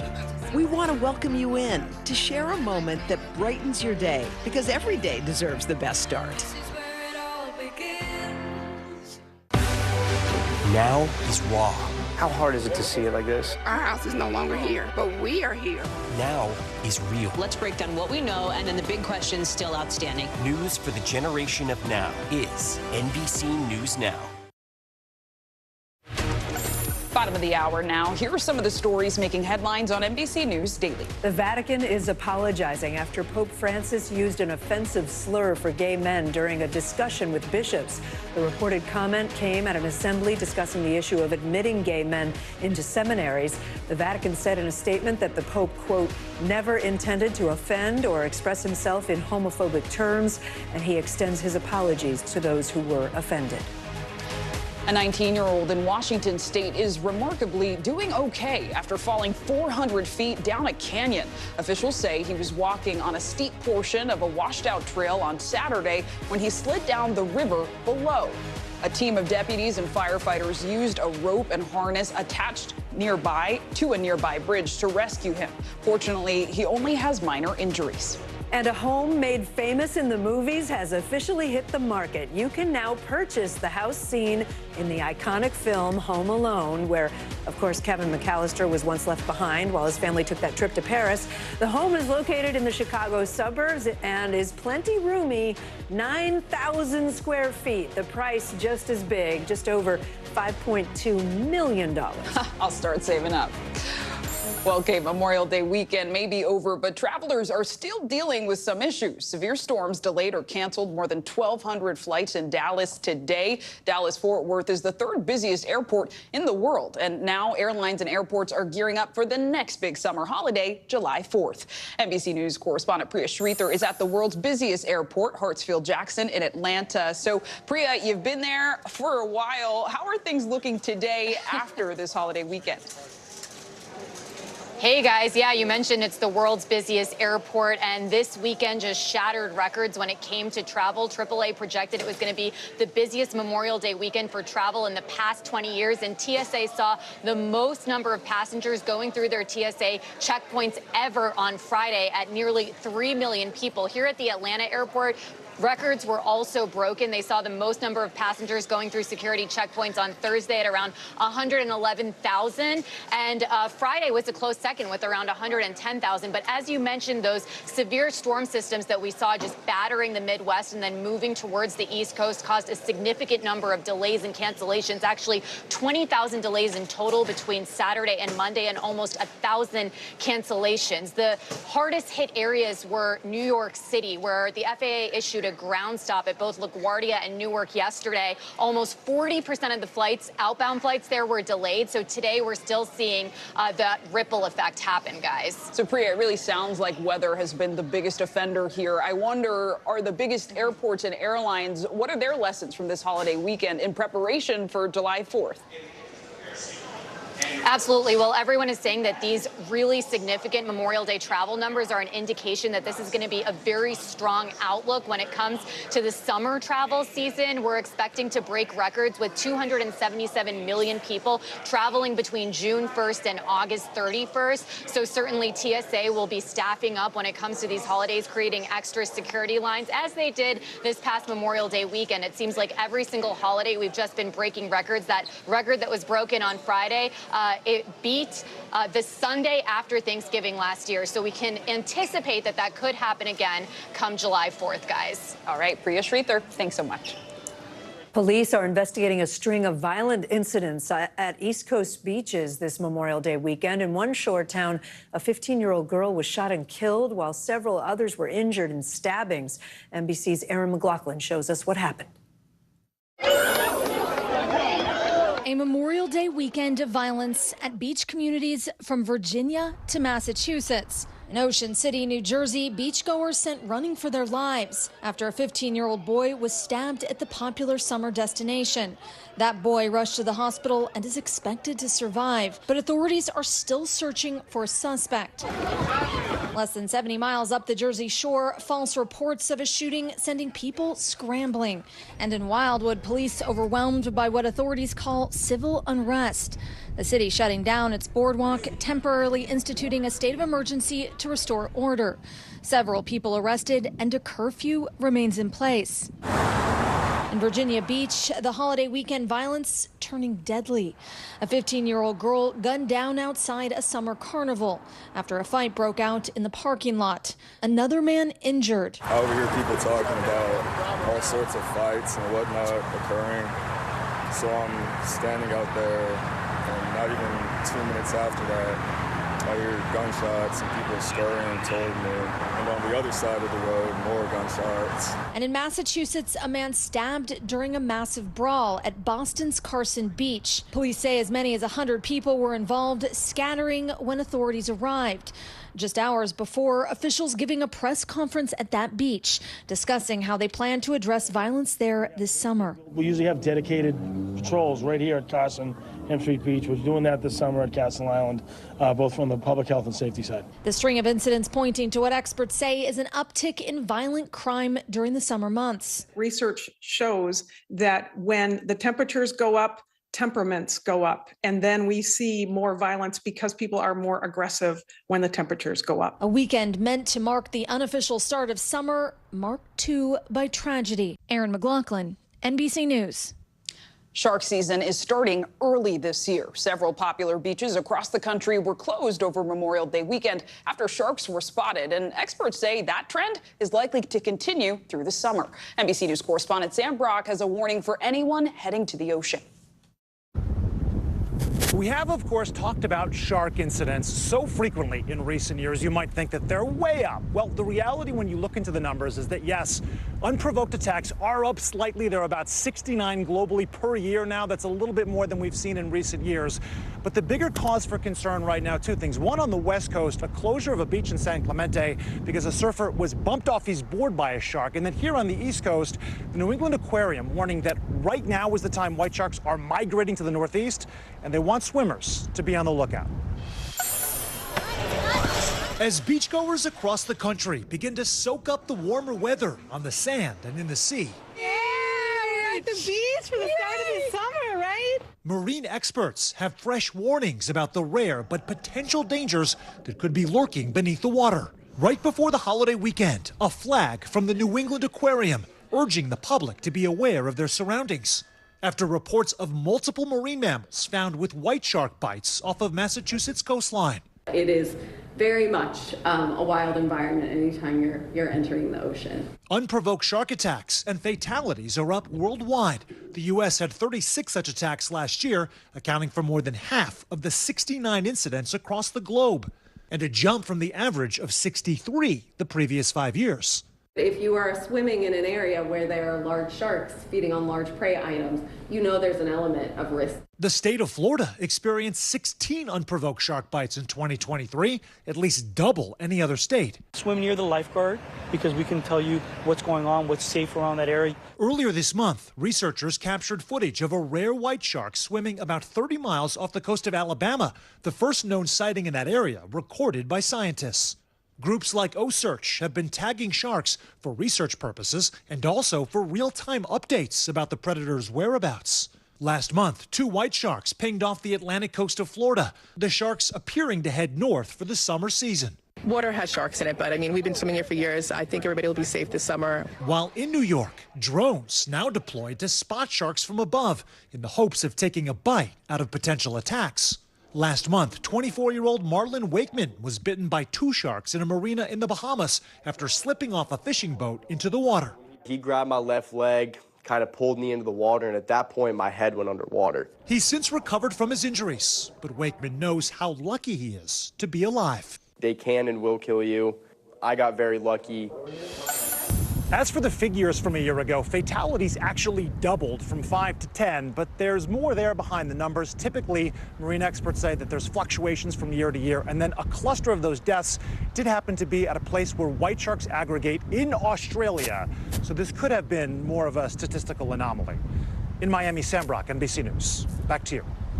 Sam, thank you. In today's Daily Health, a new study is providing key insight into peanut allergies. Peanuts are one of the most common causes of severe allergic reactions with the potential to be life-threatening. But new research suggests that intentionally feeding children peanut products at a young age can drastically reduce their risk of developing an allergy later in life. NBC News medical contributor Dr. Natalie Azar joins us now to explain. Hi, Natalie. Good to see you. So what did this study find? What is it saying? So basically, the headline here, Kate, is that if you introduce peanut-containing foods to children as young as, in their infancy up until age 5, that you dramatically reduce the risk of developing a peanut allergy at that age. And also that protection was sustained through adolescence, decreasing the incidence of peanut allergy by about 71%. We've been reporting on this concept of introducing these allergens earlier for a couple of years now, and this basically consolidates the evidence, and I think it makes pretty much standard of care now that we're not going to be withholding things like peanuts from our children anymore. So, Dr. Azar, how can a parent safely introduce peanuts into their child's diet? I'm reminded as a kid, I unintentionally introduced peanuts to my younger brother. Did not go well. So how can parents keep it safe? Well, I think the number one thing you want to think about, too, is just inserting in like the order of things that you may not want to start with peanuts when you're to be introducing solids. You don't want to give them a whole peanut. There's, of course, a choking risk there. You want to give them other formulations. And probably the most important thing here, and part of these guidelines, you guys, is whether or not your child already has pre-existing mild, moderate, or severe eczema and or an egg allergy. And the reason is this, is that having severe eczema and an egg allergy really increases the risk that your child could potentially have a peanut allergy. So in that instance, even though the recommendation is to introduce peanut-containing foods as early as 4 months, you might want to consider seeing the doctor, getting a blood test to see if you're allergic to peanuts, because you might want to do that first exposure in the doctor's office. So, you know, we always like cloak these a little bit with you need to talk to your doctor, but I really want parents to feel empowered that, number one, they can do this, but they need to do it safely, and they want to talk to their docs if it's appropriate to do at home or in the doctor's office. Yeah, and I'm thinking, I understand completely as a new parent, you want to do what your doctor tells you to do, but I would also might be nervous about the risk and what do I do if, God forbid, I introduce peanuts and the kid has an allergic reaction? What do you do then? Yeah. I know, right. And again, Kate, like if your child, if there's no family history of allergy and there's no egg allergy and there's no eczema, the likelihood of your child having a peanut allergy is low. And if you're home and you give your child peanut and they start to have symptoms of an allergic reaction, obviously, you know, hives or difficulty breathing, you're calling 911. If your child is at risk, you might want to do it at the doctor's office or at least have an EpiPen at home if you're going to introduce peanuts at home if your child is at a slightly greater risk than nothing. All right, really helpful tips, Dr. Natalie Azar. Thank you so much. Well, coming up, how parents can help kids navigate their way through disagreements, whether at home or at school. You're watching NBC News Daily.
Report live from Tel Aviv, from Juarez, Mexico. Tonight, top story reporting from Baltimore at the Key Bridge disaster. When you look over your shoulder and you see the Key Bridge, what goes through your head? That bridge has been here longer than I've been alive. It still doesn't feel real.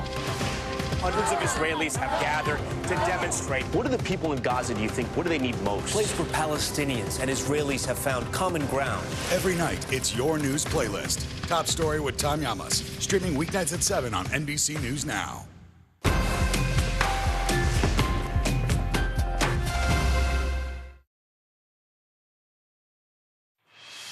In today's modern parenting, we're focusing on teaching kids how to deal with conflict in a healthy and productive way. According to the Child Mind Institute, one of the most effective things you can do is to show them how it's done. Joining us now is psychotherapist Niro Feliciano. Niro, this is a great subject. So how should parents teach healthy conflict resolution? Can you give us some scenarios? First of all, model. One of my favorite quotes is Ralph Waldo Emerson. What you do speaks so loudly, I can't hear what you're saying.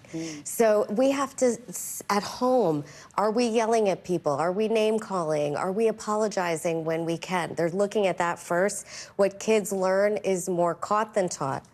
I love that. And you're kind of bringing up the point that conflict resolution actually involves some skills, right? It doesn't just happen. You don't just become good at it. Yeah. So what are some skills kids should know and learn? I think this is so important because they're not learning these skills out in the real world with all the changes that we've seen. We have quantitative data that every generation is getting a little bit more narcissistic and less empathic. So number one, perspective taking. Can they see someone else's perspective? Ask them questions. Why would that person say that to you? What would make them think it would be okay to do that to you? Have them put themselves in someone else's shoes. And one thing I always tell my kids, own what you can own. Everybody has some responsibility in conflict. Maybe you should have walked away. Maybe you shouldn't have responded when you had these big angry feelings, which are okay, but we want to think before we respond. That apology and repair is so important. Can you say sorry for that piece? Maybe not for what you wanted to happen, but for that piece that you owned. Yeah. And is there a difference, I assume, between little kids and older kids in terms of how you teach these things? Listen, Kate, I think these rules are the same for adults. My husband and I talk about it in our marriage as they're little kids. But I always say, you know, even when they're young, ask them more questions. Help them to come to that answer instead of just telling them. For example, you know, what would it be like to be in that person's shoes? We're not telling them, we're asking them. And how would you resolve this? Okay, you both are fighting with that toy. I'm gonna take it until you guys figure out a solution to play with it together cooperatively. How would that work? To the point of fighting, are there any boundaries parents should be setting with their kids around conflict? I grew up with 2 younger brothers, and there was always some tussling, got a little physical at times. Which 3 of my kids are girls, so it's more emotional fighting, not as much physical. But obviously we want to set physical boundaries. We want to keep them physically safe. No biting, no hitting, no pushing. But also the emotional safety is really important as parents, that we set boundaries around that. And we can even separate kids into different rooms and talk to them separately if we see some of the emotional signs. So name calling, shaming, making fun of that child who's being punished. A lot of trauma and self-esteem issues come out of the own home when those behaviors are present. I see don't take sides on that list too, which is probably hard for sometimes for parents. What if it does get physical? Do you intervene and pull the kids apart, or what do you do? Yeah, you want to keep them physically safe, and you can tell them, and even when we send them to the rooms for any of these things, we can say, this is not a punishment. This is because my job as a parent is to keep you both safe. So until you calm down, and you can teach them some exercises to calm down, relaxation, breathing, you're going to be in different places. Briefly, is it different if you're dealing with conflict for a kid and their sibling versus, say, a friend? Yes, because you can control more of the environment and the responses at home. You can talk to both kids. You can't always do that to a friend. Parents may parent differently, so you can tell your children, do as much as you can, but at the end of the day, you can't make someone else respond in a helpful way. So sometimes maybe that's a friend you need distance from. Love it. Yeah, so interesting. Nero Feliciano, thank you so much, as always. Appreciate it. Thank you. And speaking of modern parenting, some exciting news. I'm going to be hosting an NBC News Now special town hall on the challenges facing parents in this increasingly complex and interconnected digital world we live in. We're going to be speaking with experts, mental health professionals, and many more people to help provide parents with tangible solutions in this complicated time. I hope you'll watch the special Digital Parenting, Raising the AI Generation. It airs June 4th at 9 p.m. The town hall also is sponsored by Aura in support of their digital parenthood initiative. If you want to join us for the live taping, check out my social media or the QR code.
NBC News mobile app. Get connected to your favorite news shows. For the top stories, breaking news, and live video, download the NBC News mobile app now.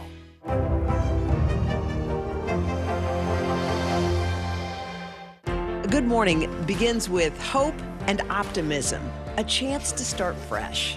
We want to welcome you in to share a moment that brightens your day, because every day deserves the best start.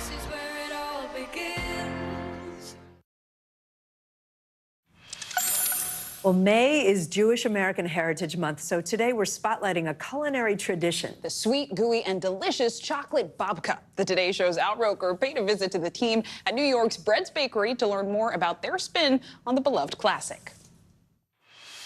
Chocolate babka, that's their specialty.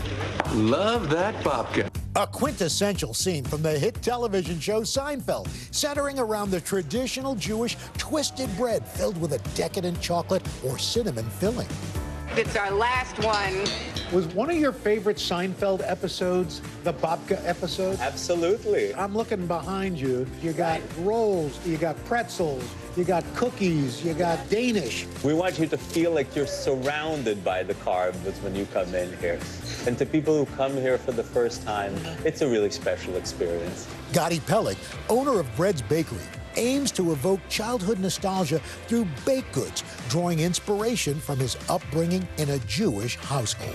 We all have those memories of our mother bringing a fresh loaf of bread that's still a little bit warm. There's something about it that's alluring to all of us. Founded in 2013, the bakery gained thousands of loyal patrons with its signature chocolate babka, now a New York City culinary staple. Of course, you got the babka that built breads. Yes. You've got croissants, you've got baguettes. I always say that Bread's is the most democratic place on earth. People vote every day with what they take and what they eat. And if they love it, we'll make more of it. And if they don't eat it, we'll stop making it. I needed to see how this oft-discussed delicacy comes together. Gotti kindly agreeing to let me in on the action. How many loaves of babka do you make a day? Thousands. Literally thousands of babka. Literally thousands. Yeah. Wow. It's a lot of babka. This is where the babka happens. And this is the babka master. This is the man who has made more babka than anyone on the planet. What's your name, sir? Idan. So we're gonna roll this out onto the table. Okay. And now Ying is gonna help me just spread the Nutella. Okay. Oh, Nutella. I always say it's New York's worst kept secret is that the chocolate we use is Nutella. All right, Al, grab that spatula. Okay. Spread the love. Can you spread the love tonight? How long did it take you to learn how to do this? This is my first day today. Next, a generous layer of dark chocolate chips. Don't skip on the chip. We're gonna start rolling this up. So basically gonna cut along those. Perfect. Now I'm gonna show you how to braid these. Okay. So, and just as long as these layers are facing up, you're good. Okay. My baby babka. And now we're gonna go a little bit quicker. Something very satisfying about this. Say out of all of our guests, I think Al is proving to be the best babka braider here. You do what you love, and who doesn't love babka? But for the Bread's Bakery team, sweet satisfaction extends far beyond a perfectly baked pastry. I'm most proud of the community that we created. And there are so many people for whom this became a special place where they celebrate the little joys of life. We're living in turbulent times. And here at this bakery, you've got challah bread, you've got Middle Eastern pastries, you've got French tarts. It would seem to me that if you could get people around a table and sample each other's cuisine, we might have a little less of this. I think that's right. And we all have about the same desires to raise our children, to give more to our children than we had. I think these are universal truths. There is a shared passion and a shared positive mission. It seems that all the turbulence just melts away. Wow. Al Roker, NBC News. Why didn't we have babka here? That's my question. Before we go, though, time for today's Daily Snapshot. Have you seen this? This is tennis star Rafael Nadal exiting the French Open for what could be his last time. He lost in the first round to world number 4, Alexander Zverev. Nadal has dominated. I was going to get it right. Sheriff. Yeah, you got it. Okay, Nadal has dominated the court throughout his career. He has won the French Open, you probably know this, 14 times. But over the past few years, he's suffered a lot of injuries. Nadal would not commit to whether he plans to compete at Wimbledon or at the upcoming Olympics. Ooh. Just look at that face and see the sort of, I know. You know? I like the question mark, though. End of an era? Who knows? Time will tell. We'll see. Yeah. We'll see. I love tennis. I'm Kate Snow. I'm Zinclair Samoa. You are watching NBC News Daily. And of course, you can keep watching us streaming free 24/7 right here on NBC News Now. Watch us wherever you stream live. That includes all those places you see on your screen. Don't go anywhere. The news continues after this.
Good to have you with us. I'm Joe Fryer. And I'm Savannah Sellers. Developing right now on Morning News Now. Growing frustrations over the migrant crisis. Reports of new drone attacks by Houthi militants. The storm is creating dangerous conditions all across the region. Now let's get to some financial headlines. New rules are coming to cap credit card late fees. Talking tuition as a new class of freshmen gets ready to go to college. This is a big decision for families. Do you think this could impact how people vote?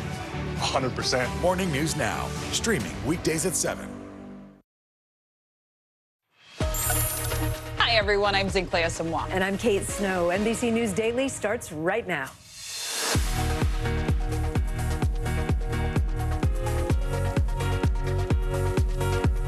Today, Tuesday, May 28th, 2024, the final point. Closing arguments are underway in Donald Trump's criminal hush money trial. What each side is still hoping to prove before the former president's fate enters the hands of the jury. Global outcry. Israel facing widespread backlash over what its prime minister called a tragic mishap in Rafah. What Mr. Netanyahu is now saying as protests erupt in the U.S. and overseas. Why buy? If you're in the market for a new car, right now could be the best time to lease in years. We'll break down the reasons. And the struggle is real. The box office sees its worst Memorial Day weekend in nearly 3 decades. The pressure movie studios are facing to flip the script this summer. And boy, I hope they do, because I love me a summer movie. I know. There just hasn't been a blockbuster yet, but it's early. Yeah, it's early. crossed. Maybe it's coming.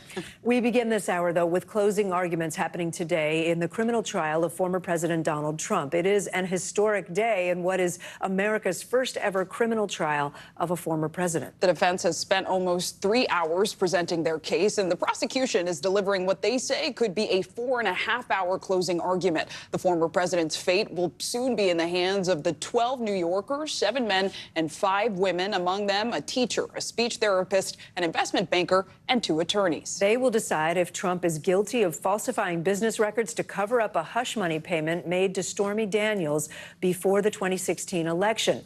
Mr. Trump has said that he's done nothing wrong and pleaded not guilty to all charges. The former president was defiant as he entered court today. Everybody says this is crazy. This is not the trial that should happen. It's a very sad day. This is a dark day in America. We have a rigged court case that should have never been brought. Leading us off this hour, NBC News correspondent Vaughn Hilliard outside the courthouse in Lower Manhattan. Also here with us in studio, NBC News legal analyst Charles Coleman. So, Vaughn, let's start with you outside there. The jury has heard a lot from the defense and the prosecution. What are the final points they're all trying to drive home right now? Right, for nearly 3 hours this morning, guys, the defense team for Donald Trump, Todd Blanche's lead attorney, they're pressing the case of this jury that they have reasonable doubt that Donald Trump is guilty of these 34 counts of falsifying business records. On one hand, they make the case that there was no intent on the part of Donald Trump to defraud when he reimbursed Michael Cohen for that money. Not only reimbursed, but the fact is that they make the case to the jury that there is no evidence that shows that Donald Trump was doing anything other than truly retaining Michael Cohen, his longtime personal attorney, for legal expenses. But then also they were calling into question the credibility of Michael Cohen as a whole. More than 45 different times they either called Michael Cohen a liar or implied that he lied to this jury here during his several days of testimony. And by calling into question Michael Cohen as that marquee witness who is really the linchpin to bring all other 21 witnesses' accounts together, as well as that documented evidence there, they are calling into question again for the jury that there is reasonable doubt in that should keep them from finding Donald Trump guilty, and instead they should acquit him of the charges. But for the prosecution here, which is ongoing this afternoon, they are making the case that Michael Cohen was the ultimate fixer for Donald Trump, and that Michael Cohen served his time and out of loyalty to Donald Trump did what he did and is now coming clean, and that he only corroborates the body of evidence that the prosecution brought forward. Yeah. Vaughn, thank you. Charles, let me turn to you. So the prosecution is up now. What do they really need this jury to believe? Like, what are they trying to prove to this jury? And if they take a long time saying it, do they risk losing people? So I'll go in reverse, Kate. Number one, they cannot take a long time. They have to make sure that they get to the point as quickly as possible.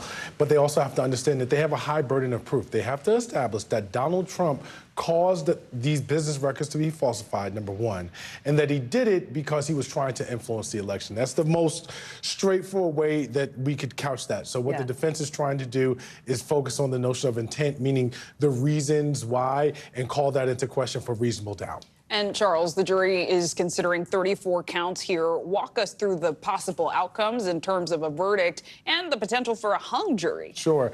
Going in reverse again, I think that the hung jury is a scenario that people have to be mindful of, because it only takes one juror to decide that there's reasonable doubt for them and they're not able to convict. On the polar opposite of that, there's the entire conviction on all of the 34 counts, where you basically have 12 jurors who unanimously find that they've met their burden beyond a reasonable doubt and convict. And then between there's any number of scenarios in terms of the different charges around the falsification of business that they could find that he's guilty of. It could be some, but not all 34. Absolutely. All right, time will tell. Charles Coleman, Vaughn Hilliard, thank you both so much. Millions of people from Texas to Oklahoma are bracing for yet another round of dangerous weather. Authorities say at least 24 people have now died after a storm system ripped through the heartland over the holiday weekend. That includes 5 deaths alone here in Kentucky, where you can see what used to be homes simply rubble. One of the biggest threats today in Texas, where hurricane-force winds have already sparked power lines and left more than 900,000 people in the dark. Meteorologist Bill Cairns is tracking that system for us, but let's start with NBC News correspondent Maggie Vespa. She's in hard-hit Kentucky. Maggie, the images from over the weekend are just so stark. People, I mean, look behind you. People are returning to nothing or just rubble. What are they telling you? They're telling us that they can't believe that they were the most recent ones hit in this incredibly intense spring. I mean, we've been showing you this house kind of throughout the afternoon, walking through it, so to speak. But look at what's been behind my photographer the whole time. If we can swing over and show more rubble, more damage, this truck completely almost destroyed. And from what we can tell, tossed into this area. We were told that a couple was in the home that you've been seeing all day in the basement. They made it out alive. We talked to another woman, though, who told us her home is also completely destroyed. It's the second tornado she's lived through that's destroyed her home in the last 3 years. Take a listen to this. This is not the first tornado you've been through. No, ma'am. This is our second. Not even in recent history. No. 2021 was my very first actual tornado, literally in the house and it taking it off the foundation. This is my second one that we got up in the tornado shelter. Her home was destroyed again. Guys, her story, that's Clara Rice, went viral in 2021 because when her home was destroyed, the tornado sucked the bathtub out of her house with her 2 baby grandsons inside. One was just 3 months old. Both kids survived. They were found by rescuers. They're safe and sound. They've obviously grown a few years since. This time, the entire family rode out the storm in a neighbor's storm shelter. Once again, they're all okay, but her home, once again, is destroyed. Wow. Guys, Incredible stories. I was there in 2021, near where you're standing. It's just so incredible. Yeah, so much these families have been through. Bill, let's go to you now, because as you mentioned, hundreds of thousands of people in Texas are already without power. What are they dealing with right now, and where is that storm going? Yeah, this has been a different beast than what we dealt with over the weekend with all the tornadoes. This has been straight line winds, and it's been going for hundreds of miles. It started up near the Dallas-Fort Worth area. These are all the storm reports, and we can just track these all the way down here into southeast Texas. And the power outage map kind of follows this. Right now, we're approaching 1 million people without power. The worst power outages are in the Dallas-Fort Worth area, and then as we head down towards Houston, that's where we're building the number of power outages. We just had a 77-mile-per-hour wind gust in the Houston area. Severe thunderstorm watch continues in this area till 6 p.m. The worst of the storms are heading from Houston down towards Galveston currently. You are under a severe thunderstorm warning, and also Beaumont, Texas, now under a severe thunderstorm warning. Later today, the next round of storms will be in West Texas, but again, not too many tornadoes, large hail, and damaging wind. Then tomorrow, we watch storms isolated in Texas and the Central Plains. Notice the West, we're looking pretty good on Wednesday. Thursday, no problems. Friday, that's the best weather in the country, is on the West Coast. All right, Bill Cairns, Maggie Vespa, thank you. The man convicted for breaking into the home of former House Speaker Nancy Pelosi was back in court today after a federal judge said she made a mistake. David DePape was sentenced to 30 years in prison last week for breaking into Pelosi's home and brutally attacking her husband, Paul, with a hammer. Well, today, the judge reopened DePape's sentencing hearing after realizing she did not give him a chance to speak for himself during that initial hearing. NBC News correspondent Steve Patterson has been following this case and joins us now from Los Angeles. So, Steve, DePape was given his chance to speak today. What did we hear from him in court, and did today change anything? I mean, no. Look, I mean, this was obviously a clerical error, a human error by the judge a few weeks ago. So today, she wanted to make a very big point of offering David DePape the chance to speak during this resentencing. And he did read a written statement. We had a reporter there during the hearing. I'm going to paraphrase what he said. Keep in mind, though, this is just a paraphrase. But he said, essentially, I'm sorry for what I did to Paul Pelosi. I should have left when Nancy Pelosi wasn't there. I feel horrible about hurting Paul Pelosi. And he said that he's never done anything violent like this before. We also heard that he did break down and cry during court before sort of recomposing himself. The question is, did any of this change the calculus, change the sentencing? The answer is no.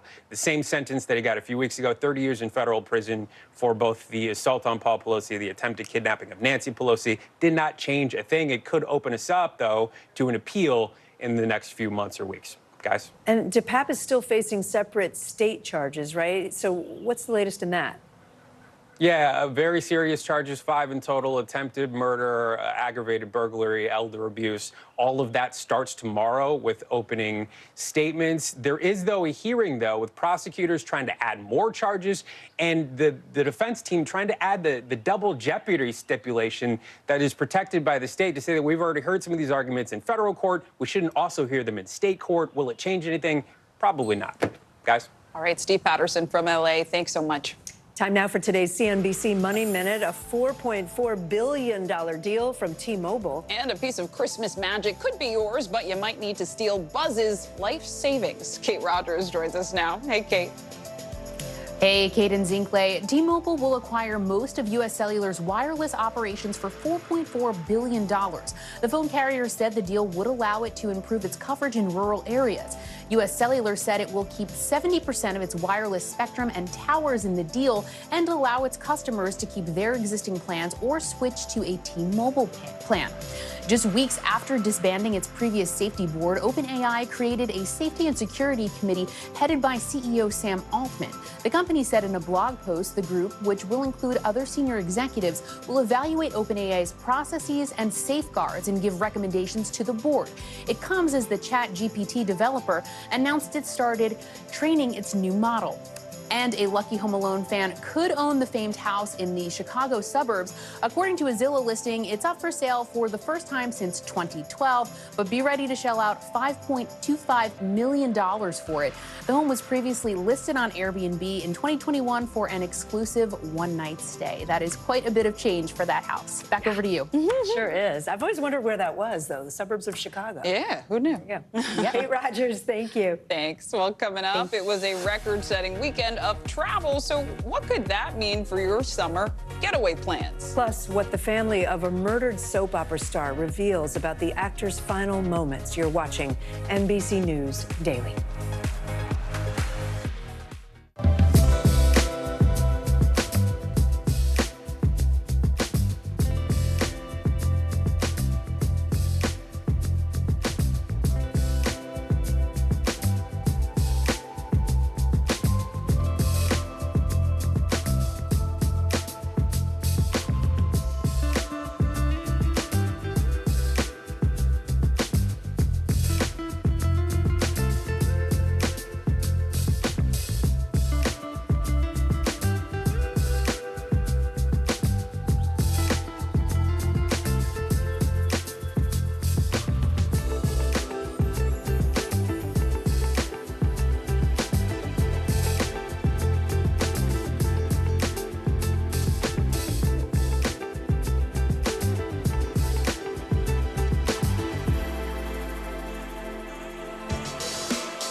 News lives in the now. Look at this.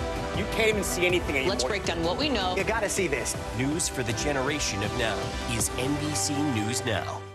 Good morning begins with hope and optimism, a chance to start fresh.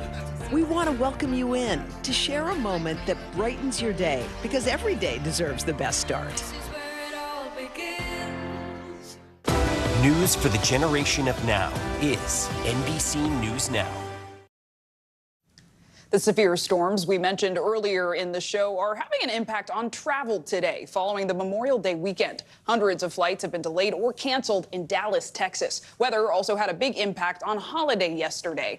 travel yesterday. Now airlines are getting ready for the rest of the summer travel season. NBC News correspondent Priya Shrithar is at the world's busiest airport, Hartsfield-Jackson in Atlanta. So Priya, how are things looking today after Memorial Day? Yeah, you mentioned that it's the world's busiest airport, and we broke records this weekend for the amount of travel over Memorial Day weekend. But as you mentioned, that severe weather system that hit the Midwest and moved towards the East Coast caused a lot of delays and cancellations, 20,000 delays between Saturday and Monday, and almost 1,000 cancellations. The hardest hit places were the New York area. So we're still dealing with the ripple effects today as millions of people try to make their way home after the holiday weekends in Clay. And Priya, notably, the next big summer holiday is July 4th. I imagine airlines are trying to prepare for that, right? Absolutely. They're projecting that this is going to be a very strong summer travel season based on the numbers they saw over the weekend. 277 million Americans are projected to travel between June 1st and the end of August. That's going to shatter the record that was set last summer. Around 255 million Americans traveled. So if you are planning on booking a summer vacation, you should try to do so soon. And experts say that maybe try to target those last 2 weeks of August. That's when you could still get some pretty good deals. And the middle of July is when they're expecting to see the most amount of travelers in Clay. All right, get those wallets ready. Priya Shrithar, thank you. The family of the murdered soap opera actor Johnny Wachter speaking out now. Police in Los Angeles are still searching for the suspects who shot and killed the actor. He was best known for his role on General Hospital. NBC News correspondent Morgan Chesky has more. Police hunt for the suspects who gunned down General Hospital star Johnny Wachter in downtown L.A. His mother and two brothers now sharing new details about the 37-year-old actor's final moments. Never gonna get to talk to him again. His family sharing Wachter was leaving a second job at a downtown bar later than usual and walking with a coworker when he noticed a man near his car. Johnny thought that he was being towed. He said, "Hey man, you towed my car." And when the person looked up, they had on a mask, and Johnny stepped in front of the coworker and he was shot. When you heard Johnny's final act in life was to protect someone else's. I mean, you know, I use the word hero, and I'm thankful that that person is okay. And that when he died, he wasn't alone. Scarlett Wachter says, according to police, 3 men were trying to steal the catalytic converter off her son's Toyota Prius, similar to this one. It's one of the most targeted models nationwide for this kind of theft, and #1 out west. The reason, experts say, high levels of valuable metals inside the hybrid's converter. When you found out that all of this stemmed from a catalytic converter. This person is evil. It's going to take me a minute to relearn how to just live. Wachter was best known for his 2 years playing Brando Corbin on General Hospital. Off-screen, he was an avid rock climber. And here he was last summer, picketing during the Hollywood writers' strike. We're giving independent and up-and-coming writers an opportunity as well to showcase what they can do. Tributes to the actor now pouring in as his family prays the killers are brought to justice. I think they are cowards. As a parent, you never expect to bury a child. And in the midst of this incredible grief, Scarlett Wachter told me that to help cope, she's been watching her favorite clips of Johnny on General Hospital. And she says her favorite recent memory, well, it has to be this past January when Johnny helped plan a big surprise birthday party for her with the help of his 2 brothers. We'll send it back to you. Morgan Chesky, thank you. Well, coming up, one of the world's most prestigious film festivals is under scrutiny. What some celebrities say happened to them as they walked on the red carpet. You're watching NBC News Daily. We are also streaming free 24/7 on NBC News Now. You can watch us wherever you stream live. The news continues after this.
Hey there, I'm Hallie, and we are coming on the air tonight with new developments.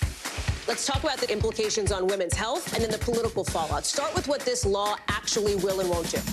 Cruise officials will do almost anything they can to get it back open ASAP. So how S is the P? In other words, how soon will it be open?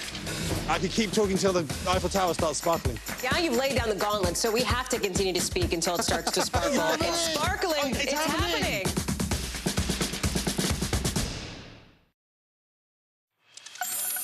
Shark season is starting early this year. A 2-mile stretch of the popular San Clemente Beach in Southern California was closed over Memorial Day weekend after a shark bumped a surfer off his board.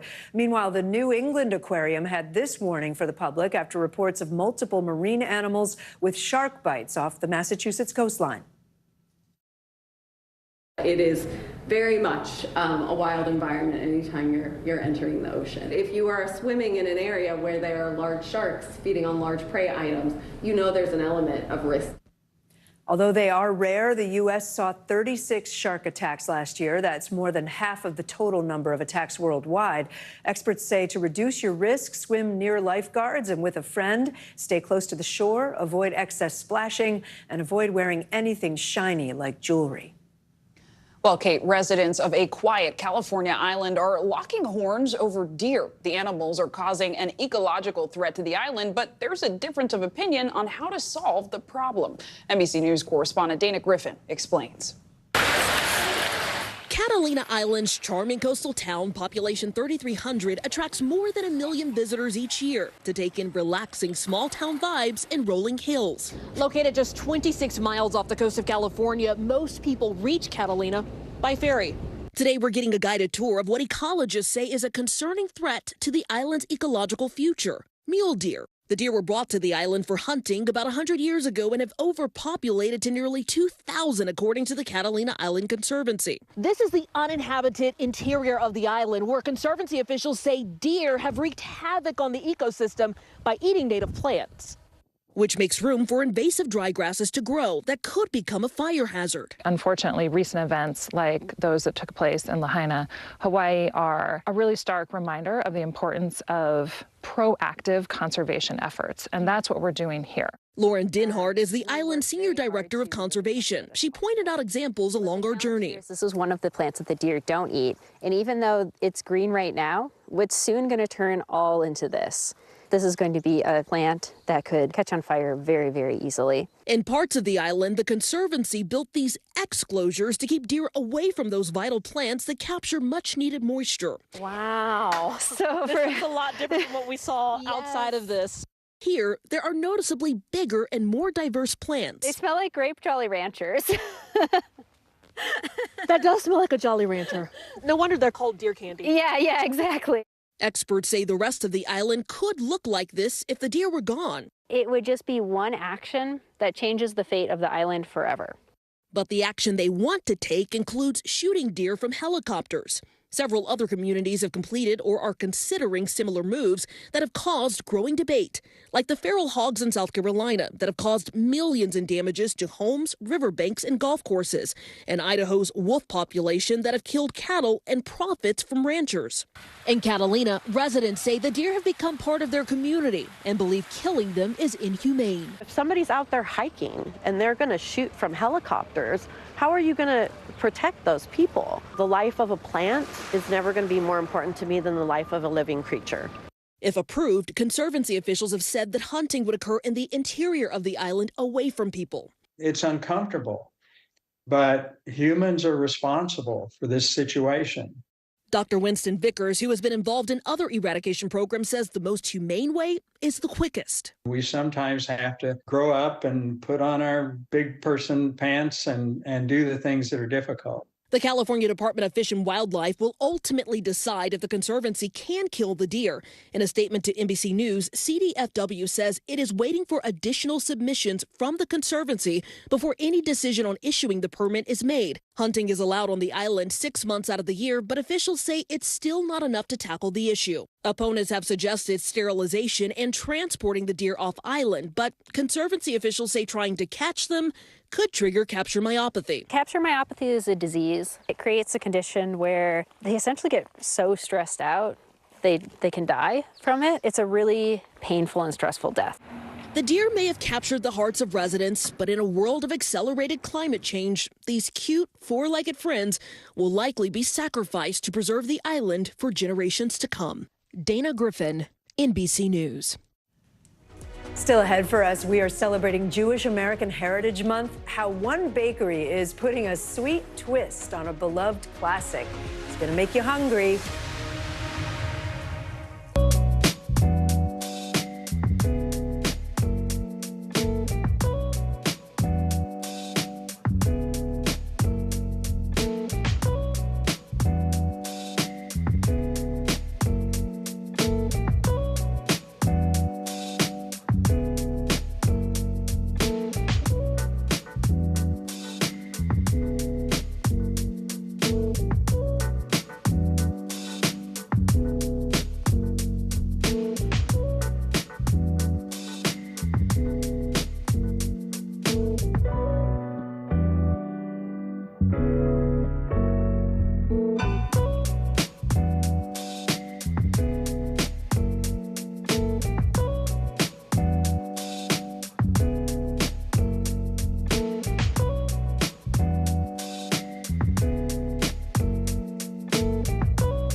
You gotta see this. I'm Gotti Schwartz. We are following some breaking news. Severe storms continue to wreak havoc. The Supreme Court put a pause on a controversial immigration law.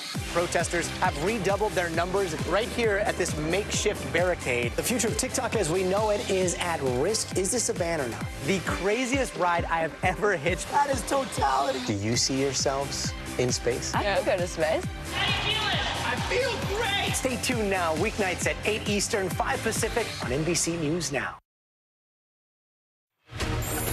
Bottom of the hour now. Here are some of the stories making headlines on NBC News Daily. The Vatican is apologizing after Pope Francis used an offensive slur for gay men during a discussion with bishops. The reported comment came at an assembly discussing the issue of admitting gay men into seminaries. The Vatican said in a statement that the Pope, quote, never intended to offend or express himself in homophobic terms, and he extends his apologies to those who were offended. A 19-year-old in Washington state is remarkably doing okay after falling 400 feet down a canyon. Officials say he was walking on a steep portion of a washed-out trail on Saturday when he slid down into the river below. A team of deputies and firefighters used a rope and a harness attached to the nearby bridge to rescue him. Fortunately, we're told he has only minor injuries. And Melinda Gates says she'll be donating $1 billion to women and family rights over the next 2 years. The philanthropist and ex-wife of Microsoft founder Bill Gates recently announced she's stepping down from the Bill and Melinda Gates Foundation, and she will oversee her own charitable giving. Groups receiving funding include the National Women's Law Center, the National Domestic Workers Alliance, and the Center for Reproductive Rights. Israeli tanks have pushed into Rafah's city center as Israel ramps up its offensive in Gaza. The move comes despite growing outrage over the Israeli military's deadly airstrike near a camp for displaced Palestinians this weekend. Dozens of civilians were killed.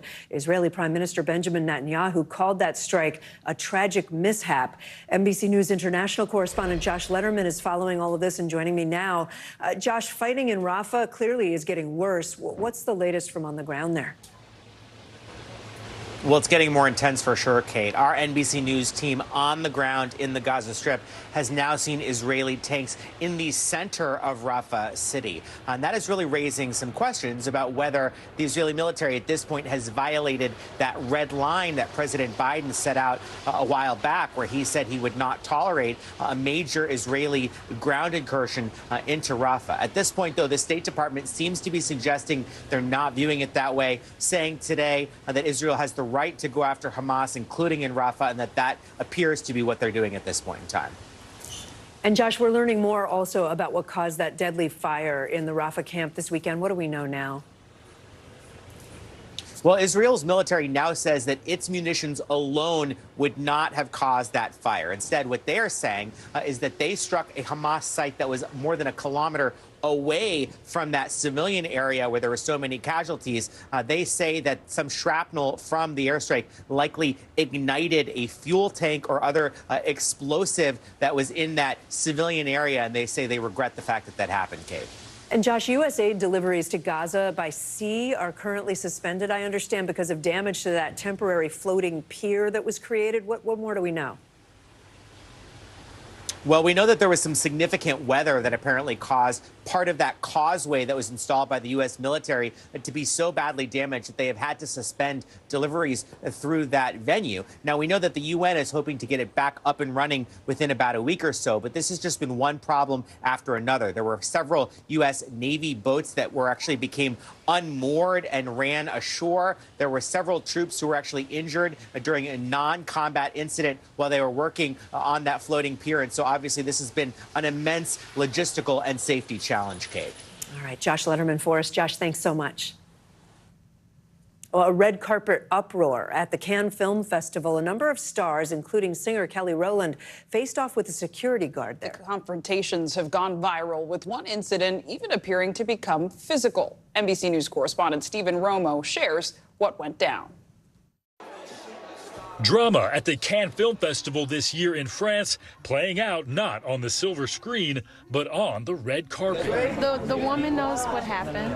I know what happened. On the iconic steps leading into the festival, several stars clashing with ushers who tried to rush them along. Kelly Rowland appearing to scold a festival employee after she and several other ushers tried to hurry the former Destiny's Child singer up the stairs. Just one day later, that same usher stopping Dominican actress Maciel Taveras before the premiere of The Count of Monte Cristo, preventing her from unfurling a show-stopping train which featured an image of Jesus. Taveras appearing to defy the usher, pushing her away from entering the venue, later posting a photo on Instagram showing the full dress on display indoors. Ryan Abrillo, a photographer who captured that video of Taveras, has covered the Cannes Film Festival for years. You could just describe what you saw this year at the film festival that was different than last year. It's aggressive. Aggressive. It's completely different. I just told you I've been filming, taking photographs since 10 years, but this year, 2024, is completely different. It's aggressive. He says he noticed 2 to 3 celebrities per day being handled aggressively. I have a boundary, and I stand by those boundaries, and that is it. Rowland standing by her actions and appearing to suggest race may have played a role. And there were other women that attended that carpet who did not quite look like me, and they didn't get there, scolded or pushed off or told to get off. And I stood my ground. And she felt like she had to stand hers, but I stood my ground. And that was it. Taveras showing her support for Rowland on Instagram, writing, "I didn't know that happened to you first. I was very impressed how calm and genteel you were, because in my case, I was tired of the abuse." And now, video emerging showing Korean actress and former K-pop star Yoona hurried along by the same security guard on May 19th. Yoona apparently taken by surprise. The Cannes Film Festival and the 3 celebrities involved have not returned NBC's request for comment. Stephen Romo, NBC News. If you are in the market for a new car, you're going to want to hear this one. For the first time in years, you might get a better deal leasing than buying. CNBC auto and airline industry reporter Phil LeBeau joins us now. So, Phil, why exactly could people benefit more from leasing a new car rather than just buying one? Well, the payment's going to be lower, Zingley. That's the biggest difference. And it's been like that for as long as I've been covering the auto industry. You always have a lower monthly payment, generally about $120, $130 lower than if you buy a new car and take out an auto loan. That said, the supply of vehicles available to be leased over the last 3 years has been very limited. So your lease deals have not been that great. That has changed as the chip supply for auto production has improved. And because of that, there are more lease deals than ever before. Phil, it's interesting. My parents always told me you want to buy, you want to own, whether it's a house, whether it's a car. It does feel like every time we talk, times are changing. So big picture, is it long-term more beneficial to lease rather than buy? It depends on your situation. If you are somebody and you have a finite number of miles that you know you're going to be driving on a monthly basis over the next 3 years, often leasing is a better option because you know you're not going to go over the mileage allowance and you can pay a lower monthly payment. There are other times, though, where buying makes more sense. It really does depend on your personal situation, your financial situation, how much can you afford every month, and how long do you plan to keep the vehicle. And Phil, you talked about generally lower monthly payments. How big of a deal are we seeing, generally speaking? It depends on the model. Obviously, cars are not really in demand right now. We're talking about sedans. You can find some sedan lease options where you'll look at it and you'll say, what, that's only a couple $100 a month, a lease option? Whereas if you bought it, it would be substantially more. Generally speaking, leasing per month is about $120, $130 less than if you were to take out an auto loan for the same vehicle. You mentioned EVs. Are we seeing the same deals with these electric vehicles? Yes, they are going to be lower. Maybe not $120 to $130, but they are going to be lower. And because of the way the IRA incentives for federal tax credits are written, it's often the easiest way for many people to get into an electric vehicle. All right, Phil LeBeau, thanks so much. Well, Barbenheimer was a box office smash last summer, right? Movie theaters and studios were hoping for a sequel this year. But it has not happened so far. Furiosa, a Mad Max saga, brought in $32 million to take the top spot at the Memorial Day weekend box office. The Garfield movie brought in just over $31 million. And for context, folks, those are not good numbers. In fact, it's the box office's worst Memorial Day weekend performance in nearly 30 years, excluding, of course, 2020, when the pandemic shut down theaters. CNBC senior media and tech correspondent Julia Boorstin joins us now.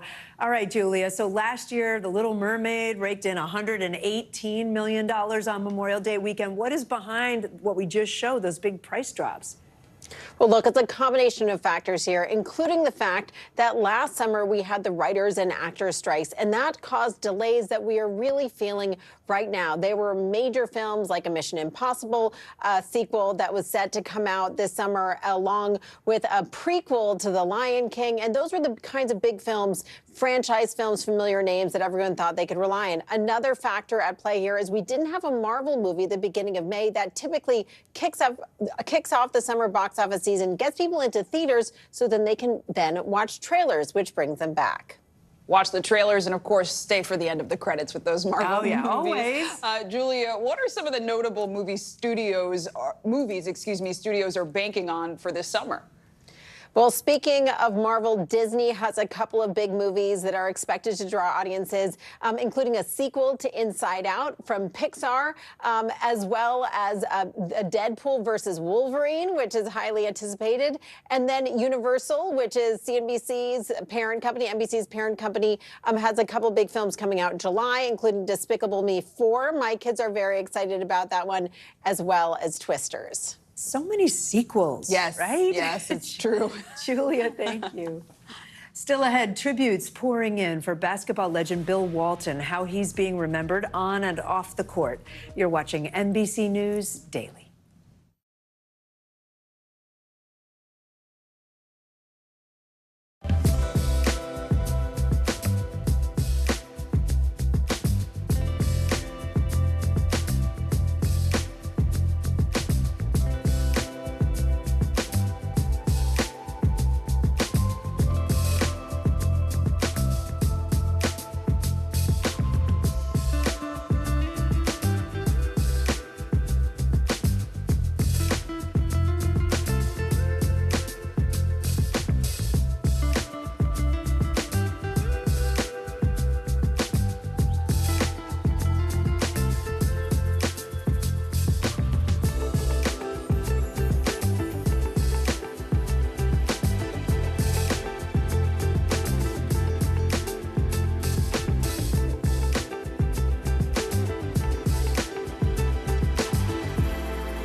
Good to have you with us. I'm Joe Fryer. And I'm Savannah Sellers. Developing right now on Morning News Now. Growing frustrations over the migrant crisis. Reports of new drone attacks by Houthi militants. The storm is creating dangerous conditions all across the region. Now let's get to some financial headlines. New rules are coming to cap credit card late fees. Talking tuition as a new class of freshmen gets ready to go to college. This is a big decision for families. Do you think this could impact how people vote? 100%. Morning News Now, streaming weekdays at 7. In today's Daily Health, we're talking about controlled dangerous substances. You may have heard that term a lot in the past week. It's been in the news. The Louisiana legislature approved a bill to classify 2 drugs commonly used for abortion as controlled dangerous substances. Drugs in that category have many uses. There are controlled dangerous substances that are being prescribed to people with ADHD, with excessive pain, or even seizures. They require a prescription, as many have the potential for dependency, misuse, or abuse. Joining us now to talk about all this, NBC News medical contributor Dr. Kavita Patel. So, Dr. Patel, briefly on this first question, who exactly designates controlled dangerous substances, and what's the criteria for that? Yeah, hi, Kate and Sinclair. It's a good question. The Drug Enforcement Administration, the DEA, is actually in charge of designating what a controlled dangerous substance criteria is. For example, as you mentioned, potential for abuse, risk to public health, a history or potential for physiologic or psychological dependency, as well as the scientific evidence of any of those effects. So it sounds bad, right? Controlled dangerous substances doesn't sound good, but a doctor can prescribe them. Why would they be prescribed? What are they commonly used for? Yeah, Kate, it does sound very dangerous, and it has the word dangerous in it for a reason, and that's because of all those potentials for harm. But with those potentials for harm are also the potential benefits. And we do use these drugs, and we use them routinely, depending on the type of drug, for anything as simple as insomnia, as well as things like anxiety or complex seizure disorders. There are a number of uses for which we have these for these drugs. Also, a very well-known one, pain control. And I know that that can get complicated too, but you can see that it's not just one size fits all. And that's where the dangerous part comes in. Yeah. Can you walk us through, Dr. Patel, what type of drugs fall into this specific category? Well, let's start with Schedule 1, which is the highest potential for abuse. And honestly, there's really not any sort of accepted medical use, and that's something like heroin or LSD. And then the DEA takes us through Schedule 1, 2, 3, 4, 5. Schedule 5 medications are the least potential for abuse, but do have some potential kind of harms that we need to have patients watch out for. And a very common drug in that category is something known as dextromethorphan. It's actually commonly used in cough medicine. So you can see that there's a wide variety. And then everything in between, testosterone, Ativan, drugs like Ambien for insomnia can kind of go into those in-between schedules. And I've done a lot of stories about controlled substances and the dangers of addiction, but also painkillers and you know, being needed by a lot of people out there. So what are some signs that somebody might be developing a dependency?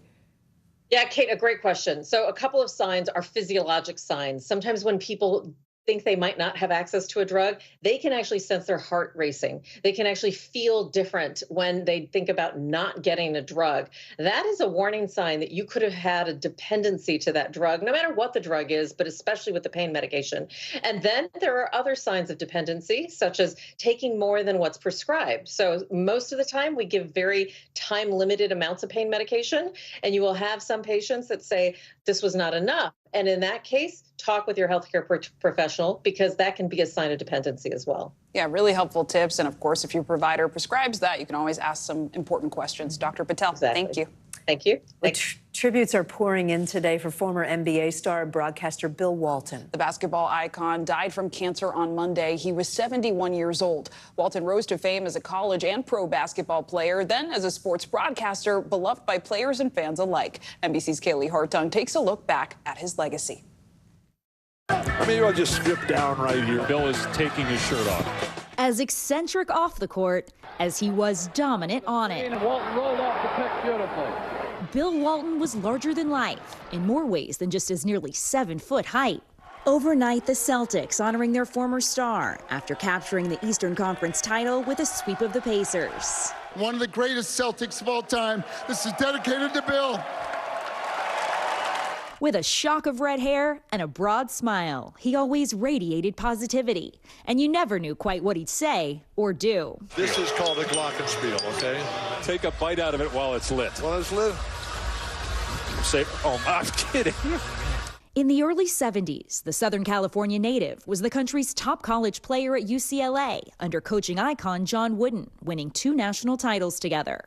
Coach Wooden was this remarkable human being and this force of nature. Then he was drafted first overall by the Portland Trailblazers in 1974. Walton on the lob. Leading them to the only championship in franchise history. Despite debilitating injuries that threatened his career, the big man revitalizing his game on the Celtics' legendary 1986 championship team. But that year he played 80 games, and we won a lot of them. Because of him. After he retired, Walton pivoted to the broadcast chair. If you were smiling and laughing at Bill, it was a good day for Bill and for us. ESPN's Dave Pasch called games with him for over a decade. The rules were different. When you're a Hall of Famer and you're one of the greatest to ever play, there are things you can do and say that others can't. A true free spirit, Walton was a fan and friend of the Grateful Dead. I got to my first show in 1967. I got to the front of the stage, and I never left. And in the end, Walton's legacy perhaps summed up best by the man himself. I'm the luckiest dude in the world, man. I was born into a world of hope, optimism, peace, love, books, and music. Kaylee Hartung, NBC News.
NBC News mobile app. Get connected to your favorite news shows. For the top stories, breaking news, and live video, download the NBC News mobile app now.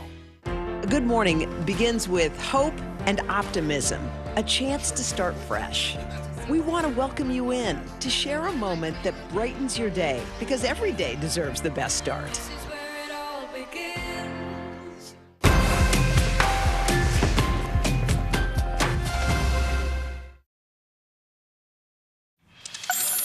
Well, May is Jewish American Heritage Month, so today we're spotlighting a culinary tradition. The sweet, gooey, and delicious chocolate babka. The Today Show's Al Roker paid a visit to the team at New York's Bread's Bakery to learn more about their spin on the beloved classic. Chocolate babka. That's their specialty. Love that babka. A quintessential scene from the hit television show Seinfeld, centering around the traditional Jewish twisted bread filled with a decadent chocolate or cinnamon filling. It's our last one. Was one of your favorite Seinfeld episodes the babka episode? Absolutely. I'm looking behind you. You got rolls, you got pretzels, you got cookies, you got Danish. We want you to feel like you're surrounded by the carbs when you come in here.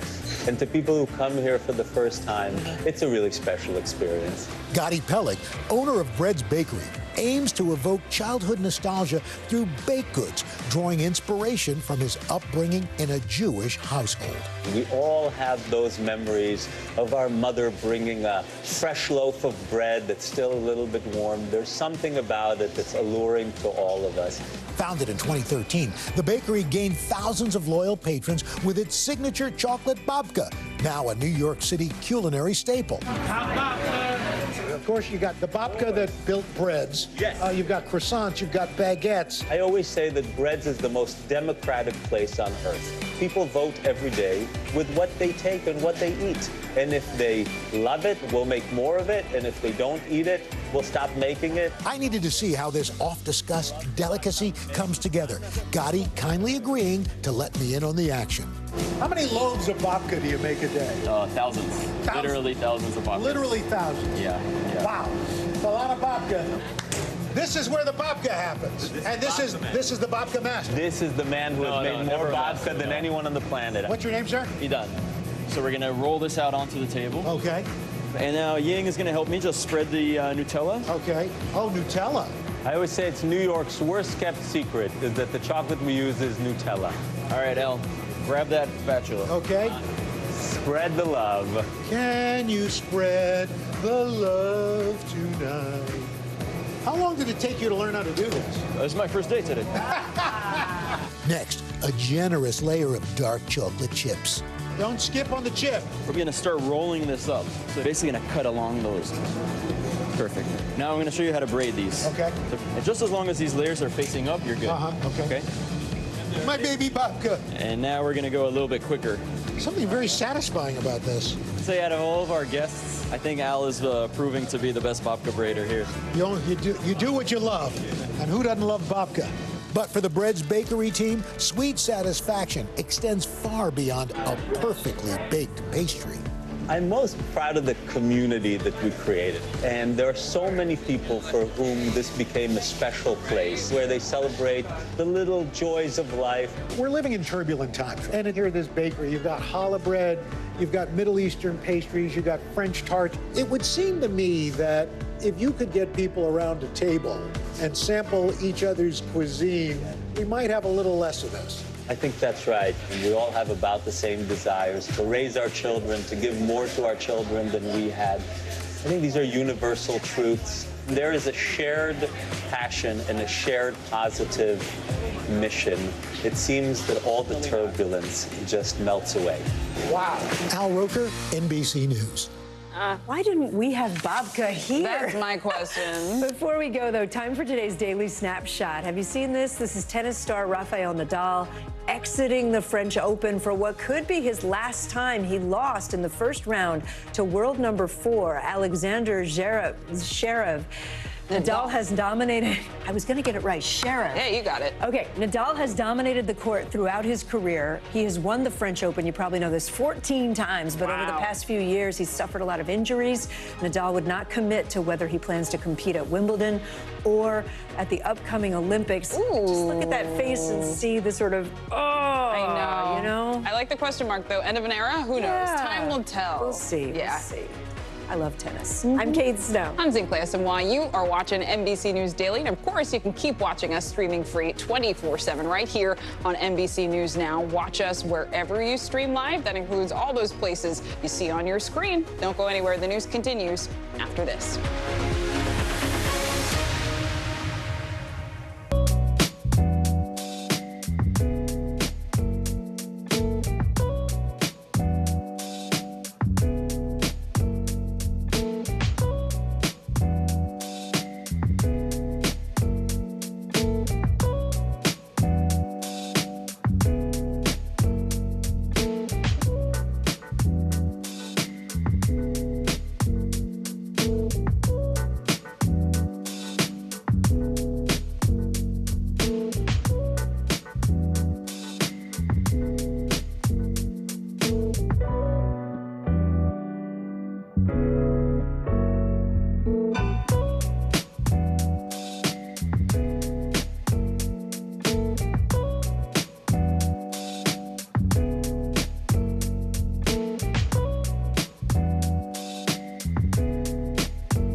Americans turn to NBC News than any other news organization.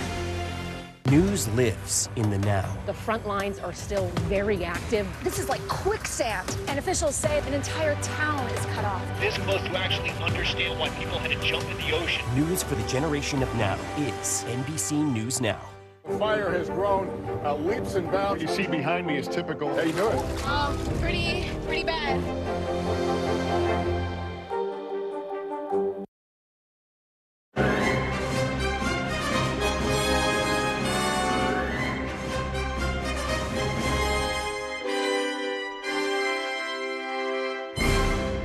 Welcome to Meet the Press Now. I'm Yamisha Sender in Washington. We begin in New York, where after 21 days in court and more than 80 hours of testimony, the fate of Donald Trump will soon be in the hands of 12 jurors. Right now, court is on a short break. The prosecution is in the middle of its closing argument in the former president's hush money trial.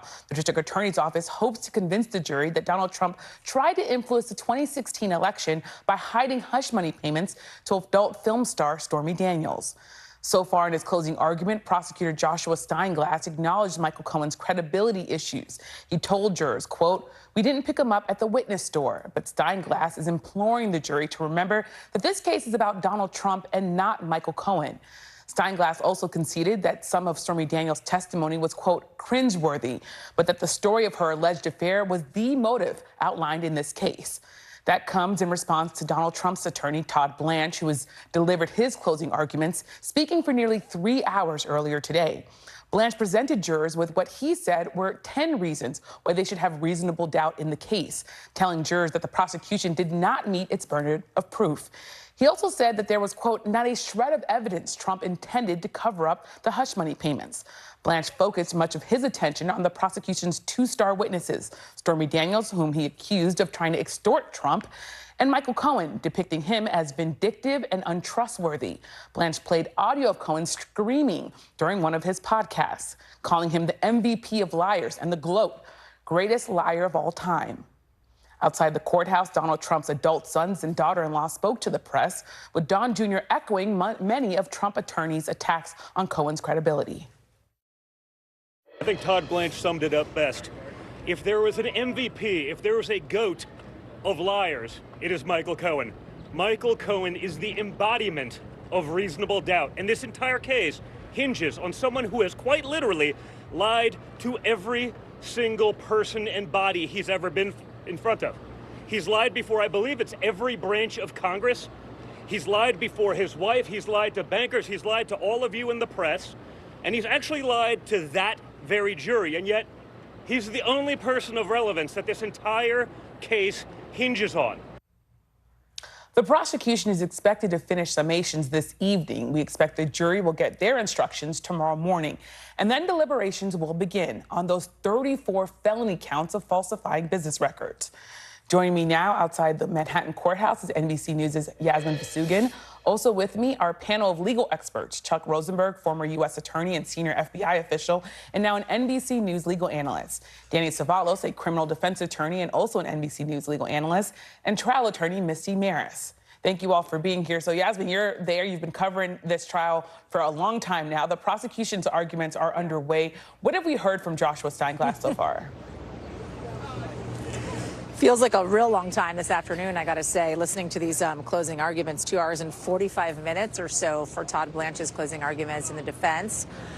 We are about an hour and 45 minutes into Joshua Steinglass's closing arguments for the prosecution, and he says he's only a third of the way through. So that means we got about 3 hours or 3 hours and 15 minutes or so left of this closing argument from Joshua Steinglass, wondering, of course, if the judge is going to ask the jury to stay even later than the jury has already agreed to remain in place. There's a bench meeting happening right now, Yamish, inside the courtroom, so we're going to get a decision on that soon. Marshawn is actually, and that's why I keep looking down, by the way, at my iPad. Marshawn is talking about how the schedule may go for the rest of the day. So they're taking a break today around 5 p.m., and they're going to pick up around 5:30 p.m. or so, and they're going to see how everybody is doing at that point. So that means we have about an hour left. They'll take a 30-minute longer break. Usually these breaks last around 15 minutes, and then they'll resume. So it seems as if we're going to stay in place until Steinglass has completed his closing arguments for the prosecution. We're in it for a long night. Let me just briefly walk you through what we've heard from Steinglass so far. And he's trying to kind of clean up some of the holes in which Todd Blanche has poked in the prosecution's arguments here in their case. One of which was this October 24th phone call, right? It was this really big moment for the defense in which a phone call was made by Michael Cohen to Keith Schiller, Donald Trump's body man. And in this phone call, essentially, Michael Cohen alleges that he talked to Donald Trump about releasing the money to Stormy Daniels. He paid Stormy Daniels subsequently 2 days later $130,000. Todd Blanche pushed back on this in his cross-examination of Michael Cohen. It was a real gotcha moment for Michael Cohen, for Todd Blanche, I should say, in that he said, how could you basically have this conversation in 90 seconds because you were texting about someone harassing you, and then you text messaged that phone number of the individual that was harassing you to Keith Schiller. And the redirect, the prosecution came back and said, well, here's a picture of Keith Schiller and Donald Trump. They were on the stage together at this campaign rally. They were there together. This conversation may very well have happened. Well, in this closing argument from Joshua Steinglass of this 90-second phone call, he essentially said, let me take you through how much you can actually talk about in just 90 seconds time. In fact, we've had conversations, we've had testimony of transcripts of conversations between Michael Cohen and Donald Trump that lasted 46 seconds in which they covered all of these various topics. And so he tried to poke a major hole in this gotcha moment that Todd Blanche felt like he had achieved in that cross-examination of Michael Cohen that he, by the way, brought up again in his closing arguments. He also talked about Michael Cohen, right? I believe 2 hours of Todd Blanche's closing arguments was spent talking about Michael Cohen and his lack of credibility and how he is a repeated liar. Well, Steinglass basically said, look, we didn't choose Michael Cohen. We didn't take him, I believe he said, and I'm paraphrasing here, from a lottery of witnesses. This is who we were being given. And he called Michael Cohen Donald Trump's consigliere, referring kind of to the phrase used in the mafia business. He said, if Michael Cohen was lying about all this, yes, he's lied in the past, but wouldn't he kind of make up a story that has even more corroboration than we have already seen? And so they're trying to poke holes in some of the arguments already being made by Todd Blanche. And I suspect as we return from this break, and as he tries to kind of wrap up over the next 3 hours or so of his closing arguments, he's going to get Yamiche into those documents, into the documents that really create and make the case for the prosecution. And as you just pointed out, Todd Blanche, he went after Michael Cohen over and over again, calling him a liar multiple times. What do you think are the key points there? You talked about the prosecution pushing back on there, but what were the key points that Todd Blanche was trying to get across there? All he has to do is, all the jury has to walk away with this reasonable doubt, right? And Todd Blanche kind of wrapped up, and I think in a pretty kind of smart way, his closing arguments. But I'm, of course, not an attorney. You've got attorneys on the panel to kind of assess that. The 10 ways in which he believes that there could be reasonable doubt, right? He went through this list of 10 ways in which he believed there was reasonable doubt that the jury could take away from, which I thought was an interesting way of doing things, right? Because it's kind of like this headline moment that the jury can take from as they go into deliberations likely tomorrow.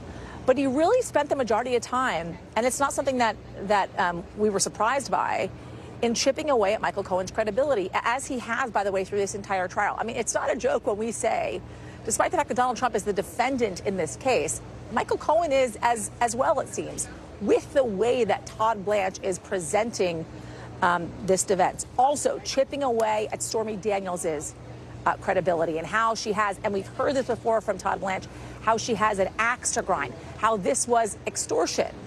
But then Steinglass, in his closing arguments, has already addressed that and said extortion, by the way, is not a defense. Whether or not she wanted money or not is not really the question. Yes, she wanted money, but that is not a proper defense for falsifying documents to influence an election. Well, Yasmin, I mean, you've, again, been out there all the time for us, so thank you so much for breaking all that down. And Chuck, I want to come to you. The prosecutors here, they face the burden of proof. They get the last word per New York law. Based on what you're hearing so far, are they effectively making their case, Chuck? Well, look, I think both sides are doing more or less what I expected they would do. Yamiche, the defense argument was, poking at Michael Cohen, who is, by the way, a liar and a thief and a creep. Not surprising that they would take a shot or two or three at him. And they also, reminded the jury of the significant burden that the government has, proof beyond a reasonable doubt. And they argued that there was no real good evidence, no evidence at all of intentionality by Mr. Trump. Exactly what you'd expect. So what do you expect from the government here, and are they making their case?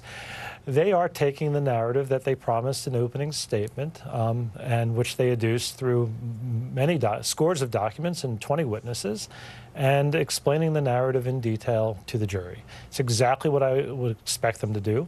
In fact, I think, ask Danny, as a very good and experienced defense lawyer, who will tell you that the argument that, we take the witnesses as we find them. We didn't get them at the witness store. We don't, we'd love if all of our witnesses were nuns and librarians, but, Mr. Trump picked Mr. Cohen as a witness, and that's why we had to put him on the stand. That's standard prosecutorial fare. So you're seeing standard defense fare, and you're seeing standard prosecutorial fare. No surprises here, I think, Yamiche. Well, Chuck, to stick with you, to get a felony charge, prosecutors need to prove the payments were concealed in furtherance of another crime. Have they done that? Well, so two questions, right, really bound up in your one very good question. Did they adduce enough evidence? Did they introduce enough evidence at trial to make that case? Yes, absolutely. Will the jury credit it? That's a more difficult question. That requires a prediction I'm not capable of making. But there was sufficient evidence at trial, both circumstantial and direct, of those elements. And by the way, Yamiche, if you believe Michael Cohen, if the jury finds him credible, then that's the proof. We will know whether or not the jury finds Cohen and the rest of the government's case credible, in a few days or so.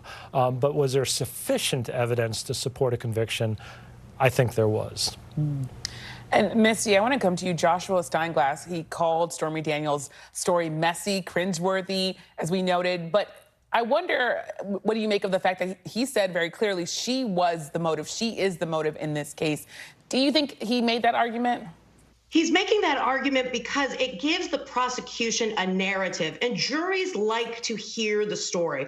And so talking about Stormy Daniels' story being cringeworthy, hearing some information that maybe we all would have rather not heard, that is Trump's motive to suppress this story. It is the reason why he did not want this story coming out in advance of the election. So that point was made by prosecutors to make this a very digestible and very relatable set of circumstances that the jury can look at in this case and say, well, Stormy Daniels' story did have all of these cringeworthy aspects. No wonder Donald Trump did not want this to come out, especially in the wake of the Access Hollywood tape. So it's really putting together all of the pieces. And now what we're seeing from prosecutors is all of what we heard being put into a timeline. So they talked about the credibility of witnesses, and now they're going timeline into the actual facts of the case and applying what they've already told the jury. So that was an effective way of telling a narrative. And Danny,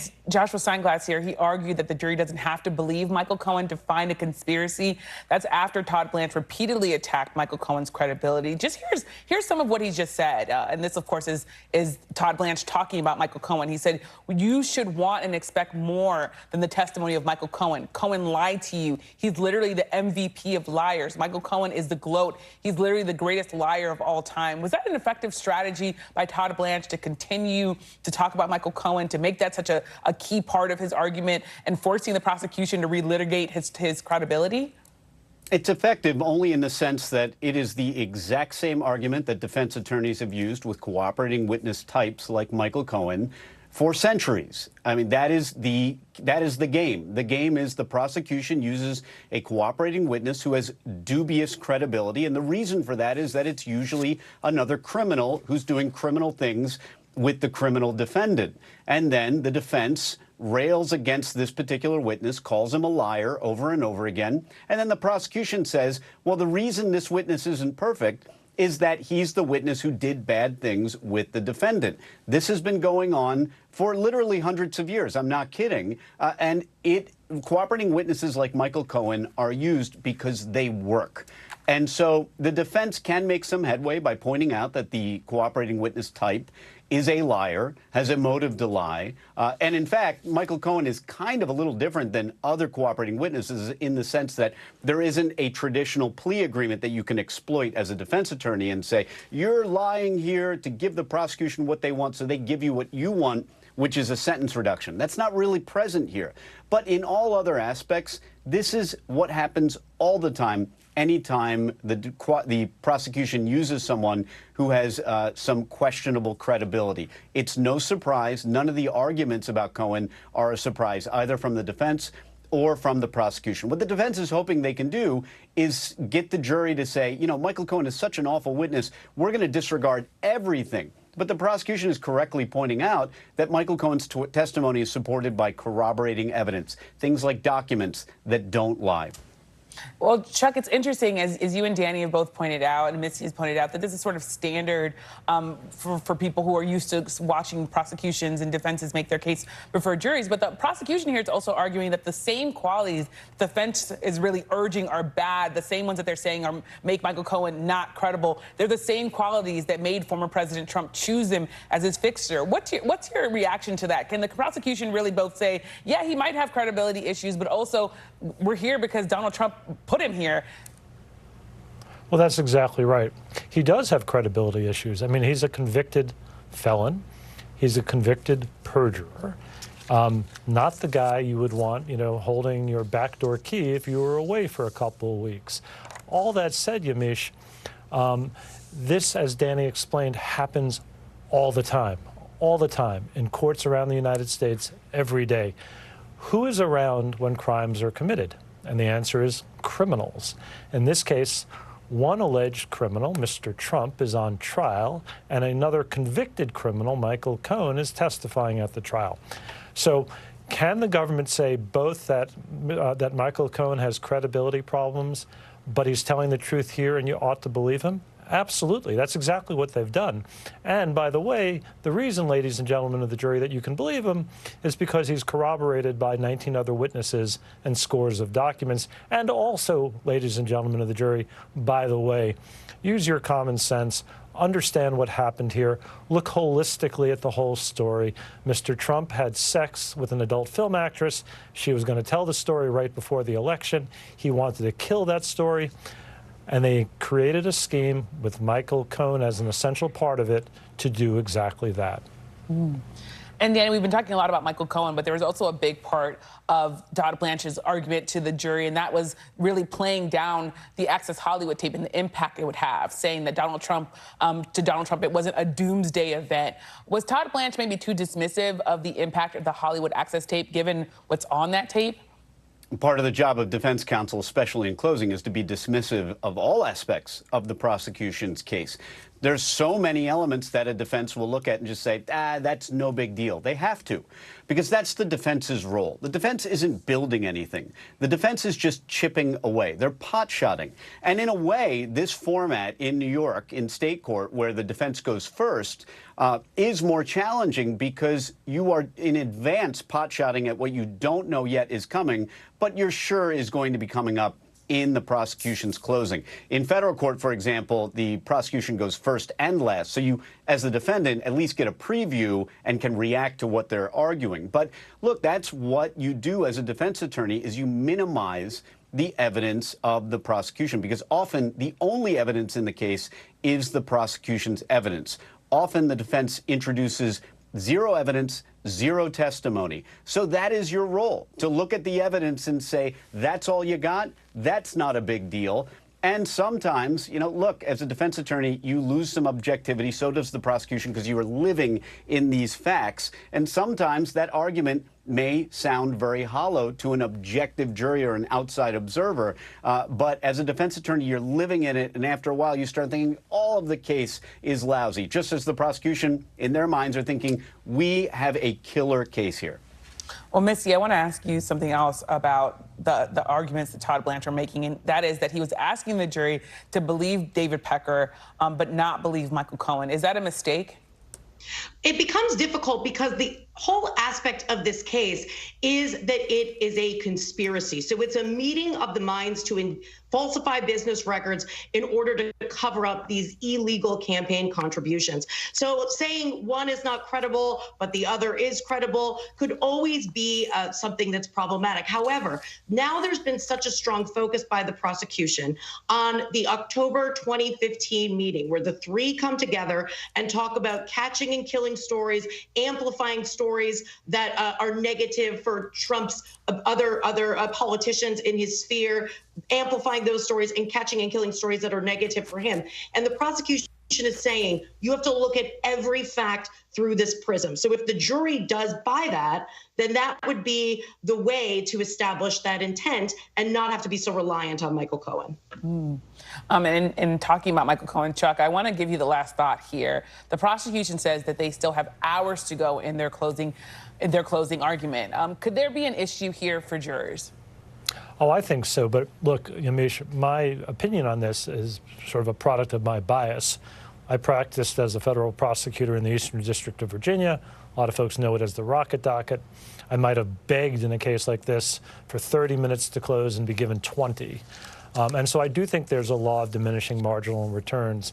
Again, a lot of that is based on my own experience.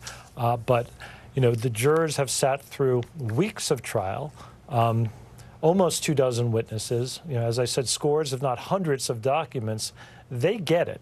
Make the points you have to make, sit down and be quiet. A clear message from Chuck Rosenberg here. Thank you, Rosenberg here. Thank you so much to Chuck, to Danny, to Misty. I appreciate all of you. And we'll be keeping a close eye on the courthouse, and we'll bring you any new developments as we get them. Coming up, another legal update tied to former President Donald Trump. The judge in his classified documents trial rejects the government's request for a gag order following Trump's false and outrageous claim that the FBI's search of his residence was part of a secret assassination plot. But first, the Biden campaign tries to capitalize on the Trump trial media frenzy with a press conference at the courthouse, and how the verdict in the hush money trial may or may not shake up the 2024 race. The panel's next. You're watching Meet the Press Now.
Good to have you with us. I'm Joe Fryer. And I'm Savannah Sellers. Developing right now on Morning News Now. Growing frustrations over the migrant crisis. Reports of new drone attacks by Houthi militants. The storm is creating dangerous conditions all across the region. Now let's get to some financial headlines. New rules are coming to cap credit card late fees. Talking tuition as a new class of freshmen gets ready to go to college. This is a big decision for families. Do you think this could impact how people vote? 100%. Morning News Now, streaming weekdays at 7. Welcome back. We're continuing to keep an eye on the legal developments inside the courtroom where the prosecution is delivering its closing arguments in former President Trump's criminal hush money trial. But we now turn to the political developments. And today, for the first time since this trial began, the Biden campaign held a press conference outside the Lower Manhattan courtroom. Michael Fanone and Harry Dunn, two law enforcement officials who were attacked during the January 6th riot at the Capitol, and actor Robert De Niro spoke for the Biden campaign. This is the time to stop him by voting him out once and for all. We don't want to wake up after the election saying, what, again? My God, what the hell have we done? We can't have that happen again. Donald Trump is the greatest threat to our democracy and the safety of communities across the country today. He has encouraged and continued to encourage political violence. Hey, this election is about Donald Trump and his vision for the office of the President of the United States. Not as a public servant who answers to the elected, to the people who elected him, but as an authoritarian who answers to and serves only himself.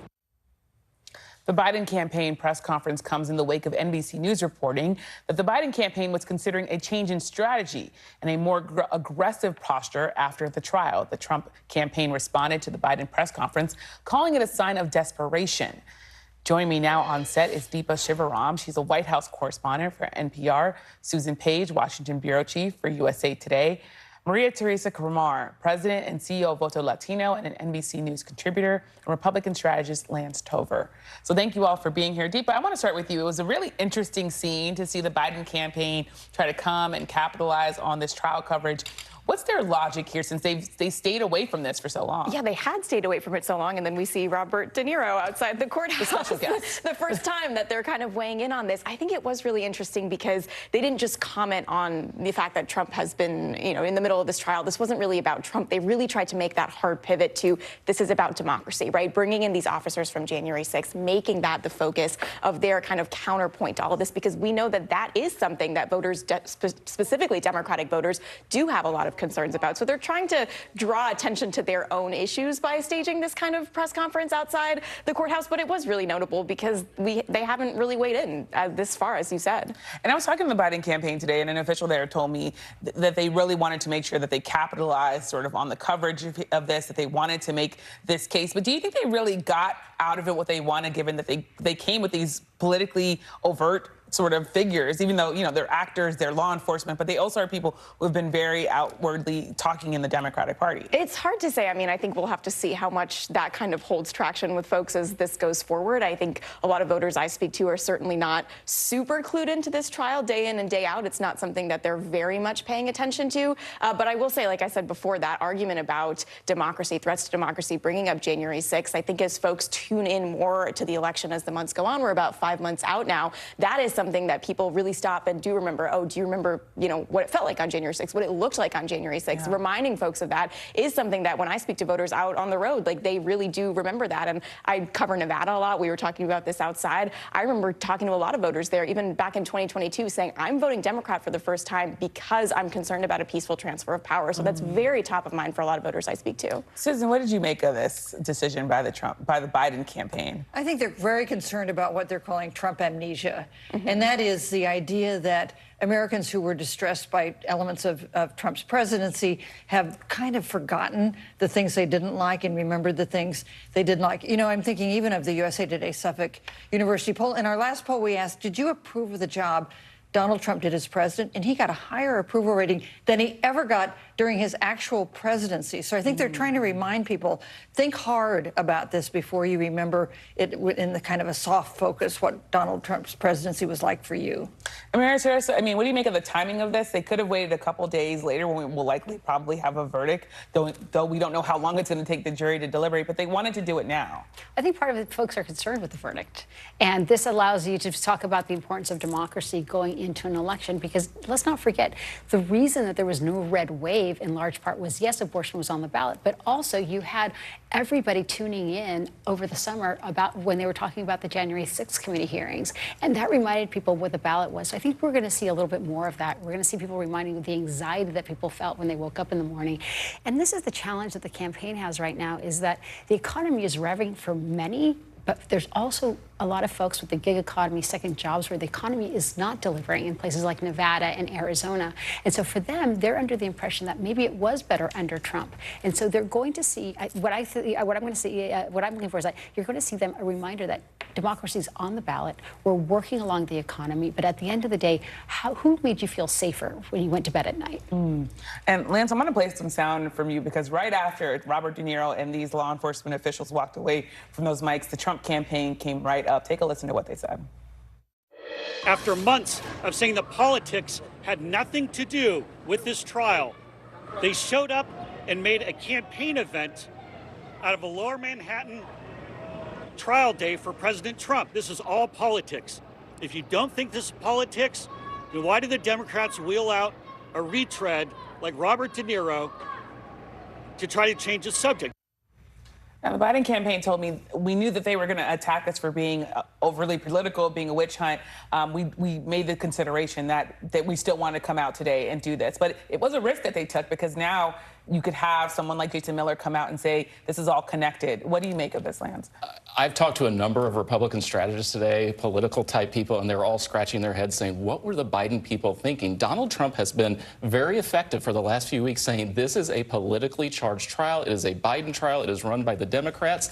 And what do? They step out in front of the microphones and the cameras today and make it a political trial. I think they ran right into exactly what the Trump people wanted to do today. Maria, what do you make of that? Maria's here, so what do you make of that? I go back to my original statement. I actually think people are concerned with what this trial is going to be. Is he going to get any charges? Is it going to be a hung jury? And so they're trying to make a lot of his felony counts through the media. And it's who is actually talking. And it's, yes, you have Robert De Niro, but more importantly, you have the two officers that suffered under the January 6th riot. And I think that is what makes them much more important to the American public right now. Yeah. And Susan, I want to read from you part of a piece in the New York Times today. It says, for a time, it seemed Biden thought that Trump's clinching of the Republican nomination, which he did in March, would cause voters to focus on the former president. Then the hope appeared to be that Trump's having to show up in the New York City courtroom and the resulting media frenzy would bring his opponent to the front of voters' minds. Neither really did the trick. Now the Biden campaign is trying to take matters into their own hands. Do you think this trial went the way that the Biden campaign thought it would go? I think not. You know, and this is the story of the last 9 years since Trump emerged as a political figure, that things happen that his opponents assume are going to be very damaging, and then they prove either not to be, or they even prove to be helpful, as his indictments were during the Republican primaries. So I think there is some surprise among Democrats and among the Biden campaign that there's not more reaction to some of the disclosures of the trial and the kind of narrative arc we heard today in the closing arguments. The fact that so many Americans now believe there is a political motive behind this trial, or it's not fair for Donald Trump. And we'll see what the verdict is. I mean, a verdict, an acquittal would be a huge victory for Donald Trump. A hung jury, maybe also a victory for Donald Trump. The question is, if he's convicted, what is the effect of that? I mean, Deepa, from your reporting, what could be the effect of that? Because it seems the Biden campaign wants to change the trajectory of this race and this campaign. The president had the campaign trail to himself for a long time now. But the verdict, one way or the other, will it make that much of a difference, especially if he's found not guilty? I think that will be interesting to watch. If he is found not guilty, you know, then we're going to hear the rhetoric from Republicans. This is a witch hunt. This is, you know, all politics and politically motivated. But you might see more, you know, reaction of Donald Trump. He'll be back on the trail. You'll see more of him. And honestly, that's what the Biden campaign kind of wants. Like, they want Americans to turn on their televisions and pay attention a little bit to what Donald Trump is saying at these rallies, at these events. And so in some ways, you know, it would complicate things. But I think for a lot of reasons, there are folks on the Biden side who are hoping that Americans are paying attention to what Donald Trump is saying a little bit more. So it might kind of work both ways. Yeah. And Lance, guilty or not guilty, is this going to impact the Trump campaign? Well, the Trump campaign's been fighting a two-front battle right now, and as somebody who's been on a presidential can tell you, fighting one battle alone is pretty difficult. So fighting two, they've done a really effective job at messaging. I would argue that the verdict, the public opinion verdict, is pretty much in on this thing. I mean, they don't really care too much about it, or if they do care, they're still supporting Donald Trump over the course of these last several weeks. So I would argue that the verdict is in with the public opinion right now. I mean, I wonder if a conviction is different. I think, and that everything is 12 jurors, and this has been a serious trial. The judge has gotten a lot of praise for the way in which he's run it. The jury seems to be paying close attention.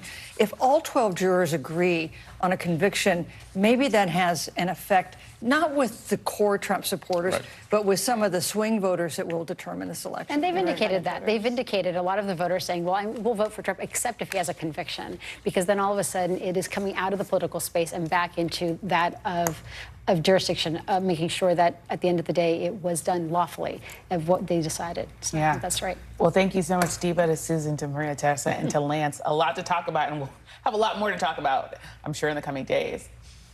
And up next, Israeli tanks push deeper into southern Gaza despite global criticism and growing fallout from that deadly airstrike on an area where displaced Palestinians were sheltering in tents. You're watching Meet the Press Now.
now is raw.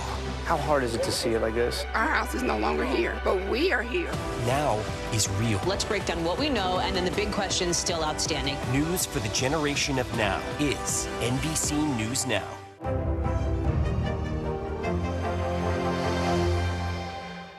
The NBC News mobile app. Get connected to your favorite news shows. For the top stories, breaking news, and live video, download the NBC News mobile app now. Welcome back. We're following new reactions and new fallout after the deadly strike on a tent camp in Rafah. President Biden is facing increased pressure to try to rein in Israel's military campaign. Today, Vice President Kamala Harris addressed the strike, saying, quote, "The word tragic doesn't even begin to describe it." And during today's White House briefing, National Security Communications Advisor John Kirby called the images coming out of Rafah devastating and once again urged Israel to do more to protect civilian lives. Despite that, the White House continues to face questions about whether this latest strike violates the president's red line. How does this not violate the red line that the president laid out? As I said, we don't want to see a major ground operation. We haven't seen that at this point. We don't support, we won't support a major ground operation in Rafah. And we've, again, been very consistent on that. And the president said that should that occur, then it might make him have to make different decisions in terms of support. We haven't seen that happen at this point. The UN now estimates more than 1 million people have fled Rafah in the last 3 weeks alone, and they have nowhere safe to go. Meanwhile, our NBC News crew inside Gaza reports Israeli tanks have reached Rafah's city center, despite the UN High Court's order to immediately halt military operations and the Biden administration's fierce opposition to a major offensive there. NBC News international correspondent Ralph Sanchez has more from Tel Aviv. Hey there, an NBC News crew inside of Gaza confirms that Israeli tanks have now pushed into the very heart of Rafah. That's an indication Israel has no intention of slowing down its military offensive just days after that deadly and disastrous strike on a camp for displaced people, which killed at least 45. That's according to the emergency services in Hamas-run Gaza. We are starting to learn new details of Israel's preliminary investigation into that strike. The IDF says they dropped 2 precise bombs on a structure where senior Hamas leaders were meeting, but that the explosion caused something else to ignite in a neighboring structure. That caused that firestorm, which just ripped through the camp, people sleeping in tents made of wood and of plastic, those tents going up in just a matter of seconds. Now, the White House calling those images heartbreaking, saying Israel has the right to pursue Hamas, but that it must protect civilians. We're also learning that the U.S. military has been forced to suspend delivery of aid into Gaza by sea after its temporary pier was damaged in heavy seas. That's according to a U.S. official, a UN official, and an Israeli official. The UN official tells us it could be up to a week before that temporary pier system is repaired, before aid can be flowing in again. And this is just the latest setback for the American aid operation. A U.S. service member is in critical condition in hospital here in Israel after suffering a non-combat injury on the pier last week. Back to you. Ralph Sanchez, thank you so much for that reporting. Let me now bring in Monica Alba at the White House. Monica, on the one hand, the White House said a major operation would be a red line, but they're also not condemning this latest strike. So how is the administration justifying that position on Rafah? Yeah, Yamiche, they're saying essentially that this was a horrible incident, that, of course, the U.S. is sympathetic to the just really disturbing images that have come out of Rafah, but they are saying that when the president has talked about what would change U.S. policy here in Gaza, it would have amounted to a complete ground offensive in Rafah. And the U.S. says, according to multiple U.S. officials and in the briefing today, that they have not seen evidence of that. And because this was an airstrike that, as you saw Raf talk about there, then it led to igniting those fuel tanks that led to the deadly fires, that does not constitute what the Biden administration has been calling smashing into Rafah. And now the U.S. still says that they don't assess that those tanks have at least entered the heart of Rafah and the population centers that, again, the president himself has warned about being a potential red line. But they said that they were also taking the Israeli word for that and that they still wanted to get more information about exactly where the movement had been. But also we know for some weeks now that the U.S. has assessed that there has been enough troop buildup from Israel's side that they could go forward with a larger movement or offensive if they decided to do that. Yamiche. Yeah, well, a lot to consider there. And I wonder, is President Biden concerned about what kind of political pressure this puts on him, both from voters and progressive lawmakers, Democrats within his own party? Yeah, and remember that it was after those 7 World Central Kitchen aid workers were killed in an Israeli airstrike in early April that the president conveyed to Prime Minister Netanyahu that it was possible that the U.S. would condition support to Israel if it didn't see any changes to how certain aid workers and civilians would be better protected. And there were all these questions about how that could go forward. And now in the wake of this deadly incident, again, the U.S. is saying that they want to wait for Israel to do its own initial investigation. But you are already seeing some progressive lawmakers, as you said, and others really add to this political pressure, as well as what we're seeing from the international community that is really roundly condemning this and wants the U.S. to say and do more about it. Yamiche. Yeah, certainly a situation we'll keep watching. Thank you so much, Monica Alba at the White House. After the break, new developments from the Manhattan courthouse where the prosecution is delivering closing arguments in Trump's criminal hush money trial. Don't go anywhere. You're watching Meet the Press now.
Kristen Welker hosts Meet the Press every Sunday on NBC. Now is Raw. How hard is it to see it like this? Our house is no longer here, but we are here. Now is real. Let's break down what we know and then the big questions still outstanding. News for the generation of now is NBC News Now. The fire has grown leaps and bounds. What you see behind me is typical. How you doing? Pretty bad.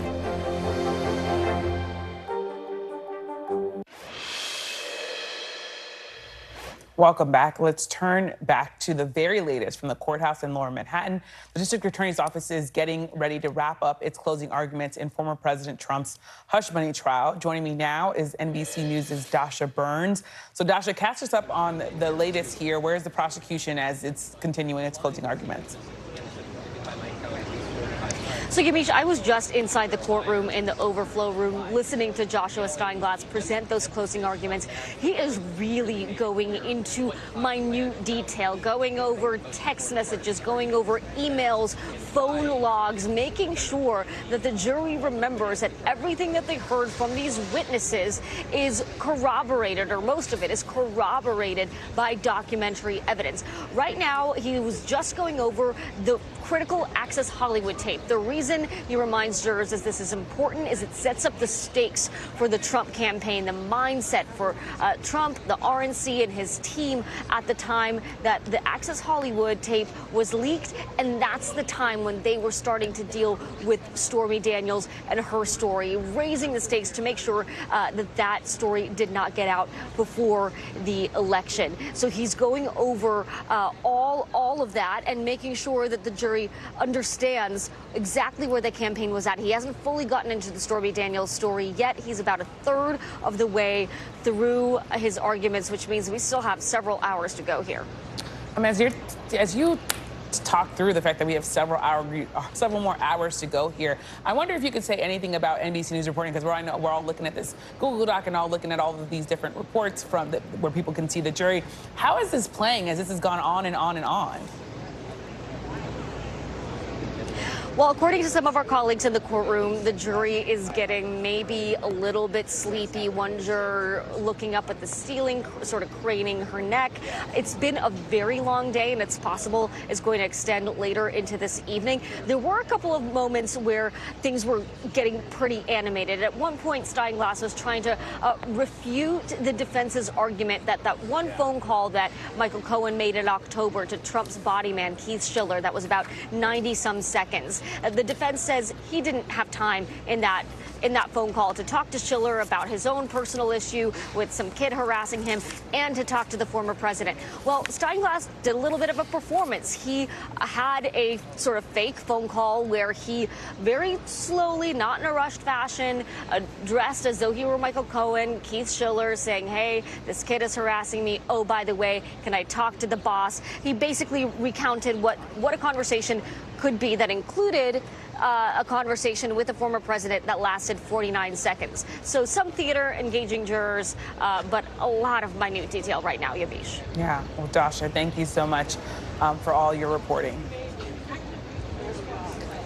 And with all the attention now on Trump's New York trial, we have a new development in the special counsel's case against the former president for mishandling classified documents. The judge in that case, Eileen Cannon, has initially denied the special counsel's request to gag Trump for making statements that could potentially endanger law enforcement. That comes as Trump and his allies have spread false claims and wild conspiracy theories that the FBI's search of Mar-a-Lago was part of an assassination plot. Joining me now is the NBC News Justice and Intelligence correspondent, Ken Delaney. And so, Ken, thanks for being here. Tell us more about this decision from Judge Cannon. What reason did she give for denying the special counsel's request to have a gag order put in place? It all hinges on legal technicalities, Yamiche. Judge Cannon ruled that the special counsel didn't give Trump's lawyers enough notice and didn't comply with a rule requiring so-called meaningful conferral with the other side when filing a motion. And she appeared to agree with Trump's lawyers that the special counsel should not have filed this motion on Friday before the holiday weekend without talking to them. And she said doing so reflected a lack of professional courtesy. And she even warned the special counsel's office that if they do something like this again, they might face sanctions. Now, Jack Smith's office argued that it tried to reach out to Trump's legal team, but they refused to discuss the matter in detail until Monday. And they said that since Mr. Trump's false statements about the FBI's use of force documents were posing a risk to law enforcement officers, they needed to move forward quickly. Not only did Judge Cannon seem to reject that, she made no mention of the underlying issue, the fact that Donald Trump has continued to lie about a routine document document and suggests that President Biden authorized the FBI to assassinate him when it searched his home for classified documents.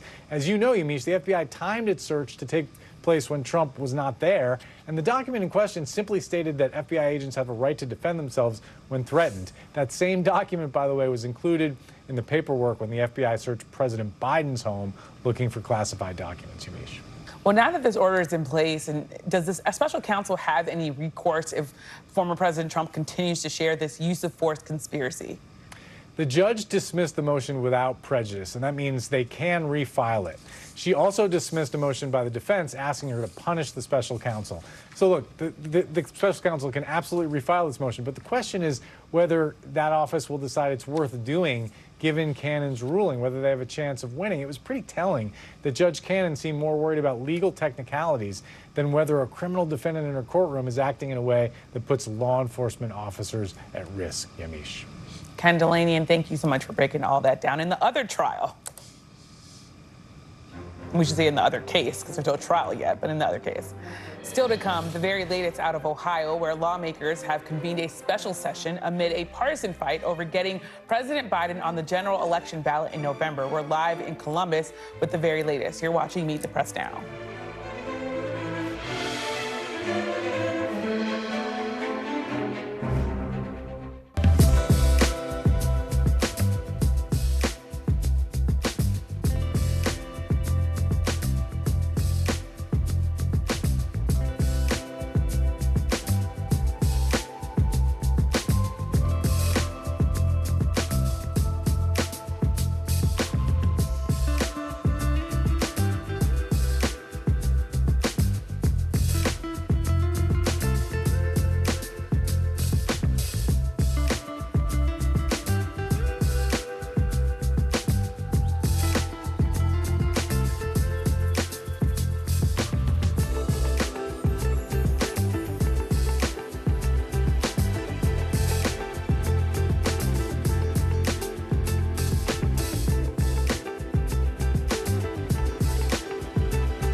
More Americans turn to NBC News than any other news organization. Nearly a dozen hours after the eye roared ashore. There is some late-breaking news. All right, and this is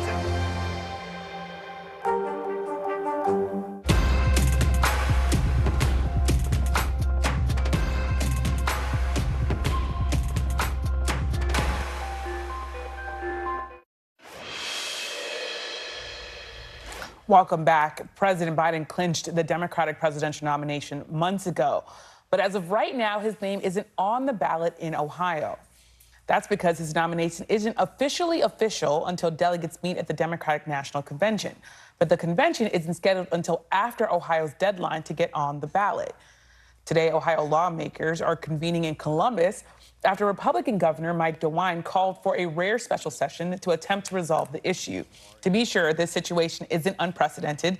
In 2012, then President Barack Obama and presidential candidate Mitt Romney faced similar challenges in Ohio until the legislature stepped in and passed a procedural fix. But this time around, the simple fix is being held up by partisan politics. And we just learned that Democrats are not waiting around for the state to take action. Today, the DNC announced it will virtually nominate President Biden ahead of the convention to avoid missing Ohio's ballot deadline. Joining me now from Columbus, Ohio, is NBC News senior national political reporter Henry Gomez. So what more do we know, Henry, about the backup plan that the DNC appears to be moving forward with, and how are they reacting to what's happening in Ohio?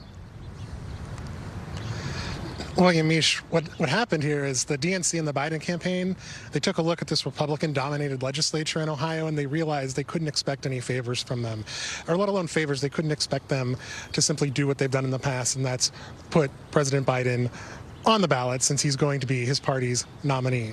So they, as you mentioned, they're going to have a virtual roll call beginning next week. We'll start to see a resolution go out that will ask and propose to change the rules, allow Biden to be virtually nominated, and then once that's approved by a full DNC membership, we'll move to a virtual roll call, which you may remember this process taking place back in 2020 in the middle of a pandemic when they had a virtual convention program every night. But this is being done rarely and early because the Republicans weren't going to play ball.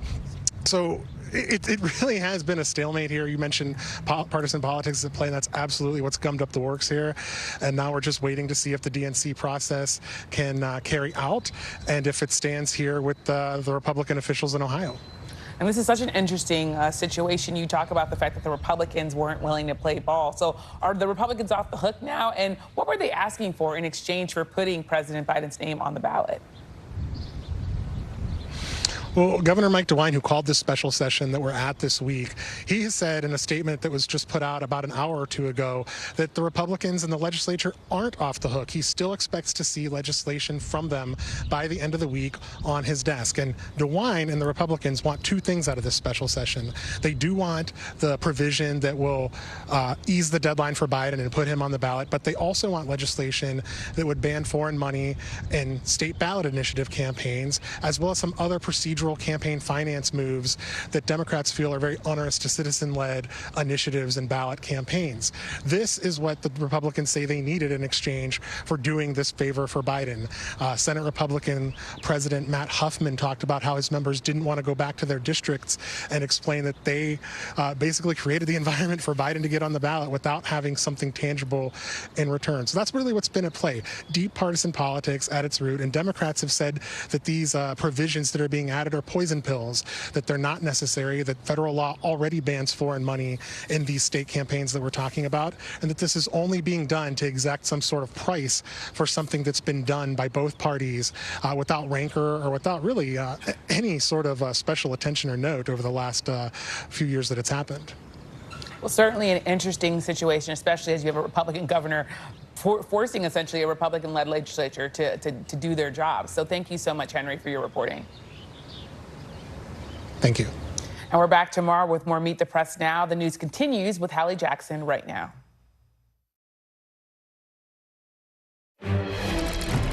I'm Hallie Jackson in New York with a breaking news special report. Donald Trump on trial, super close to the finish line here, with prosecutors right now taking a quick break, but rounding the corner on the final stretch of their closing argument to those 12 New Yorkers, asking them to make history, convict a former president, and Republicans pick to be the next one.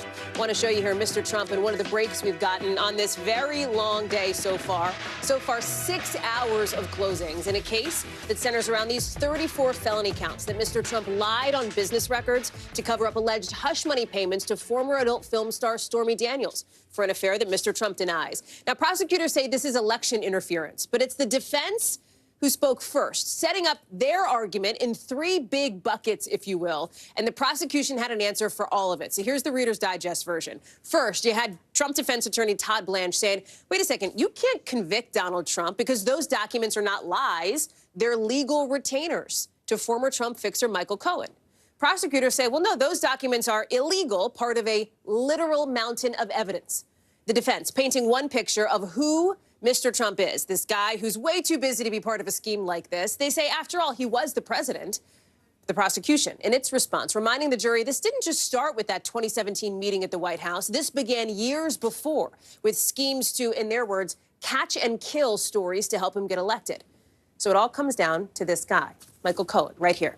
Mr. Trump's former attorney, the star witness, the man who was in the room where it allegedly happened. The defense going after Cohen's credibility big time, calling him the MVP of liars, the gloat, the greatest liar of all time. The defense says those lies are proof the jury cannot rely on Michael Cohen, but prosecutors had a different name for him. They say they didn't pick Cohen up at the witness store. He's here because Donald Trump chose him to be his fixer, instead calling Cohen the tour guide through the physical evidence who gives the context to this case.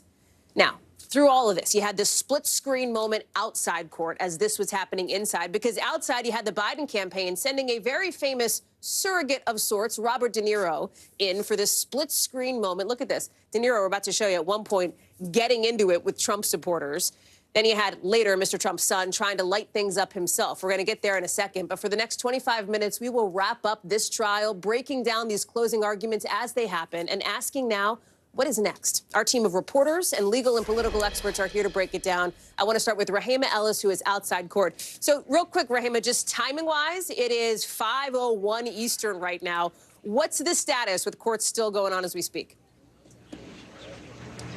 Yeah, it is. They've taken a break. They took a break maybe about 3 minutes ago. It's going to be a 20-minute break. And the judge says they're going to come back because he says it looks like the jurors, that they are still pretty alert. So it looks like this thing could go until 7 o'clock this evening if it doesn't finish before then. And if it seems like it's going to take longer, the judge says he's going to make an assessment of the jurors to try and figure out if they're going to finish for the day. It seems like the judge would really like to finish these arguments in terms of the closing arguments now from the prosecution so that he can then present his charge to the jury tomorrow, and this jury can get this case and begin deliberating on it. They've been going so far now, Hallie, as far as the prosecution is concerned, for 2 hours and 45 minutes. Earlier in the day, the prosecution said it would take him anywhere from 4.5 to 5 hours maybe, but he said that would depend on what that closing argument was from the defense. And some of what we've been hearing from the prosecution, it is tick-tock, tick-tock in terms of line by line and email by email in his effort to show that this was not just a one-off on Michael Cohen's part, because the defense made a big deal of trying to show that this thing all hinges on Michael Cohen, and Michael Cohen is a liar, not someone to be believed. The prosecution is trying to restore Michael Cohen's credibility, if you will, by showing that he's not the only one who was engaged in what the prosecution is calling a conspiracy. And even at one point when they talk about that HELOC, the home equity loan that Michael Cohen took out to pay $130,000, Steinglass says this was written down as a real estate deal. Steinglass is saying yet another falsification of records. Again, had he filled out the form, the bank might not have opened this account. This wasn't a retainer. It was a payoff. Hallie? So, Rahema, the judge is saying just in the last couple of minutes here, he hopes to try to finish up closings tonight, if possible, before giving jury instructions, presumably tomorrow morning. And then, of course, it is in the hands of those 12 New Yorkers. What else stands out to you throughout the day as we look ahead to tomorrow and what is potentially the beginning of the end for this trial this week? This jury has got to really decide. I guess that's the case in any legal case. Who do they believe in the arguments? Which ones are most convincing? Who makes a greater and most persuasive presentation? Take a look at this in terms of what the Trump defense team said earlier today. They said they did not try to inflame your emotions. They did it to try to embarrass President Trump, and that is what the prosecution's case is all about. The prosecution, on the other hand, is saying through Joshua Steinglass about Stormy Daniels in particular, if her testimony were so irrelevant, why did they work so hard to discredit her? In the simplest terms, Stormy Daniels is the motive of why all of this was going on, why Michael Cohen had to take out that $130,000 to pay off Stormy Daniels in order to keep her quiet from telling her story, which you know was coming so close on the heels of the release of the Access Hollywood tape. And Hope Hicks herself had testified that the campaign was in somewhat of a meltdown because of this. This was very important that they had to silence Stormy Daniels, according to the prosecution. Hallie? Rahema Ellis live first there in downtown Manhattan. Rahema, thank you very much. Let me bring in some of our legal experts here. NBC News analyst Danny Savalos, Georgetown law professor Michelle Goodwin. It is good to be back with you here on this Tuesday. The gang has reassembled, if you will. Danny, let me start with you and the former president's defense, because there was this kind of catchy moment where Todd Blanche laid out what he described as a top 10 list, or the top 10 reasons why there should be reasonable doubt. You see the reasons here. I think in the eyes of some legal experts, a few of these seem stronger than some others, if you will. Gimmicky, in your view, or is this what you need to keep a jury's attention during a long day? Definitely not gimmicky. Lists like this, usually a little shorter in my comfort zone, but lists and bullet points, those are key. You want to really hit the jury with something they can remember when they go back there. Now, is a list of 10, and if you can throw that back up there, with those 10, some of those you probably could have consolidated. I think 3 and 4 was like no intent to defraud, not much intent to defraud. I mean, I'm paraphrasing and I'm being glib here, but some of those points could have been combined, I think. Yeah. But very critical to use those kinds of things. You see the prosecution, they came out and did the exact same thing. They opened with 3 key points. Yep. And many folks know the rule of threes. I don't know if it's cosmic or psychological or what it is, but there is a general rule that things in threes are more easily memorized than a list of 10. But at the same time, if a juror is looking for one item to hang their hat on, 10 items is arguably 7 better than 3, if my math is right. Well, I'm not a math major, Danny, but I think the fact check on that one is true. So, Michelle, let's talk about those sort of 3 reasons from the prosecutors, if you will, the rule of threes Danny was talking about, that there were false business records, number 1. Number 2, that those records were intended to cover up a conspiracy related to the election. And number 3, that Donald Trump himself was involved. Did they do what they needed to do so far to convince a jury that those 3 things are accurate? They've done so in a non-rushed way with a narrative arc, and people like stories. And in this narrative arc that they've done, they have gone back through the beginning of the trial to remind jurors why they're there. They've reminded them of prior testimony, compelling prior testimony, not just what Michael Cohen brought forward, but we have also those who testified from the Inquirer, those who testified that were part of the president's transition team and served in the White House. So this has been a very deliberate, methodical work that we've seen from the prosecution side today. Let me ask you, Danny, about this so-called empty chair argument that you and I have talked about, just to pull back the curtain, in our office here upstairs at 30 Rock, because you're interested in it. The people that were not called here, somebody like former Trump org CFO Alan Weisselberg, who could potentially be critical in putting Donald Trump, right, more directly tying Donald Trump to the scheme that prosecutors allege. Right now, it's just Michael Cohen's word for it, and the defense has been very clear what they think of Michael Cohen's word. Very little. I thought not only was this an important argument, I felt like the defense didn't make enough of that argument. I felt like they could have devoted less time to just saying Michael Cohen lies and more time to something like the absence of an Alan Weisselberg, the absence of a Keith Schiller, who was the bodyguard to Donald Trump, the absence of his sons. You see one of his sons right there. Their involvement, they have a tangential involvement here. None of them were called. I think I might have focused more on that and maybe a little less on the Michael Cohen is a liar. Don't get me wrong, I would have hit that hard. You have to, because that's what you do with cooperating witnesses. The prosecution owns all their credibility issues, and you have to really hammer them home that they're insurmountable. Michelle, now all the attention, right? It is in the hands of these 12 New Yorkers, these 12 people, as the defense is looking to convince them not to convict Donald Trump. The prosecution is looking to get them to convict former President Trump. We're showing them to you again here, the teacher, the salesman. Interestingly, a couple of attorneys here, those are spotlighted among these 7 men and 5 women who make up this jury.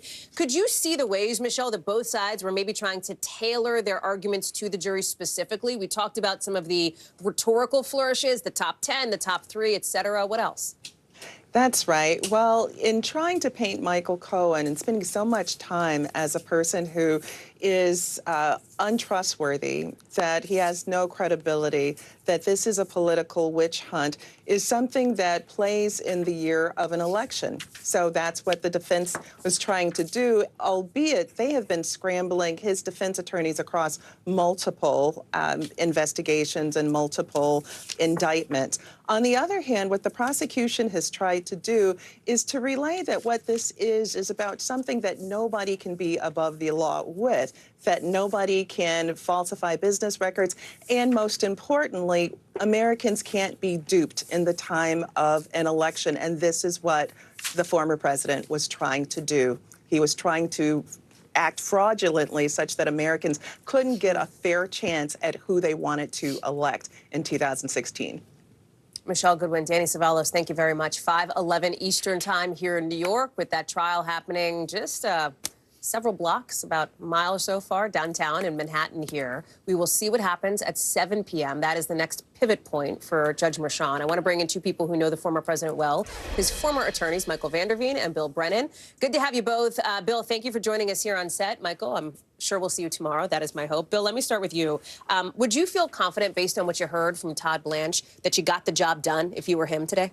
I think he did. I mean, it's important to remember that he has to encapsulate a month-plus trial into shortly over 2 hours. 2 hours and 57 minutes, yeah. And, you know, he has to, it's a balancing test. I'm sure he's tempted to spend 2 hours and 29 minutes on Cohen's a liar, but you have to check those boxes for the other evidence that came in.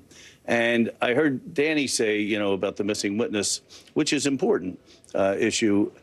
He could have hit it harder, but, you know, there's no burden shifting in a criminal case.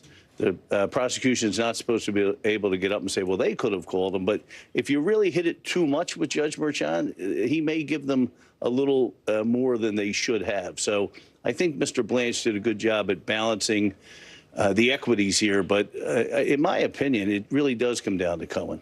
Flip side of the coin, though, 2 hours and 57 minutes, Michael. Was it too long? Was it too, quote unquote, meandering, as some critics have suggested?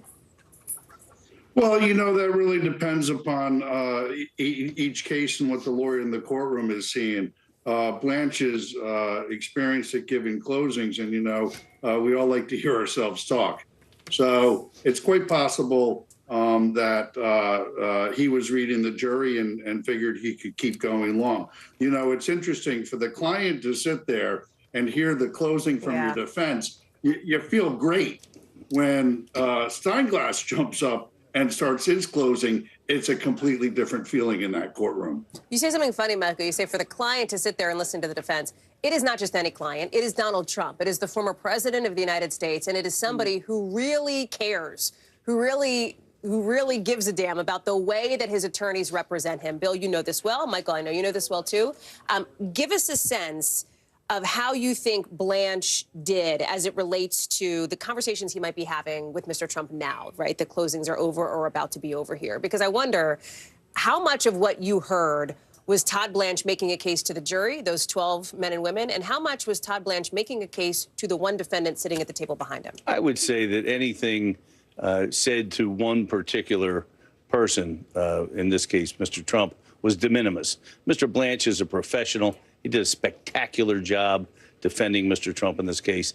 And he did what Mike and I did at the impeachment and in the payroll company trial before Judge Merchan. We showed the respect we would show to any client. It's a little different when your client used to run the world for 4 years, but we did our jobs as if it was Donald Duck. It didn't matter. Did you make anything of that moment towards the end of the defense's closing when there was a suggestion by Todd Blanche that the jury would decide whether or not to send Mr. Trump to prison? We heard Judge Merchan sort of, there was an objection raised. There will be some curing to the jury on that piece of it, that because, you know, it's not the jury's job. They don't decide what the sentence is. Correct. The sentence could simply be a fine. We just don't know. We can't speculate at this point. But really, it's a bit of a legal fiction.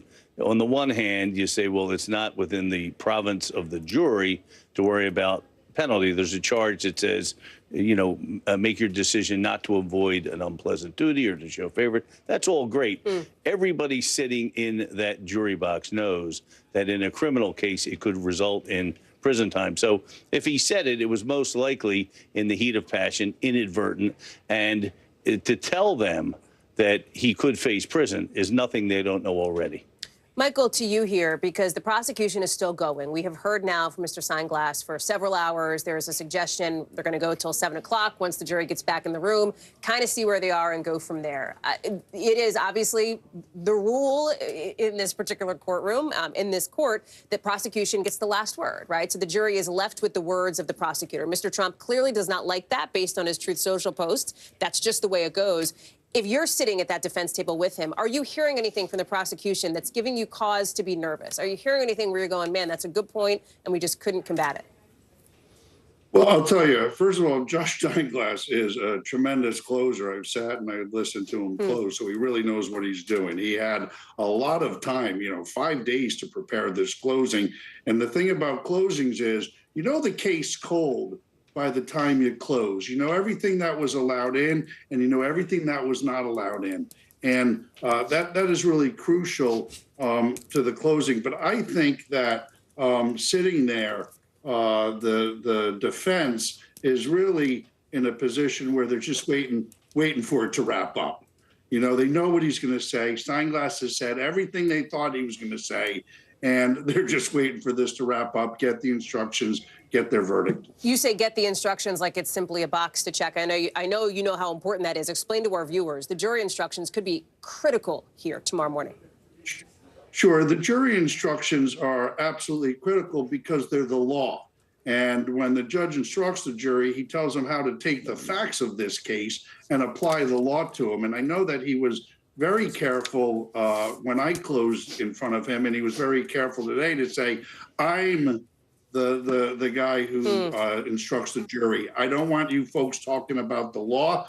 I will be doing that. And it's absolutely crucial because he's in a position to frame the law with the facts, and it's a very small margin between. Mike, I'm sure you'll agree because we've discussed this. This particular case, similar to our case, could rise and fall on a nuanced sentence in an instruction.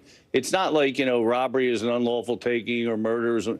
This is going to be, if they find that this was it done for the benefit of the campaign, for the benefit of the marriage, for both, for, you know, it really could rise or fall on one sentence in an instruction. Is that important? Critical 24 hours? Yeah, Bill, go you're ahead. Absolutely. All right, Michael Vanderveen, No, Bill Brennan. I was just going to say.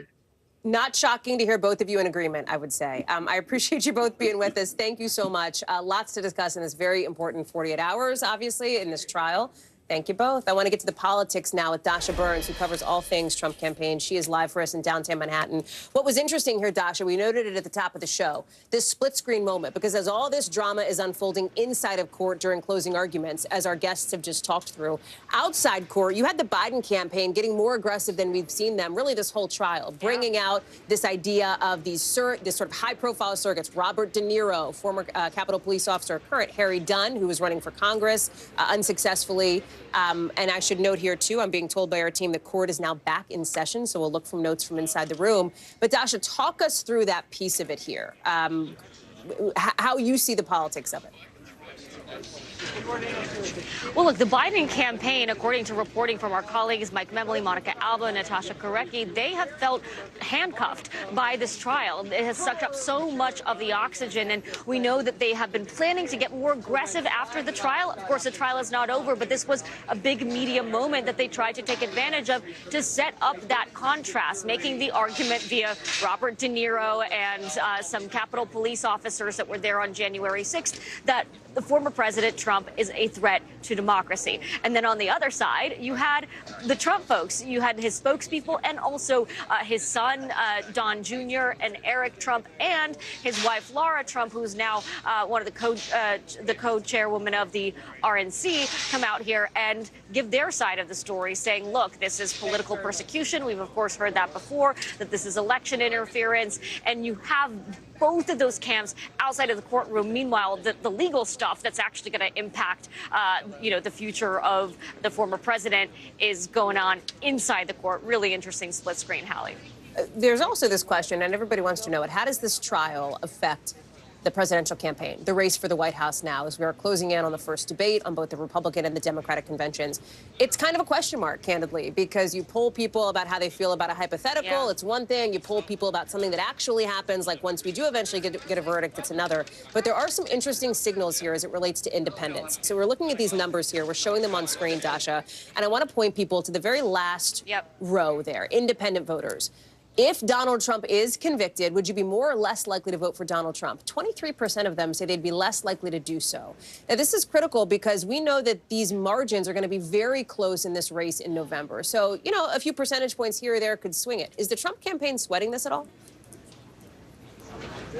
Well, they won't publicly let anyone see them sweat, right? You know this well. But you can see some of the signals in the messaging. We got a fundraising email yesterday where the the email asked voters, would you vote for me if I were arrested? We need 1 million responses by midnight to show that you're going to stay with the former president. This is their attempt to sort of dispel the notion that some people would change their minds were a conviction to happen. I'll tell you that anecdotally, Hallie, as I've been talking to voters, you're right, most people either are convinced that he's a criminal or think that this is persecution. But there are people that I've talked to that haven't been paying super close attention that have said, you know, it would be maybe a little bit tough to vote for someone that has, you know, convicts, that has that criminal record next to their name. So it's an open question, but an important one. Dasha Burns, thank you very much. Let me bring in now for the big picture Brian Stelter, a special correspondent for Vanity Fair. On all things, Brian, media, how this coverage is affecting the campaign, because it may be. Let me pull back up some of that video of Robert De Niro, because he spoke. We'll play that in just a second. Got into it, too, with some of the pro-Trump protesters who were outside court, who have been there sort of demonstrating in support of former President Trump. Look at this moment. You know, there's profanities apparently flying back and forth. In this sense, did Donald Trump get what he wanted to some degree, which was a bit of a spectacle? I think that's true by the end of the trial. As the weeks have gone on, more of Trump's family members have joined him at court, so have GOP lawmakers. And now, as of today, the Biden campaign is trying to retaliate in some ways, putting on a spectacle outside the courthouse as well. But what was De Niro there to talk about? January 6th and Trump's threat to democracy. Biden's campaign wants to pivot to other topics, right? They want to make this about the rule of law without actually talking about the current trial underway. But as Dasha just said, if Trump is found guilty, Biden can go on for the rest of the year calling him a convicted felon. That's ultimately maybe why this will matter in November, if it does matter at all. We talked about, and our team is reporting more on how the Biden campaign is considering if, in fact, former President Trump does get convicted, trying to brand him with that convicted label. There's this interesting piece that I know caught your eye, too, in the New York Times, talking about how politically disengaged Americans have leaned toward Mr. Trump, with this big question hanging over it. If they can get more engaged, could President Biden win them back? I wonder if this trial is doing enough to get those people to tune in, especially when numbers show that about a third of Americans really just aren't following news coverage of this hush money trial to a big degree. Right. I don't think this trial is what moves the needle for people who are fatigued, burnt out, and fed up by politics, because what they hear from the periphery, from the outside, is that, this is all part of the problem. But that idea of fatigue and political disengagement is one of the biggest stories of the year. And it will make a huge difference in this election. I like to think that it's really kind of the result of almost a decade of the Trump effect in politics, supercharging his supporters, but exhausting everyone else and causing a lot of people to tune out. Whether Biden is the right political figure to help people tune back in, I think that's a question that we will study for years to come. To that point, Brian, a senior campaign official for the Biden campaign tells me just in a conversation overnight, one of the things they're fighting against is the idea of natural amnesia that happens when Donald Trump, as much as he's been on the national stage, has not been in the White House for the past 4 years. And so to some degree, this is about reintroducing or at least reiterating the clear contrast between these two candidates. Right, and this is all a full circle moment with this trial, because when was the first time we saw that nothing would, quote unquote, stick to Donald Trump? What was the first moment where it seemed like the natural laws of political gravity didn't apply? Access Hollywood tape, and that's what's being litigated back in the courtroom today. But I would argue you could even go further back than that, Brian, right, to the days after he came down that golden escalator when he was attacking, for example, of essentially a war hero in John McCain, et cetera. But to your point, it is a full circle moment there, it seems. Brian Stelter, thank you so much. It's good to see you. A lot of other big headlines tonight. We're going to catch you up on all of it when we pick up our regular programming right after the break.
now is raw. How hard is it to see it like this? Our house is no longer here, but we are here. Now is real. Let's break down what we know and then the big questions still outstanding. News for the generation of now is NBC News Now. Tonight, the state of emergency here in Baltimore. Should people be concerned about the safety of flying today? Closer to the Gaza border.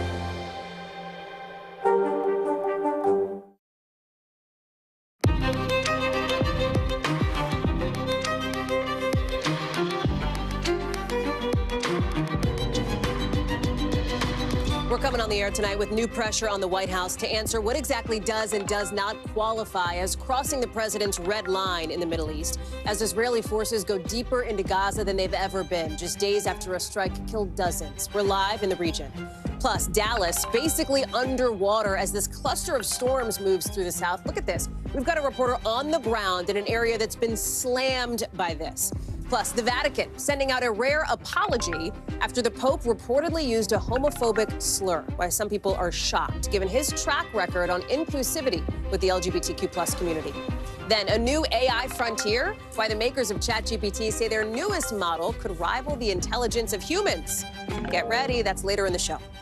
Hey, I'm Hallie, and tonight you've got the White House pushing back on questions about whether Israel has crossed President Biden's so-called red line after Israeli tanks reached the center of the southern city of Rafah for the first time, according to the NBC News team on the ground. NSC spokesperson John Kirby saying they're not on the ground to see it themselves, but that it doesn't seem to have gotten to that red line point. Listen. We're going based on what the Israelis are telling us and what they're saying publicly and what we're able to discern as best we can. As you and I speak here today, we have not seen a major ground operation. All of this is happening after intensifying international pressure after an Israeli strike in southern Gaza sparked a fire that tore through a camp for displaced Palestinians. At least 45 people were reported to be killed. And then on top of it all, a big blow to the push to get food and medicine to people in Gaza who so desperately need it. With that temporary pier built by the U.S. military and used to drop off those supplies, that pier's been damaged because of bad weather. Raf Sanchez is live for us in Tel Aviv. Monica Alba is outside the White House. Raf, let me start with you and this question mark over whether or not Israel crossed a red line. How big of a turning point is this, or could it become? So, Hallie, this is exactly what the world did not want to see. As you and I have been talking for months now, half the population of Gaza had fled to Rafah in search of safety. Humanitarian organizations said they had absolutely nowhere left to go that was safe. Sealed Egyptian border behind them, an empty coast in front of them. And now we have Israeli forces fighting in the very center of that city. The United Nations estimates some 1 million Palestinian civilians have been displaced already. It is not clear where they're going to go. Our team have seen them today fleeing by donkey cart, fleeing in overloaded trucks, just desperately trying to get away from the fighting and get to safety. In terms of this red line, we are not yet seeing the levels of destruction in Rafah that we saw in Gaza City up in the north, where you just have block after city block completely leveled. But we are seeing very significant loss of life. You mentioned that strike early Monday morning, local time, a just absolute firestorm breaking out in a tent encampment after an Israeli airstrike. At least 45 people killed, many of them women and children, many of them, Hallie, burned to death. And today, another Israeli strike in a different camp, killing 21 people, according to the Hamas-run health ministry. What is clear from some of the folks who have assessed what's happening in Gaza is that there is a need for humanitarian help to people there, an immediate need. This pier that the U.S. military helped build was supposed to be a big solve to that. Now it is damaged, huge blow to the humanitarian push there. What's the latest? Is it set to be repaired? What do we know?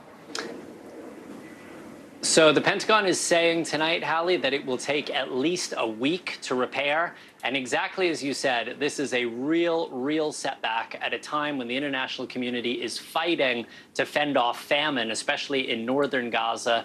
The Rafah crossing from Egypt remains closed 3 weeks after Israel began its military operation. And the pier was seen as a big alternative route for trying to get food in. So this is a blow to the humanitarian effort. I think you could argue also, Hallie, that this is a blow to President Biden. Remember, he announced this at the State of the Union 2 months ago. The humanitarian group said at the time, this is not very practical. It would make more sense to pressure Israel to allow more aid in by land.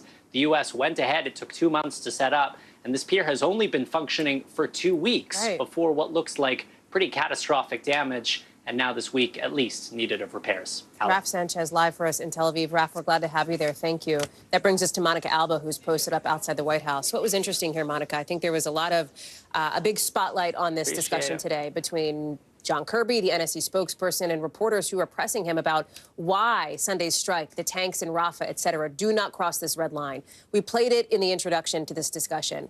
Kirby saying there's not evidence of a major ground operation. It feels like the key word is the word major, Mon. That's exactly right, Hallie. And when the president has been talking about threatening to condition support to Israel or change U.S. policy, the Biden administration is arguing they've always been talking about that in the context of a large-scale ground offensive into Rafah, and the U.S. assessment is that that's not happening yet. And then when we talk about this very deadly airstrike, of course, that then through a secondary explosion ignited that fuel tank that led to that fire that swept through the tents and the camp there in Rafah, killing those dozens of civilians. They're saying that that was an airstrike. That wasn't something that was on the ground. It wasn't an offensive or an incursion, again, in this larger term. So the Biden administration is trying to say that there are specific red lines, so they don't like to use that phrase, though they will for the sake of this argument, that they say haven't been crossed, but they're answering now to a lot of political pressure, not just from some progressive lawmakers and Democratic allies, but also to really the international community, Hallie, that has really roundly condemned this and wants to see the U.S. step up and do more and say more here. But it is still the assessment of the Biden administration that that larger ground offensive into Rafah hasn't happened, though they say if, for instance, Israel did go, quote, smashing into Rafah, that's the language they've been using, they would reassess that. But instead, we know that for weeks, the U.S. officials have also been talking to Israeli officials about alternatives for how to approach Rafah. And it seems like some of these alternatives perhaps are being used, but they're still resulting in death and destruction. And just last week, National Security Advisor Jake Sullivan used those words in saying, we're going to evaluate if there's a lot more death and destruction in Rafah, whether we would shift our policy. But as of today, Hallie, there's absolutely no change to the U.S. stance in support of Israel in its war in Gaza. Monica Alva live for us there back home in Washington. Mon, thank you. In Texas now, we're just getting in some really wild video of a plane at the Dallas airport literally getting blown away from the gate because of how windy it is. I want to show it to you here. Look at that. So that's an American Airlines plane. That's just the wind. That plane is not supposed to be doing that. The engines apparently were not turning it in that direction. That's just how gusty it was. Now, there was nobody on it, according to American. It was unoccupied. They're at least passengers. They're going to make, obviously, any necessary repairs here. It's just remarkable to look at when you add it to what else we're seeing in the Dallas area. Cars stranded in flooding on a major highway running through the city. Look at them. Basically, you know, underwater, at least up to the wheel wells, some of them. Tonight, you've got 1 million people in Texas who do not have power, with a heat wave now hitting them, meaning no AC. This same string of deadly storms leaving at least 24 people dead across the South. I want to get to Adrian Broadus, who's live for us on the ground in Dallas. It is stunning to see some of these images here, and you're looking at some of the destruction in person, Adrian. Talk us through it. Yeah, you talk about that wind, Hallie. Just moments ago, I spoke to the business owner of this hardware construction store. He says when he showed up to work, the wind was so strong, he couldn't open the vehicle to get out. And minutes later, this is what he saw.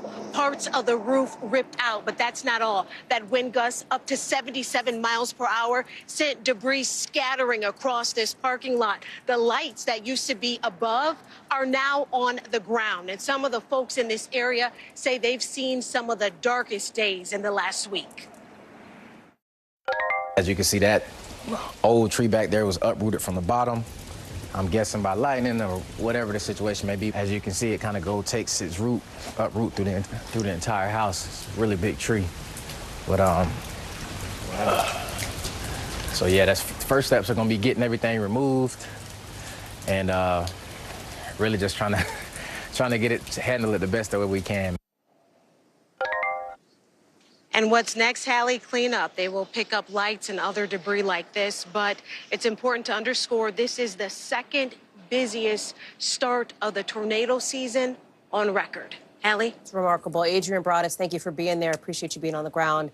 You and your crew, please stay safe. Let's get you over to the 5 things our team thinks you should know about tonight. Number 1, a Massachusetts man arraigned on multiple charges for a stabbing at a McDonald's over the holiday weekend. He allegedly drove into the drive-thru, got into some kind of confrontation with an employee, and then stabbed him with what appeared to be a big kitchen knife. The man then went inside the McDonald's and stabbed another employee. Both of those victims are expected to be okay. Number 2, a man from Virginia avoiding a long prison sentence for illegally bringing ammunition while on vacation to Turks and Caicos. He's the 2nd American now to skirt a potentially years-long sentence for this. Sentenced to just 3 weeks in prison. He's already served that time, so now he's basically off the hook as long as he pays a $9,000 fee. Number 3, a billionaire now plans to take another submersible down to the Titanic wreck. Remember, this comes just about a year after 5 people were killed when the Ocean Gate submersible imploded. Now, this billionaire says he wants to show that the industry is safe, so he says he's planning to take a 2-person submersible down that can allegedly dive about 200 meters lower than the Titanic wreck. So again, this announcement coming out now, TBD on when that journey would actually happen. Number 4, a new study finds eating peanuts or peanut butter as a baby can really cut back on the chance of getting a peanut allergy longer term. This study shows that newborns up to the age of 5, if they eat peanut products fairly regularly, then the chance of them getting an allergy when they're teenagers goes down by something like 70%. Number 5, Melinda French Gates now says she'll donate $1 billion over the next 2 years to support women's rights across the U.S. and around the world, announcing in a New York Times op-ed, writing in part, "As shocking as it is to contemplate, my 1-year-old granddaughter may grow up with fewer rights than I had." Her new plan comes just weeks after she announced she's stepping down from the Bill and Melinda Gates Foundation. Coming up, the rush to rescue a teenager who fell something like 400 feet down a canyon. We'll explain why first responders are calling this a miracle. But first, the new apology after the Pope allegedly used an offensive slur, how the Vatican's explaining his reported word choice.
Comfortable with the role the Supreme Court is playing in the 2024 election?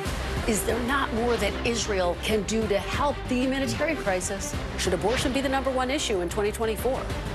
If it's Sunday, it's Meet the Press. Now is Raw. How hard is it to see it like this? Our house is no longer here, but we are here. Now is Real. Let's break down what we know and then the big questions still outstanding. News for the generation of now is NBC News Now. New today, the Vatican apologizing and not really denying that Pope Francis used an offensive slur for gay men during a conversation with bishops last week. You've got some folks really shocked by this, especially because the Pope, in their view, has been pretty inclusive toward the LGBTQ+ community, even last year allowing priests to bless some same-sex couples. Claudio Lavanga is in Rome with more. According to Italian media, Pope Francis used an offensive gay slur during a closed-door meeting with bishops. Reports of the alleged incident first appeared on a political gossip website called Dagospia and was later picked up by all major news outlets in Italy. The report said that during the meeting, a bishop asked the Pope what to do when gay men asked to be admitted to Catholic seminaries. The Pope reportedly said that he's against it because while it is important to embrace everyone, it was likely that a gay man could risk leading a double life. He then allegedly used a highly derogatory term in Italian to say that there are already too many gay men in seminaries. In a statement, the Vatican said the Pope never intended to offend or express himself in homophobic terms, and he extends his apologies to those who were offended by the use of that term.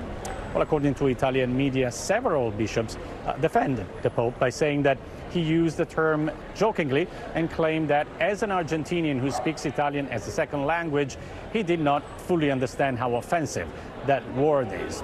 But despite the justification and the Pope's apology, it is an embarrassing episode for Pope Francis, who, since he was elected in 2011, he repeatedly reached out to gay Catholics.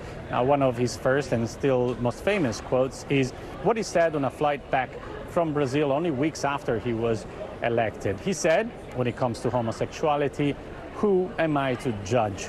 Well, now the judgment has turned on him for having allegedly used an unforgivable gay slur. Our thanks to Claudio for that reporting. To South Africa now, where people are getting ready to head to the polls tomorrow in what may be the country's most consequential election since the end of apartheid. That's because the ruling party is expected to get less dominant for the first time in many South Africans' lives. Josh Letterman reports on why that could mean such big changes. For 3 decades, power in South Africa has had a 3-letter name, the ANC, the African National Congress, the political party of Nelson Mandela, a symbol of liberation from white minority rule and the downfall of apartheid. For those 30 years, the ANC has won election after election after election, but this time, maybe not. A host of smaller parties is giving the ANC a run for its money in tomorrow's election. Polls show that for the first time, the ANC could fall below 50%, potentially signaling a new era for one of Africa's most powerful nations. All our eyes are on whether the ANC will get 50+1, and if they don't, we are then beginning to imagine South Africa. What's behind the shift? Intense dissatisfaction with how life is going in South Africa. In the first years after apartheid, many voters credited the ANC with improving conditions for the poorest South Africans. The economy became more fair, especially for blacks. People felt like things were getting better. For the last 10 to 15 years, that's plateaued.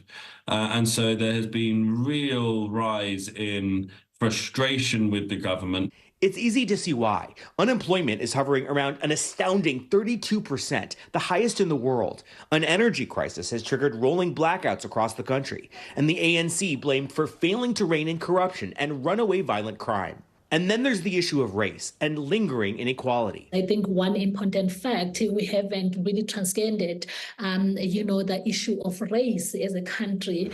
And this continues to play itself out, especially when young people are looking at the opposition parties and positioning themselves and trying to decide in terms of which political party can actually represent their interests. And for people under age 30, they've never known any government other than the ANC. For most of us that are in uni now, we've never voted before. So we would like to see something happen, because ever since I existed, I don't know, maybe my parents, I've never seen anything that is of change.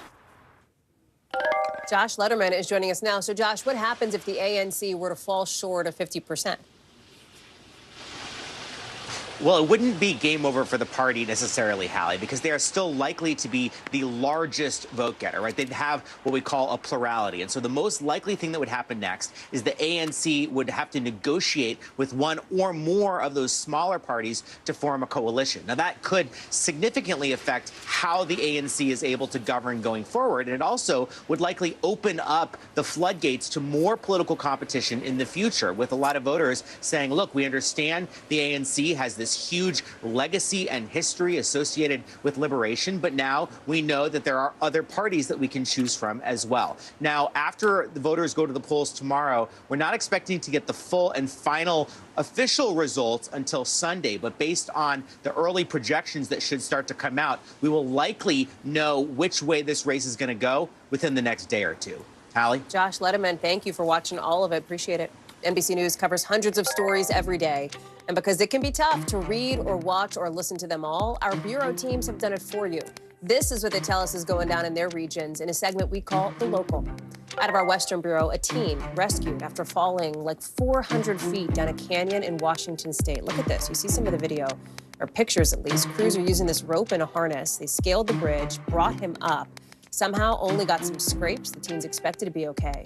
Officials say half a dozen people fall off the bridge every year. Many of them die. Out of our Northeast Bureau, the Son of Sam killer, who terrorized New York with a series of shootings back in the 70s, is getting his new request for parole denied. It was his 12th time trying for it. He was sentenced to a max prison term of 25 years to life for each of his 6 murders in 1978. He became eligible for parole a few decades ago. TBD on whether he'll try again. Out of our Southern Bureau, 2 parents putting their lives at risk to save their kids and their fellow classmates. The teens were on a bus on the way to graduation, like this graduation celebration, when the driver started running through red lights and speeding. The parents got a call from their daughters. They could hear kids screaming in the background. They decided to drive their own car in front of the bus's path to get the driver to stop. The driver was allegedly under the influence. He was fired and arrested. Coming up, an Oscar-winning actor in a spotlight he may not want tonight. Reaction to that shocking anti-trans sexist rant from somebody who heard it live.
More Americans turn to NBC News than any other news organization.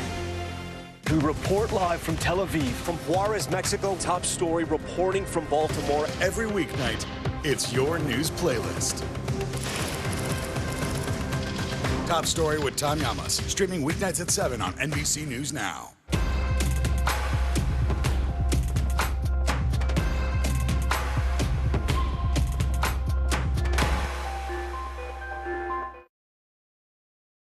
Yes. New pictures tonight from inside the room where a Q&A with an Oscar-winning actor took a, well, unexpected turn. You see Richard Dreyfuss here, coming out on stage after a screening of Jaws. He's got a dress on over his clothes before allegedly delivering a rant described by attendees as transphobic, sexist, and homophobic. You see some of the images there. There's no video of what he actually said, but our Chloe Malas talked with somebody in the room who said they were stunned about what went down. Watch. This was intended to be a lighthearted evening about Jaws, an incredible film that so many people love. And to hear these transphobic comments, it was painful and dehumanizing. Chloe Malas is joining us now. So this was supposed to be a Jaws chit-chat, turns into this rant that the movie theater that hosted this even had to apologize for. Yeah, I mean, the theater came out and issued this lengthy apology, but I do just want to back up. Richard Dreyfuss taking the stage, like you said, wearing a dress, coming out to Taylor Swift's Love Story, but it was in a mocking fashion, sits down, and although the conversation initially was about Jaws and, you know, talking about how it came out in 1975, such a big moment in his career, it then turned into conversation about the Me Too movement, to which Richard Dreyfuss allegedly called out woke culture and said it's the same people that called out individuals during the Me Too movement that also are the ones that support 10 and 11-year-old children wanting to move forward with changing their genders, also attacking the parents, also attacking women, criticizing Barbra Streisand while working on Close Encounters, saying that women should be submissive, that women are meant to be passive, and that women should not have a voice. I spoke to Sarah Hogg, who you heard from just a moment ago, who was in the audience with their partner, and Sarah said that people started leaving the theater in droves, and that maybe the reason why there isn't actual video footage of this is that people were so disgusted that they didn't even think to take out their phone. They thought about just getting out of there. Take a listen. Many people walked out, including myself and my partner. Numerous other patrons who were at the Cabot also found it unacceptable. There were scores of people filing down the stairs and out onto the sidewalk. Wow. So I also just want to read to you a little bit about what the Cabot Theater said. This is a very well-known theater in Beverly, Massachusetts, right near Salem. And they said, "We are so sorry. This was not what the conversation was meant to be about." The statement went on to say how much they regret this happening, how disappointed they are in Richard Dreyfuss. But again, doesn't really go into the details of exactly what he said. But they said that they take full responsibility for the oversight and not anticipating the direction of the conversation and the discomfort it caused to so many people. I don't know how anybody could have expected that Richard Dreyfuss would take such a turn, but he has said offensive things in the past. I want you to take a listen to something he said last year about the Film Academy's new inclusion rules and what he had to say on PBS. They make me vomit to be telling me as an artist that I have to give in to the latest, most current idea of what morality is. And what are we risking? Are we really risking hurting people's feelings? NBC News, we have reached out to Richard Dreyfuss for comments, and we have not yet heard back on what happened over the weekend. Chloe Malas, thank you for your reporting on this. Appreciate it. Good to see you. We got a lot more to get to here in the show, including the biggest name in AI, saying it's time to focus on safety. We'll tell you how OpenAI is trying to protect folks even as it gears up for AI that could be smarter than all of us.